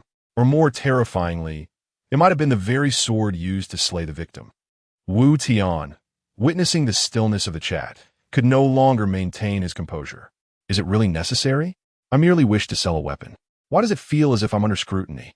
Wu Tian felt a sensation of isolation creeping over him. This was not a favorable development. He did not wish to become a public enemy. It was not fear that drove him, but rather his current strength was insufficient to confront many foes. Wu Tian, everyone, please do not misunderstand. This weapon was obtained from slaying monsters. That player from Sakura Country attacked me while I was low on health, and I merely retaliated. I'm not a psychopathic killer. Glancing at the message board, he noticed dozens of unfamiliar messages flooding in. Brother, you're amazing. You did what I wished but dare not do. Brother, next time you hunt down that player, make sure to take out another one for me. Don't worry. I support you, but I can't voice it in the World Channel for fear of retaliation from that player. A smile crept onto Wu Tian's lips. It appeared there were still quite a few passionate individuals in Dragon Country. Suddenly, another message arrived from a user named Jose. Brother, how much are you selling the weapon for? Was he inquiring about the price or sincerely interested? Most likely the latter, he thought. State your price. And what will you offer in exchange? Wu Tian replied, 400 infected corpses, plus 100 gobelin corpses. Jose, dude, with that many corpses, are you planning to play the mercenary camp, soldier spawning strategy? Wu Tian was taken aback. It seemed this person had a keen understanding, even formulating strategy. Noticing Wu Tian's silence, Jose continued, Brother, your asking price is quite reasonable. I agree to the exchange. The transaction was successfully completed, resulting in the acquisition of 150 level 1 green-skinned goblin corpses and 400 level 2 infected corpses after expending a level 5 knight's greatsword. To Wu Tian's surprise, Jose generously provided an additional 50 goblin corpses. Wu Tian remarked, My friend, why did you give me an extra 50 corpses? You're quite generous. Jose replied, I don't play the mass spawn style. The corpses are of no use to me. I'll keep a few for food, and after the next wave of monsters. If you have something valuable, you can come to me for an exchange. Wu Tian found Jose rather intriguing and decided to add him as a friend. Notably, Jose was also at level 4, indicating a formidable capability. Wu Tian inquired, Could you share your understanding of these styles? Jose, without changing classes, deduced the playstyles based solely on his game comprehension, marking him as an elite player. I inferred them from the buildings. The mercenary camp's mass spawn style, the ammunition depot's firearms style, and the mecha camp's mecha style. There may be other styles or advanced technology tactics that I have yet to discover, Jose explained. What style do you intend to pursue? Firearms or mecha? Wu Tian asked. Jose replied, Neither. The 3 styles I mentioned are conventional, reliant on abundant materials. The mass spawn style requires numerous monster corpses. The firearm style demands a substantial amount of crystal cores for ammunition production. And the mecha camp hasn't even been constructed yet, but I suspect it will require even more resources. Then which style do you intend to play? Wu Tian queried, intrigued that Jose had mentioned 3 styles, yet chose not to pursue any. This piqued Wu Tian's curiosity further. Having already transitioned classes, he was more aware of the so-called styles than Jose. Nevertheless, he was eager to hear Jose's insights. I aspire to play the Invincible style, Jose declared. Invincible style? That sounds rather audacious, Wu Tian replied. What does that entail? Jose chuckled. I jest. It is merely a name I devised. One sword can chill 19 continents. A single individual can withstand 1,000,000 troops. The idea is to invest all resources into enhancing oneself, relying solely on one's strength to achieve an invincible state, which I call the Invincible style. Jose seemed increasingly animated as he continued. Do you know why I conceived this style? Wu Tian, intrigued, asked why. Jose explained, because of skills and talents. Everyone possesses these, and developing around them is the best path to a personal style. My skill is blood battle, which activates in combat, causing me to lose 1 health point per minute per level. Upon killing a unit, my damage increases by 1, and for every minute of sustained combat, my damage also rises by 1. My talent, Soul of the Weapon, enhances the drop rate of equipment from slain monsters by 10, and grants an additional 10 equipment attribute bonus when wearing gear. Both my skill and talent bolster my combat prowess, which makes pursuing the self-enhancing Invincible style the most cost-effective choice. Impressive, my friend. Your skills and talents are formidable. I shall seek you out for future opportunities, Wu Tian said, feeling somewhat deflated, having initially thought his own skills and talents were impressive. However, upon comparison, he realized he was rather ordinary. The Invincible style, indeed, held great merit. Unlike other styles that depended on resources for development, the Invincible style merely required one to diligently enhance their combat prowess, investing all resources into self-augmentation, and trading with others for weapons, equipment, and various enhancement items. The increase in personal strength was permanent and did not rely on any resources, nor did it necessitate concern over building levels. Regardless of how formidable the mercenaries' units were or how advanced the firearms were, without corpses or ammunition, their combat effectiveness would plummet to 0, leading to anxiety over resource replenishment after each battle. In contrast, the Invincible style required no such worries. No matter the tactics of others, one could face them head-on with their own strength, declaring, I am invincible. You are free to act as you wish. Wu Tian mentally noted Zhou Zai's name. This individual might one day truly embody invincibility, standing proudly among the ranks of players. Wu Tian's skills and talents lacked a distinct style characteristic, implying he could pursue any style. However, the path of invincible style was the most challenging, and he chose not to pursue it. Most importantly, having already committed to becoming a mecha master, he would henceforth follow the Mecha Path. Wu Tian's current strategy was to enhance Asaba until the mecha camp was constructed, at which point he would shift his focus to the mecha. As for Asaba, he could be nurtured as a trump card. Having acquired 400 infected corpses, Wu Tian fused them into a Tsarti virus sample and subsequently injected it into Asaba. However, this time, aside from a slight increase in combat power and a more palpable aura of death, Asaba's quality did not improve. It seemed that as quality advanced, the difficulty of enhancement increased. Patience was required. In the future, he would continue to fuse Tsarti virus samples solely for Asaba's benefit. Wu Tian was eager to witness Asaba's quality reach its pinnacle, a black form of immense power. After achieving the first blood accomplishment, Wu Tian's detection range expanded significantly. Now, with a mere closing of his eyes, he could discern events occurring within a 2-kilometer radius, including the presence of wild monsters. However, the detection provided only a god's eye view of the map, lacking clarity and only revealing the general outlines of the creatures. Specific data required face-to-face observation. What was this? It appeared that someone was engaged in battle nearby. Wu Tian sensed a figure fiercely confronting a horde of monsters not far from him, which seemed to be the goblin den he had initially detected. With 500 goblins, the experience and resources from these monsters far exceeded those of siege creatures, and given their proximity to his main city, he could not let others reap the rewards. Wu Tian even entertained the idea of seizing the kill like Meichuan Ku Cha. Within the goblin den was a level 5 goblin leader, which might yield valuable loot. Deciding to act, Wu Tian mounted Asaba and swiftly vanished into the night with a series of leaps. As for the 2 militiamen, their speed was far too sluggish to keep pace. Within moments, Wu Tian arrived at an unusual structure.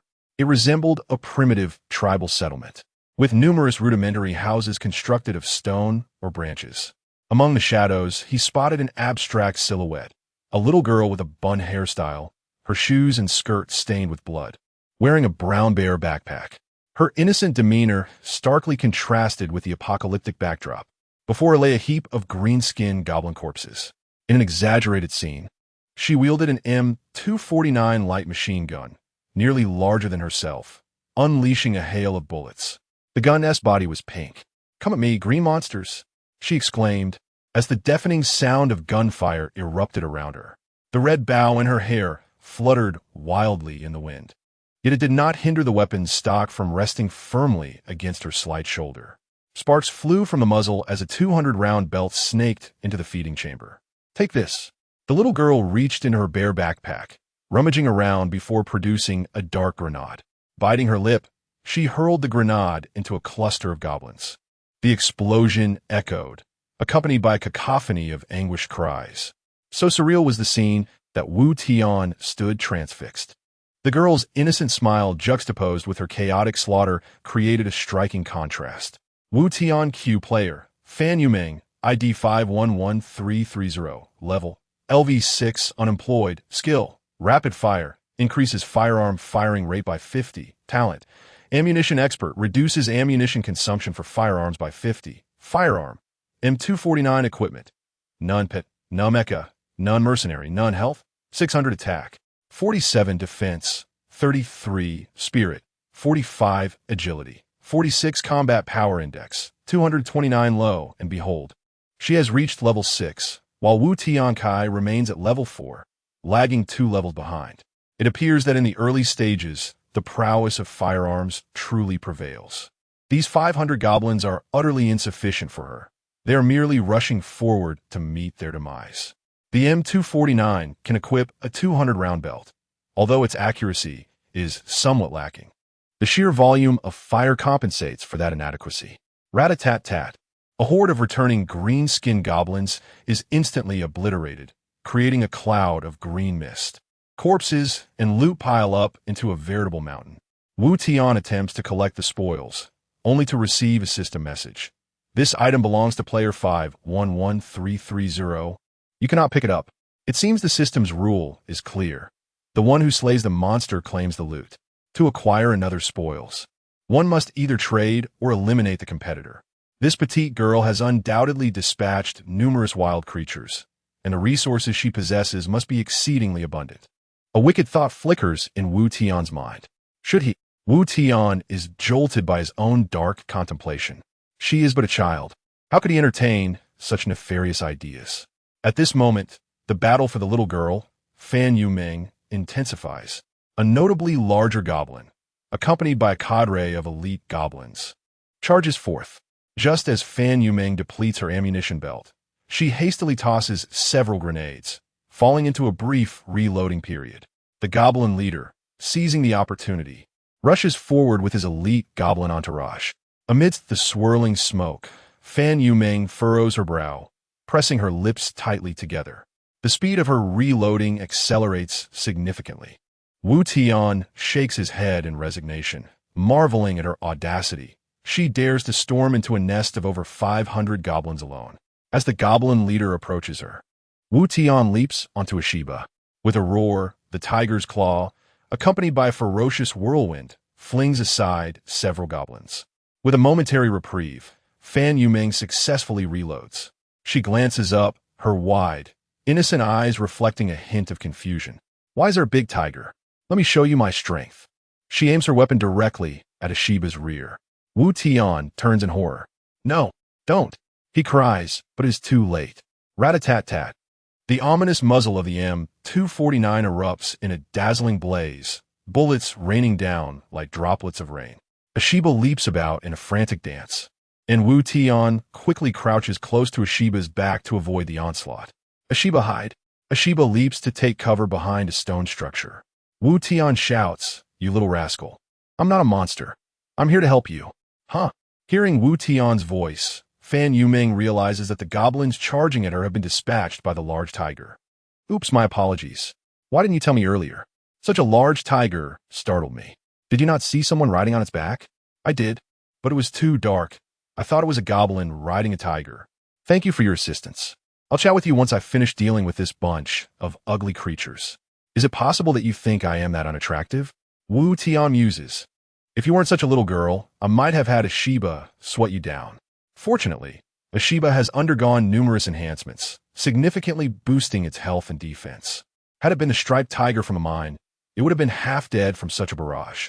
As a Shiba loses some health, Wu Tian quickly retrieves a living cell. A Shiba, eat this, it's a reward for you. A Shiba devours the living cell, instantly healing its wounds and boosting its attributes slightly. To be honest, feeding a Shiba a living cell feels somewhat extravagant. It lacks a hunger or health mechanic, rendering this function moot. Yet, given Wu Tian's abundance of living cells, he treats it as a health potion, boosting his combat power in the process. Meanwhile, the M249 continues its relentless barrage. When the gun finally ceases its clamor, it is accompanied by the detonations of several grenades. The firepower is overwhelming. The goblins stand no chance. As the goblin leader, flanked by elite goblins, rises after being toppled by a Shiba, they are met with grenades and a hail of bullets. Soon enough, the level 5 goblin leader is reduced to a sieve, and with its fall, the moment of harvest arrives. Wu Tian initially considers claiming some of the kills for himself, but ultimately decides against it. The firepower is too fierce. Little Fan Yuming is sweeping the battlefield with her machine gun. Wu Tian dares not enter the fray, fearful of emerging with several new holes in his body. His attributes pale in comparison to a Shiba's. He cannot withstand even a few stray bullets. As the last goblin succumbs beneath the gunfire, Fan Yuming, shouldering the M249, stands triumphantly with one hand on her hip. The battle concluded, she surveys the battlefield, declaring, "All this loot is mine," with goblins of varying levels. Wu Tian estimates that this encounter will yield at least 10,000 experience points and a wealth of resources. Upon vanquishing the goblin horde, Fan Yuming ascends to level 7, leaving Wu Tian astonished at her prowess. The goblin leader does not drop a treasure chest. Perhaps such rewards are reserved for boss monsters. Yet it does yield a piece of level 5 equipment. Wu Tian gazes enviously at the abundant spoils scattered across the ground. Alone and lacking heavy firepower, he cannot contend with such a formidable horde. He had intended to return once his strength had increased, but this little girl has cleared the nest single-handedly. Such a small girl should be easily deceived, Wu Tian muses, contemplating ways to charm her into parting with some of her treasures. Collecting the spoils, Fan Yuming tilts her chin slightly, placing the pink heavy machine gun into her bag. "Hey, I'm done. You can come out now," she proclaims with confidence. "How presumptuous." "Call me brother," Wu Tian responds, finally emerging from behind the stone structure after she has stowed away her weapon. "What is your name, big brother?" she inquires politely. Wu Tian. Upon hearing Wu Tian's name, a flicker of surprise crosses Fan Yuming's face. "You are the one who vanquished the Sakura Devils? How splendid. So you harbor a dislike for the Sakura Devils? Such patriotism at such a young age." Wu Tian feels a surge of fondness for this intriguing little girl. "Indeed, my father said that the Sakura Devils have slain many of our compatriots, and we have a deep-seated grudge against them. He also taught me that even in humble circumstances, one must never forget their country.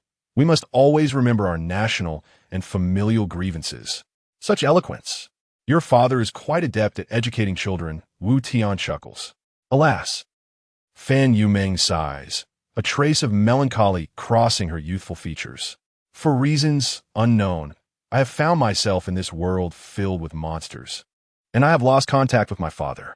I aspire to attain formidable strength and locate my father." "You shall find your father," Wu Tian consoled her, swiftly diverting the conversation, as he was disinclined to perpetually listen to tales reminiscent of a tadpole's quest for its mother. "Having slain so many goblins, might you bequeath their remains to your esteemed Wu Tian?" "Nay, these monstrous corpses are my spoils of war," retorted, pouting. "Why such parsimony?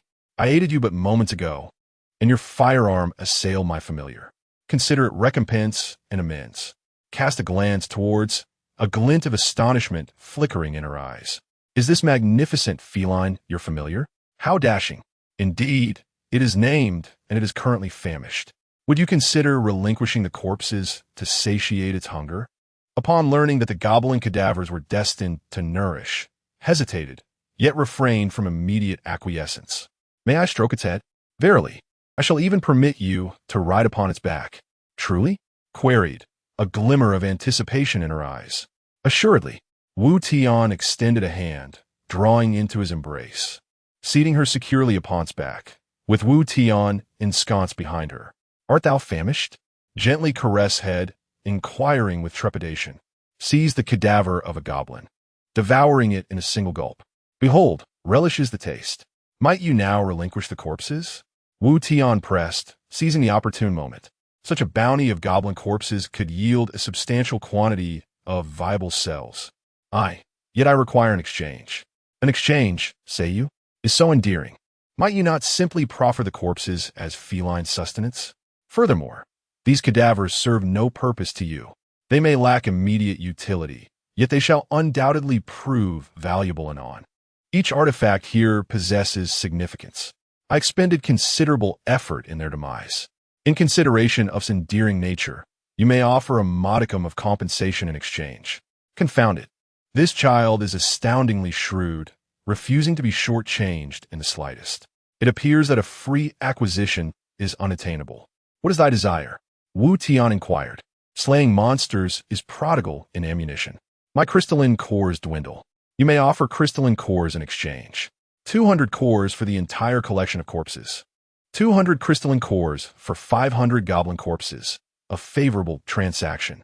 Wu Tian possessed an abundance of crystalline cores, and eschewing a reliance on thermal weaponry, they held little value for him. Having recently acquired a scout rifle schematic, he intended merely to craft a few marksman rifles for transitional purposes. The daily monster sieges yielded copious quantities of crystalline cores, more than sufficient for his needs. Consequently, Wu Tian promptly acquiesced, Agreed. I shall exchange with thee. Transaction successful. Consumed 200 crystalline cores. Acquired 500 goblin corpses. S luminous eyes sparkled with delight. Suddenly, as if struck by a sudden realization, she turned to Wu Tian. Esteemed Wu Tian, might I beseech thee with a query? Speak. In a recent encounter, I vanquished a Lord-class monster, procuring a tome of class transfiguration and a scroll of migration.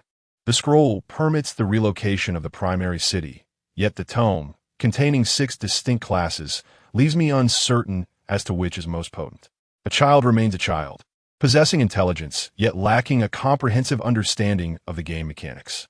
Is the choice not self-evident? The talents and skills are manifestly apparent. A rapid-fire ability coupled with an ammunition specialization, both intimately linked to thermal weaponry, mandate the selection of the gunner class. The gunner class, surely the gunner class, wielding a machine gun. Your inherent talents and skills augment thermal weaponry. The decision is axiomatic. Very well, I shall embrace the gunner class. Upon successfully transfiguring into a gunner, unlocked the professional skill Gun Mastery. Gun Mastery, a passive skill exclusive to the gunner class, augmenting the percentage of damage inflicted by thermal weaponry by the gunner's current level multiplied by 1, currently enhancing damage by 6. Furthermore, the crafting skill for the Uzi submachine gun schematic was unlocked. Naturally, being of primary school age, lacked a complete comprehension of the concept of percentage-based damage scaling. Nevertheless, the acquisition of an additional weapon crafting ability elicited considerable joy. Esteemed Wu Tian, I have unlocked the crafting schematic for the Uzi submachine gun. Is this weapon formidable?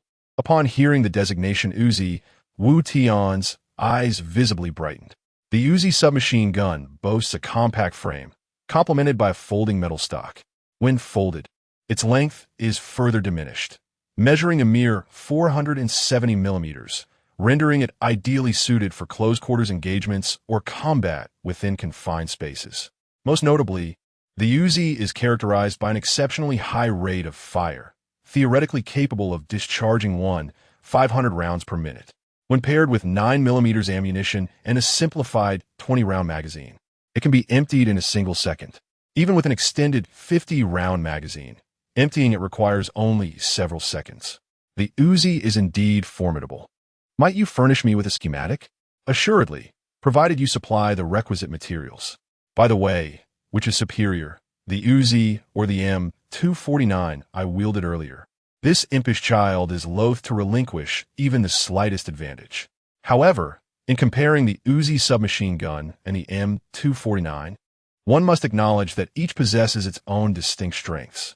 The M249 you wielded is best suited for stationary, fixed-point fire suppression within expansive terrains, whereas the Uzi excels in mobile combat within confined environments. The selection of the appropriate weapon hinges upon the specific circumstances. I comprehend. I extend my gratitude, esteemed Wu Tian, for your invaluable assistance. I shall now proceed to fabricate the schematic for thee. Possessed an exceptional aptitude for learning. Within mere seconds, a schematic materialized in her grasp. Here is the schematic, requiring a total of 100 stone, 100 wood, and 100 iron ore. Exasperating, professing gratitude while still demanding materials for the schematic. Wu Tian reluctantly exchanged 300 units of material for the schematic, harboring a sense of inequity. Consequently, Wu Tian conceived of a novel strategy. Possessing such formidable prowess, and with my magnificent tiger, equally adept, might we collaborate in confronting high-level wild monsters? Agreed, with the caveat that the spoils of war shall be divided equally. No issue. Wu Tian readily acquiesced. She expends ammunition for her thermal weaponry, whereas I rely upon my familiar for combat, incurring no expenditure whatsoever. Whither shall we venture to slay wild monsters? Inquired, her large eyes blinking inquisitively. Await a moment, that I may reconnoiter. Activating the reconnaissance ability, he initiated a scan of suitable targets within a radius of 2 kilometers. Wu Tian detected numerous wild monster clusters and resource nodes, each exhibiting distinct characteristics. Resource nodes were guarded by a single Lord-class monster, yielding minimal experience but rewarding a treasure chest and a plot of resource land. Conversely, Wild monster clusters comprised a greater number of monsters, affording more experience and monster corpses, making them the preferred option for leveling. However, Wu Tian posited that resource materials held greater significance, as the resources required for building upgrades were akin to an insatiable abyss. In comparison, Wu Tian deemed levels less critical. Each level gain conferred a mere 20 points of total attributes and 100 hit points, an inconsequential enhancement. Wu Tian aspired to accumulate sufficient building materials to unlock the construction of a mech factory and manufacture mechs. Otherwise, his class transfiguration into a mech engineer would have been in vain. However, Wu Tian was disinclined to engage in the farming of level 1 resource nodes. He could solo level 1 resource nodes with ease. Enlisting 2 individuals would be an extravagant waste of talent. Wu Tian was loath to squander this formidable ally. He surmised that perhaps they could attempt a level 2 resource node. Consequently, Wu Tian selected the nearest resource node, a quarry situated 2 kilometers away, guarded by a level 10 mudstone beast. Found it. Our objective is a level 10 Lord-class monster, the Mudstone Beast. A level 10 Lord-class monster? Shall we be able to prevail? I am only level 7, voiced with trepidation. Fear not. I, too, am merely at level 4 and harbor no trepidation. If we strategize judiciously, we shall surely prevail. Wu Tian encouraged. Very well, then, enlighten me on our battle plan, came the reply. I shall ride ahead on Asaba, absorbing the brunt of the assault, while you provide suppressive fire with your M249 machine gun from the rear. A splendid strategy. But once we vanquish the monster, how shall we divide the spoils? Speechless, Wu Tian marveled at the girl's astuteness. Even before the battle commenced, she was already fixating on the loot. An idea sparked in Wu Tian's mind, one particularly suited to counter Fang Yumeng's shrewdness. I shall claim the monster's kill reward, and the resource territory will belong to you. Fang Yumeng's eyes darted thoughtfully. She sensed a slight disadvantage, but could not articulate precisely where. Instinctively, she retorted, No, I want the kill reward. I need not the resource territory, as I already possess 3. Wu Tian gasped in disbelief. Is the prowess of firearms truly this formidable at the onset? He reflected on his own efforts, having scarcely acquired 2 resource territories, one nearly seized by a rival. How could she single-handedly conquer 3? However, Wu Tian's scheme proved effective. His primary aim was the resource territory, but he knew that if he requested it outright, she would never yield. Thus, he opted for a subversive approach, feigning a desire for the monster rewards. Indeed, Fang Yumeng fell for the ruse. Children often exhibit such contrariness, desiring all the more what is withheld from them. For the sake of authenticity, Wu Tian feigned reluctance. This is unjust. You always profit. What use are the resource territories? I demand the monster rewards. Impossible. I am but a child, and you must concede to me. Otherwise, I shall not cooperate. With a sigh, Wu Tian acquiesced. Very well. As you wish. I shall take the resource territory, and you shall have the monster rewards. I truly feel I have drawn the shorter straw. A glimmer of innocent triumph spread across Fang Yumeng's face. Wu Tian smirked coldly. Child, no matter your cunning, you remain ensnared in my web. To ensure caution, Wu Tian retrieved a vial of enhancement virus from his pack. Enhancement virus, a toxin containing a certain quantity of SDRT virus, capable of enchanting weapons and firearms to inflict an additional level X2 of poison damage for a duration of 1 minute. The M249 light machine gun's rapid rate of fire, combined with the poison enhancement, could amplify the damage to its utmost potential. With Fang Yumeng's quick shooting ability and the virus's compatibility maximized, the outcome would be formidable.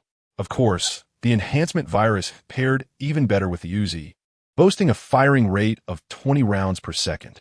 Yet, despite possessing the schematics, weapon manufacturing could only occur at the Central City's armory, leaving Fang Yumeng with no choice but to utilize the M249 for now. Here, dear sibling, take this fine item for our impending battle. Fang Yumeng eyed the verdant capsule with suspicion. What is this? Ah, little one, you must have many questions. I assure you it is a boon. Were it not for the high level of the monsters, I would not part with it. Indeed, Under normal circumstances, the enhancement virus required 2 integrations, necessitating a minimum of 4 level 2 infected corpses. Must I consume it directly? I refuse. Father has warned me against accepting food from strangers. No, no, Wu Tian exclaimed, exasperated. I do not wish for you to ingest it. You shall use it as an item, akin to employing a tool. Oh, very well then. Realizing ingestion was unnecessary, Fang Yuming cautiously accepted the enhancement virus. One must commend her vigilance. Now, brace yourself. With a whoosh, a fierce wind howled past them as Asaba leaped, transforming into a streak of lightning, vanishing into the shrouded darkness. Wu Tian sat behind, with Fang Yuming nestled before him. The inertia of their rapid advance pressed their bodies forward.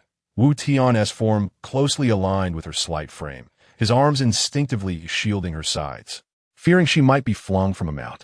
The sudden burst of speed startled Fang Yuming, her body stiffening in trepidation.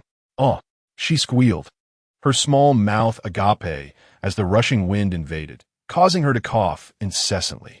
Brother Wu Tian, you are too swift. Please slow down. I cannot endure this. Just a moment longer, Yuming. I am nearly there. Wu Tian reassured her, still holding back his full speed. Once you acclimatize, it shall be less daunting. Suddenly, Wu Tian felt an unsettling shift in their banter. Was it not veering into inappropriate territory? Yet, they were merely discussing Asaba's pace. Curse it, Wu Tian. What are you contemplating? She is but a child. With a clear conscience, he swore he harbored no impure thoughts. It was merely the nature of their dialogue that had caught him off guard. Moments later, Fang Yuming gradually acclimatized to Asaba's speed, extending her slender arms in a bid to embrace the wind and the sense of freedom. Brother Wu Tian, I feel splendid. I shall soar to the heavens. Such words were quite audacious. Were it not for her tender age, Wu Tian might have suspected her of jesting. In an effort to steer the conversation elsewhere, he fell silent. In the stillness of the desolate earth, a fearsome zombie tiger galloped forth, bearing a young man and a little girl upon its back. Asaba's robust form thundered across the parched terrain, stirring up clouds of dust as lower-level monsters fled in terror. 2 monster sieges had already decimated billions of players. Those remaining had largely adapted to this world overrun with creatures. Wu Tian occasionally glimpsed solitary players engaged in combat with wild beasts and the occasional lifeless body strewn along the path. Each time Asiba thundered past a player in combat, it sent them into a state of panic. After all, Asiba exuded an overwhelming presence. Imagine, in an unguarded moment, a creature towering over 3 meters, its eyes hollow, fur matted and bloodied, exuding a palpable aura of death, charging forth. Remaining unfrightened would be the mark of exceptional fortitude. As they journeyed toward the level 2 quarry, they passed through several towns, some inhabited by players, others abandoned and overrun by monsters. However, Wu Tian held no interest in the creatures occupying the empty settlements. These low-level beasts were congruent with the main city's level. While level 2 player perished, their territory would soon be claimed by a varying number of level 2 monsters. Under Asaba's swift advance, they soon approached their destination. Suddenly, Wu Tian sensed an ominous presence swiftly closing in from the encroaching darkness. He hastily activated his detection skills. In the distance, a small black dot grew larger, hurtling toward them at an alarming speed. Asaba continued its straight path. In but a second, they would collide. With a double boost from First Blood, Wu Tian discerned the true nature of the ominous dot. By the heavens, it is a colossal boulder over 1 meter in diameter, larger than the rolling stones of the main city's turrets. At such a rapid speed, combined with Asaba's agile movements, a collision would yield catastrophic consequences. It is well known that even a bird strike can lead to disaster for a high-flying aircraft. Danger! Asaba, move aside! Wu Tian shouted urgently. The bond between a pet and its owner is profound. The moment Wu Tian contemplated evasion, Asaba instinctively veered several meters to the right in an uncanny manner. This creature, despite its substantial size, exhibited remarkable agility, truly embodying the feline grace of its kind.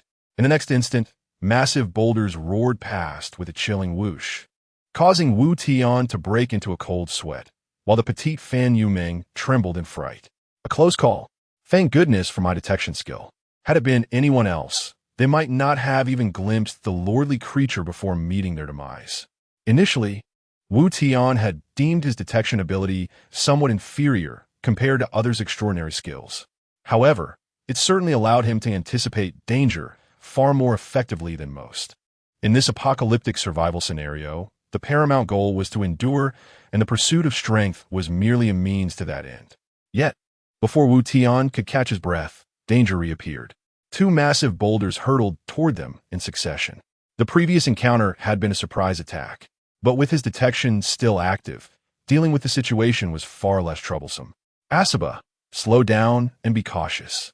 While rapid movement hindered lateral evasion, a decrease in speed allowed Asaba, with its feline reflexes, to navigate the oncoming stones with ease. Asaba darted left and right, exuding an air of majesty and elegance, even playfully swatting away the boulders that brushed past. In the distance, a towering mudstone giant, over 10 meters tall, sat atop a barren rocky hill. It occasionally tore off a chunk of rock from the hill and hurled it into the distance with a mighty swing of its arm. Each miss incited its fury, causing it to stomp the ground in frustration, sending debris flying. Wu Tian and the little girl rode on Asaba's back, who ambled forward with feline grace. Moments later, they encountered a small hill composed of scattered stones. Atop the hill sat another stone creature, nonchalantly picking at the boulders.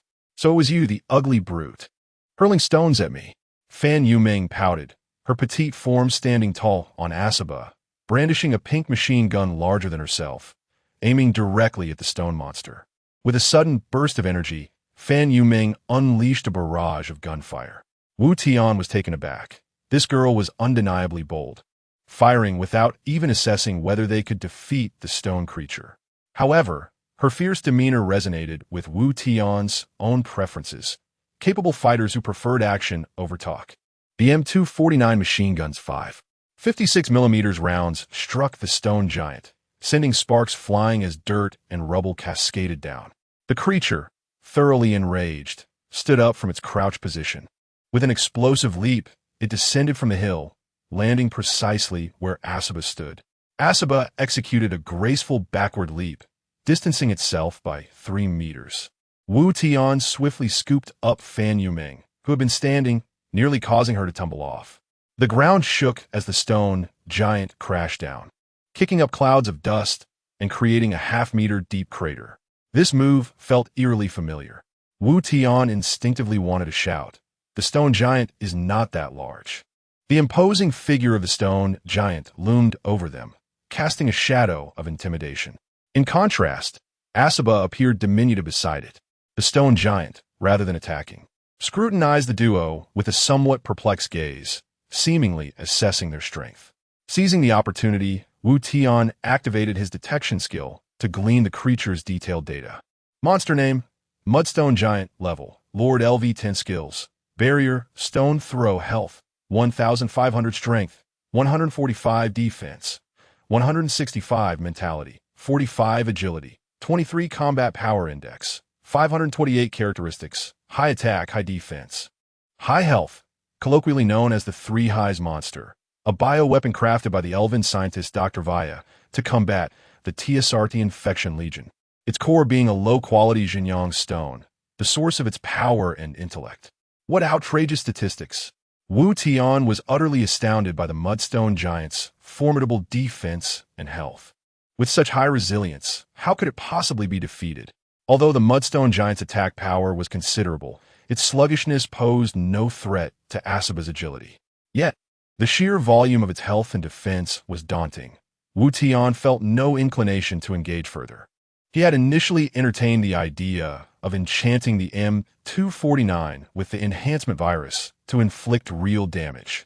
But it became clear that this creature was designed specifically to counter the TSRT virus infectors. What was the point of fighting? Their attacks would barely scratch the surface of its defenses.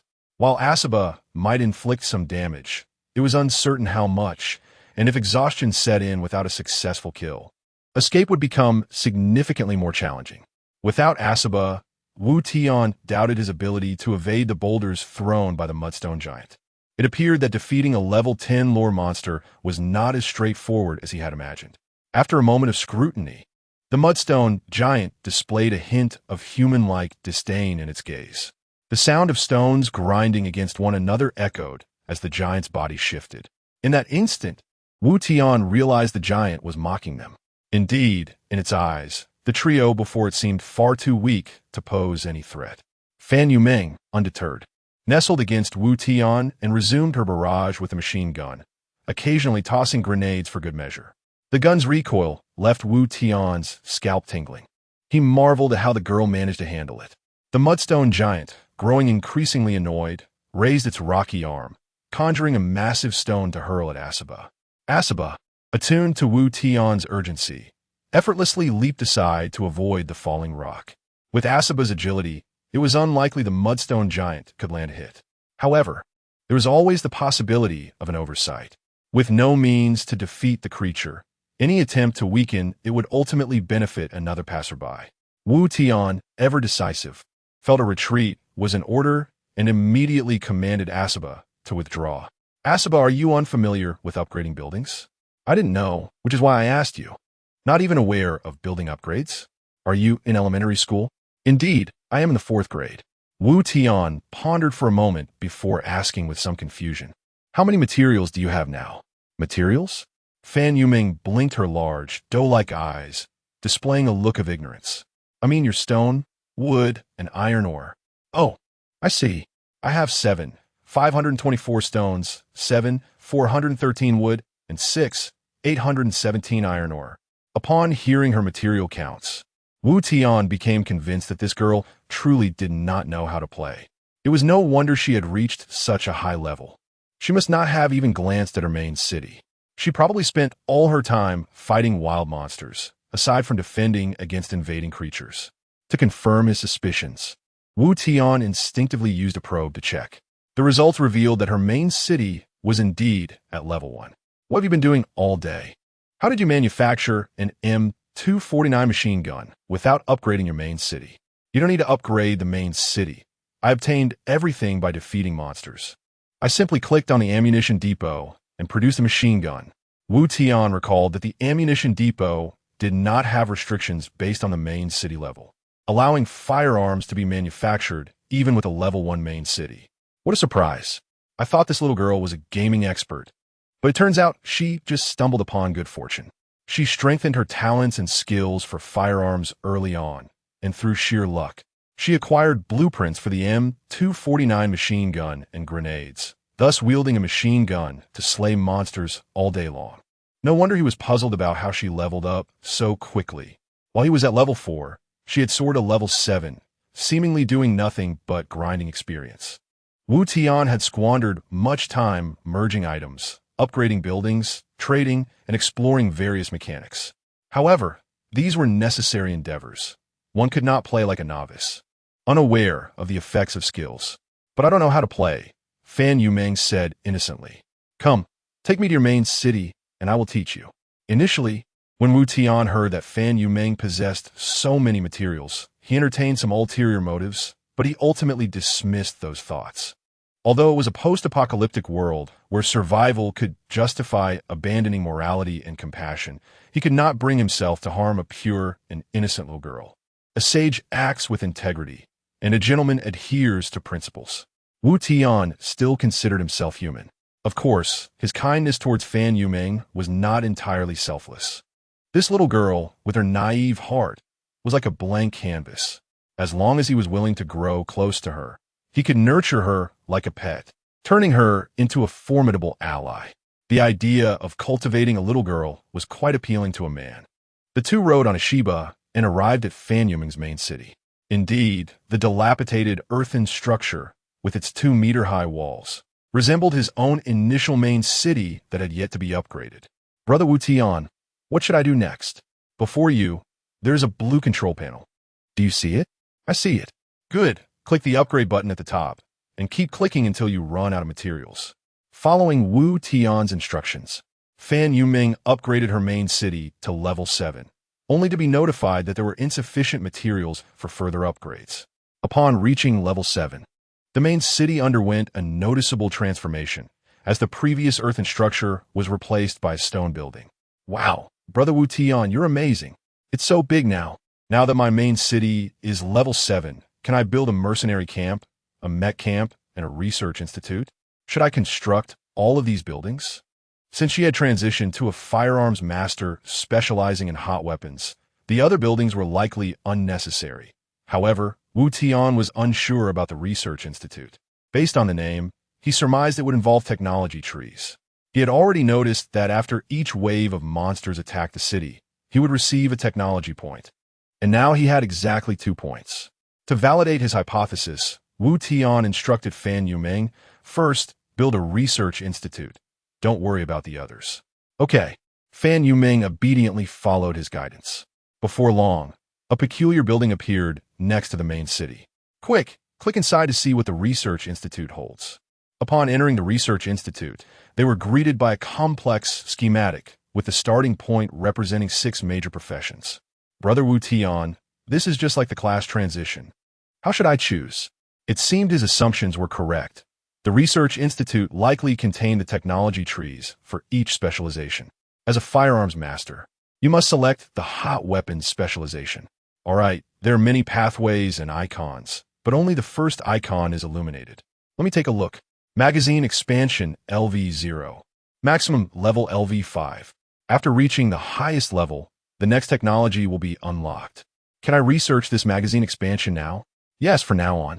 You will research down this technology path until you have mastered all skills, Wu Tian affirmed. Okay, research on magazine expansion LV1 successful. Increases the bullet capacity of each firearm by 20. Research on magazine expansion LV2 successful. Increases the bullet capacity of each firearm by 40. After completing the skills, Fan Yumeng appeared to have discovered something remarkable and hurriedly informed Wu Tian, Brother Wu Tian, you're so amazing. I found that my machine gun now has an additional 80 bullets. Each magazine now holds 280 rounds. This little girl was indeed formidable. With 280 rounds in an M249 machine gun, if she faced the first wave of goblins and the second wave of infected, it would be a one-sided massacre. From current information, it was known that the monster invasions would progressively intensify with each wave. However, in the early stages, no matter how powerful the monsters were, they were still carbon-based beings, and hot weapons exerted absolute dominance over them. Thus, specializing in hot weapons made one nearly invincible in the early game. As for the later stages, Wu Tian was certain that the invading monsters would include dragons, demons, vampires, and even supernatural beings like Godzilla. At that point, other specializations would come into play, with mercenary camps fielding exotic armies against dragons, mechs battling Godzilla, or the so-called invincible builds facing 1,000,000 burning legions single-handedly. Defending the city against monster invasions was one aspect, but the wild monsters outside were equally formidable. Even a small level 2 resource area, mudstone creature, was astonishingly powerful. Surviving in this land required more than just fending off monster invasions. The hidden conflicts among players and the turbulent tides of indigenous forces loomed large. Currently, Wu Tian had already encountered goblin tribes, the Iron Claw gangs, werewolves, elves, and subterranean dwellers. What kind of relationship existed between the indigenous forces and the players participating in monster invasions? Who was truly orchestrating this game behind the scenes? So many enigmas troubled Wu Tian. Yet, at the core of it all, his own weakness was the root cause. To survive and uncover the ultimate truth, he must grow stronger. He needed to gather materials quickly to establish a mech camp. Otherwise, he wouldn't even be able to defeat the wild monsters in resource areas, resulting in painfully slow development. Wu Tian thought to himself. Fan Yumeng nodded, her face adorned with an innocent smile. All right, Brother Wu Tian. Come find me tomorrow with a Shiba to play. Okay, let's become friends. If you have any questions, just ask me directly. The two added each other as friends, and Wu Tian jumped onto a Shiba's back, leaping down from the city and vanishing into the boundless black mist. The fact that he could encounter Fan Yumeng outside indicated that their cities were not far apart. Having memorized the coordinates of Fan Yumeng's main city through exploration, Wu Tian discovered that it was a mere one. For kilometers away, he decided to test the limits of his companion, Asaba, instructing it to run at maximum speed. Remarkably, the distance of 1.4 kilometers was covered in just 30 seconds, suggesting a staggering speed of 120 kilometers per hour, far superior to any luxury car. Upon returning to the main city, it was already past midnight, heralding the dawn of a new day. The main city, albeit somewhat dilapidated, was furnished with an array of essential items. The bed was neatly adorned with clean bedding, and Wu Tian collapsed onto it with a sigh. After a day fraught with life-or-death battles, both his body and mind were under immense strain. The sudden relaxation brought forth an overwhelming wave of fatigue, struggling against his drowsiness. He first gathered some resources. The lumberyard and mine had reached their capacity, with the level 1 resource sites able to store a maximum of 100 units. If he neglected to collect them, the resources would be wasted during his sleep. After successfully gathering resources, he noted an increase of 100 units each in iron or in wood. Tomorrow, he planned to gather more, and with the impending wave of monsters attacking at 8 in the morning, he wondered if it would be possible to upgrade the main city to level 5. In reality, Wu Tian had a habit of scrolling through short videos before bed. Here, however, he had no access to such entertainment, so he opted to peruse the chat channel instead. The messages in the chat scrolled by frantically. It seemed everyone was engrossed in a common topic. Did these individuals not feel exhaustion after a day of battling monsters? Peering closer at the chat, Wu Tian finally grasped the situation. Everyone was discussing health recovery. Brothers, does anyone know how to restore health? Mine is down to 50. A fellow player lamented. Damn it, goblin corpses are inedible. Although they restore hunger, they also diminish health. Indeed, the system had warned that goblin corpses were contaminated. Thankfully, he had refrained from consuming them, resulting in only a 10-point reduction in health. If I don't eat goblins, I'll starve. If I do, I'll get sick. Help! This is utterly impossible. Calm down, brothers. Surely there are items for health recovery. Who has them for sale? I'll buy at a high price. Another player chimed in. Why did my health drop even without eating goblin corpses? Clear the way. Selling herbal essence. Restores 10 health points. Message me for high offers. One player exclaimed. Wu Tian was astonished at the sight of a player with a profession, displaying as an alchemist. Can you create items for health recovery? He wondered. Hey, I got lucky and found a class change book. In fantasy novels, alchemists are typically formidable. I'll become an alchemist. Oh my, this is fantastic. At that moment, Wu Tian noticed an unread system message and quickly opened it. A new day has ended. Due to the contamination from an unknown energy in the godforsaken continent, your health has decreased by 10 points, now at 9,100. Your strength is reduced by 5. Upon reading this, Wu Tian experienced a moment of clarity. The mysteries of the day unraveled like layers of an onion. No wonder he had been perplexed as to why 2 goblin corpses could only be fused into 1 unit of meat. Now it made sense. The indigenous creatures of this so-called godforsaken continent had corpses that were inedible due to pollution. Thus, the meat that could restore hunger was exceptionally precious. This also clarified why 2 corpses only yielded 1 portion of meat. Acquiring food that restores hunger was exceedingly difficult, and similarly, obtaining health recovery items posed a significant challenge. This gave rise to the 2 main professions, alchemist and chef, each corresponding to the health and hunger systems. Wu Tian's fusion ability allowed him to create an item that restored both health and hunger, the living cell. Did this not imply that 1 talent could encompass the benefits of 2 professions? In light of this, Wu Tian felt that his talent was indeed remarkable. Observing the anxious players in the world chat, he realized the immense value of the living cell in his possession. After a day's toil, consuming just 1 living cell would replenish his health and hunger, while also enhancing his attributes. This item was nothing short of extraordinary. It seemed he had underestimated the value of the living cell. After all, the TSRT virus sample, which was synthesized from 4 infected corpses, could create a powerful pet like Asaba. How inferior could the same quality living cell be? Since indigenous creatures were inedible, it stood to reason that all players would face similar food shortages. Suddenly, Wu Tian caught a whiff of opportunity. It was only the first day. The number of players who had changed their class would be minimal, and even fewer would choose to become chefs. This was certain. The title of chef sounded rather unappealing. Therefore, tomorrow, he could leverage his talent in fusion to create food that restores hunger and profit handsomely. He had 500 goblin corpses, and unlike the first wave of attacking monsters, the goblin corpses varied in level, ranging from level 1 to level 4. Just as he was about to begin fusing, a friend request notification appeared. Upon opening it, he found it was from Jose, who had devised an invincible strategy. Brother, help. My health is down to 15 points. If it hits 0, I'll die. Do you have any health recovery items? Jose's message startled Wu Tian. How could he have lost so much health? It's because I rely solely on physical combat, so my stamina depletes rapidly. I've consumed a lot of goblin corpses, Jose replied.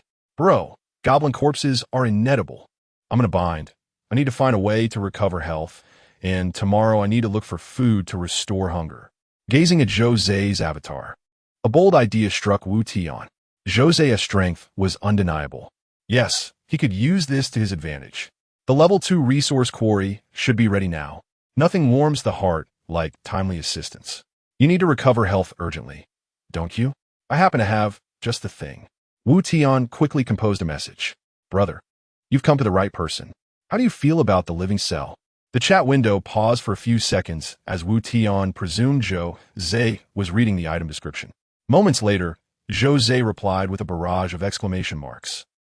Was it that shocking? Wu Tian feigned ignorance. What is wrong, brother? Is this item not suitable for your needs? Jose responded, no. This item is fantastic. It restores all health and hunger, and boosts attributes and temporary combat power. Damn, I'm afraid I can't afford it. Jose had also seen the players selling herbal essence in the world chat and privately messaged them, offering 500 materials. Now everyone was in desperate need of health recovery, and the seller could easily raise the price. Having just upgraded a building, 500 materials constituted Jose's entire wealth, yet the seller didn't even glance at his offer. That was merely a basic item restoring 10 health points, and compared to Wu Tian's living cell, it was utterly worthless. However, if he couldn't afford herbal essence, how could he possibly afford such a premium living cell? Wu Tian was well aware of the value of the living cell in his hands. To Jose, it was akin to a life-saving elixir for the gravely ill. Yet, its worth was relative. For Wu Tian, as long as he had an ample supply of corpses, he could continuously produce living cells. He needed Jose's formidable strength to assist him with tasks beyond his own capabilities. Thus, this living cell serves as an ingenious bait to win hearts and minds. Wu Tian remarked, My friend, there's no need for such formality. Your urgent need for health is paramount. Just use this living cell. The unspoken price is indeed the most exorbitant one, as it directly places Jose in my debt. Given Jose's formidable talent and understanding of the game, Wu Tian was convinced that this young man was destined to become a significant figure in the future. To have such a genius indebted to oneself is the epitome of value. Jose responded, No way, my brother. What will you do if I take this? Wu Tian reassured him, Do not worry. I possess an abundance of these. My talent lies in their creation. Wu Tian revealed his hand, which carried deeper implications. Firstly, it demonstrated his sincerity, indicating he would not exploit another's urgent needs for personal gain. Secondly, it conveyed to Jose that what he deemed invaluable was plentiful in Wu Tian's possession, and if he wished to acquire more in the future, it would require some thought. Jose was taken aback. Your talent allows you to create this? That's simply invincible. Wu Tian humbly replied, Not at all. This talent lacks any combat power. I find it rather underwhelming, as I can hardly defeat a resource area monster. Jose countered, Come on, my friend. In any game, the best talents are those that enhance economic growth. Without a solid economic foundation, even the mightiest talents cannot flourish. Wu Tian conceded, Well, in that case, I suppose I am somewhat fortunate. You may take this living cell. Your insights on the game's mechanics have greatly benefited me, so consider this my gratitude. Jose agreed. All right, I won't be pretentious. Without the living cell, I might not survive the day. I shall remember this favor. and in the future. Should you require assistance with any resource areas, just let me know. Mission accomplished. That was the very response Wu Tian had been waiting for. He wasted no time, promptly gifting Zhou Zhe the invaluable living cell without charge. Was it truly free? The notion of free often masks the highest costs. After exchanging a few more pleasantries, Wu Tian concluded the conversation under the pretense of needing rest. He then turned his attention to the next task, crafting meat chunks to restore satiation. Consume Goblin Corpse LV2x2. Obtain Meat Chunk X2. Consume Goblin Corpse LV3x2. Obtain Meat Chunk X3. Consume Goblin Corpse LV1x2. Obtain Meat Chunk X1. Fusion failed. Lost Goblin Corpse LV2x2. By fusing higher-level Goblin Corpses, he could procure more meat chunks. Before long, 500 Goblin Corpses had transformed into 816 meat chunks. He set aside half, continuing to fuse the remaining 400. Consume Meat Chunk X2, obtain Exquisite Meat Chunk X1. Consume Meat Chunk X2, obtain Exquisite Meat Chunk X1. Fusion failed, lost Meat Chunk X1. Consume Exquisite Meat Chunk X2, obtain Compressed Protein Block X2. Consume Exquisite Meat Chunk X2, obtain Compressed Protein Block X2. Delighted, Wu Tian surveyed the abundance of food before him. After tallying the quantities, he found Meat Chunks X412, Exquisite Meat Chunks X85, Compressed Protein Blocks X37. Rather than engage in individual transactions, he decided to list these items directly on the trading channel. The sheer volume was too great, and selling them one by one would be a waste of time. Additionally, he found the haggling of eccentric players to be quite bothersome. By listing them at fixed prices, he could avoid such nuisances. Upon opening the trading channel, he noted that no medicinal items were available for sale. It was likely that everyone had consumed goblin meat, filling their satiation levels while their health drastically declined, prompting a rush to purchase health-restoring items. Currently, anything capable of restoring health was in demand yet scarce. Wu Tian felt a twinge of envy for the players who had transitioned to potion making. They must be profiting immensely at this moment. However, there was no rush. It was nighttime, and with the third wave of monster assaults looming, his food would soon become a coveted commodity. While browsing the food category, he noticed a few meat chunks listed for sale. The trading conditions varied. Some players sought 50 iron ore, while others requested a level 2 weapon. Wu Tian smirked. The prices were excessively low, and he had no intention of underselling himself. He proceeded to list his goods. Listed Meat Chunk X412, trading conditions. Any building materials X100, or any level monster corpse X100. Wu Tian aimed to acquire corpses and materials. Materials for upgrading the main city and constructing a mech camp. As for the corpses, they will be utilized to produce more meat chunks for sale. Should they be infected corpses, they could be transformed into TSRT virus samples to enhance Asaba. The production cost for one meat chunk required only 2 corpses, yet Wu Tian set the price at 100 corpses, making it an exceedingly profitable venture. He was certain that buyers would emerge, for monster corpses held no value unless one engaged in an overwhelming force strategy.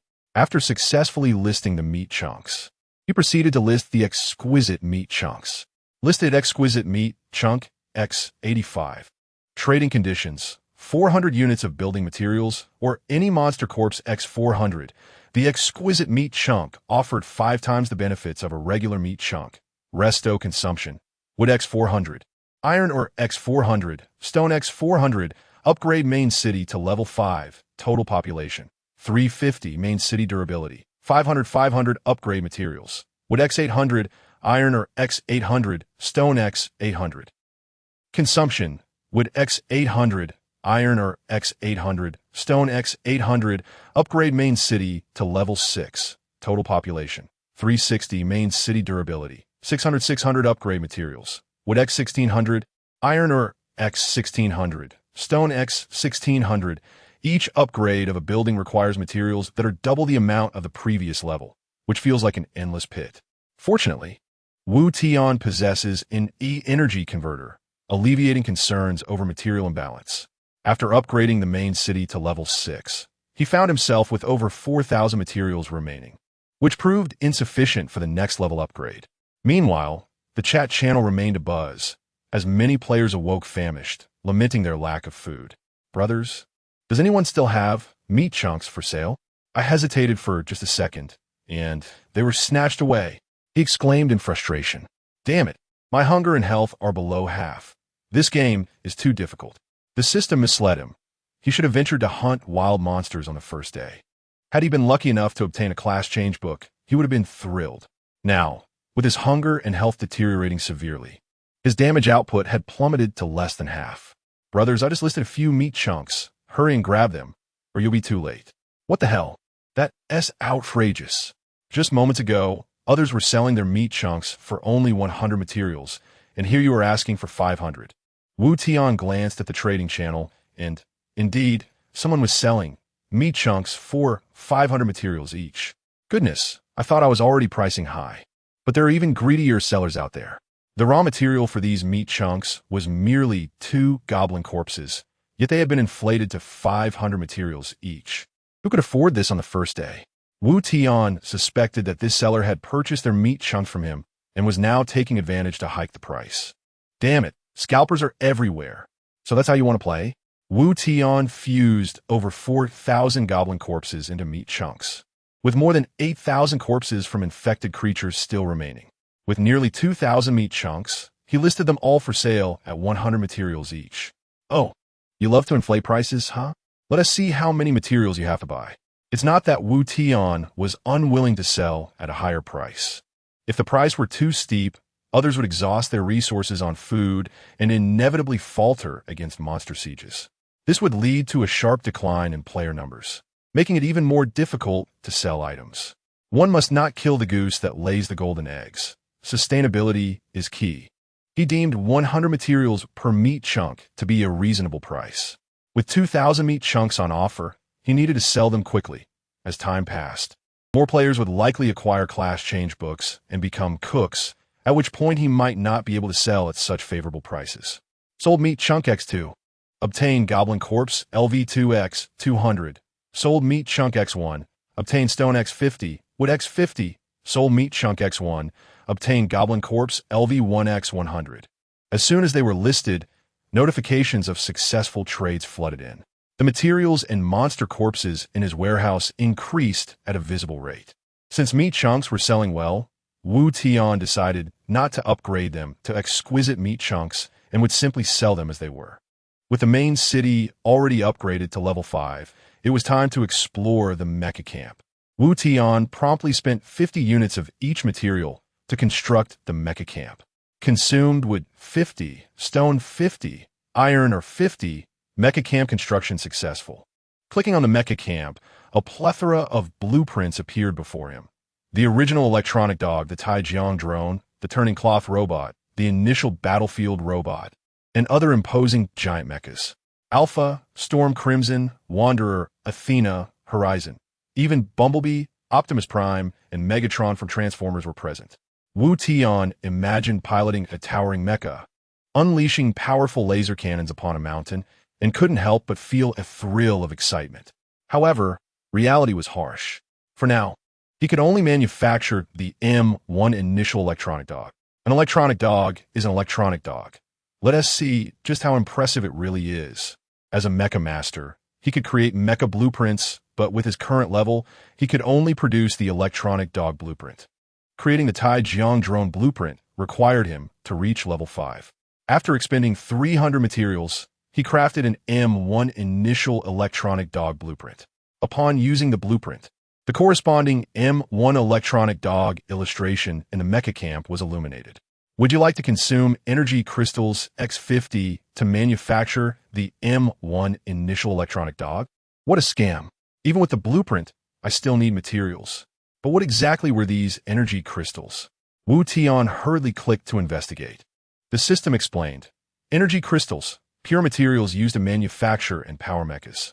Consuming with X1, stone X1, iron, or X1 can synthesize one energy crystal, which can also be decomposed into corresponding building materials. Wu Tian felt slightly exasperated. Why did this high-tech creation, the electronic dog, require wood and stone? Was he crafting a wooden toy dog? Perhaps he could only interpret wood and stone as the material manifestations of energy in this world. Wood is not truly wood, but a means of energy conversion. Having chosen the path of a mecha master, he had no choice but to press on. Wu Tian again consumed 50 units of various materials to manufacture 50 units of energy crystals. Finally, he placed the 50 energy crystals into the mecha camp, initiating the operation with a whir of machinery. M1 initial electronic dog production complete. Please check. Woof, woof. The synthetic sounds of a dog barking resonated as a creamy white, metallic gloss machine dog appeared before Wu Tian. Mecha name, M1 initial electronic dog, height, 0. 54 meters weight, 174 kilograms population, 1 drive method, electric drive skills, electronic barrier, micro-tracking missile combat power index, 275 manual. The M1 initial electronic dog, developed by Alpha Company, is the first generation of intelligent robotic dogs. Its streamlined skull is covered with honeycomb dynamic armor, and hexagonal scales open and close with the electromagnetic environment, revealing a flickering quantum communication matrix below. Its nose features 3 laser rangefinders arranged in a triangular pattern, outlining a fine red grid in the darkness. 2 symmetrical barrels rest on its back, firing once every 5 seconds with a power equivalent to that of a standard automatic rifle. When it crouches to prepare for an ambush, the armor plating at its shoulder blades unfurls like wings, revealing a nest of honeycomb missile launchers below. Each opening hovers with ready micro-tracking missiles, each possessing an explosive force comparable to 100 grams of TNT. The M1 initial electronic dog exhibits a degree of defensive combat capability, with its electronic barrier providing a shield equivalent to the Mecha Master S level X100 for 5 minutes, with effects not stacking. Not bad. An electronic dog boasting a combat power index of 275 was worth the 50 energy crystals he spent. To put this in perspective, Wu Tian's own combat power stood at 189, while Axaba's was just over 300. This was the most basic mecha, while the corresponding lowest level militia in the mercenary camp had a combat power index of only 50. It seems that transitioning to a mecha master was indeed the right choice. Wu Tian glanced at the time. It was already 7:40. This wretched place was known as the Forsaken Land, perpetually shrouded in a dreary twilight, with a low-hanging sky that weighed heavily upon the spirit, indifferent to the passage of day and night. With merely 20 minutes remaining until the third wave of monsters would assault the city, it was time to prepare for defense. Wu Tian had completed the construction of the research facility, which turned out to be precisely as he had anticipated, a hub for technological advancement. There were 6 principal enhancement branches, corresponding to Mechas, Firearms, Mercenaries, Pets, Self-Enhancement, and Support. Each primary branch was further subdivided into numerous secondary pathways, leaving Wu Tian feeling somewhat bewildered. As a mech engineer, he naturally opted for the mech specialization. Currently, he possessed 2 technology points. The first technology in the mech engineer branch was artificial intelligence. Each level increases the intelligence of the mech by 20. Upon achieving 100 artificial intelligence, the mech would attain full autonomy, adeptly responding to all unforeseen circumstances during combat. The highest level was LV5, and reaching the cap would unlock the next technology. Wu Tian allocated both of his technology points to artificial intelligence, and soon after, the system notified him. The smart chip is being implanted into the mech. Chip integration level 20. Having completed his technological upgrades, his next task was to forge weapons. He currently held 2 blueprints, Scout Rifle Blueprint and Uzi Submachine Gun Blueprint. Manufacturing an Uzi required 50 crystal cores, and Wu Tian produced 2, spending another 200 crystal cores to create 2,000 rounds of 9mm ammunition. Each of the 2 militia members received an Uzi, equipped with 1,000 rounds for firepower suppression. The Scout Rifle, being more costly at 100 crystal cores, was produced in a single unit, along with 200 sniper rounds meant for his personal use. Wu Tian preferred the sniper rifle for its cold, lethal precision, every shot a potential headshot. Suddenly, he recalled the biochemically altered biomagic pills he had retained, which required an atomizer device for utilization. In the turret section of the city wall, he successfully located the atomizer device. Atomizer device can be used to deploy biochemical weapons to assist in defending against monster sieges. It required 50 units of various materials, which he had in abundance, so he constructed the atomizer device without hesitation. Every enhancement was beneficial. Each increment increased the odds of survival in the Forsaken Land. However, resources must be judiciously allocated. At present, Wu Tian had a surplus of resources. It would be imprudent to expend all of them on electronic dogs and recruit a horde of militia, each armed with an Uzi. Such an approach might yield short-term advantages. But as the difficulty of monster sieges escalated, relying solely on these subpar forces against dragons or other mythical creatures would prove disastrous. One could liken the monster siege to a tower defense game, where maximizing resource acquisition while minimizing costs was paramount for surviving the early waves. As he pondered, a thunderous voice echoed across the sky of the Forsaken Land. Congratulations to all players for surviving a day in the monster siege. You are no longer novices. Thus the game difficulty has increased. Players, please be advised, the third wave of monster assaults will commence in 30 seconds. Prepare yourselves. Monster name, Mogul Fishman, danger level, 5 stars quantity, 1000 countdown, 30, 29, 28. A piercing alarm rang out. This was the last warning from the main city, heralding the imminent danger. Alert! Alert! A multitude of creatures are rapidly approaching the main city. Turrets are loading, no mechs on guard, mercenaries are in position, no biochemical defenses. Distance, 500 meters. Distance, 400 meters. Distance, 50 meters. Long before the city's alarm had sounded, Wu Tian had already caught sight of the general appearance of these monsters. They were bizarre creatures, resembling a cross between fish and frogs, with a striking black-purple hue. Their skin was rough and resilient, covered in thick scales and sharp shells. Their backs were adorned with menacing spines, extending from their necks to their tails. The fish-like heads were reminiscent of anglerfish, with bulbous eyes that dominated their faces.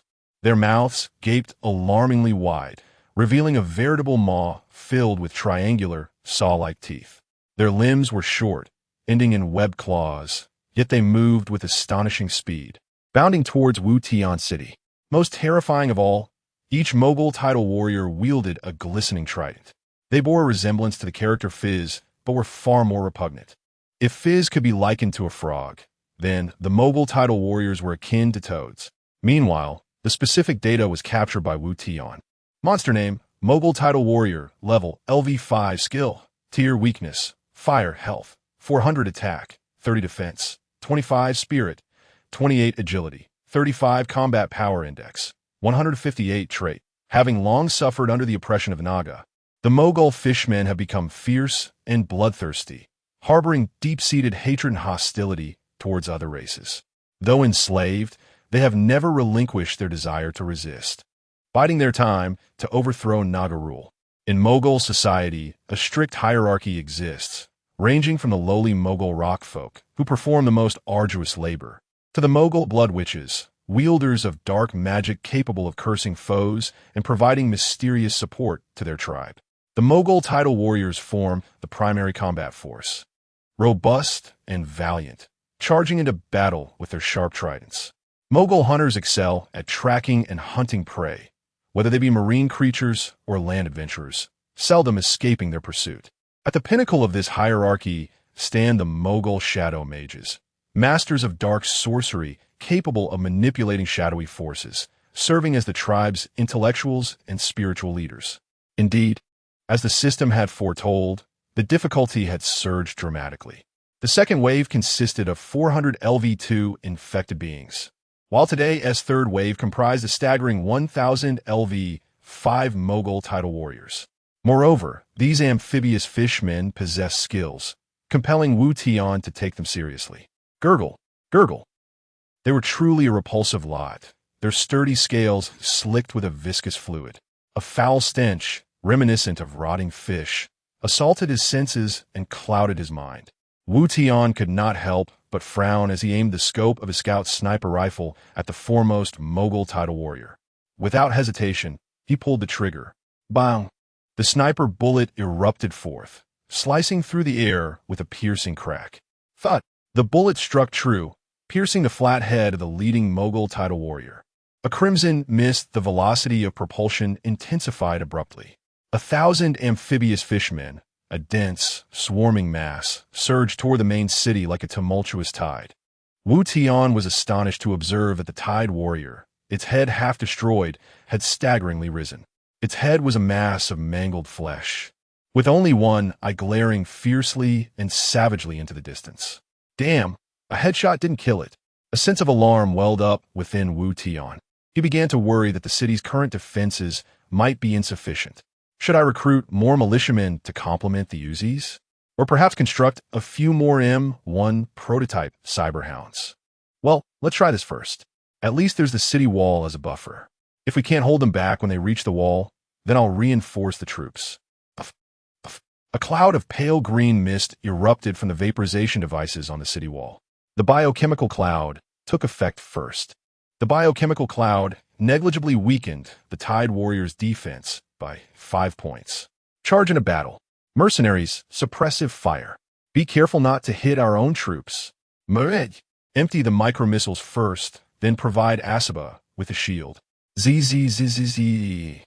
A surge of intense current emanated from the M1's electronic eyes, forming an all-encompassing, impenetrable electrical barrier around Asaba. The electronic barrier provided Asaba with a shield that could withstand 500 points of damage for 5 minutes. Subsequently, the wing panels on the M1's shoulder blades opened, and a swarm of micro-missiles was instantaneously unleashed. Rumble, rumble. Each micro-missile, equipped with tracking capabilities, unerringly detonated in the densest part of the enemy ranks. Instantly, the bodies and fragments of the amphibious fishmen were sent flying, and the air filled with a pungent odor of fish and blood. Asaba let out a ferocious roar, its colossal form descending like a deity into the Tide Warrior horde. Thwack, thwack, thwack, thwack. Its tiger claws, accompanied by the savage sound of wind, sent dozens of Tide Warriors flying with a single swipe. Asaba opened its cavernous maw, devouring a Tide Warrior in one gulp, and incidentally spitting out a trident. 2 militiamen, armed with Uzis, also commenced a frenzy barrage. The Uzi's rate of fire was terrifying, unleashing 20 rounds per second, turning the frontline Tide Warriors into sieves. Wu Tian maintained absolute composure, closing one eye and peering through the scope of his scout sniper rifle, assisting Asaba by eliminating any Tide Warriors that posed a threat. The scout sniper rifle proved exceptionally effective, and Wu Tian was invigorated by the rapid-fire bullets. Wu Tian was acutely aware of the current situation. Asaba played a pivotal role, serving as the vanguard. Under no circumstances could he allow the Tide Warriors' tridents to strike it. The Murgle Tide Warriors' skill, Rend, could create a terrifying effect, akin to a 1,000-mile dam collapsing due to an anthole. Rend, upon attack, inflicts a bleeding status, causing continuous damage, losing 3 health points per second, stackable indefinitely until the end of combat or purification of the abnormal status. This was the most infamous skill of the Murgle amphibious fishmen. While it might seem innocuous, with only 3 health points lost per second, the terror of this skill lay in its cumulative effect. If surrounded by Murgle Tide Warriors, a few trident strikes could overwhelm even a dragon with 10,000 health points. Fortunately, Asaba was agile, evading the forest of tridents with Wu Tian's sniper cover. Of course, injuries were unavoidable given the sheer number of Tide Warriors. However, Asaba's strategic significance was paramount. Even with Wu Tian's maximum firepower, it was difficult to suppress them. Rumble. The catapults on the turrets were activated as the Tide Warriors surged to the foot of the city walls, crushing a large swath of them. However, that was sufficient. The Uzis in the militiamen's hands unleashed dazzling streams of fire, and Wu Tian periodically pulled the trigger, delivering headshots to the Tide Warriors. Asaba, fully recovered, re-engaged in the battle in peak condition. Once the formidable Asaba joined the fray, the tide of battle immediately shifted. Time and again, it forced the encroaching Tide Warriors back several meters from the city. The M1 prototype Cyberhound occasionally fired rifle bullets from the 2-gun barrels on its back. Wu Tian, like a general on the front lines, directed his subordinates with flawless coordination, warding off danger without the need for reinforcements. The M1 prototype Cyberhound's micromissile swarm also served as a weapon of mass destruction. Killed Murgle Tide Warrior LV5. Reward: 1 experience point. Tide Warrior Corpse LV51. 5 iron or 5 crystal cores. Killed Murgle Tide Warrior LV5. Reward: 1 experience point. Tide Warrior Corpse LV51. 5 lumber, 5 crystal cores. The rewards for killing siege monsters were paltry, especially the experience points, which seemed fixed at 1 point per monster, even for LV5 Tide Warriors. Materials and crystal cores were only awarded in quantities commensurate with the monster's level. Fortunately, the sheer number of monsters compensated for this, along with 1,000 corpses. With the existence of talent fusion, monster corpses might be the best reward for Wu Tian. I wonder how that girl is doing. I didn't expect the monster difficulty to suddenly increase. I should have hired 2 militiamen to assist with suppressive fire. The sudden increase in the difficulty of the third wave of monsters caused Wu Tian some concern for Fan Yuming's safety. Meanwhile, Fan Yuming, her petite frame standing atop the city wall, wielded a massive pink M249 machine gun, her skirt fluttering in the wind. Monsters, come at me. Dak dak dak dak dak. The M249's barrel unleashed a dazzling stream of fire, and swathes of Tide Warriors fell like dominoes under the machine gun suppressive fire, their corpses piling up on the ground. Whenever a cluster of Tide Warriors approached the city, Fan Yuming would hurl several grenades, providing extensive suppressive fire. Enhanced by the demolition's expert and rapid-fire perks, coupled with the augmentations from the gunsmith and tech tree, Fan Yuming, armed with a single M249, found the defense surprisingly effortless. It could not be denied that heavy firepower was essential in the early stages. Wu Tian, unaware of the situation on her side, remained concerned. Hey, Fan Yuming, how are things on your end? Do you need my help? It's easy. There aren't enough monsters for me to kill. Brother Wu Tian, you don't need to worry about me. Impressive. Wu Tian, overwhelmed on his side, was amazed that this girl was handling it with such ease. Okay, if you can't hold them back, build a mercenary camp and recruit 2 militiamen, equipping them with a gun each. Okay, I got it. Yuming can hold them back. Relieved, Wu Tian focused all his attention on combating the Tide Warrior army. It wasn't out of altruism. What man could resist a 10-year-old girl with unlimited potential? Wu Tian had every intention of raising her as a pet. As time wore on, a large number of Tide Warriors had perished. However, the 2 militiamen's Uzis had exhausted all their ammunition. That was 1,000 rounds per person. Wu Tian felt a pang of regret.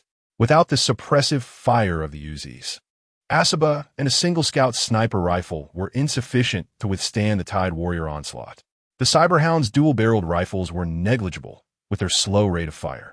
Uzis were undeniably effective, but their consumption was equally high. With a rate of fire of 20 rounds per second, even a wealthy magnate would struggle to keep up. Moreover, many times the ammunition is wasted. For instance, when a burst of bullets is fired, the Tidal Warriors are already dead, yet due to the rapid fire rate, they do not have the time to fall before more bullets strike their lifeless bodies. However, this is an unavoidable circumstance, as only the Uzi can provide effective fire suppression. Wu Tian attempted to use the Mauser C96 against the Tidal Warriors, but proved to be insufficient. Reluctantly, he gritted his teeth and manufactured 2,000 rounds of 9mm ammunition in the armory, with each militia member receiving 1,000 rounds. The crisp sound of the Uzi submachine gun rang out once more. Defense became increasingly adept, and as time passed, over half of the Tidal Warriors had been eliminated. Congratulations! You have reached level 5, receiving a reward of 100 health points and a boost of 5 to all attributes. Health, 500 attack, 81 defense, 29 mentality, 60 agility, 29 combat power index, 249 experience for level up 0-2000. The mech division has advanced to level 5, gaining the ability to manufacture the Taijiang drone blueprint. Goodness, the slaughter was so intense that I inadvertently leveled up. The next level requires 2,000 experience, which is quite substantial. I can scarcely fathom how that girl, Fan Yuming, managed to reach level 7. How many monsters did she slay? As the third wave of monsters besieging the city drew to a close, the perfect synergy of Wu Tian's various forces played a crucial role. With close-range resistance from Asaba, long-range fire suppression from the Uzi and Scout sniper rifle, coupled with the extensive bombardment of micro-missiles from the M1 prototype electronic dog, the challenge was not insurmountable. However, the sheer number of Mogul title warriors and the tier skill posed a significant threat to melee combatants, necessitating heavy fire suppression. Suddenly, the difficulty of the third wave of monster assaults escalated dramatically, proving fatal for players with inferior technology and resources. Player 521-0063 has been slain by a Mogul title warrior LV5. Player 77005 has been slain by a Mogul title warrior LV5. Player 1293 has been slain by a Mogul title warrior LV5. The system continuously refreshed notifications of players being killed by monsters, overwhelming in number and shocking in severity. The total player count plummeted to 5.2 billion, with an astounding 1.8 billion casualties in less than 2 days. It is uncertain how many will survive in this increasingly challenging environment. After dispatching the last Mogul title warrior with a sniper shot, the third wave of monster sieges concluded satisfactorily. Wu Tian received a notification from the system and earned a few technology points. The third wave of monster sieges has ended. The next wave will commence at 1400 hours. Wu Tian collected the spoils with a single command and invested in level 1 technology, artificial intelligence. Glancing at the time, it was 8:45, meaning he took a full 45 minutes to eliminate the 1,000 monsters of the third wave. With over 5 hours of leisure time available, he contemplated grinding some wild monsters to enhance his abilities. Wu Tian recalled the level 10 mudstone monsters at the level 2 resource site. It was time to set his plan into motion. Suddenly, a chill ran down his spine as he remembered the crucial element of his plan, his toolman, Jose. Jose relied on an invincible strategy, meaning he possessed no firearms, mercenaries, or pets, relying solely on his personal strength to fend off the third wave of monsters. The title warriors, with their tier ability, were particularly lethal against single-target melee fighters. Yoshi was in danger. Wu Tian hurriedly checked to see if it was not too late. He quickly messaged Jose. "Brother, are you there? What's the situation?" Wu Tian then took out the satellite locator. He needed to ascertain Jose's status. Inputting Jose's name and ID into the satellite locator, the screen promptly responded, 2 o'clock direction, 2 kilometers away. Simultaneously, a red dot indicating Jose's exact location appeared on the screen. Thank goodness. He was still alive. If he had perished, capturing the level 2 resource site would be indefinitely delayed. The fact that this satellite locator could pinpoint his location confirmed that he was alive. Wu Tian had previously conducted an experiment, entering the name and ID of Mei Chuan Ku Cha, only for the device to display. No such player found. For the sake of a level 2 resource site, pairing it with a living cell was insufficient. I must go rescue him. What a hassle. However, the resource site was of paramount importance. Wu Tian scanned the surrounding 2-kilometer radius and found only this level 2 quarry. Even level 1 resource sites were scarce, within 2 kilometers. He could count them on one hand, most of which were already claimed by others. Players possessed extraordinary talents and skills.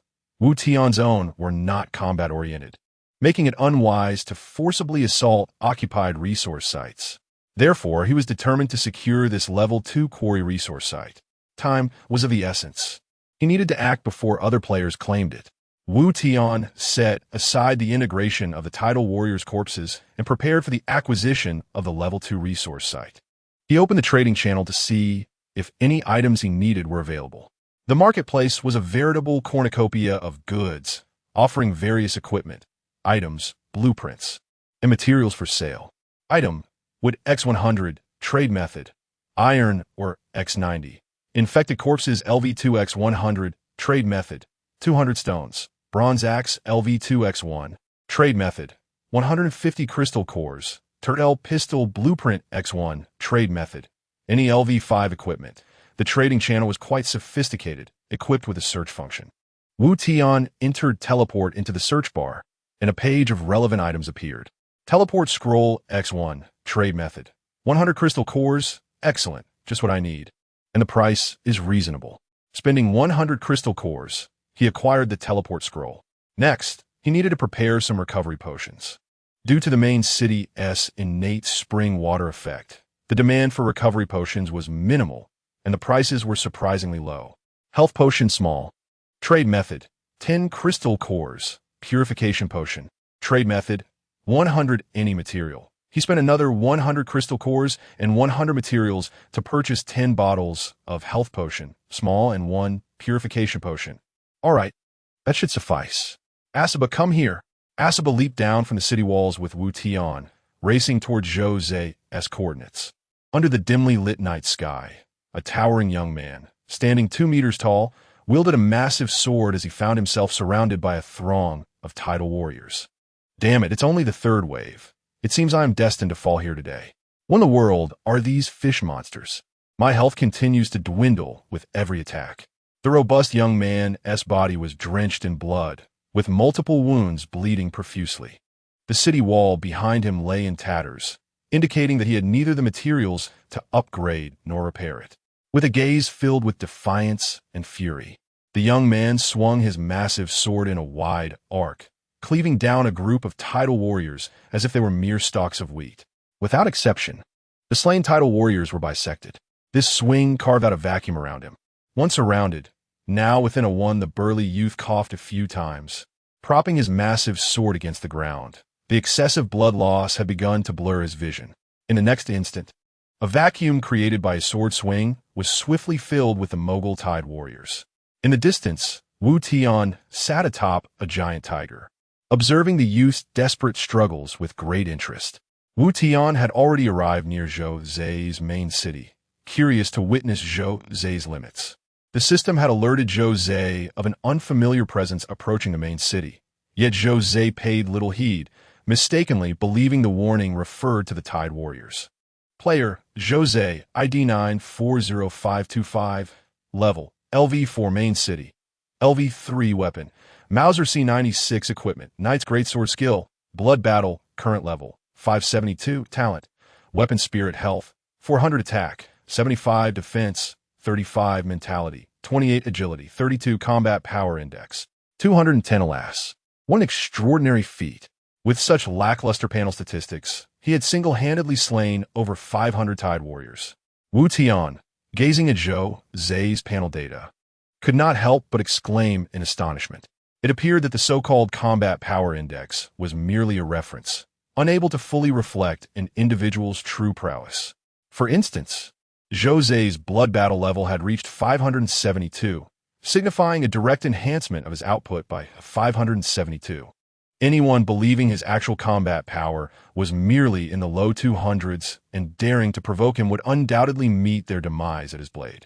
After witnessing Zhou Zai dispatch nearly 100 Tide warriors with another swing of his sword, it was clear he was on the brink of collapse. This fellow had not only accumulated over 500 levels of blood battle, but likely bore several layers of wounds as well. It seemed he had reached his limit. Wu Tian prepared to intervene and rescue Zhou Zai, but this time, he remained vigilant. Unlike the previous reckless charge alongside Fan Yumeng, nearly turning into a sieve from gunfire, he was cautious not to repeat such folly. If he acted rashly again, he feared Zhou Zai, in a state of over 600 levels in blood battle, might cleave him and his tiger in half with a single stroke. Wu Tian coldly stood atop the tiger's back, deftly shouldering the scout's sniper rifle. Bang! Bang! Bang! Bang! He rapidly pulled the trigger, each shot finding its mark in the heads of the Tide warriors poised to attack Zhou Zai. The sudden gunfire and the bodies of the Tide warriors collapsing around him momentarily stunned Zhou Zai. Slowly, he lifted his gaze and beheld a man splendidly mounted upon a massive, mutated tiger. "Hey, brother, who are you?" Zhou Shi shouted towards Wu Tian, his thick northeastern accent unmistakable. You bought my living cells, but haven't paid yet. I can't let you die so easily." Wu Tian replied, half-jokingly from atop the tiger. You're Wu Tian. Brother, save me, I'm on my limit." With a swift leap, Asaba landed directly in front of Zhou Zai, the enormous tiger's weight kicking up a cloud of dust as its paw crushed 2 Tide warriors. Wu Tian tossed Zhou Zai an essence potion and several minor health potions. "Quickly restore your state. after dealing with the siege monsters. I'll need your assistance with a small task. All right. Jose promptly used the essence potion to cleanse several layers of his wounds. Now restored to peak condition, he tightened his grip on the great sword and, with a mighty roar, charged back into battle. After slaying a few more Tide Warriors, Asaba retreated with Wu Tian from the battlefield. The rest was left to Jose. Wu Tian observed an intriguing phenomenon. His assistance in slaying the siege monsters yielded no rewards for him. All the spoils remained with Jose. This was presumably a protective mechanism of the system, preventing players from swiftly killing their own siege monsters and then turning to eliminate others. The primary reason Wu Tian refrained from aiding Jose in slaying monsters was to allow him to accumulate more layers of blood battle. With a total of 1,000 monsters, that would mean 1,000 layers of blood battle.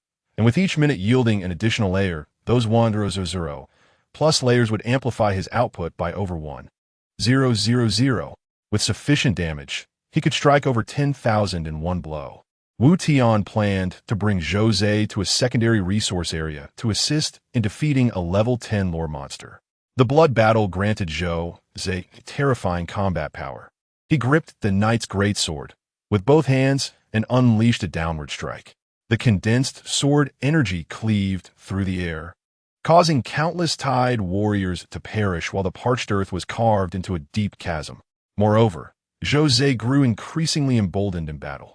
Each swing of his sword surpassed the last in ferocity. Were it not for the Tide Warriors possessing the rending skill that countered Jose's single-target combat style, even an overwhelming number of them would have been no match for him. Goodness, this fellow is formidable. Clearly a late-game contender, Wu Tian mused, a hint of caution rising within him. After all, he had previously revealed his possession of numerous living cells, which Jose regarded as treasures. He feared that in a frenzy, Jose might turn against him, striking him down for his own gain. Given Jose's current state, Wu Tian was certain that even if he employed all his trump cards, he could not withstand a single blow from him. Moreover, he had no trump cards to speak of. Thus, Wu Tian discreetly stepped back a few paces to maintain a safe distance. Should Jose exhibit any treacherous behavior, he planned to utilize a teleportation scroll to make his escape. By heavens, Jose's demeanor resembles that of a killing machine, exuding the aura of someone who could freeze an entire region with a single strike. Standing at 2 meters tall, his robust physique wielded a knight's greatsword and charged fiercely into the ranks of the Tide Warriors. Each swing claimed the lives of dozens of the adversaries. Hey, Josha, how long will your blood battle state last after disengaging from combat? By the way, didn't you say you needed my help? Which player are we targeting? As long as my blood battle state is active, no one can withstand my sword. Brother, you've helped me twice already. We folk from the Northeast don't jest. Just let me know who to deal with, and I'll assist you. His thick northern accent resonated with confidence. Wu Tian calculated the distance from his main city to the secondary resource area, approximately 2 kilometers. With Asaba's speed, they could reach it in just over 20 seconds. The blood battle state lasts 1 minute after disengagement, providing ample time. He then addressed Jose. If we're not killing anyone, I'll let you help me take down a secondary resource area. You're asking me to help you kill a mere wild monster? Is it really that simple? Jose replied while slicing through yet another enemy. Indeed, just a wild monster. Though it sounded trivial, it was no ordinary beast. It was colloquially known as a high-tier monster, one Wu Tian could not breach in defense. Hence his decision to enlist Jose's aid while in blood battle state. The battle neared its conclusion as Jose delivered his final blow, eliminating the remaining 20 or so Tide Warriors. The third wave of the siege monsters came to an end. Get up here. There's only a minute left. Hurry. Wu Tian reached down from the tiger's back, pulling Jose up. Jose asked no questions, fully trusting this man who had saved him twice.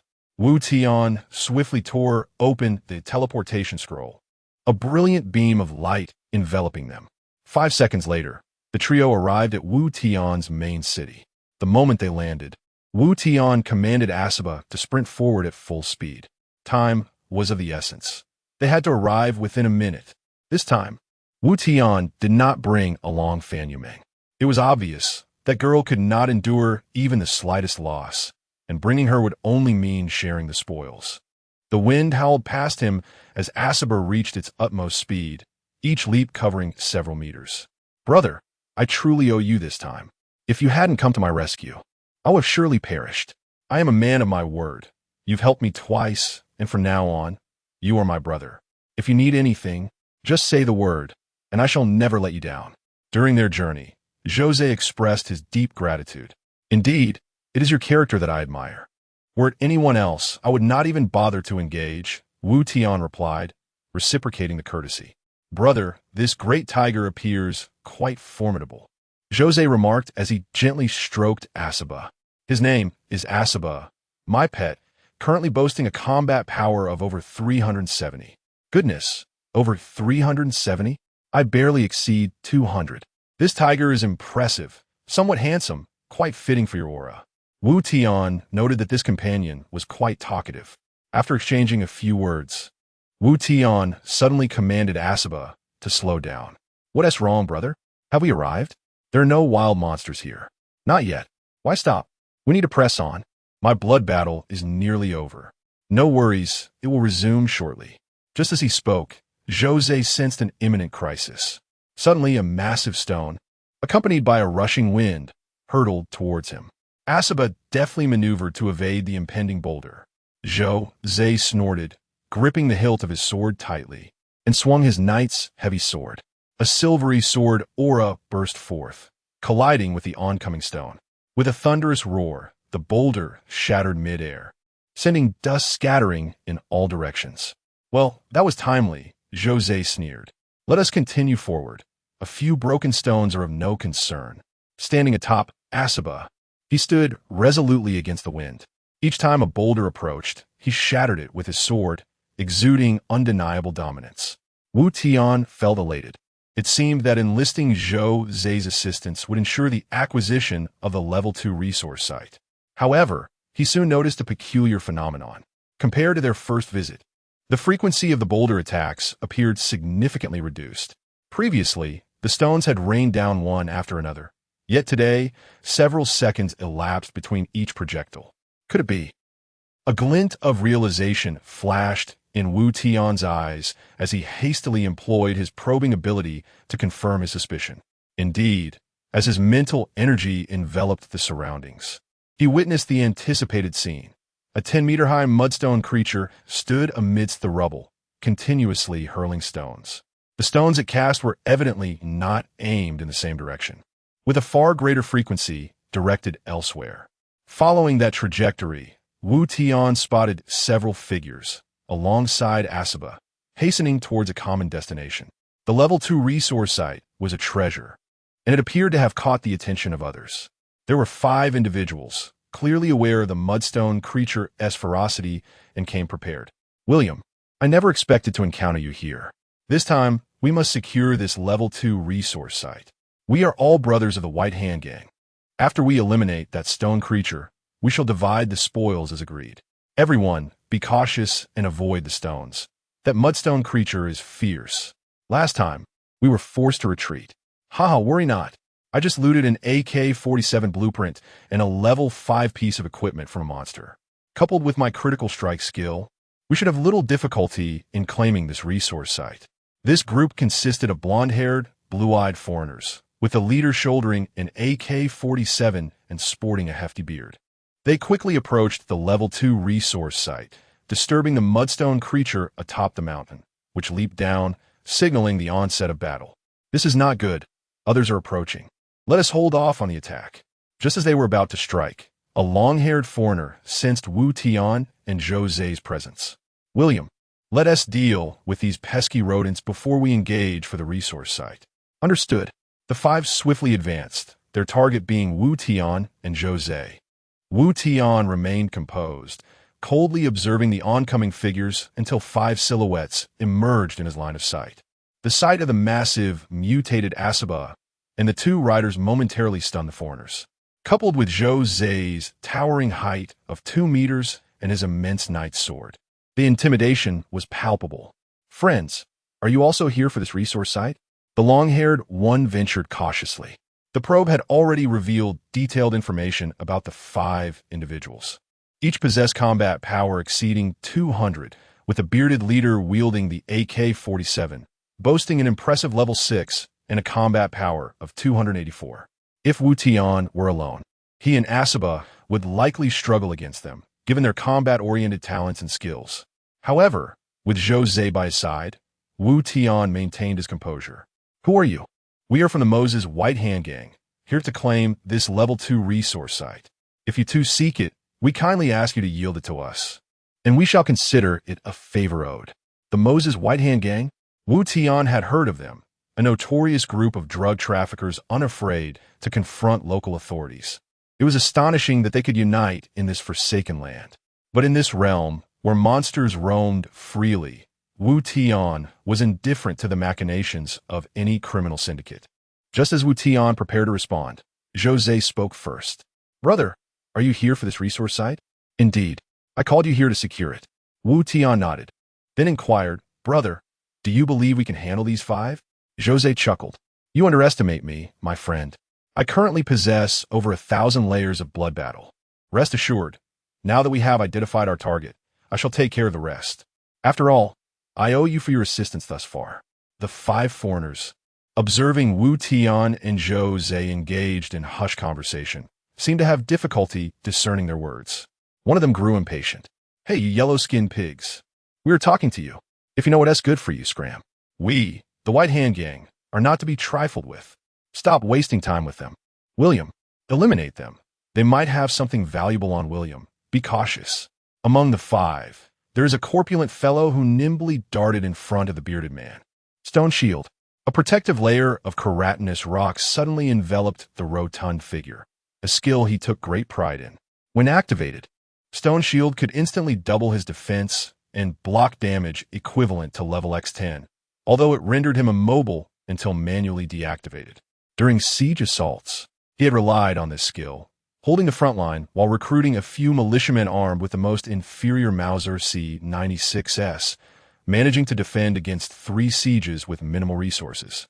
Of course, during the 3rd wave, his teammates came to his aid, but the relentless tearing of the Mogul Tidal Warriors' attacks was an unmanageable true damage that even the highest defenses could not withstand. The rotund fellow was confident in his defenses. Thus far, no wild creatures or other players had managed to breach his shield. However, misfortune struck as he faced an opponent with a 1,000 damage amplification. Zhou Zhe, the spear of the holder, the shield of the puncturer. The superiority was evident. Swish!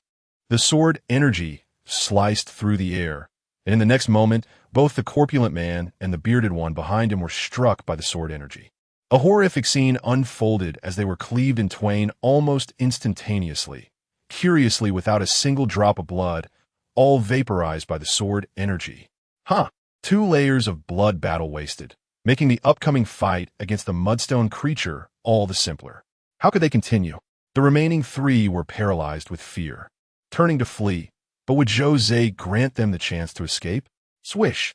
Player 744112 William has been slain by 940,525 Zhou Zhe. Player 102202 Tajis has been slain by 940,525 Zhou Zhe. Player 75596 Liberson has been slain by 940,525 Zhou Zhe. Player 10441 Nordweisen has been slain by 940,525 Zhou Zhe. Player 228709 Jet has been slain by 940,525 Zhou Zhe. Goodness. 5 players were consecutively slain by another player. How utterly brutal. Who is Zhou Zhe? Does anyone recognize him? Damn, he is only level 5. How is he so ferocious? 1 against 5. Is this the power of the Callous Air Force? Perhaps not. He might have accomplices. Another Dragon Kingdom player? Why is it always the Dragon Kingdom stirring up trouble? I demand the United Nations impose sanctions on them. Where would the United Nations even come from here? The deceased 5 seemed somewhat familiar. Wait, I recall. They are from Moses' White Hand Gang. Intriguing. The White Hand Gang is not to be trifled with. They dare to confront the Moses government in reality. Ever since Wu Tian claimed the first blood, subsequent reports of players being killed trickled in. Initially, there was widespread panic, but gradually they became accustomed to it. Nonetheless, it was the first time 5 players were killed at once. The surviving players all possessed some level of self-preservation skills, thus no longer hesitated to discuss the matter of murder. This battle today would mark José's rise to fame, laying the foundation for the name Blood Azura José. What a jest! He boasts no real strength. José spat on the ground. The rats are dealt with. Let's attend to business, brother. Lead the way. After we finish, we shall divide the spoils. These foreigners dropped a plethora of items. José's ruthless actions left Wu Tian astounded. Damn, the more he fights, the fiercer he becomes, slaying both gods and demons with a single swing. A true protagonist worthy of a novel. Up ahead, in that level 2 resource area, there lies a level 10 lord creature I cannot defeat. Please assist me in eliminating it. Wu Tian pointed towards the rocky hill 100 meters ahead. All right, wait for me. I shall be there shortly. José leapt off the tiger's back, striding towards the dark mist. Wu Tian did not follow. Being their first encounter, he was still uncertain of José's character. A level 2 resource area, the spoils of 5 foreigners, coupled with the numerous living cells on Wu Tian. Any one of these could serve as a justification for murder and plunder, let alone their assembly. Killing 5 was one thing. Killing 6, adding Wu Tian to the list, would not be excessive. It was not that Wu Tian was judging José's character. This was a lawless, God-forsaken land of the apocalypse, and trust was a rarity. José's steps were steady as he approached the level 2 resource area. The level 10 mudstone creature seemed to sense impending danger and began hurling massive stones at José. Yet these boulders, whistling through the air, could not halt José's advance. With his sword poised across his chest, he merely needed to swing it lightly for the incoming boulders to disintegrate into dust. Closer, ever closer. The mudstone creature regarded this intruder, appearing as a mere toy against its towering 10-meter frame. A level 5 human, typically considered weak. Yet this individual exuded an aura of danger that sent chills down its spine. The mudstone creature puzzled over this, scratching its head in confusion. Unable to comprehend, it decided to abandon thought. With a furious roar, the creature raised its dark, granite arms and brought them crashing down upon José. A tough nut to crack. Ordinarily, I wouldn't even spare a glance and would simply walk away. José chuckled coldly, his eyes growing frigid. But now, this brute is rather suitable for honing my sword. Whoosh! Without any elaborate techniques, he swept his heavy sword horizontally. Another wave of sword energy surged forth. The sword energy collided with the mudstone creature's granite arms, and in an instant, the ground quaked and stones shattered. As the granite arms crumbled, the sword energy surged forward unabated. The mudstone creature's eyes widened in a flicker of human-like terror, and in the next moment, its grotesque head was reduced to rubble by the sharp sword energy. The residual energy crashed into the rocky hill behind, producing a resounding explosion. Was that it? Wu Tian's eyes were filled with astonishment. No, something feels amiss. The mudstone creature's body had yet to fall. Its enormous headless, armless form stood firm. José had not yet perished. Wu Tian quickly discerned the anomaly and shouted a warning to José. In the next instant, the mudstone creature's body transformed into a massive magnet, drawing countless fragments of stone that coalesced back onto it. Soon, new arms and a head regenerated completely. This creature possesses the ability to assimilate earth elements and reshape its body. Surviving a headshot? How utterly bizarre.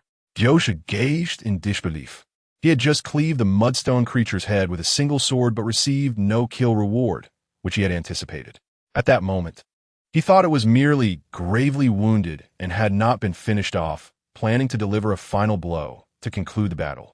Yet, the result was that his invincible strike had not harmed it in the slightest. If one strike is insufficient, then I shall deliver another. José wasted no time, swinging his sword once more with utmost vigor. The sword energy pierced through the mudstone creature's abdomen, cleaving it in two. Without support, the upper half of its body collapsed, sending a cloud of dust into the air. An eerie scene unfolded again. The upper half of the mudstone creature, upon contact with the ground, began to assimilate the earth, visibly regenerating its lower half. Meanwhile, the other half stood motionless, devoid of life energy. This is never-ending. Jose rushed forth, swinging his sword mercilessly. 1 strike, 2 strikes, 3 strikes, an onslaught of countless blows. However, no matter how many swords he wielded, the pile of stones seemed to morph endlessly like a heap of clay, forever reborn. Wu Tian gazed at the bizarre scene before him, his brows furrowed tightly together. This was utterly abnormal. Fortunately, he had escaped swiftly yesterday. Otherwise, both he and Fan Yumeng would have met their demise here. Under the influence of the thousand-layer blood battle state, Jose, despite his relentless strikes, could not vanquish the creature, leaving him and Fan Yumeng utterly outmatched. This was beyond reason. If it were a game, it would surely be classified as a bug. Yet, if it were not a bug, then it could not simply be attributed to numerical discrepancies. One must understand that, given Jose's current state, his statistics should overwhelmingly surpass those of the Mudstone monster. In truth, this Mudstone creature had not even reached the defensive values of the infamous fatty from the White Hand Party. Once he activated his skill, Rock. But why then could it not be killed? If it were not a bug, and the numbers were sound, there could only be one explanation. It was a mechanism, a distinct mechanism. Much like certain monsters that, under specific conditions, become invulnerable or are unable to be targeted. This was the mechanism at play, impervious to external forces. Wu Tian held his breath, channeling his entire mental focus into a singular point, employing his probing abilities to conduct a comprehensive scan of the Mudstone creature. Its rocky form contained flowing energy material. Technically speaking, it was not a living organism. The source of this energy emanated from a single location, its heart. At the heart's core lay a peculiar stone, brimming with pure energy, the driving force behind the Mudstone creature. Encased within intricate electronic components, this appeared to be an energy conduction device. This energy-laden stone might very well be what the elves referred to as the Negativine Stone. At last, he had discerned the creature's vital weakness. This entity was not a biological being at all. Rather, it resembled a sort of mechanoid. Powered by the Negativine Stone, it executed all its attacks and daily activities. "Hey, Jose, its weakness lies at the heart," Wu Tian exclaimed urgently. "The heart? Got it," Jose responded, brandishing his sword to clear the massive boulders blocking his path, positioning himself directly before the Mudstone creature's chest. No longer swinging his knight's greatsword, Jose altered his approach, standing the sword upright at his feet, its tip aimed at the creature's heart. With his palm pressed flat against the hilt, Jose exerted force, and the knight's greatsword pierced the Mudstone creature's body with the ease of slicing tofu. Ka-ka-ka, flut, flut, flut. Countless fragments of stone cascaded from the Mudstone creature, producing a cacophony of strange sounds. Its massive form began to convulse, akin to a short circuit after an electric shock. Jose sensed something within being pierced. Seizing the opportunity, he twisted the sword's hilt. The light representing life in the creature's eyes dimmed, and its shattered form ceased to regenerate. You have slain Mudstone Monster LV10. Rewards. Experience points 2,000, Stone Material 500, Crystal Core 10, Stone Armor LV10, Lord's Treasure Chest LV10. Inferior negative, Een Stone 1. Secondary Resource Site Quarry LV2 has been occupied. Mining can commence. Your level has increased to LV6. Rewards. Health points 100, all attributes 5. Finally, it was resolved. Jose let out a long sigh of relief. The system had dispensed the rewards for the kill, which unequivocally declared the death of the Mudstone creature. "Brother, I've taken down the big guy. Aside from the experience points I cannot share, all these rewards are yours." Jose pushed a heap of spoils toward Wu Tian, including a piece of LV10 equipment and an LV10 Lord's Treasure Chest. He even transferred the ownership of the secondary resource site quarry. Though a hint of reluctance flickered in his eyes, his resolve was unwavering. Player 940525 Jose has transferred quarry LV2 to you. Wu Tian noticed Jose's hesitance and politely declined. "Buddy, you did the killing. I just want the resource site. You should keep the loot." "Brother, why are you being so polite? Without you, I would have perished numerous times already. You've given me living cells and saved me during the third wave of the siege. If I were to snatch this from you, that would be utterly ungrateful. Besides, we agreed beforehand. I'm here to help you slay monsters. I'm already satisfied with leveling up from the experience points, so I can't possibly justify taking a share of the spoils. Ah, this fellow is quite the loyal companion. It seems I have been overly concerned. Seeing Jose's sincere attitude, Wu Tian ceased his objections. All right, then I shall accept the rewards. To express his gratitude, Wu Tian withdrew 20 portions of meat chunks from the trading channel and purchased a teleportation scroll, presenting both to Jose. Wow, food. Hand it over. Jose's eyes glimmered with greed upon seeing the food, and he accepted the items without hesitation. As he devoured the meat chunks voraciously, he mumbled through his mouthfuls. Damn it, I'm starving. After consuming your living cells and enduring that fierce battle, I've exhausted too much energy, and my satiety has plummeted. Suddenly, Jose seemed to recall something and seized Wu Tian's arm. A jolt of anxiety shot through Wu Tian. Was he about to betray him? Is there something else? He asked cautiously. Why so tense? I'm not asking you to pick up soap. Josha grinned mysteriously. Remember the 5 foreigners I just killed? They had plenty of good stuff on them. It's unsafe here. Let us head to my main city to divvy up the loot. Wu Tian felt a bit embarrassed. He had nearly forgotten about that detail. Well, Jose, you did the killing, so it's only fair that the loot belongs to you. That is not how it works. Jose waved his hand dismissively. If you and brought me here, I wouldn't have encountered them. Let us consider it a fortunate bonus from slaying the mudstone monster. If you feel uncomfortable about it, just share a bit more food with me. If you have any living cells, I wouldn't mind accepting those as well. Upon hearing Jose's words, Wu Tian's anxiety dissipated completely. As long as there was something to gain, he feared brother. Aren't you invincible? You don't need to upgrade buildings, and materials hold little value for you. How about you take the materials and resources while I keep the other items? Haha, Wu Tian, you truly are a talent. Your thoughts align perfectly with mine. The two of them quickly reached an agreement, with Wu Tian taking a staggering 80,000 building materials, along with 6,200 various corpses and 6,000 crystal cores. Meanwhile, the equipment, AK-47 blueprint, potions, and the sensing divine stone were all designated for Jose. Subsequently, Jose transferred the ownership of 5 level 1 resource lands to Wu Tian.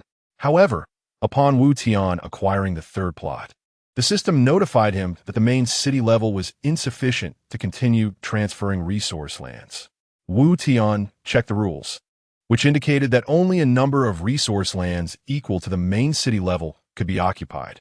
Currently, with the main city at level 6, the 2 pre-existing level 1 resource lands, the recently acquired level 2 resource land, and the 3 level 1 resource lands being transferred totaled exactly 6.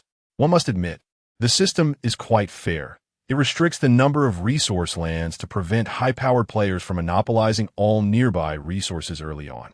When Jose saw that the system would not permit the transfer, he couldn't help but curse. Damn it, there's so many rules. This dogged system has fooled me again.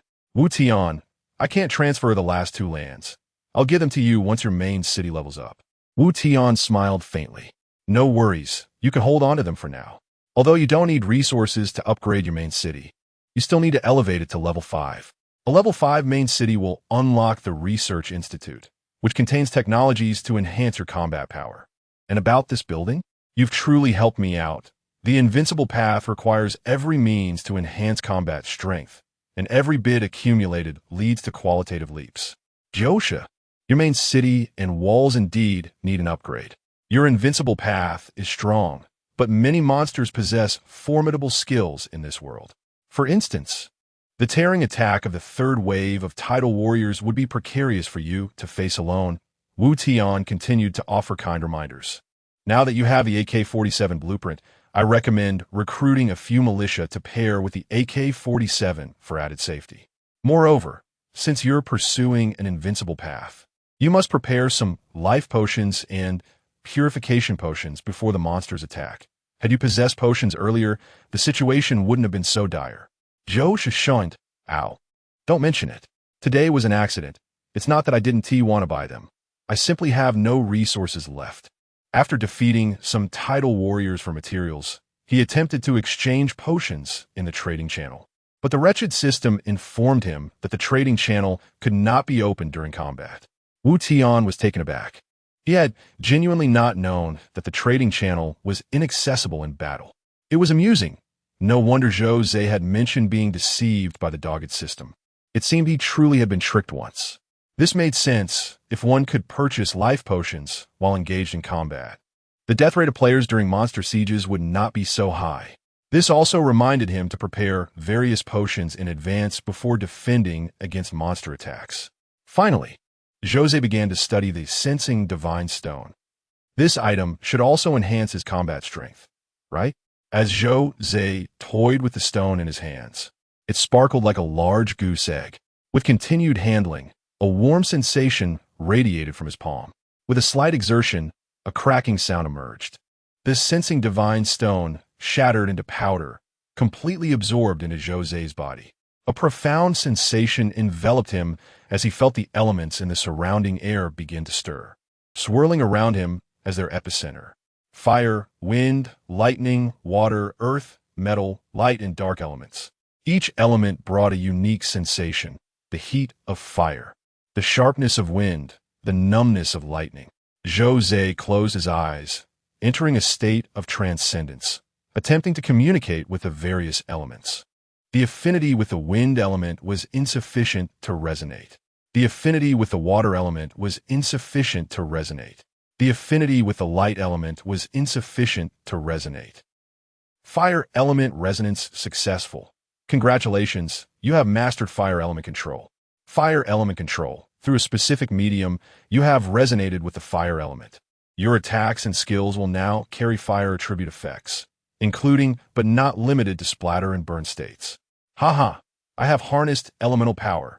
My attacks now carry fire attribute effects. I knew this stone was extraordinary, Zhou Zhe exclaimed with excitement. And Wu Tian noticed a flicker of flame-like energy embedding itself in his forehead. To claim that he was not envious would be a lie. This fellow increasingly resembled a protagonist. With his astonishing talent and skills, he was undoubtedly a player with an advantage. In contrast, he felt remarkably ordinary. Wu Tian could only reassure himself internally. I am a mech build. My true potential will emerge later. Once my mech is complete, I shall be invincible. Although Zhou Zhe was formidable, he still worked for me. As long as I provided him with living cells, he would eliminate anyone I desired. In light of this, I shall extend a friendly gesture and assist him further. Thus, Wu Tian addressed Zhou Zhe. Congratulations, Invincible One. You are one step closer to invincibility. Thanks to you, Wu Tian. You are my lucky star. By the way, what build are you planning to pursue? The mech build. It consumes too many materials, and I'm currently relying solely on this tiger and firearms. Don't lose heart, brother. Every build has its unique characteristics. The mech build is likely to gain strength in the later stages. I will invest all the materials I gather into you. Thank you, by the way. You have several pieces of equipment, right? Hand them over, and I will assist you in fusing them. Zhou Zhe seemed to have absolute trust in Wu Tian, not asking any unnecessary questions as he handed over several pieces of equipment. A sharp dagger level 5, agile boots level 5, and even the knight's great sword level 5 he held were given to Wu Tian.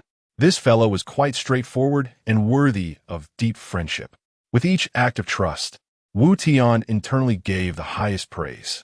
In the Forsaken Lands, where unknown dangers lurked, and one had to guard against treachery, finding someone trustworthy was indeed rare. Wu Tian was a person who repaid enmity and kindness. He believed in the principle of returning a foot for every inch of respect. Without hesitation, he activated his fusion talent. Fusion successful, consumed agile boots level 5 and sharp dagger level 5, obtained giant belt level 10. Witnessing the two pieces of equipment merge into a new high-level item, Zhou Zhe was left astonished. Wow, Wu Tian, how did you do that? 2 level 5 items transformed into a level 10. Haha, this is my talent for fusion. Items of the same type can be synthesized, though there is a chance of failure. Impressive, this talent is enviable. Come on, you can't compare. I have no combat power. Dude, have you never read novels? You are undoubtedly a blacksmith. All powerful individuals would seek your expertise in forging equipment. No matter how formidable others are, they would willingly work for you. In the later stages, even a mere promise could compel countless strong individuals to risk their lives for you. This was indeed true. A powerful support role could forge numerous connections. For instance, in a novel he had once read, Do Put Song Xiong, the mere alchemist Gu, he could summon the top 10 experts of the Empire and the Do Huang Yun Yun to confront the protagonist for a rare fire. Wu Tian nodded with a smile and began to select more equipment for fusion. Successful fusion consumed Ogre Gauntlets LV5, Knight's Greatsword LV5. Obtained Storm Greatsword LV10, Storm Greatsword LV10. Blue, Attack Power 100, with the skill Corrosion, which reduces the target's defense by 5 points upon attack. Once again, a level 10 piece of equipment. My friend, please accept my utmost admiration. Jose was thoroughly astonished by Wu Tian's prowess. Currently, everyone's level hovered around LV5. Aside from a few who teamed up, very few could slay LV10 wild monsters, and even if they succeeded, the chance of obtaining equipment was slim. Thus, possessing a single LV10 item allowed one to stride confidently among players. Such rare gear. If memory serves, Wu Tian now possessed 3 pieces. He had crafted 2, and the Mudstone monster had just dropped a piece of scale armor. With 3 LV10 items, 1 for each of them, and an extra, it was worth another attempt. Even in failure, there were still 2 items to share. Without hesitation, Wu Tian activated his talent once more. The stakes were considerable. Failure was not an option. Successful fusion. Consumed Giant Belt LV10. Scale Armor LV10. Obtained Demon I LV20 success. Wu Tian now held a pendant resembling a creature's eyeball. The orb emanated a faint, dark purple malevolence, deterring direct gaze. Wu Tian trembled with excitement, for this equipment was crucial, entirely compensating for his shortcomings. Demon I LV20. Purple, an Abyssal Demon's Eye, Spirit 200, with the skill Contempt. Contempt concentrates all mental energy into a single point, utilizing the eyes as a medium to launch a mental attack. Inflicting magic damage equal to spirit points x1 on a single target and blinding the target for 3 minutes, with a cooldown of 1 hour. This equipment bore an active skill, and an offensive one at that. The damage directly correlated with mental energy. The higher the spirit, the greater the skill's damage. Wu Tian had just achieved the first blood accomplishment, which doubled any source of mental energy. This meant that while the Demon Eye had a base of 200 spirit points, for Wu Tian, it effectively translated to 400 spirit points. With 400 spirit points, plus his innate 60 spirit points, Contempt could directly inflict 460 points of magic damage. In the absence of equipment and certain unique talents, every player's health was calculated as level X 100. One skill could potentially annihilate players below level 5. The Demon Eye was undoubtedly his, and Wu Tian, unreserved, directly addressed Jose. Jose, the LV10 Storm Greatsword is yours. It possesses armor-piercing effects quite suitable for you. The Demon Eye is mine. Enhancing Spirit 1T benefit you much. Is this division agreeable? Absolutely. It is entirely reasonable. Transforming 3 LV5 pieces into 1 LV10 item is a tremendous profit for me, and I have grown accustomed to using swords. If given the choice, I would select the Storm Greatsword. Jose's willingness was refreshing, and Wu Tian, not one to be stingy, promptly gifted him 5 units of living cells and 50 units of meat chunks. Jose, elated, accepted without hesitation. This collaboration was undeniably beneficial for both, exemplifying a win-win partnership. Jose regarded Wu Tian as akin to a brother. Take care, my friend. Remember to seek me out first if you need anything. Wu Tian nodded, lightly leaping onto a Shiba, disappearing into the fog. Upon returning to the main city, the clock read 12:40. There remained 1 hour and 20 minutes until the 4th wave of monster attacks. This venture had yielded substantial rewards, with over 80,000 materials. Plus what was left in the warehouse, it exceeded 100,000, ample for significant upgrades to the buildings. Consumption: wood X 1600, iron or X 1600, stone X 1600. Upgrade main city to LV7, total population, 470, main city durability, 700 upgrade materials, wood X3200, iron or X3200, stone X3200. Consumption, wood X3200, iron or X3200, stone X3200, upgrade main city to LV8, total population, 480 main city durability, 800 upgrade materials, wood X6400, iron or X6400, stone X6400. Consumption, wood X12800, iron or X12800, stone X12800, upgrade main city to LV9, total population, 490 main city durability, 900 upgrade materials, wood X25600, iron or X25600, stone X25600.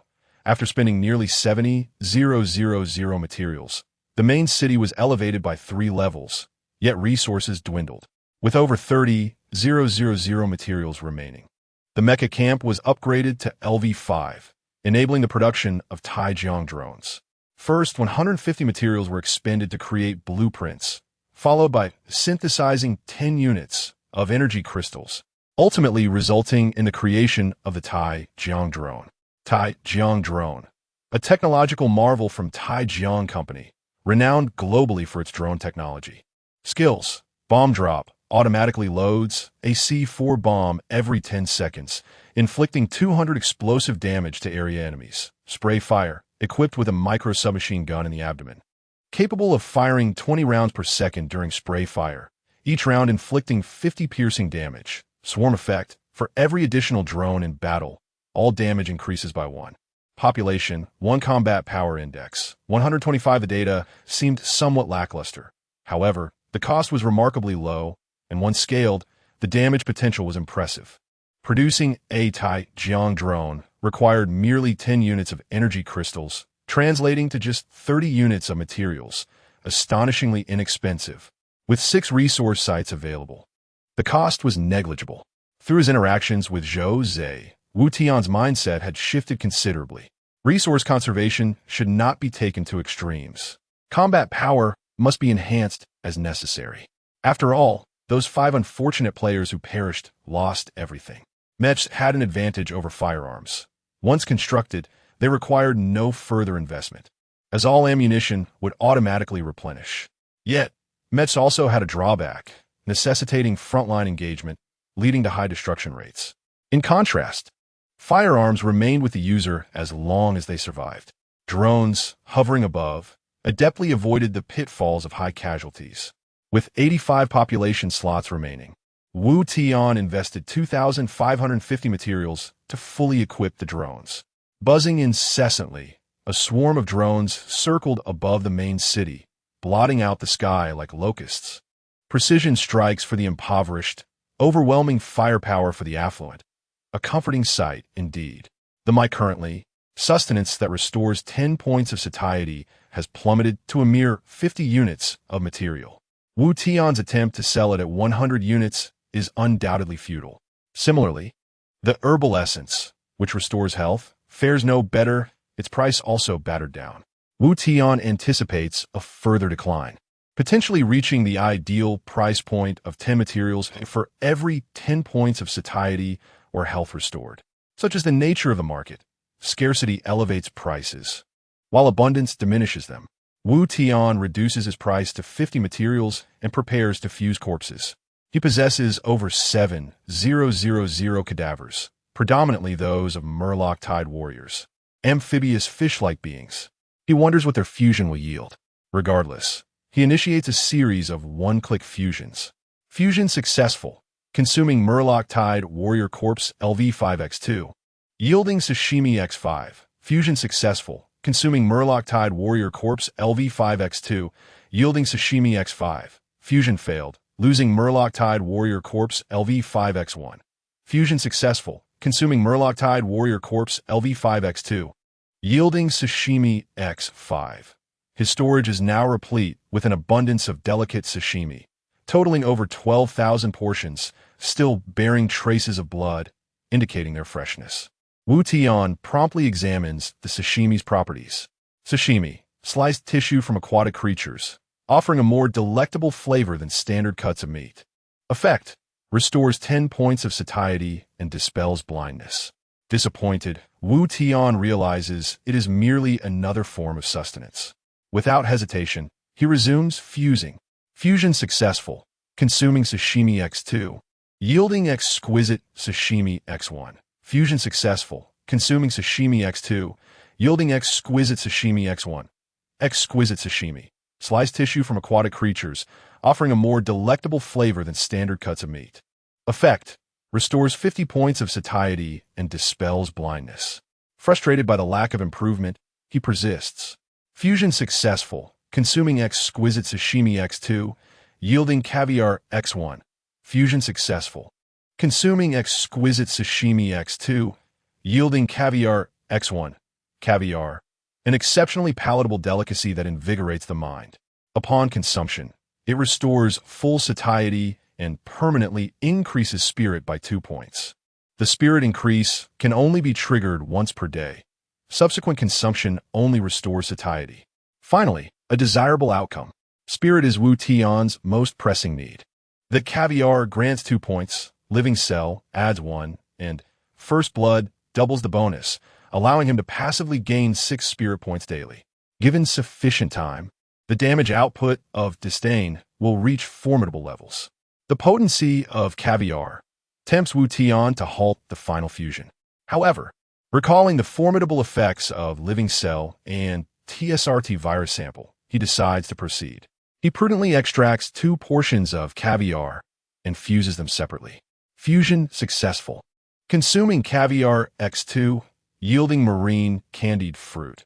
Marine candied fruit, a maritime confection exuding an intense aroma, possessing immense allure for the various denizens of the Forsaken Continent. Upon consumption, it will attract a creature of unknown level and combat prowess. Defeating it will yield corresponding rewards. Intriguing, it summons an unknown creature. It could be a mere goblin or a formidable abyssal demon or an ancient dragon. The rewards, undoubtedly, will correlate with the summoned entity. Wu Tian doubts that slaying a goblin will yield any exceptional items. The item seems far-fetched, sounding impressive but proving impractical.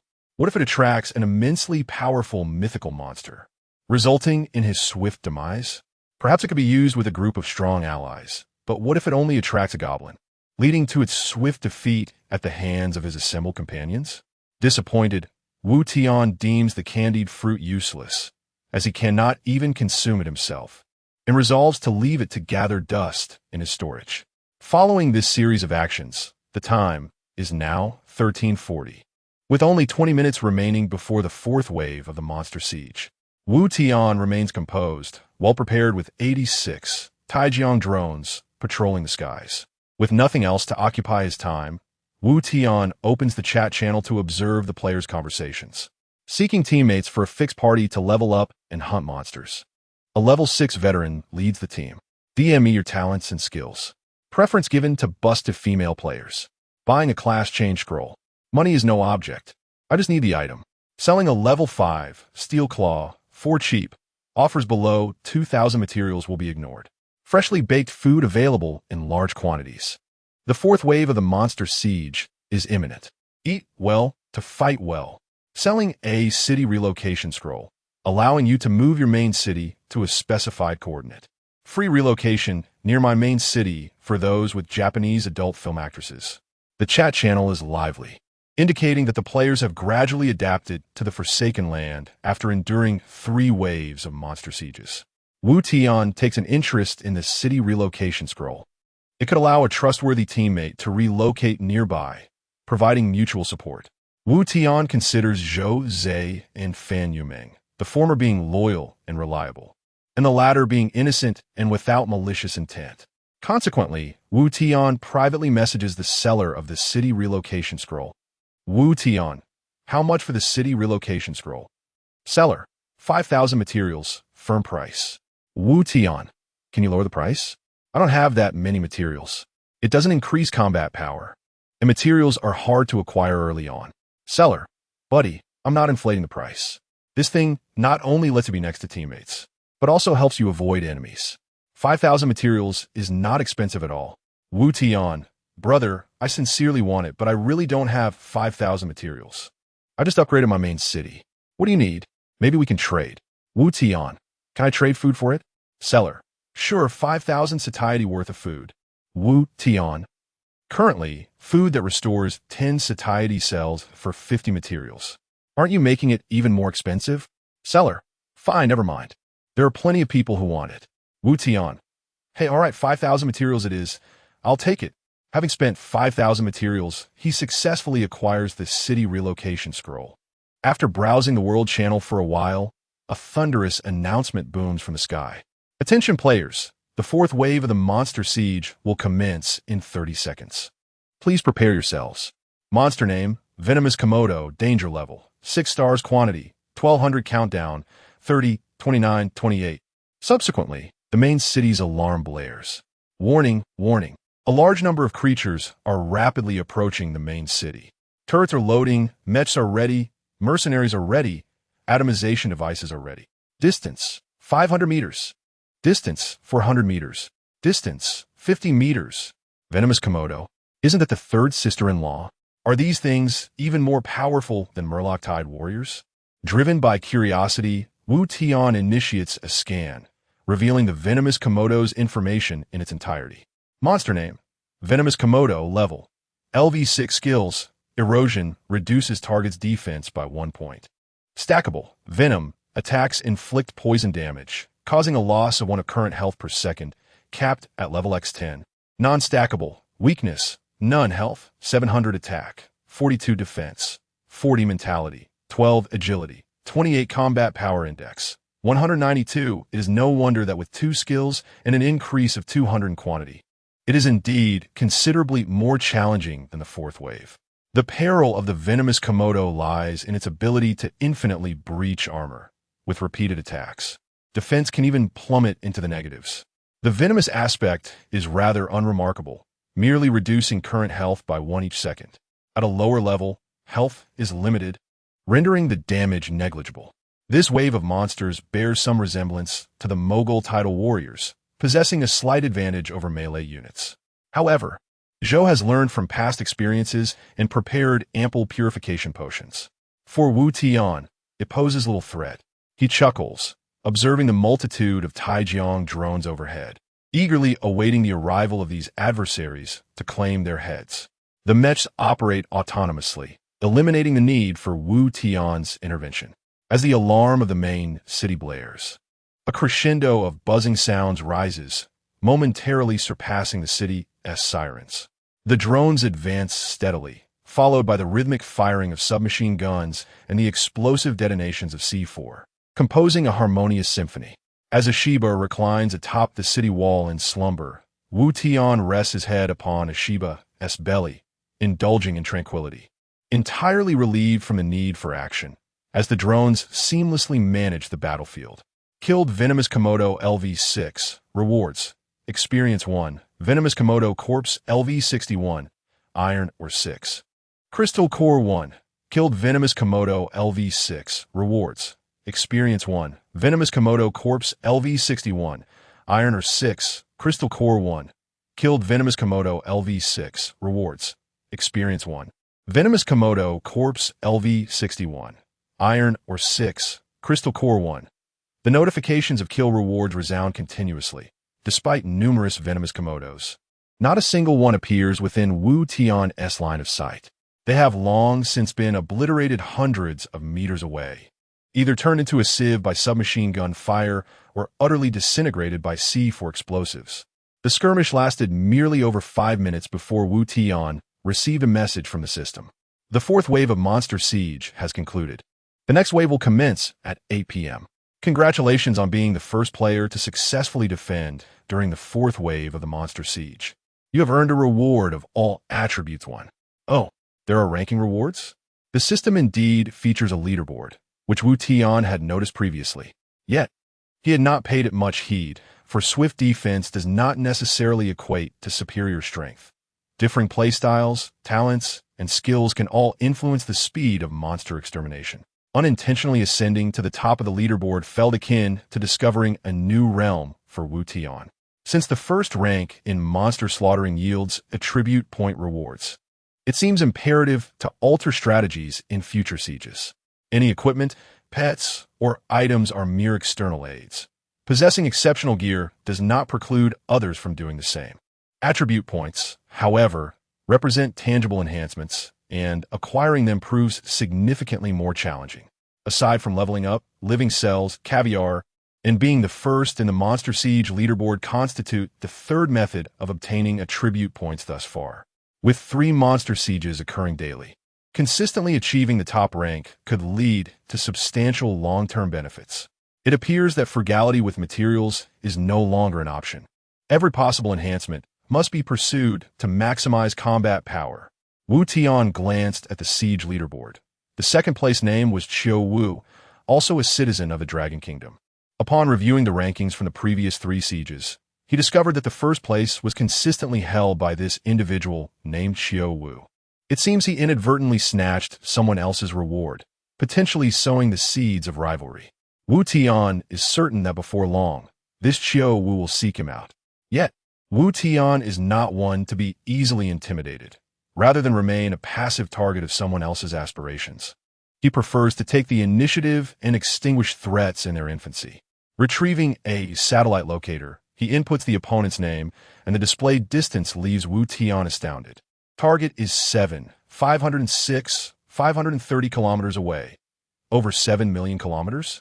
Even Sun Wukong would need to perform over 140 somersaults to cover that distance. This is utterly absurd. Just how vast is this forsaken land? With such distance, there is little to be concerned about. He collects his spoils with a press of a button and enters a period of unrestrained creativity. The experience from siege monsters is minuscule.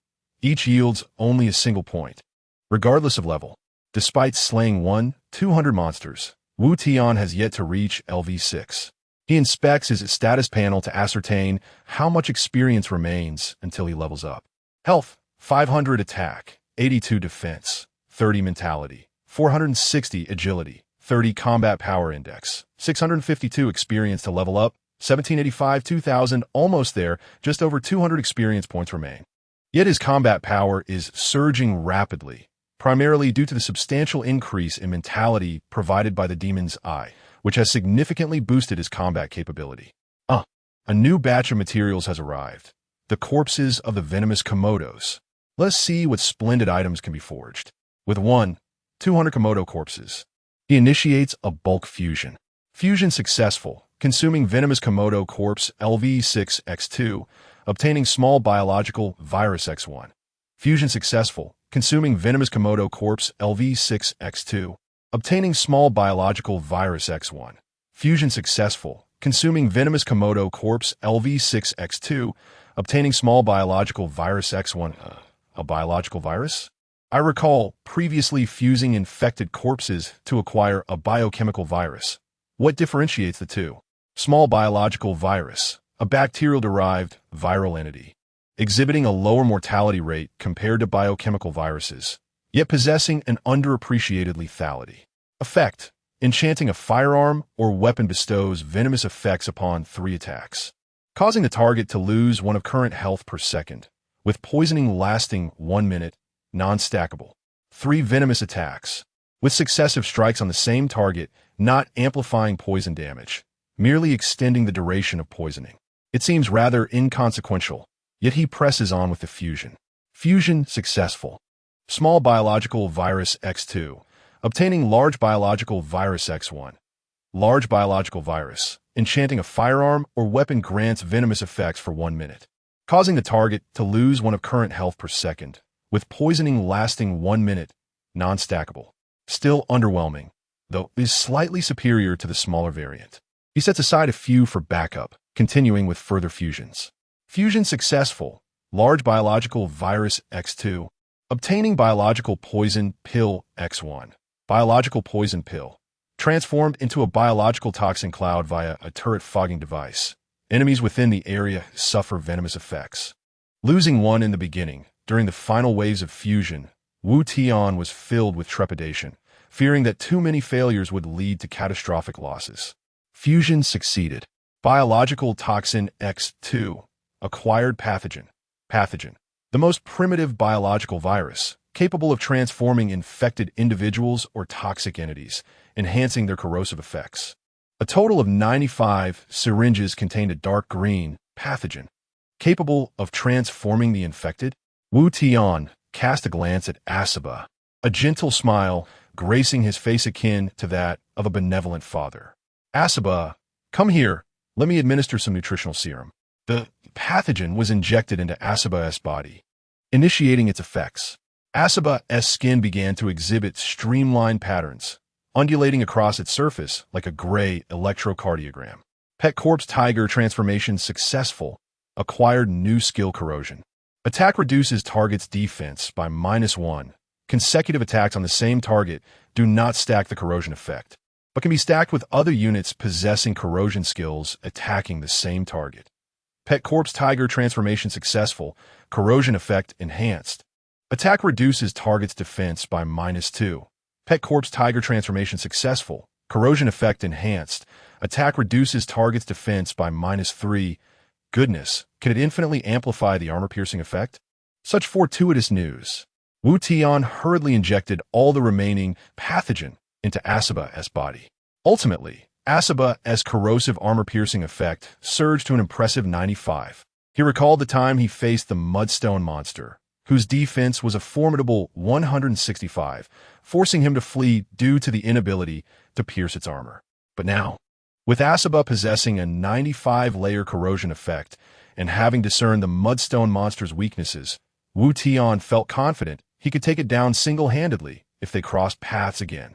As Wu Tian reveled in his success, he suddenly received a message from a friend. Upon opening it, he discovered it was from Fan Yumeng. Brother Wu Tian, quickly lend me some crystal cores. I'm out of bullets. How could this girl be out of ammunition? As a gunsmith, she should never run out of bullets, especially with her talent as an ammunition expert, which reduces bullet consumption by half.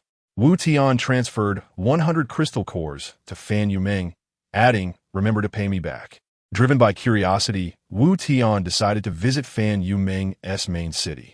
Since he was heading out to hunt in the wild anyway, it would be a convenient detour.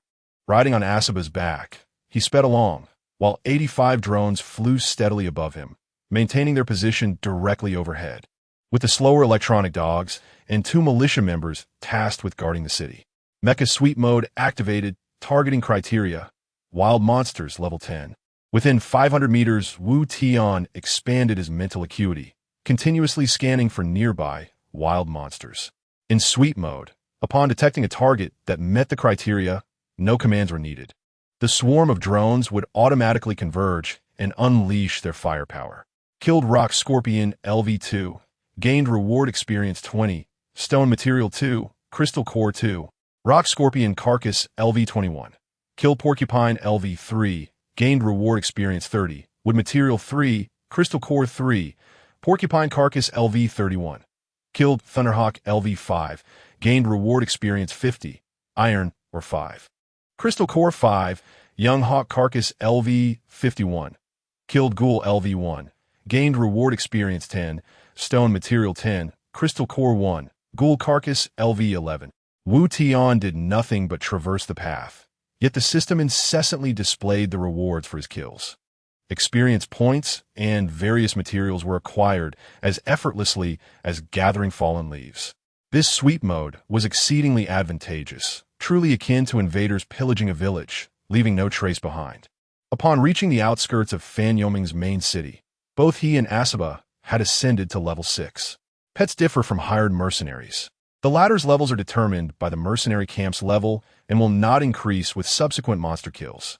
In contrast, pets can gain equivalent experience during battle with players, allowing their levels to rise indefinitely.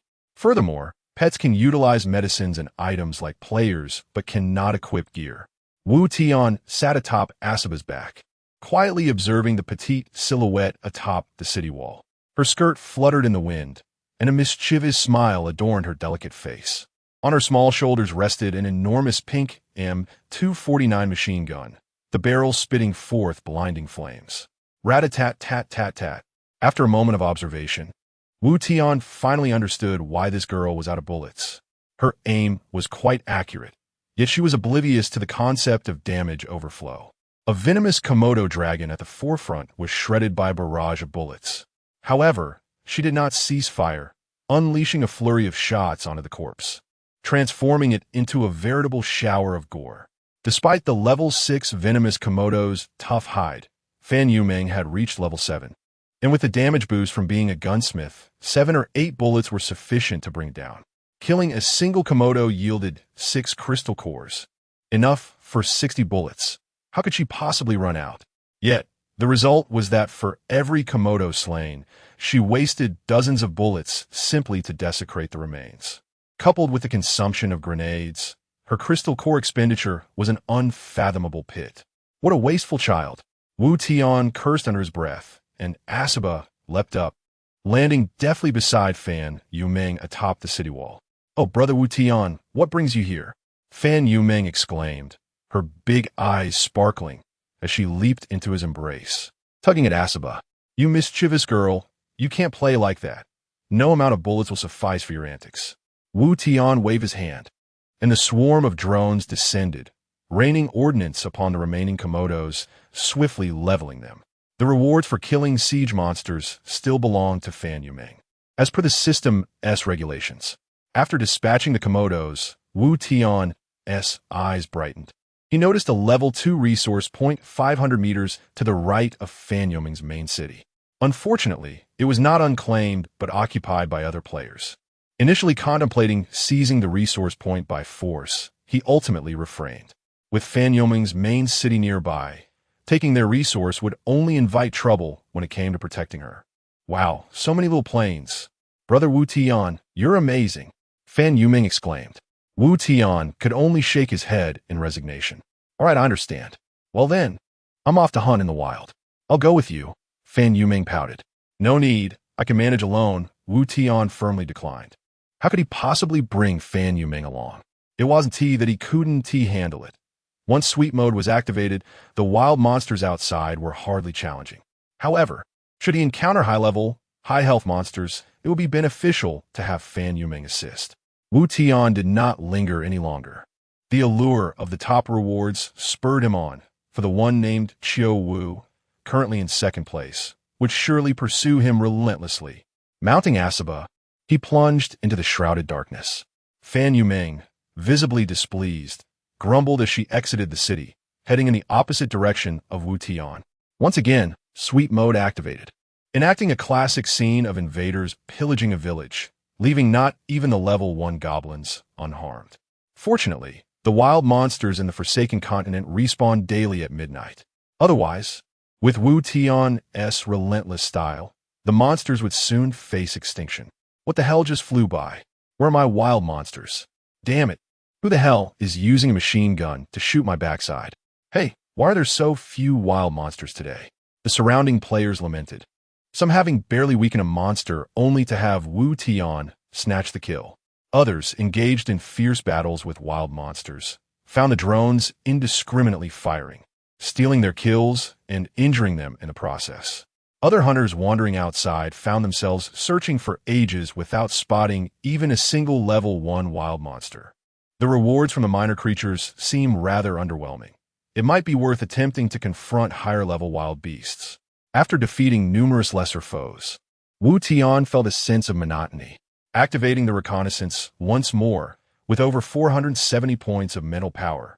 He had a comprehensive understanding of the distribution of wild creatures within a radius of over 20 kilometers. A level 3 resource area. The Guardians were 2 level 15 Tauren.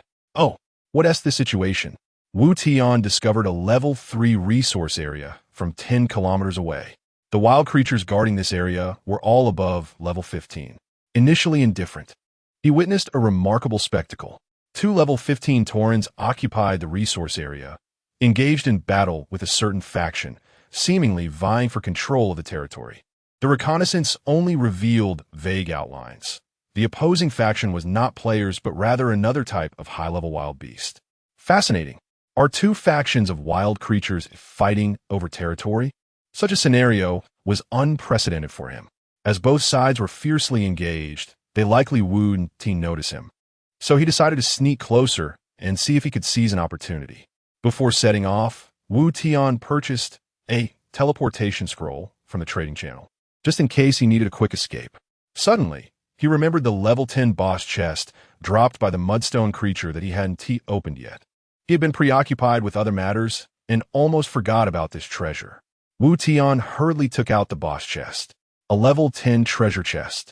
Let us hope for something good. Rubbing his hands together, he held his breath and opened the chest. Opened level 10 boss chest. Received rewards. 125 ghost fire. Sealed clue, mudstone creature. 125 ghost fire. A means of transportation, capable of reaching speeds of 380 units, consuming 1 unit of energy crystal per 100 kilometers. Sealed clue, mudstone creature. A powerful weapon of the elven race, revealing the hidden secrets of the negative sunstone. Upon use, it initiates a background story quest for the mudstone creature, with lucrative rewards upon completion. Recommended quest level, LV10. These items? The 125 Ghost Fire serves as a vehicle and is indeed quite fast, but he already possesses the Asaba. While the Asaba has the potential to evolve and, although not currently as swift as the 125 Ghost Fire, its speed would surely surpass it with increased agility at higher levels. As for this note, this sealed clue is a trigger item for some quest. It mentions substantial rewards upon completion, yet does not provide specific details nor the difficulty of the task. Concerned about the time constraints, he decided to wait until the evening and call upon Zhou Zhe and Fan Yuming to ensure greater safety. For now, he would first investigate the situation at the level 3 resource area. Focusing his mind, Wu Tian rode Asaba towards the level 3 resource area at a brisk pace. Along the way, he did not overlook any wild creatures he encountered and even happened to save a player. As he passed by, he noticed a man being besieged by a dozen level 6 spectral wolves on the verge of defeat. The drone effortlessly dispatched the spectral wolves, not lingering for a moment before departing, leaving the bewildered man in a state of shock. Wu Tian's intent was not born of altruism. His sole aim was to slay creatures for rewards, and saving a player was merely coincidental. Even without the besieged player, the outcome for those spectral wolves would have been the same. As for the player, Wu Tian couldn't care less. If he perished, so be it. After all, what valuable possessions could a weakling who couldn't even fend off a dozen level 6 creatures possess? Killing him would only draw unwanted attention and increase his kill count. Although he was unaware of what the kill count entailed, Wu Tian sensed it was not something desirable.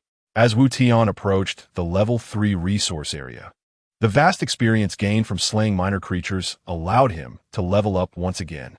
He took a moment to glance at his status panel.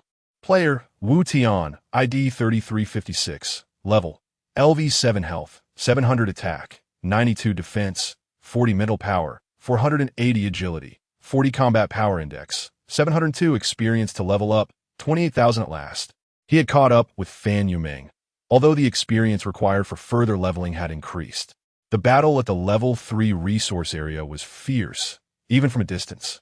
Wu Tian felt the ground tremble. Concealed behind a large corpse 200 meters away, with Asaba, Wu Tian lowered the drone to the ground. Holding his breath, he observed the movements of both combatants closely. At a distance of 200 meters, he could discern the detailed information of both parties. Creature name, Tauren level, LV15 skills, War Stomp. Shockwave health, 2000 strength, 115 defense, 102 mental power, 93 agility, 80 combat power index, 590 traits. Primitive tribe of the Camley Prairie. Taurens are peace-loving. Worshipping the Earth Mother and believing in druids, they have long been nomadic in the Camley Prairie and are arch-enemies of the centaurs. Creature name, Centaur Warrior, level, LV15 skills, Frenzy, Pillage health, 1700 strength, 88 defense, 82 agility, 115 mental power, 75 combat power index, 530 traits, a wicked and ugly race. This tribe does not engage in production, surviving by plundering others. As latecomers to the Camley Prairie, they have nearly annihilated the Tauren tribe. A fateful confrontation. This was intriguing. Wu Tian watched eagerly as the battle unfolded between the Taurens and the centaurs. Evil hybrid creatures, I shall crush you into a pulp beneath my iron hooves. A Tauren roared, initiating the War Stomp skill. The foremost centaur warrior was stunned, and two Taurans brought their totems down heavily upon the dazed centaur's head. However, their scheme did not succeed. Two other centaurs, agile in their movements, galloped forward, hooves thundering against the ground. Clang! The centaur warrior, using the momentum of his charge, deflected the Tauren's totem with his pickaxe. Quickly recovering from his stupor, he swung the pickaxe, striking a Tauren hard on the shoulder. The wound was deep, exposing bone, and blood gushed forth, eliciting a furious roar from the Tauren. "How dare you, despicable centaur! We have already left Camley. Why pursue us to the death?" Ordinarily, the Minotaurs would be at a disadvantage, and seizing a kill while they were grievously wounded would be effortless. However, such an action would only yield the reward for slaying two Minotaurs. Would a reversal of this strategy prove more beneficial? Wu Tian contemplated his next course of action, meticulously forecasting the ramifications of each step with the sole objective of maximizing his gains. What would be the outcome of assisting the Minotaurs against the Centaurs? The information gleaned from reconnaissance was unequivocal. The Minotaurs were peace-loving. If he were to aid them in vanquishing the Centaurs, the two Minotaurs would likely not betray his benevolence. Confronting the Centaurs posed a far greater risk than eliminating the Minotaurs. Yet Wu Tian had already formulated a battle plan in his mind. So be it, he mused. "Hang on, old bulls, I'm coming to your aid."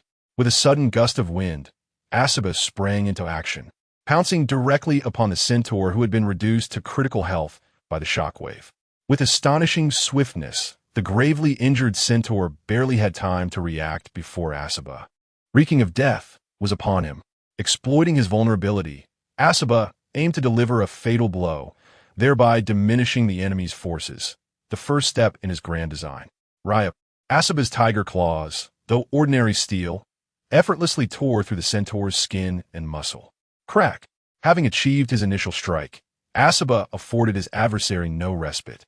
He craned his neck, exposing his formidable maw, his nearly 30-centimeter fangs radiating an icy menace. Thwack!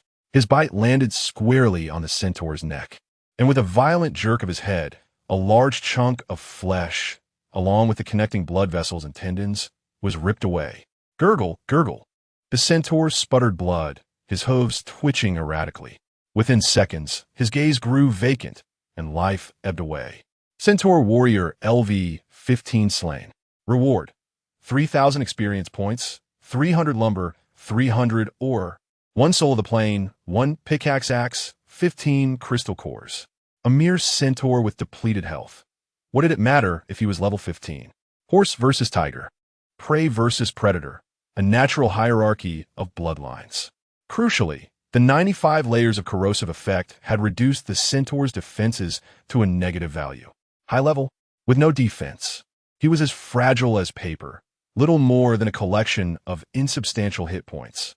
Already wounded by the shockwave, even those hit points had dwindled to a mere sliver. Furthermore, the element of surprise amplified the effectiveness of the attack. Eliminating the centaur with diminished health had fulfilled Wu Tian's initial expectations. Asaba had charged forth alone, as Wu Tian, lacking any mech pilots, would not engage in direct combat. Instead, he had already maneuvered behind the two minotaurs, maintaining a distance of 5 meters. Damn it! What is that beast? Is it a native of this forsaken land? Quick, eliminate it! The sudden turn of events, the demise of their comrade, momentarily threw the two centaurs into disarray. Recovering their composure, they charged towards Asaba, their iron hooves pounding the earth and their pickaxes raised high. Wu Tian steeled himself, his eyes tightly shut, yet he remained acutely aware of the centaur's every move. With a lithe twist of his body, Asaba evaded the centaur's charge, leaving them vulnerable. Now is my chance. Within his mental sea, countless waves surged as his azure mental energy threatened to erupt. Wu Tian focused all his mental power on his brow, the sheer force of it painting his mind a vibrant blue. Buzz! In the next instant, Wu Tian's tightly closed eyes snapped open, unleashing a torrent of pure energy. A beam of cerulean light shot forth from his eyes, piercing the centaur's bloodshot, avaricious gaze. For a mere second, the centaur met Wu Tian's gaze, and in that instant, he felt as though his cerebellum had been impaled with an awl and then struck with a sledgehammer. My eyes. My eyes. Ah. Contempt. A single target, single point burst attack, imbued with a blinding effect and utterly unavoidable.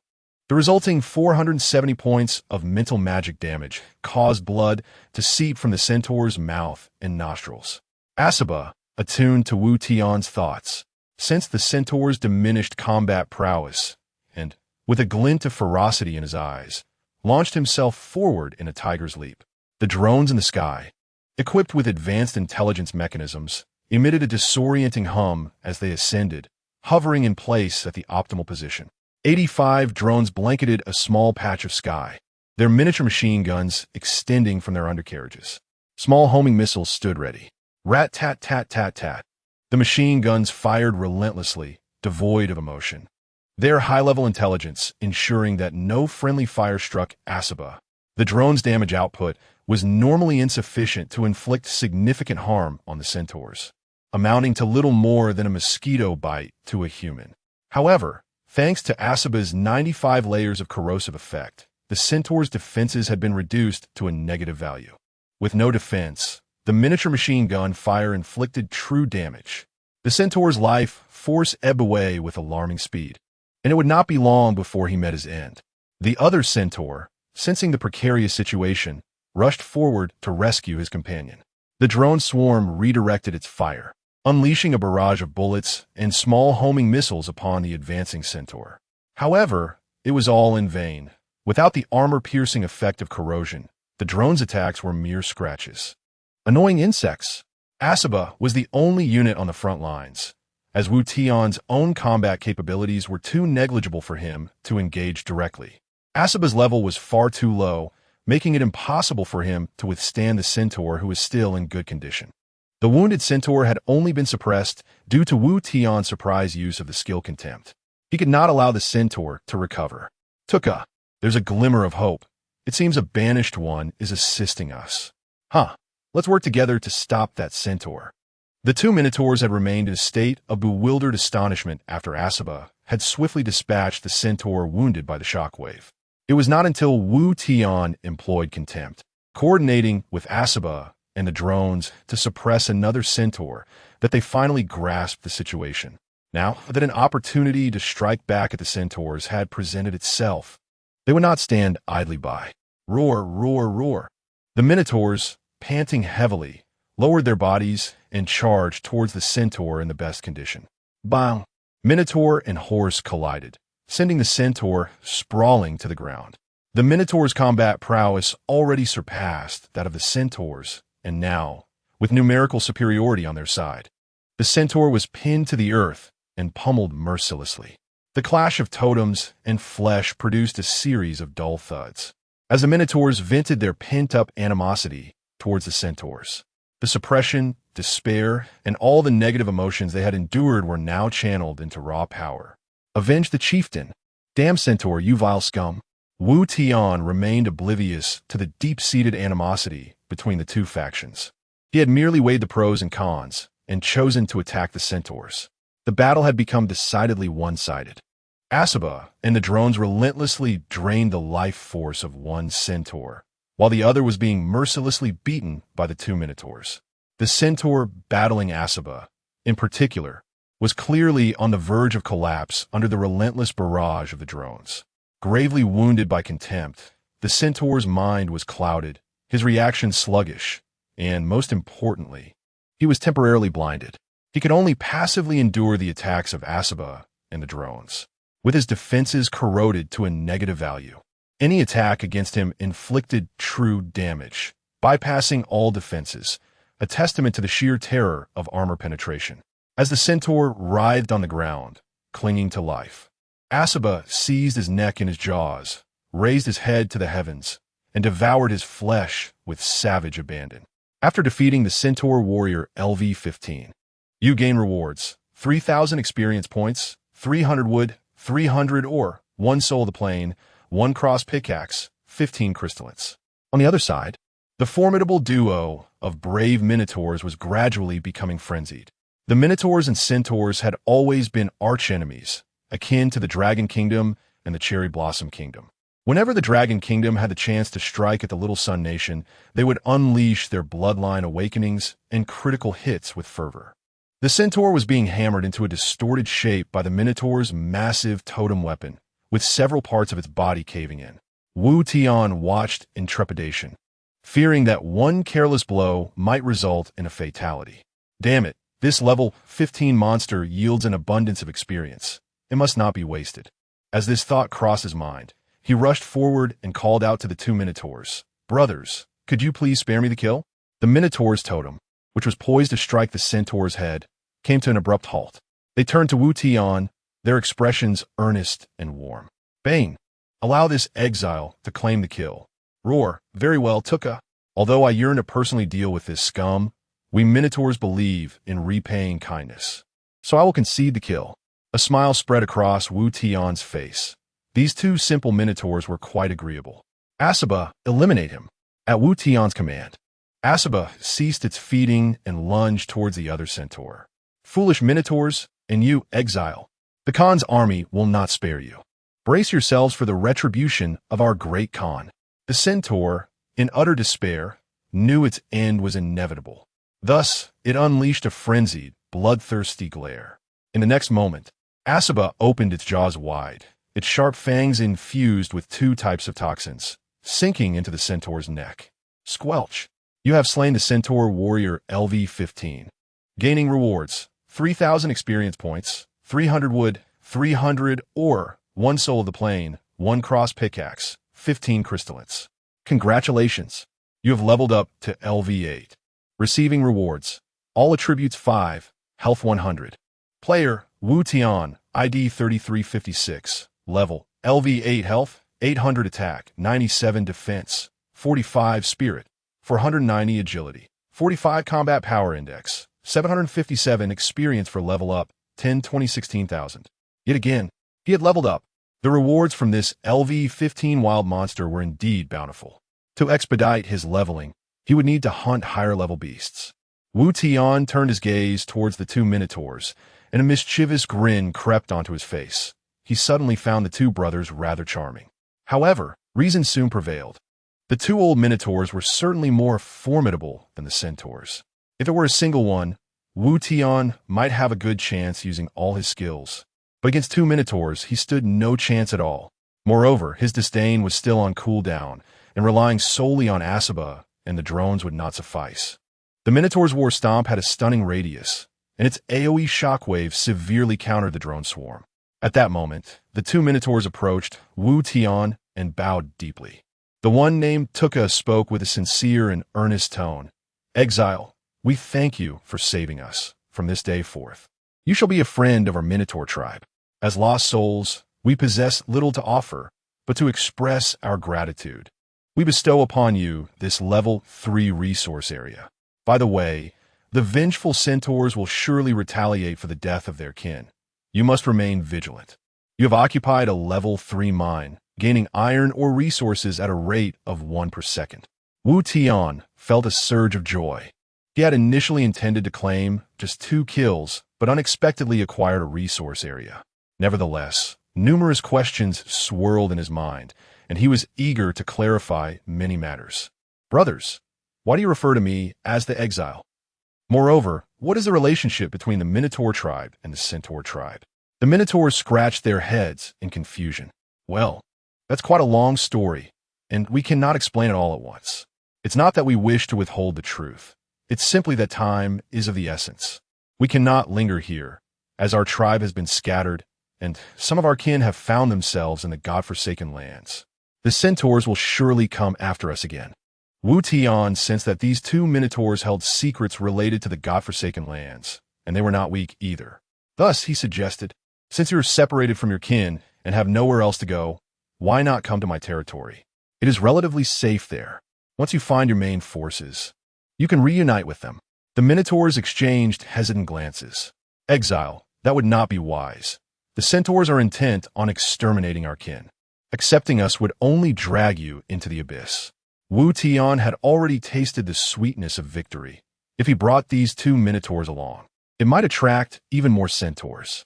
Although it was dangerous, the rewards were equally tempting. Very well, we will accompany you. The Minotaurs, being straightforward by nature, agreed upon Wu Tian's insistence. Besides, they truly had nowhere else to turn, especially since Tuka was injured. He was eager to uncover the truth. Perhaps this enigmatic, godforsaken land could reveal a fragment of the truth. The teleportation array activated, and 5 seconds later, the party appeared atop the city wall. Observing the lowly walls, the two Minotaurs could not help but question, "Exile brother, are you certain this meager little citadel can withstand the onslaught of the Centaur army?" "Oh, it is somewhat shabby."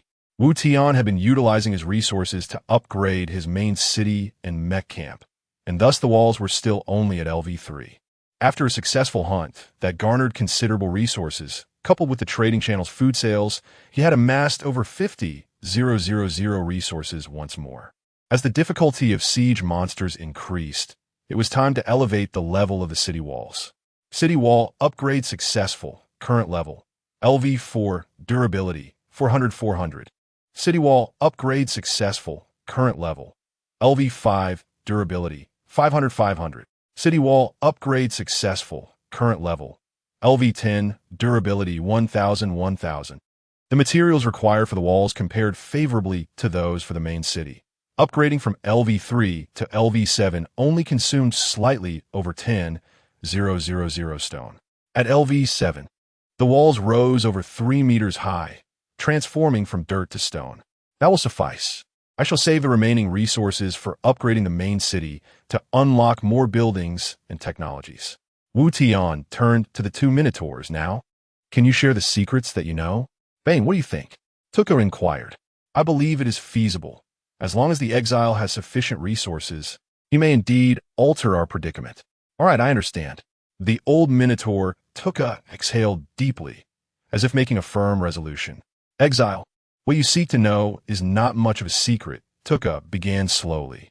"This world is composed of countless multiverses, and the godforsaken lands serve as a transit point between all these multiverses." Multiverses? Wu Tian grasped this concept. The worlds of Warcraft, Naruto, League of Legends, and various novels and anime each possess their own unique universe. Could it be that these were not mere fables, but rather manifestations of reality? Tuka, clarify further. "I can comprehend the concept of multiverses, but what is the relationship between the godforsaken lands and these multiverses?" "You may regard the godforsaken lands as a transfer station for the multiverses, akin to a beam of light formed from the convergence of 7 colors. The godforsaken lands connect all those hues. Any creature from any realm can traverse this forsaken land, which accounts for the rich biodiversity of this territory. Those humans who arrive here for various compelling reasons are known as exiles, much like yourself, my friend." Wu Tian, having received such thorough clarification, finally comprehended the situation. "So, Tuka, how did you come to be here?" Wu Tian inquired further. With a hint of embarrassment, Tuka replied, "Alas, the vile centaurs scattered our tribe. Our chieftain was slain, and his youngest son was captured. With no other options, we invoked the powers of the druids to escape to this forsaken land, but they pursued us relentlessly." Wu Tian countered, "Given that there are countless multiverses, your tribe could easily find a world to hide in and gradually thrive. It must be quite difficult for the centaurs to locate you in such a vast expanse." "That is not possible," Tuka responded. "Aside from exiles, no one can traverse the multiverses at will. The Forsaken Land allows only one-way passage. We hail from Azeroth, and our movements are confined to the spaces between Azeroth and this desolate place." "Ah, I see. One intriguing premise," Wu Tian mused, realizing that the reason the Tauren could not seek refuge in other worlds was due to the rules governing the Forsaken Land. The plight of the Tauren tribe was indeed unfortunate. They were a peaceful, nomadic people who had drawn the ire of the centaurs and faced relentless persecution.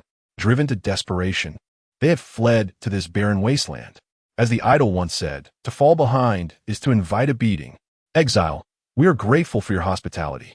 Bane is the eldest son of our chieftain, and we, the Tauren tribe, wish to pledge our loyalty to you and assist in the development of your stronghold." Wu Tian observed the two Tauren before him. Standing over 3 meters tall, their muscular physiques were unmistakably suited for labor. "Very well, you shall accompany me henceforth," he declared. Splendid. Bane, quickly summon our kin. Old Tuka exclaimed with excitement. What? There are more of you? Wu Tian responded in astonishment. Indeed. Did I not mention that our entire tribe has fled to this forsaken land? Very well, bring them here. This shall be your new stronghold. Wu Tian contemplated the strength of the level 15 Tauren. He recognized their formidable combat prowess and the advantage it would provide him in the early stages. Notably, these allies came without cost, requiring no resources or materials. Free gifts are always the most delightful. Suddenly, Bane, the young Tauren, produced a horn from his waist and began to blow into it vigorously. War Horn, crafted from the horn of Camley, the first chieftain of the Tauren tribe. It serves as the emblem of leadership through the generations. When sounded, all Tauren will gather and experience a charge effect. Charge. This invigorates allied units, enhancing attack speed, movement speed, and damage output by 20. As the resounding call of the horn echoed, Wu Tian felt a surge of vitality coursing through him, invigorated as if by some arcane sorcerer summoning ancestral powers. The War Horn was indeed a remarkable artifact, bestowing a comprehensive buff upon all allies. Suddenly, a grand voice resounded from above. Attention players, the 5th wave of siege monsters will commence their attack in 30 seconds. Please prepare accordingly. Monster name, Sithis Reaper, danger level, 8 stars quantity, 1000 countdown, 30, 29, 28. Damn it. In my conversation with the Tauren, I lost track of time. The 5th wave is upon us so soon? Wu Tian lamented, realizing he was unprepared for the incoming onslaught. Facing an 8-star difficulty, he pondered the potential challenges ahead. Compared to the previous wave, this one had 200 fewer monsters, totaling 1,000, yet its difficulty had escalated by 2 stars. However, given that the last wave was easily dispatched, and with the aid of 2 Tauren this time, he felt they could withstand the assault. Yet, without adequate preparation, he might miss the chance to secure the top spot on the leaderboard. Alarm! Alarm! A horde of creatures is rapidly approaching the stronghold. The turrets are loading, mechs are in position, and mercenaries are ready. Distance, 500 meters. Distance, 400 meters. Distance, 50 meters. They are nearly here. A low, guttural sound echoed through the black mist, reminiscent of a steel saw scraping against glass. The reconnaissance initiated immediately, and the attributes of the monsters appeared in Wu Tian's mind. What manner of creature is this? Its appearance is grotesquely abstract. Before him surged a horde of elongated, misshapen humanoid monsters, their bodies contorted in disturbing ways. Their yellowed skin was covered in sinewy strands, resembling the state of a host under the influence of a parasitic venom. To paint a clearer picture, they seem to be formed from countless twisted strands intertwined to mimic human shapes. Each of these twisted abominations wielded a gleaming scythe. Indeed, this vast universe is filled with wonders. From which multiverse did these Sithis creatures emerge? Sithis, Sithis. The creatures shrieked in incomprehensible tones as they charged towards the stronghold. Damn! They moved with astonishing speed. Wu Tian hastily examined the attributes of the Sithis. Monster name, Sithis Reaper, level, LV 8 skills. Soul Reap, attacks deal adaptive damage based on the target's lowest defense or spirit value. Weakness, Burning Health, 800 attack, 55 defense, 10 spirit, 55 agility, 60 combat index, 240 traits, Servants of Death. They harvest souls for their master in the Forsaken Land. Their sole purpose is slaughter. Their size can harm both body and soul, invoking dread wherever they roam. This horde possessed remarkable speed, able to cover a minimum of 100 meters in just 2 seconds, as indicated by the alarms. To prepare for the worst, Wu Tian quickly activated the mist generators, unleashing a dual cloud of bioweapon toxins around the stronghold. 2 swirling mists of emerald green and dark green enveloped the area. The former was designed to pierce armor, while the latter inflicted minor continuous damage, serving as a small debuff. The drones, responding without command, surged forth at once. Miniature submachine guns and tracking missiles erupted in bursts of fire amidst the black fog. The Uzi submachine guns of the 2 militiamen joined in, unleashing a low, thunderous roar. However, due to the Sithis' incredible speed, Their firepower was insufficient to suppress the advancing horde. In mere moments, the siege monsters stood at the gates. The walls are under attack by Synthesis LV8. Durability decreased by 4. The walls are under attack by Synthesis LV8. Durability decreased by 4. The walls are under attack by Synthesis LV8. Durability decreased by 4. Since the initial wave of goblin catapults, this marked the second time the stronghold faced an assault. Roaring fiercely, Asaba leaped from the walls, claws poised to strike, ready to shatter the Synthesis's twisted forms with a single blow. Tuka and Bane exchanged solemn glances and nodded in unison. It is time to prove our worth. With a resounding thud, the two great Tauren leaped from the walls, their massive forms crashing to the ground with a dull thump. Tuka, muscles rippling with power, concentrated all his strength into his legs, balancing on one foot before launching himself. Boom! Tuka exerted all his strength, his hooves thundering against the ground, causing dust to rise and the earth to tremble. War Tread. The Tauren worshipped the Earth Mother, drawing power from the land to inflict magical damage based on their mental prowess to all enemies within a 2-meter radius, stunning all targets for 25 seconds. As War Tread was unleashed, a line of satyrs in the front fell into a dazed state, immobilized. Meanwhile, a young Tauren named Bane, blushing with effort, seemed to be holding back a fierce roar. The next moment, a wave of golden, searing light erupted from his mouth, colliding with the side of the satyrs and exploding into a cascade of sparks. Shockwave. The Tauren harnessed druidic magic, converting their strength into a shockwave attack, dealing significant magical damage in a rectangular area ahead. The coordination between the two was seamless. One controlled while the other dealt damage. Both War Tread and Shockwave delivered area of effect damage, with the level 15 Tauren and level 8 satyrs facing an insurmountable disparity in level and combat power. Coupled with the ongoing damage from the foggers and missile bombardment from drones, the satyrs, already low on health, were swiftly dispatched. The two Tauren executed a magnificent harvest. Killed Satyr Reaper LV8 rewards 1 experience point, 8 crystal cores, 1 Satyr Reaper LV8 corpse, 8 iron ore. Killed Satyr Reaper LV8 rewards 1 experience point, 8 crystal cores, 1 Satyr Reaper LV8 corpse, 8 wood. Killed Satyr Reaper LV8 rewards 1 experience point, 8 crystal cores, 1 Satyr Reaper LV8 corpse, 8 stone. A series of kill rewards flooded the system, and Wu Tian nodded in satisfaction. Excellent. The two young subordinates proved their worth. Soon after, a second wave of satyrs approached the city with haste.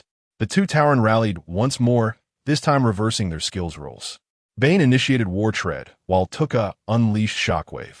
The result was the same, with another large group of satyrs being felled. Once the Elder Tauren skills were on cooldown, the pair charged into melee combat wielding their massive totemic weapons. The Tauren, known for their tough hides and immense strength, struck down satyrs with each blow.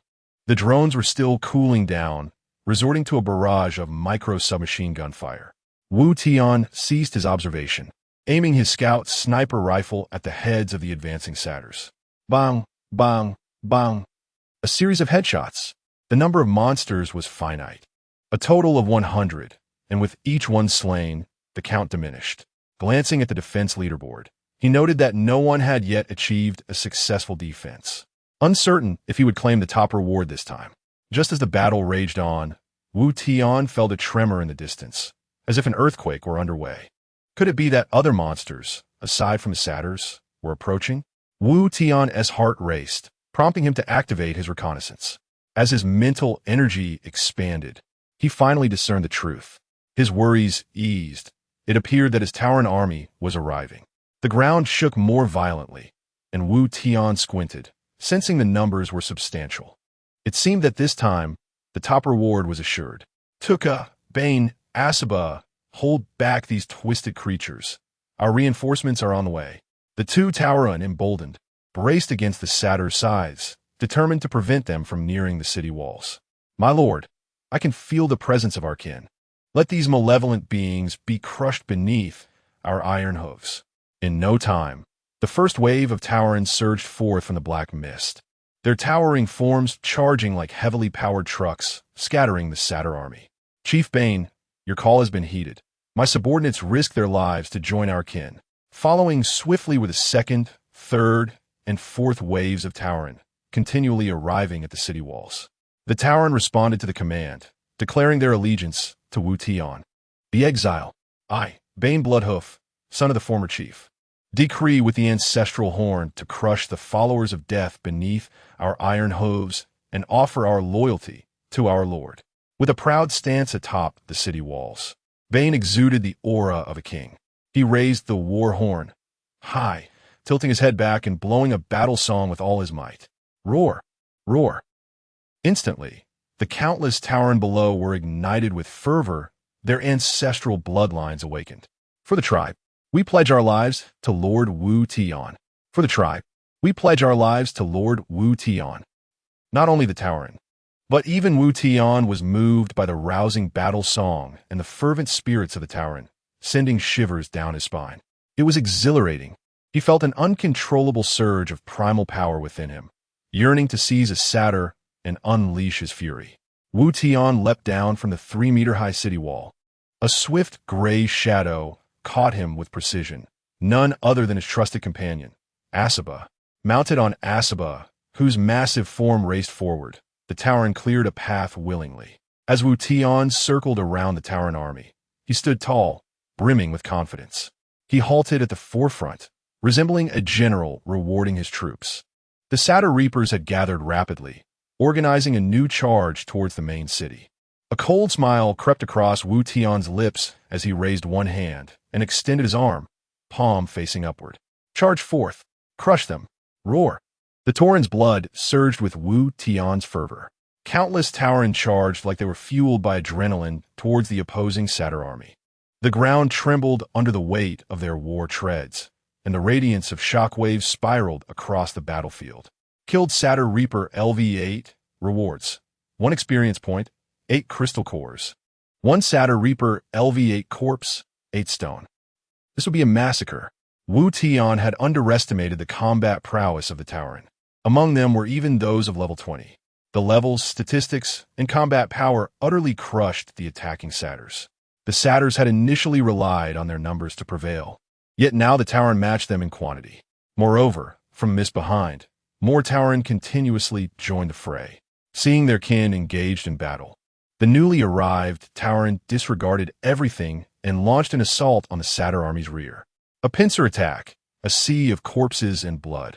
Within less than a minute, Wu Tian received a notification from the system indicating the end of the siege. The Satyr Reapers could not withstand the first wave of the Tauren's onslaught. The 5th wave of monster siege has ended. The next wave of monsters will commence their assault at 8 a.m. tomorrow. You have entered a peaceful night period. Please allocate your time wisely for wilderness exploration or recuperation. Congratulations on being the first player to successfully defend against the 5th wave of monsters. You have received a reward of 1 to all attributes. The 3 waves of siege monsters concluded perfectly on the 2nd day. As expected, with the assistance of the Tauren army, he successfully claimed the top attribute reward on the leaderboard. The entire duration from the 5th wave of monsters to the end was less than 15 minutes. Certainly, much of the time was squandered before the arrival of the Minotaur army.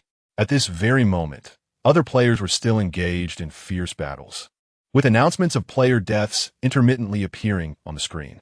However, compared to the previous waves of siege, even though Cetas posed an 8-star danger, the frequency of deaths had significantly diminished. After all, those who had survived until now possessed a modicum of self-preservation skills. Feeling the boost in attributes and the consequent enhancement of strength, Wu Tian was filled with joy. One must admit that the reward of a 1 to all attributes was truly delightful. One should not underestimate such a modest increase in attribute points, as over time, it accumulates to a considerable advantage. Additionally, Wu Tian benefited from living cells and caviar, which provided him with substantial daily enhancements. Attaining the first position on the leaderboard among billions of players to receive a 1 to all attributes was an endeavor with odds far slimmer than winning the lottery. Winning the lottery relies on luck, which is universal, whereas claiming the top spot on the leaderboard hinges on sheer strength. The meager reward for being first thus underscored the rarity of items that enhance attributes, which explains why Zhou regarded living cells as a treasure. Of course, the rules of the abandoned land remained fair. The reward for being first was merely a slight increase in attribute points, with minimal impact on combat power. Unlike the various mobile games Wu Tian played in reality, where leaderboard rewards were either SSS-level accolades or top-tier orange items, this disparity resulted in top spenders monopolizing the rankings, widening the gap between common players. In the abandoned land, every individual possessed formidable innate skills. There was no scenario where some awakened SSS talents while others awakened useless E or D-level talents, nor was there any awakening system or cheat codes. Here, one could only rely on their own strength and understanding of the abandoned land, navigating through danger while teetering on the brink of life and death. Minotaur army, regroup. All the Minotaurs retreated in an orderly fashion, their fervent gazes fixed upon their lord, Wu Tian. Wu Tian swiftly gathered all the spoils of war with a single keystroke. Observing the dense mass of Minotaurs before him, along with the scattered ones continuously converging from afar, Wu Tian couldn't help but smile with a mix of pride and helplessness. He turned to Bane and asked, "Bane, how many members did your tribe have? Over 80,000? How many Minotaurs have sought refuge in the abandoned land?" 80,000 Minotaurs startled Wu Tian. He had no spatial items, and his minuscule main city could hardly accommodate them. "Lord," Bane's expression dimmed, filled with a hint of sorrow. "Our Minotaur tribe has dwindled to just over 3,000. Coming here was a last resort. The Centaurs are intent on exterminating us." Upon hearing this, all the Minotaurs bowed their heads in grief. The plight of the Minotaurs was indeed tragic. 80,000 reduced to a mere 3,000 was akin to a herd of pigs being slaughtered. One could not finish them off in a mere moment. The mortality rate was even higher than that of the Jews during World War II. The most puzzling aspect was that the Minotaurs had a slightly higher overall combat strength than the Centaurs. How could they have been defeated? Did the Centaurs truly possess a million-strong army? Wu Tian's heart raced. If the Centaurs did have such a force, wouldn't he harboring these Minotaurs be akin to inviting disaster? He quickly inquired further with Bane, needing clarity on the situation. If it were indeed true, he would instruct the Minotaurs to leave as far as possible. Suddenly, he pondered. If the Minotaurs refused to depart, and he could not contend with them, what then? There was also the city relocation scroll. If the Centaurs were too numerous to handle, and the Minotaurs clung to him, he would need to make a swift exit. "Little chieftain, may I inquire how many Centaurs there are? I overheard one of them mention they belonged to the Khanate. Could they truly be that numerous?" Wu Tian lowered his tone, preparing for an escape should the need arise. The Minotaurs could not contend with the Centaurs, which made him feel somewhat at ease. No, the Centaur force at most numbers around 50,000. They claim to be part of the Khanate, yet they lack a fixed base of operations. The Centaurs sent to hunt us in the abandoned land are only about 4,000, Bane replied. They do not engage in production or labor, relying solely on slaughter and plunder to sustain their tribe. A flicker of sorrow and helplessness crossed Bane's eyes. His father had been brutally slain, his brother captured, and the survival of their entire race rested upon his shoulders. Upon hearing that there were only 4,000 Centaurs, Wu Tian felt a wave of relief wash over him. For 1,000 Centaurs? He could manage that. However, he remained curious. With 80,000 against 50,000, the advantage was his. Why had 80,000 been reduced to just 3,000, nearly facing extinction, with even their chieftain killed? How had this battle unfolded? Wu Tian pressed for answers. "Lord, it's not that we are incapable of defeating them. Rather, they are exceedingly cunning," Bane exclaimed, his face a mask of anger.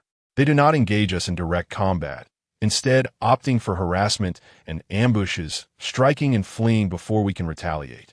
The Camley grasslands lack large trees or stones for us to construct defensive fortifications, leaving us to passively endure attacks for 400 years.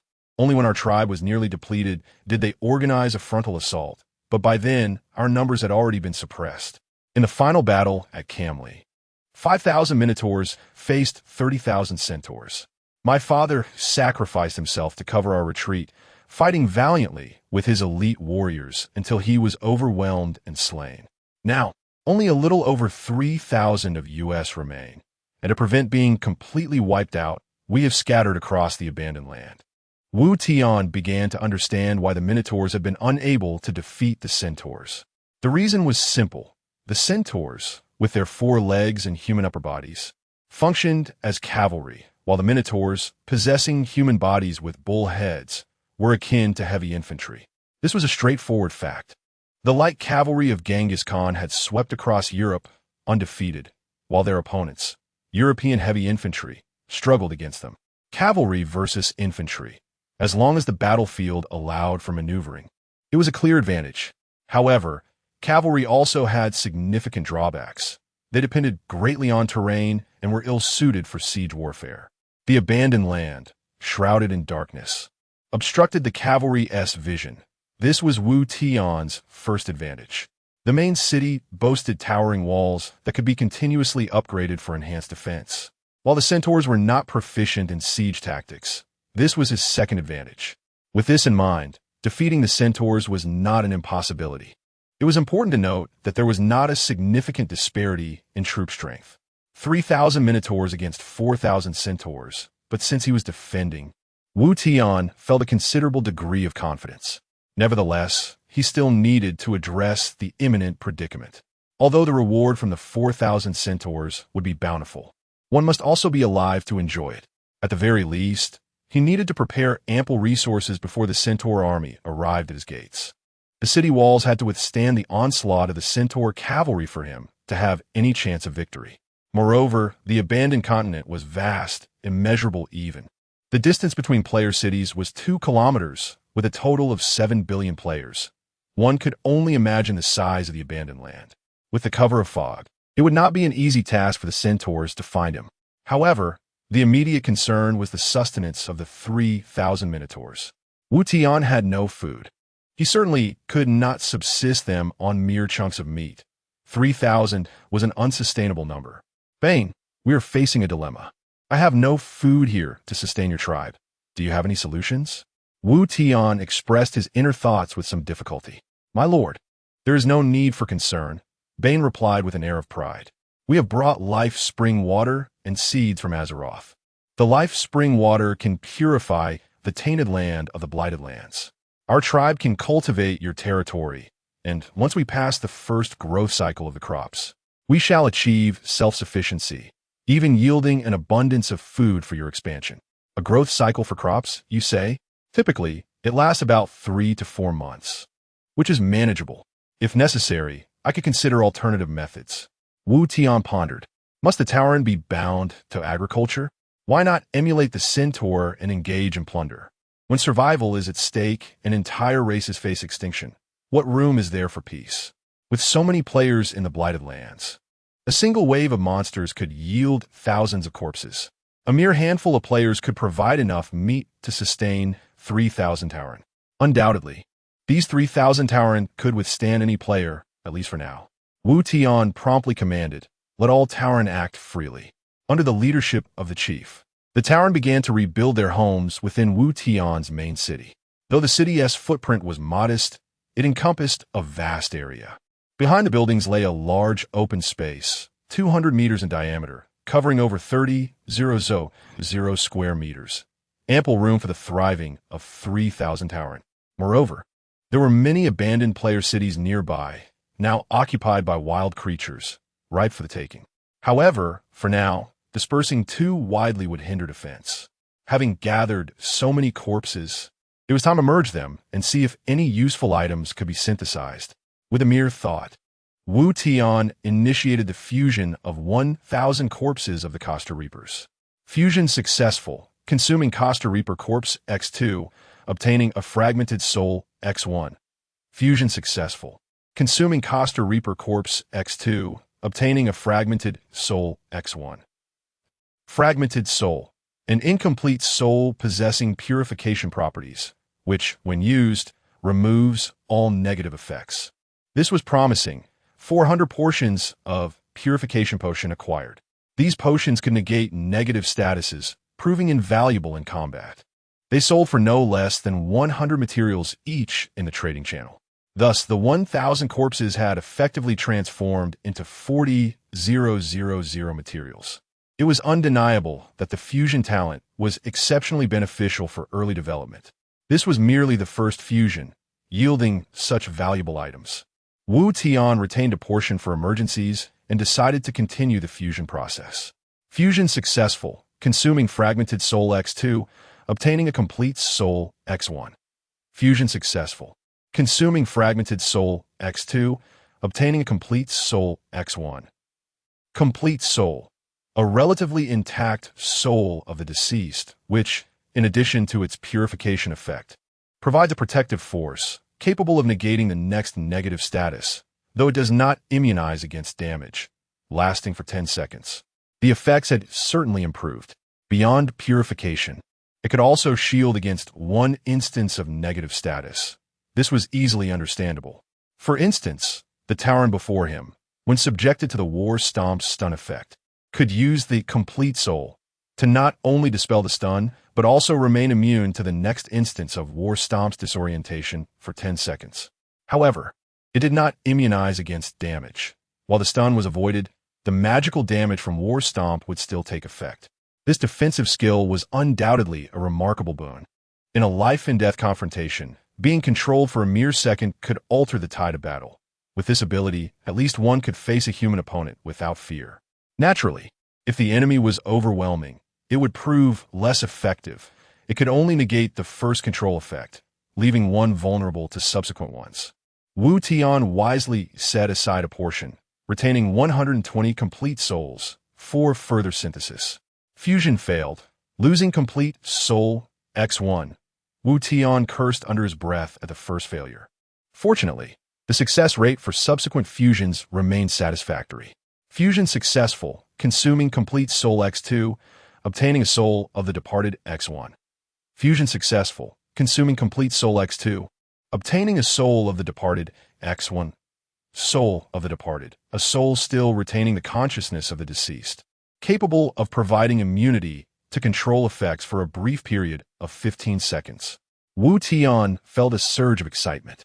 It was akin to an enhanced version of Ragnarok, akin to Olaf's ultimate ability. It was noteworthy that in a certain alliance game, Olaf's ultimate lasted only 6 seconds, yet this ability granted a full 15 seconds. When a fully equipped and powerful Olaf charged in a battle, the threat to the backline was as fearsome as a nightmare extinguishing the light. Unhindered by control, this could transform one into a veritable war machine on the battlefield. The Blighted Lands, teeming with creatures and players adept in control techniques, would certainly benefit from the soul of the departed, which could serve as a trump card in critical moments, potentially turning the tide of battle.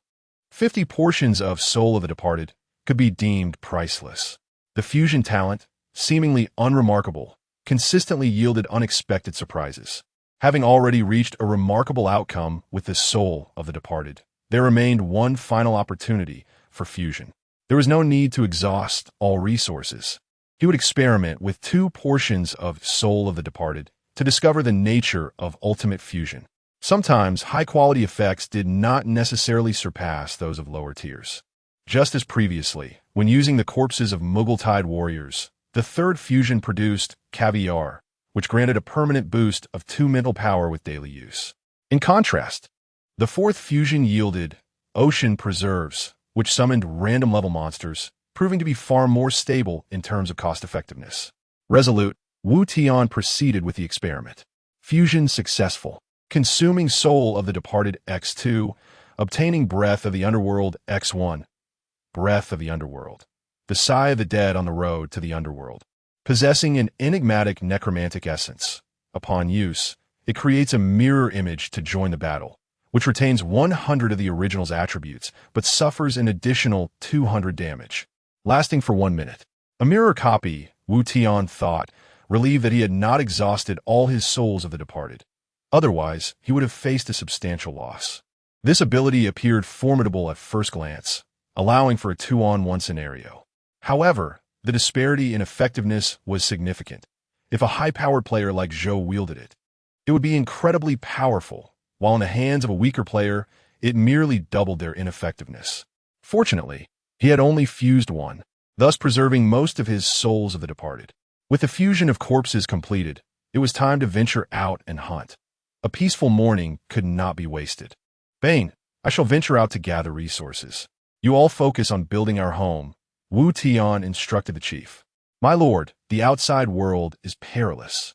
Allow a few tribesmen to accompany you. Bane expressed concern. No need. I am well aware of my limits. Focus on establishing our home.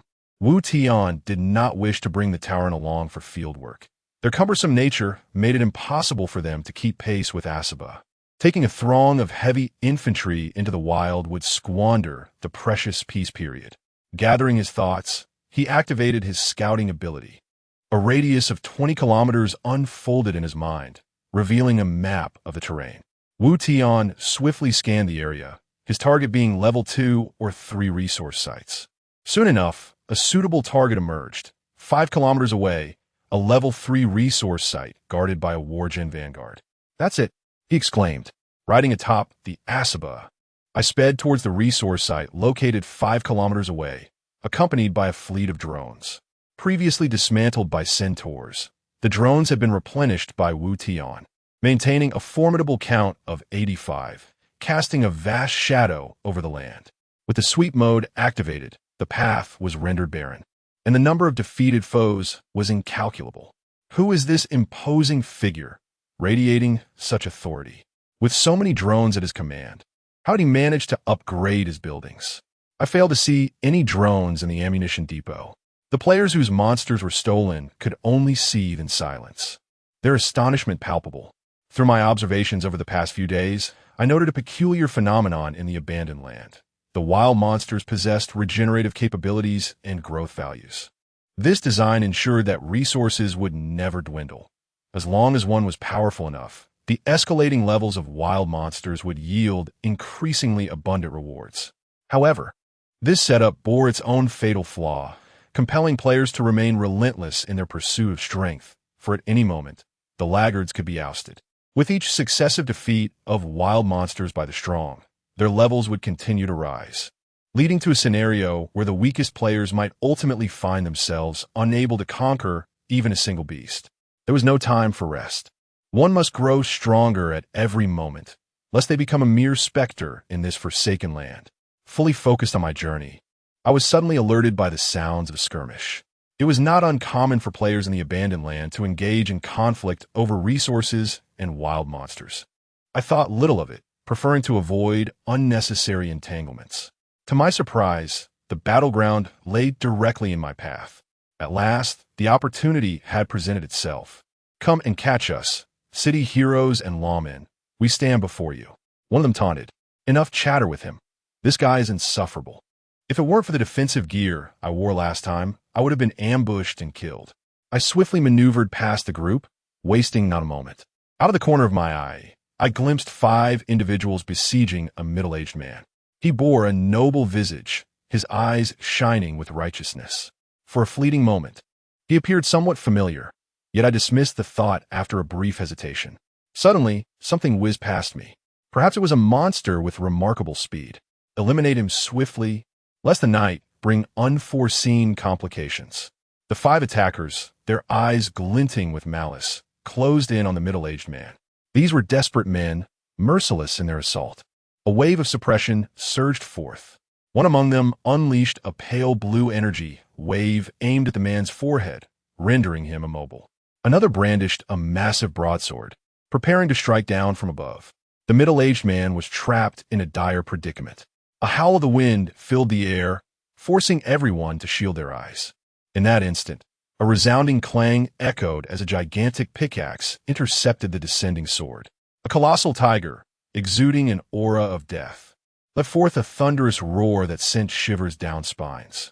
With a casual swipe of its paw, it sent the swordsman sprawling. Who dares interfere? What business do you have here?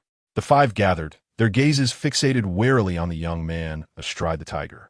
Those who had been spectating found the scene intriguing and drew closer. Brother, this is our private matter. Kindly refrain from involvement. The swordsman warned cautiously. Indeed, brother. Another chimed in. This man is Fan Jinzone, a police officer in reality, a stubborn sort who insists on meddling with us. We merely had a few encounters with some young women, and he is the one who orchestrated our capture. We were sentenced to death, only to find ourselves inexplicably drawn into the abandoned land.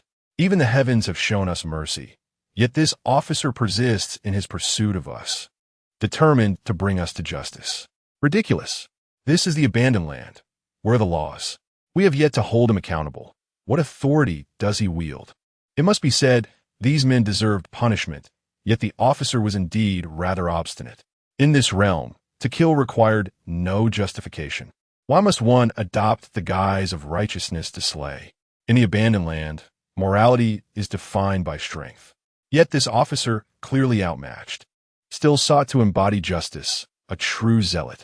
Fan Jinzong furrowed his brow and addressed Wu Tian. Young man, this matter does not concern you. They are formidable foes. You should leave. Then, adopting a tone of solemn resolve, he continued, You scoundrels, how dare you defend your actions?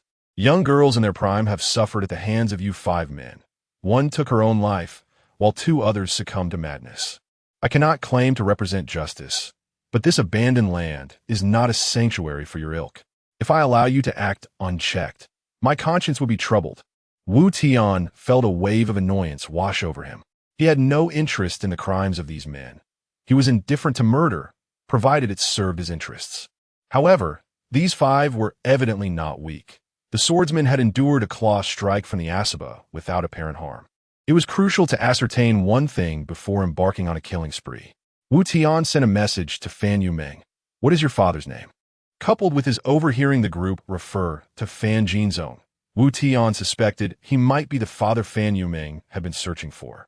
Fan Yumeng and Zhou Zhe were 2 individuals Wu Tian had encountered in the abandoned land whom he deemed worthy of friendship, one pure-hearted, the other loyal. If this man was indeed Fan Yumeng's father, Wu Tian felt compelled to intervene. Reluctantly, Wu Tian decided to inquire directly. Hey brother, do you know a girl named Fan Yumeng? Upon hearing her name, Fan Jinzong's expression shifted dramatically. Surprise, joy, longing, concern, all played across his face. He grasped Wu Tian's pant leg tightly, eyes filled with urgency. Do you know my daughter? Where is she now? Upon receiving a response, a smile graced Wu Tian's lips. Brother, I will take you to see your daughter shortly, but first, we must address the trouble at hand. The 5 men exchanged glances, sensing something amiss in the conversation between Wu Tian and Fan Jinzong. With a mere exchange of looks, they sprang into action. Wu Tian was no mere refugee. Riding on that formidable tiger, he was anything but ordinary. The 5 men launched their attacks without hesitation, each unleashing their unique skills. In reality, one does not squander words when confronting an opponent. If one strikes, it must be decisive. A wave of suppression erupted. A pale blue connection emanated from one of the attackers' foreheads. When Wu Tian encountered this connection, he discovered himself utterly immobilized. Suppression. Both parties enter a state of relative stasis. Neither can move. What a tyrannical control effect. With such a skill, coupled with suitable allies, overpowering foes becomes a trivial endeavor. No wonder these 5 were so brazen in their murderous pursuits. The remaining 4 remained stationary, each brandishing a machine gun. They unleashed a torrent of bullets upon Wu Tian. Even facing 5 against 1, they did not falter. The suppression merely rendered him immobile. Yet he could still the sudden upheaval left Wu Tian with no time to react. Machine gun fire sprayed both Wu Tian and Asaba, erupting in a mist of blood. And Wu Tian's health plummeted. No! Fan Jinzong roared, a halo of holy light enveloping him as his skill, Sanctuary, was activated. Sanctuary bears 50 of the damage for a designated target. The effect is automatically cancelled if the user's health is insufficient. Under the effects of Sanctuary, Fan Jinzong could intimately feel the pain of bullets piercing his body. He was astonished to find that the young man riding the tiger was surprisingly vulnerable. The machine gun fire caused him to lose health rapidly, despite Sanctuary only requiring him to bear 50 of the damage. Fan Jinzong noticed that he was losing health as if the machine gun was firing directly at him. This kid's strength is quite ordinary. Why bother risking myself? He thought. Damn it, looks like I'm going to end up here. Yumeng, my daughter, I wonder how she is now. Fan Jinzong was filled with despair.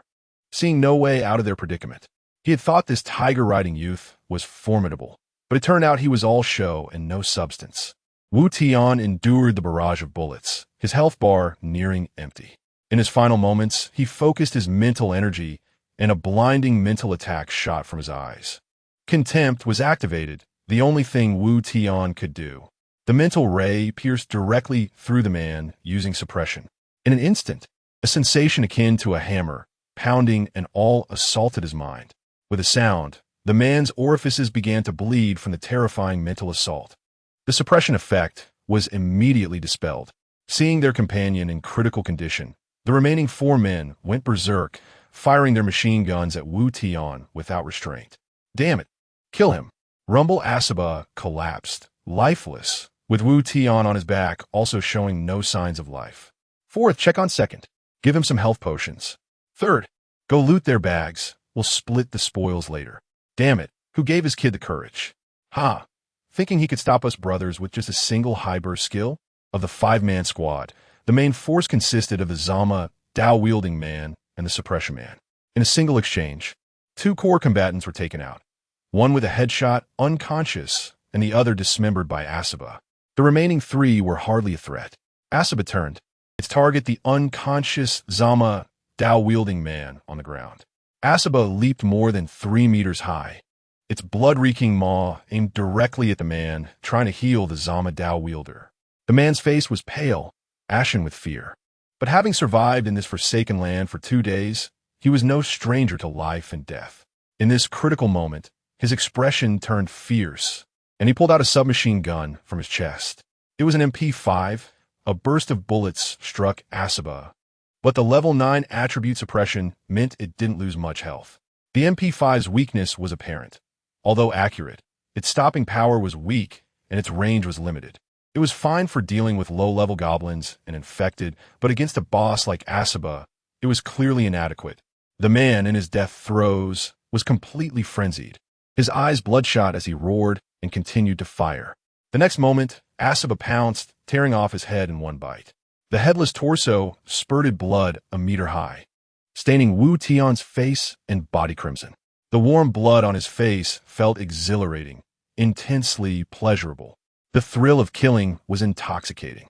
Asaba, still holding the head in its mouth, slightly closed its jaws. The head exploded, followed by a series of chilling sounds. Crack, crack. The sound of teeth crushing bone. Asaba seemed to relish the taste of human flesh, its eyes revealing an addictive fascination, and with another bite, it devoured the torso as well.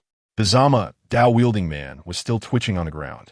He wasn't dead, just temporarily unconscious from the scout's sniper rifle shot to the head. Asaba elegantly raised its large paw. It seemed to lightly tap the Zama, Dao-wielding man. But the man was disemboweled. Intestines, organs, excrement, black and red, spilled everywhere. It was good. The Zama, Dao-wielding man died unconscious without feeling any pain. Asaba finished devouring the corpse in a few bites and began to lick the Zama, Dao-wielding man's remains. It slurped the intestines into its mouth like noodles or spicy strips. Wu Tian's expression remained unchanged, while Fan Jinzhong was completely dumbfounded. Compared to the other 5, this tiger-riding youth seemed more like a demon. As a police officer, he had seen many bloody deaths, but none had shaken him as much as this scene. The Zama, Dao-wielding man, who had initially attacked Fan Jinzhong, was lying at his feet after being taken down by Wu Tian's sniper shot. All of this had happened right before his eyes. The youth on the tiger's back was covered in blood. The eerie tiger, lifeless, methodically devoured the human corpse. Under the oppressive sky of this forsaken land, in the dim light, it was like a devil from the 18th level of hell. Most importantly, not far from him lay a tiger and its rider's corpse, identical to him, resurrected from the dead, killing indiscriminately, covered in blood. The scene was too bizarre. The 2 survivors in the distance were terrified. Facing a killing god like Wu Tian, they dared not resist. Petrified, both activated a yellow beam of light beneath their feet simultaneously. Wu Tian recognized it as a teleportation array. It seemed they were trying to escape using teleportation scrolls. Heh, aren't they courting death? Unlike the Sakura country's Mei Chuan Kucha, whose teleportation skill had almost zero casting time, the teleportation scroll, required a 5-second cast. Those 5 seconds were more than enough for Wu Tian to kill them countless times. Asabo was still happily eating human flesh, savoring its meal, and Wu Tian didn't want to disturb it. After all, this guy was the most tired from carrying him around every day. A scalp-tingling whirring sound filled the sky. 85 drones were hovering above the two using the teleportation array. The dark muzzles of the micro-machine guns were all aimed at them. The machine guns fired in unison, instantly turning the two into a mist of blood, leaving no remains. 1 against 5, total annihilation. And all of this had happened in just a few breaths. Player 22580 Dong Hui has been killed by player 3356 Wu Tian. Player 188741 Liu Yuan has been killed by player 3356 Wu Tian. Player 55147 Chen Liangwen has been killed by player 3356 Wu Tian. Player 77411 Li Yong has been killed by player 3356 Wu Tian. Player 9527 Wang Zhe has been killed by player 3356 Wu Tian. 5 Scarlet kill announcements scrolled across the top of the chat channel. Wu Tian was once again thrust into a frenzy of discussion. Damn, another 5-kill streak? The last one was by a player named Jose, I think. Wu Tian. That name sounds familiar. I feel like I've seen it somewhere. He was the first player to kill someone. I remember it clearly. He even triggered the achievement, First Blood. This fellow is indeed formidable. I just searched for his ID in the friend list. He is a level 9 expert, with the main city also at level 9, and possesses 6 points of kill value. Incredible. I'm only at level 7. He is truly powerful. Have you all not checked the city defense rankings? He has held the top spot twice, and his combat power must be off the charts. Killed a player. Kill value 5. The player you killed had a total kill value of 8, which has been converted into your godforsaken value of 8. A new feature has been unlocked? What on earth is godforsaken value? Wu Tian hurriedly checked. After killing 5 players, his kill value increased to 6 points, meaning he gained 1 kill value for each player he eliminated. Below the kill value, a new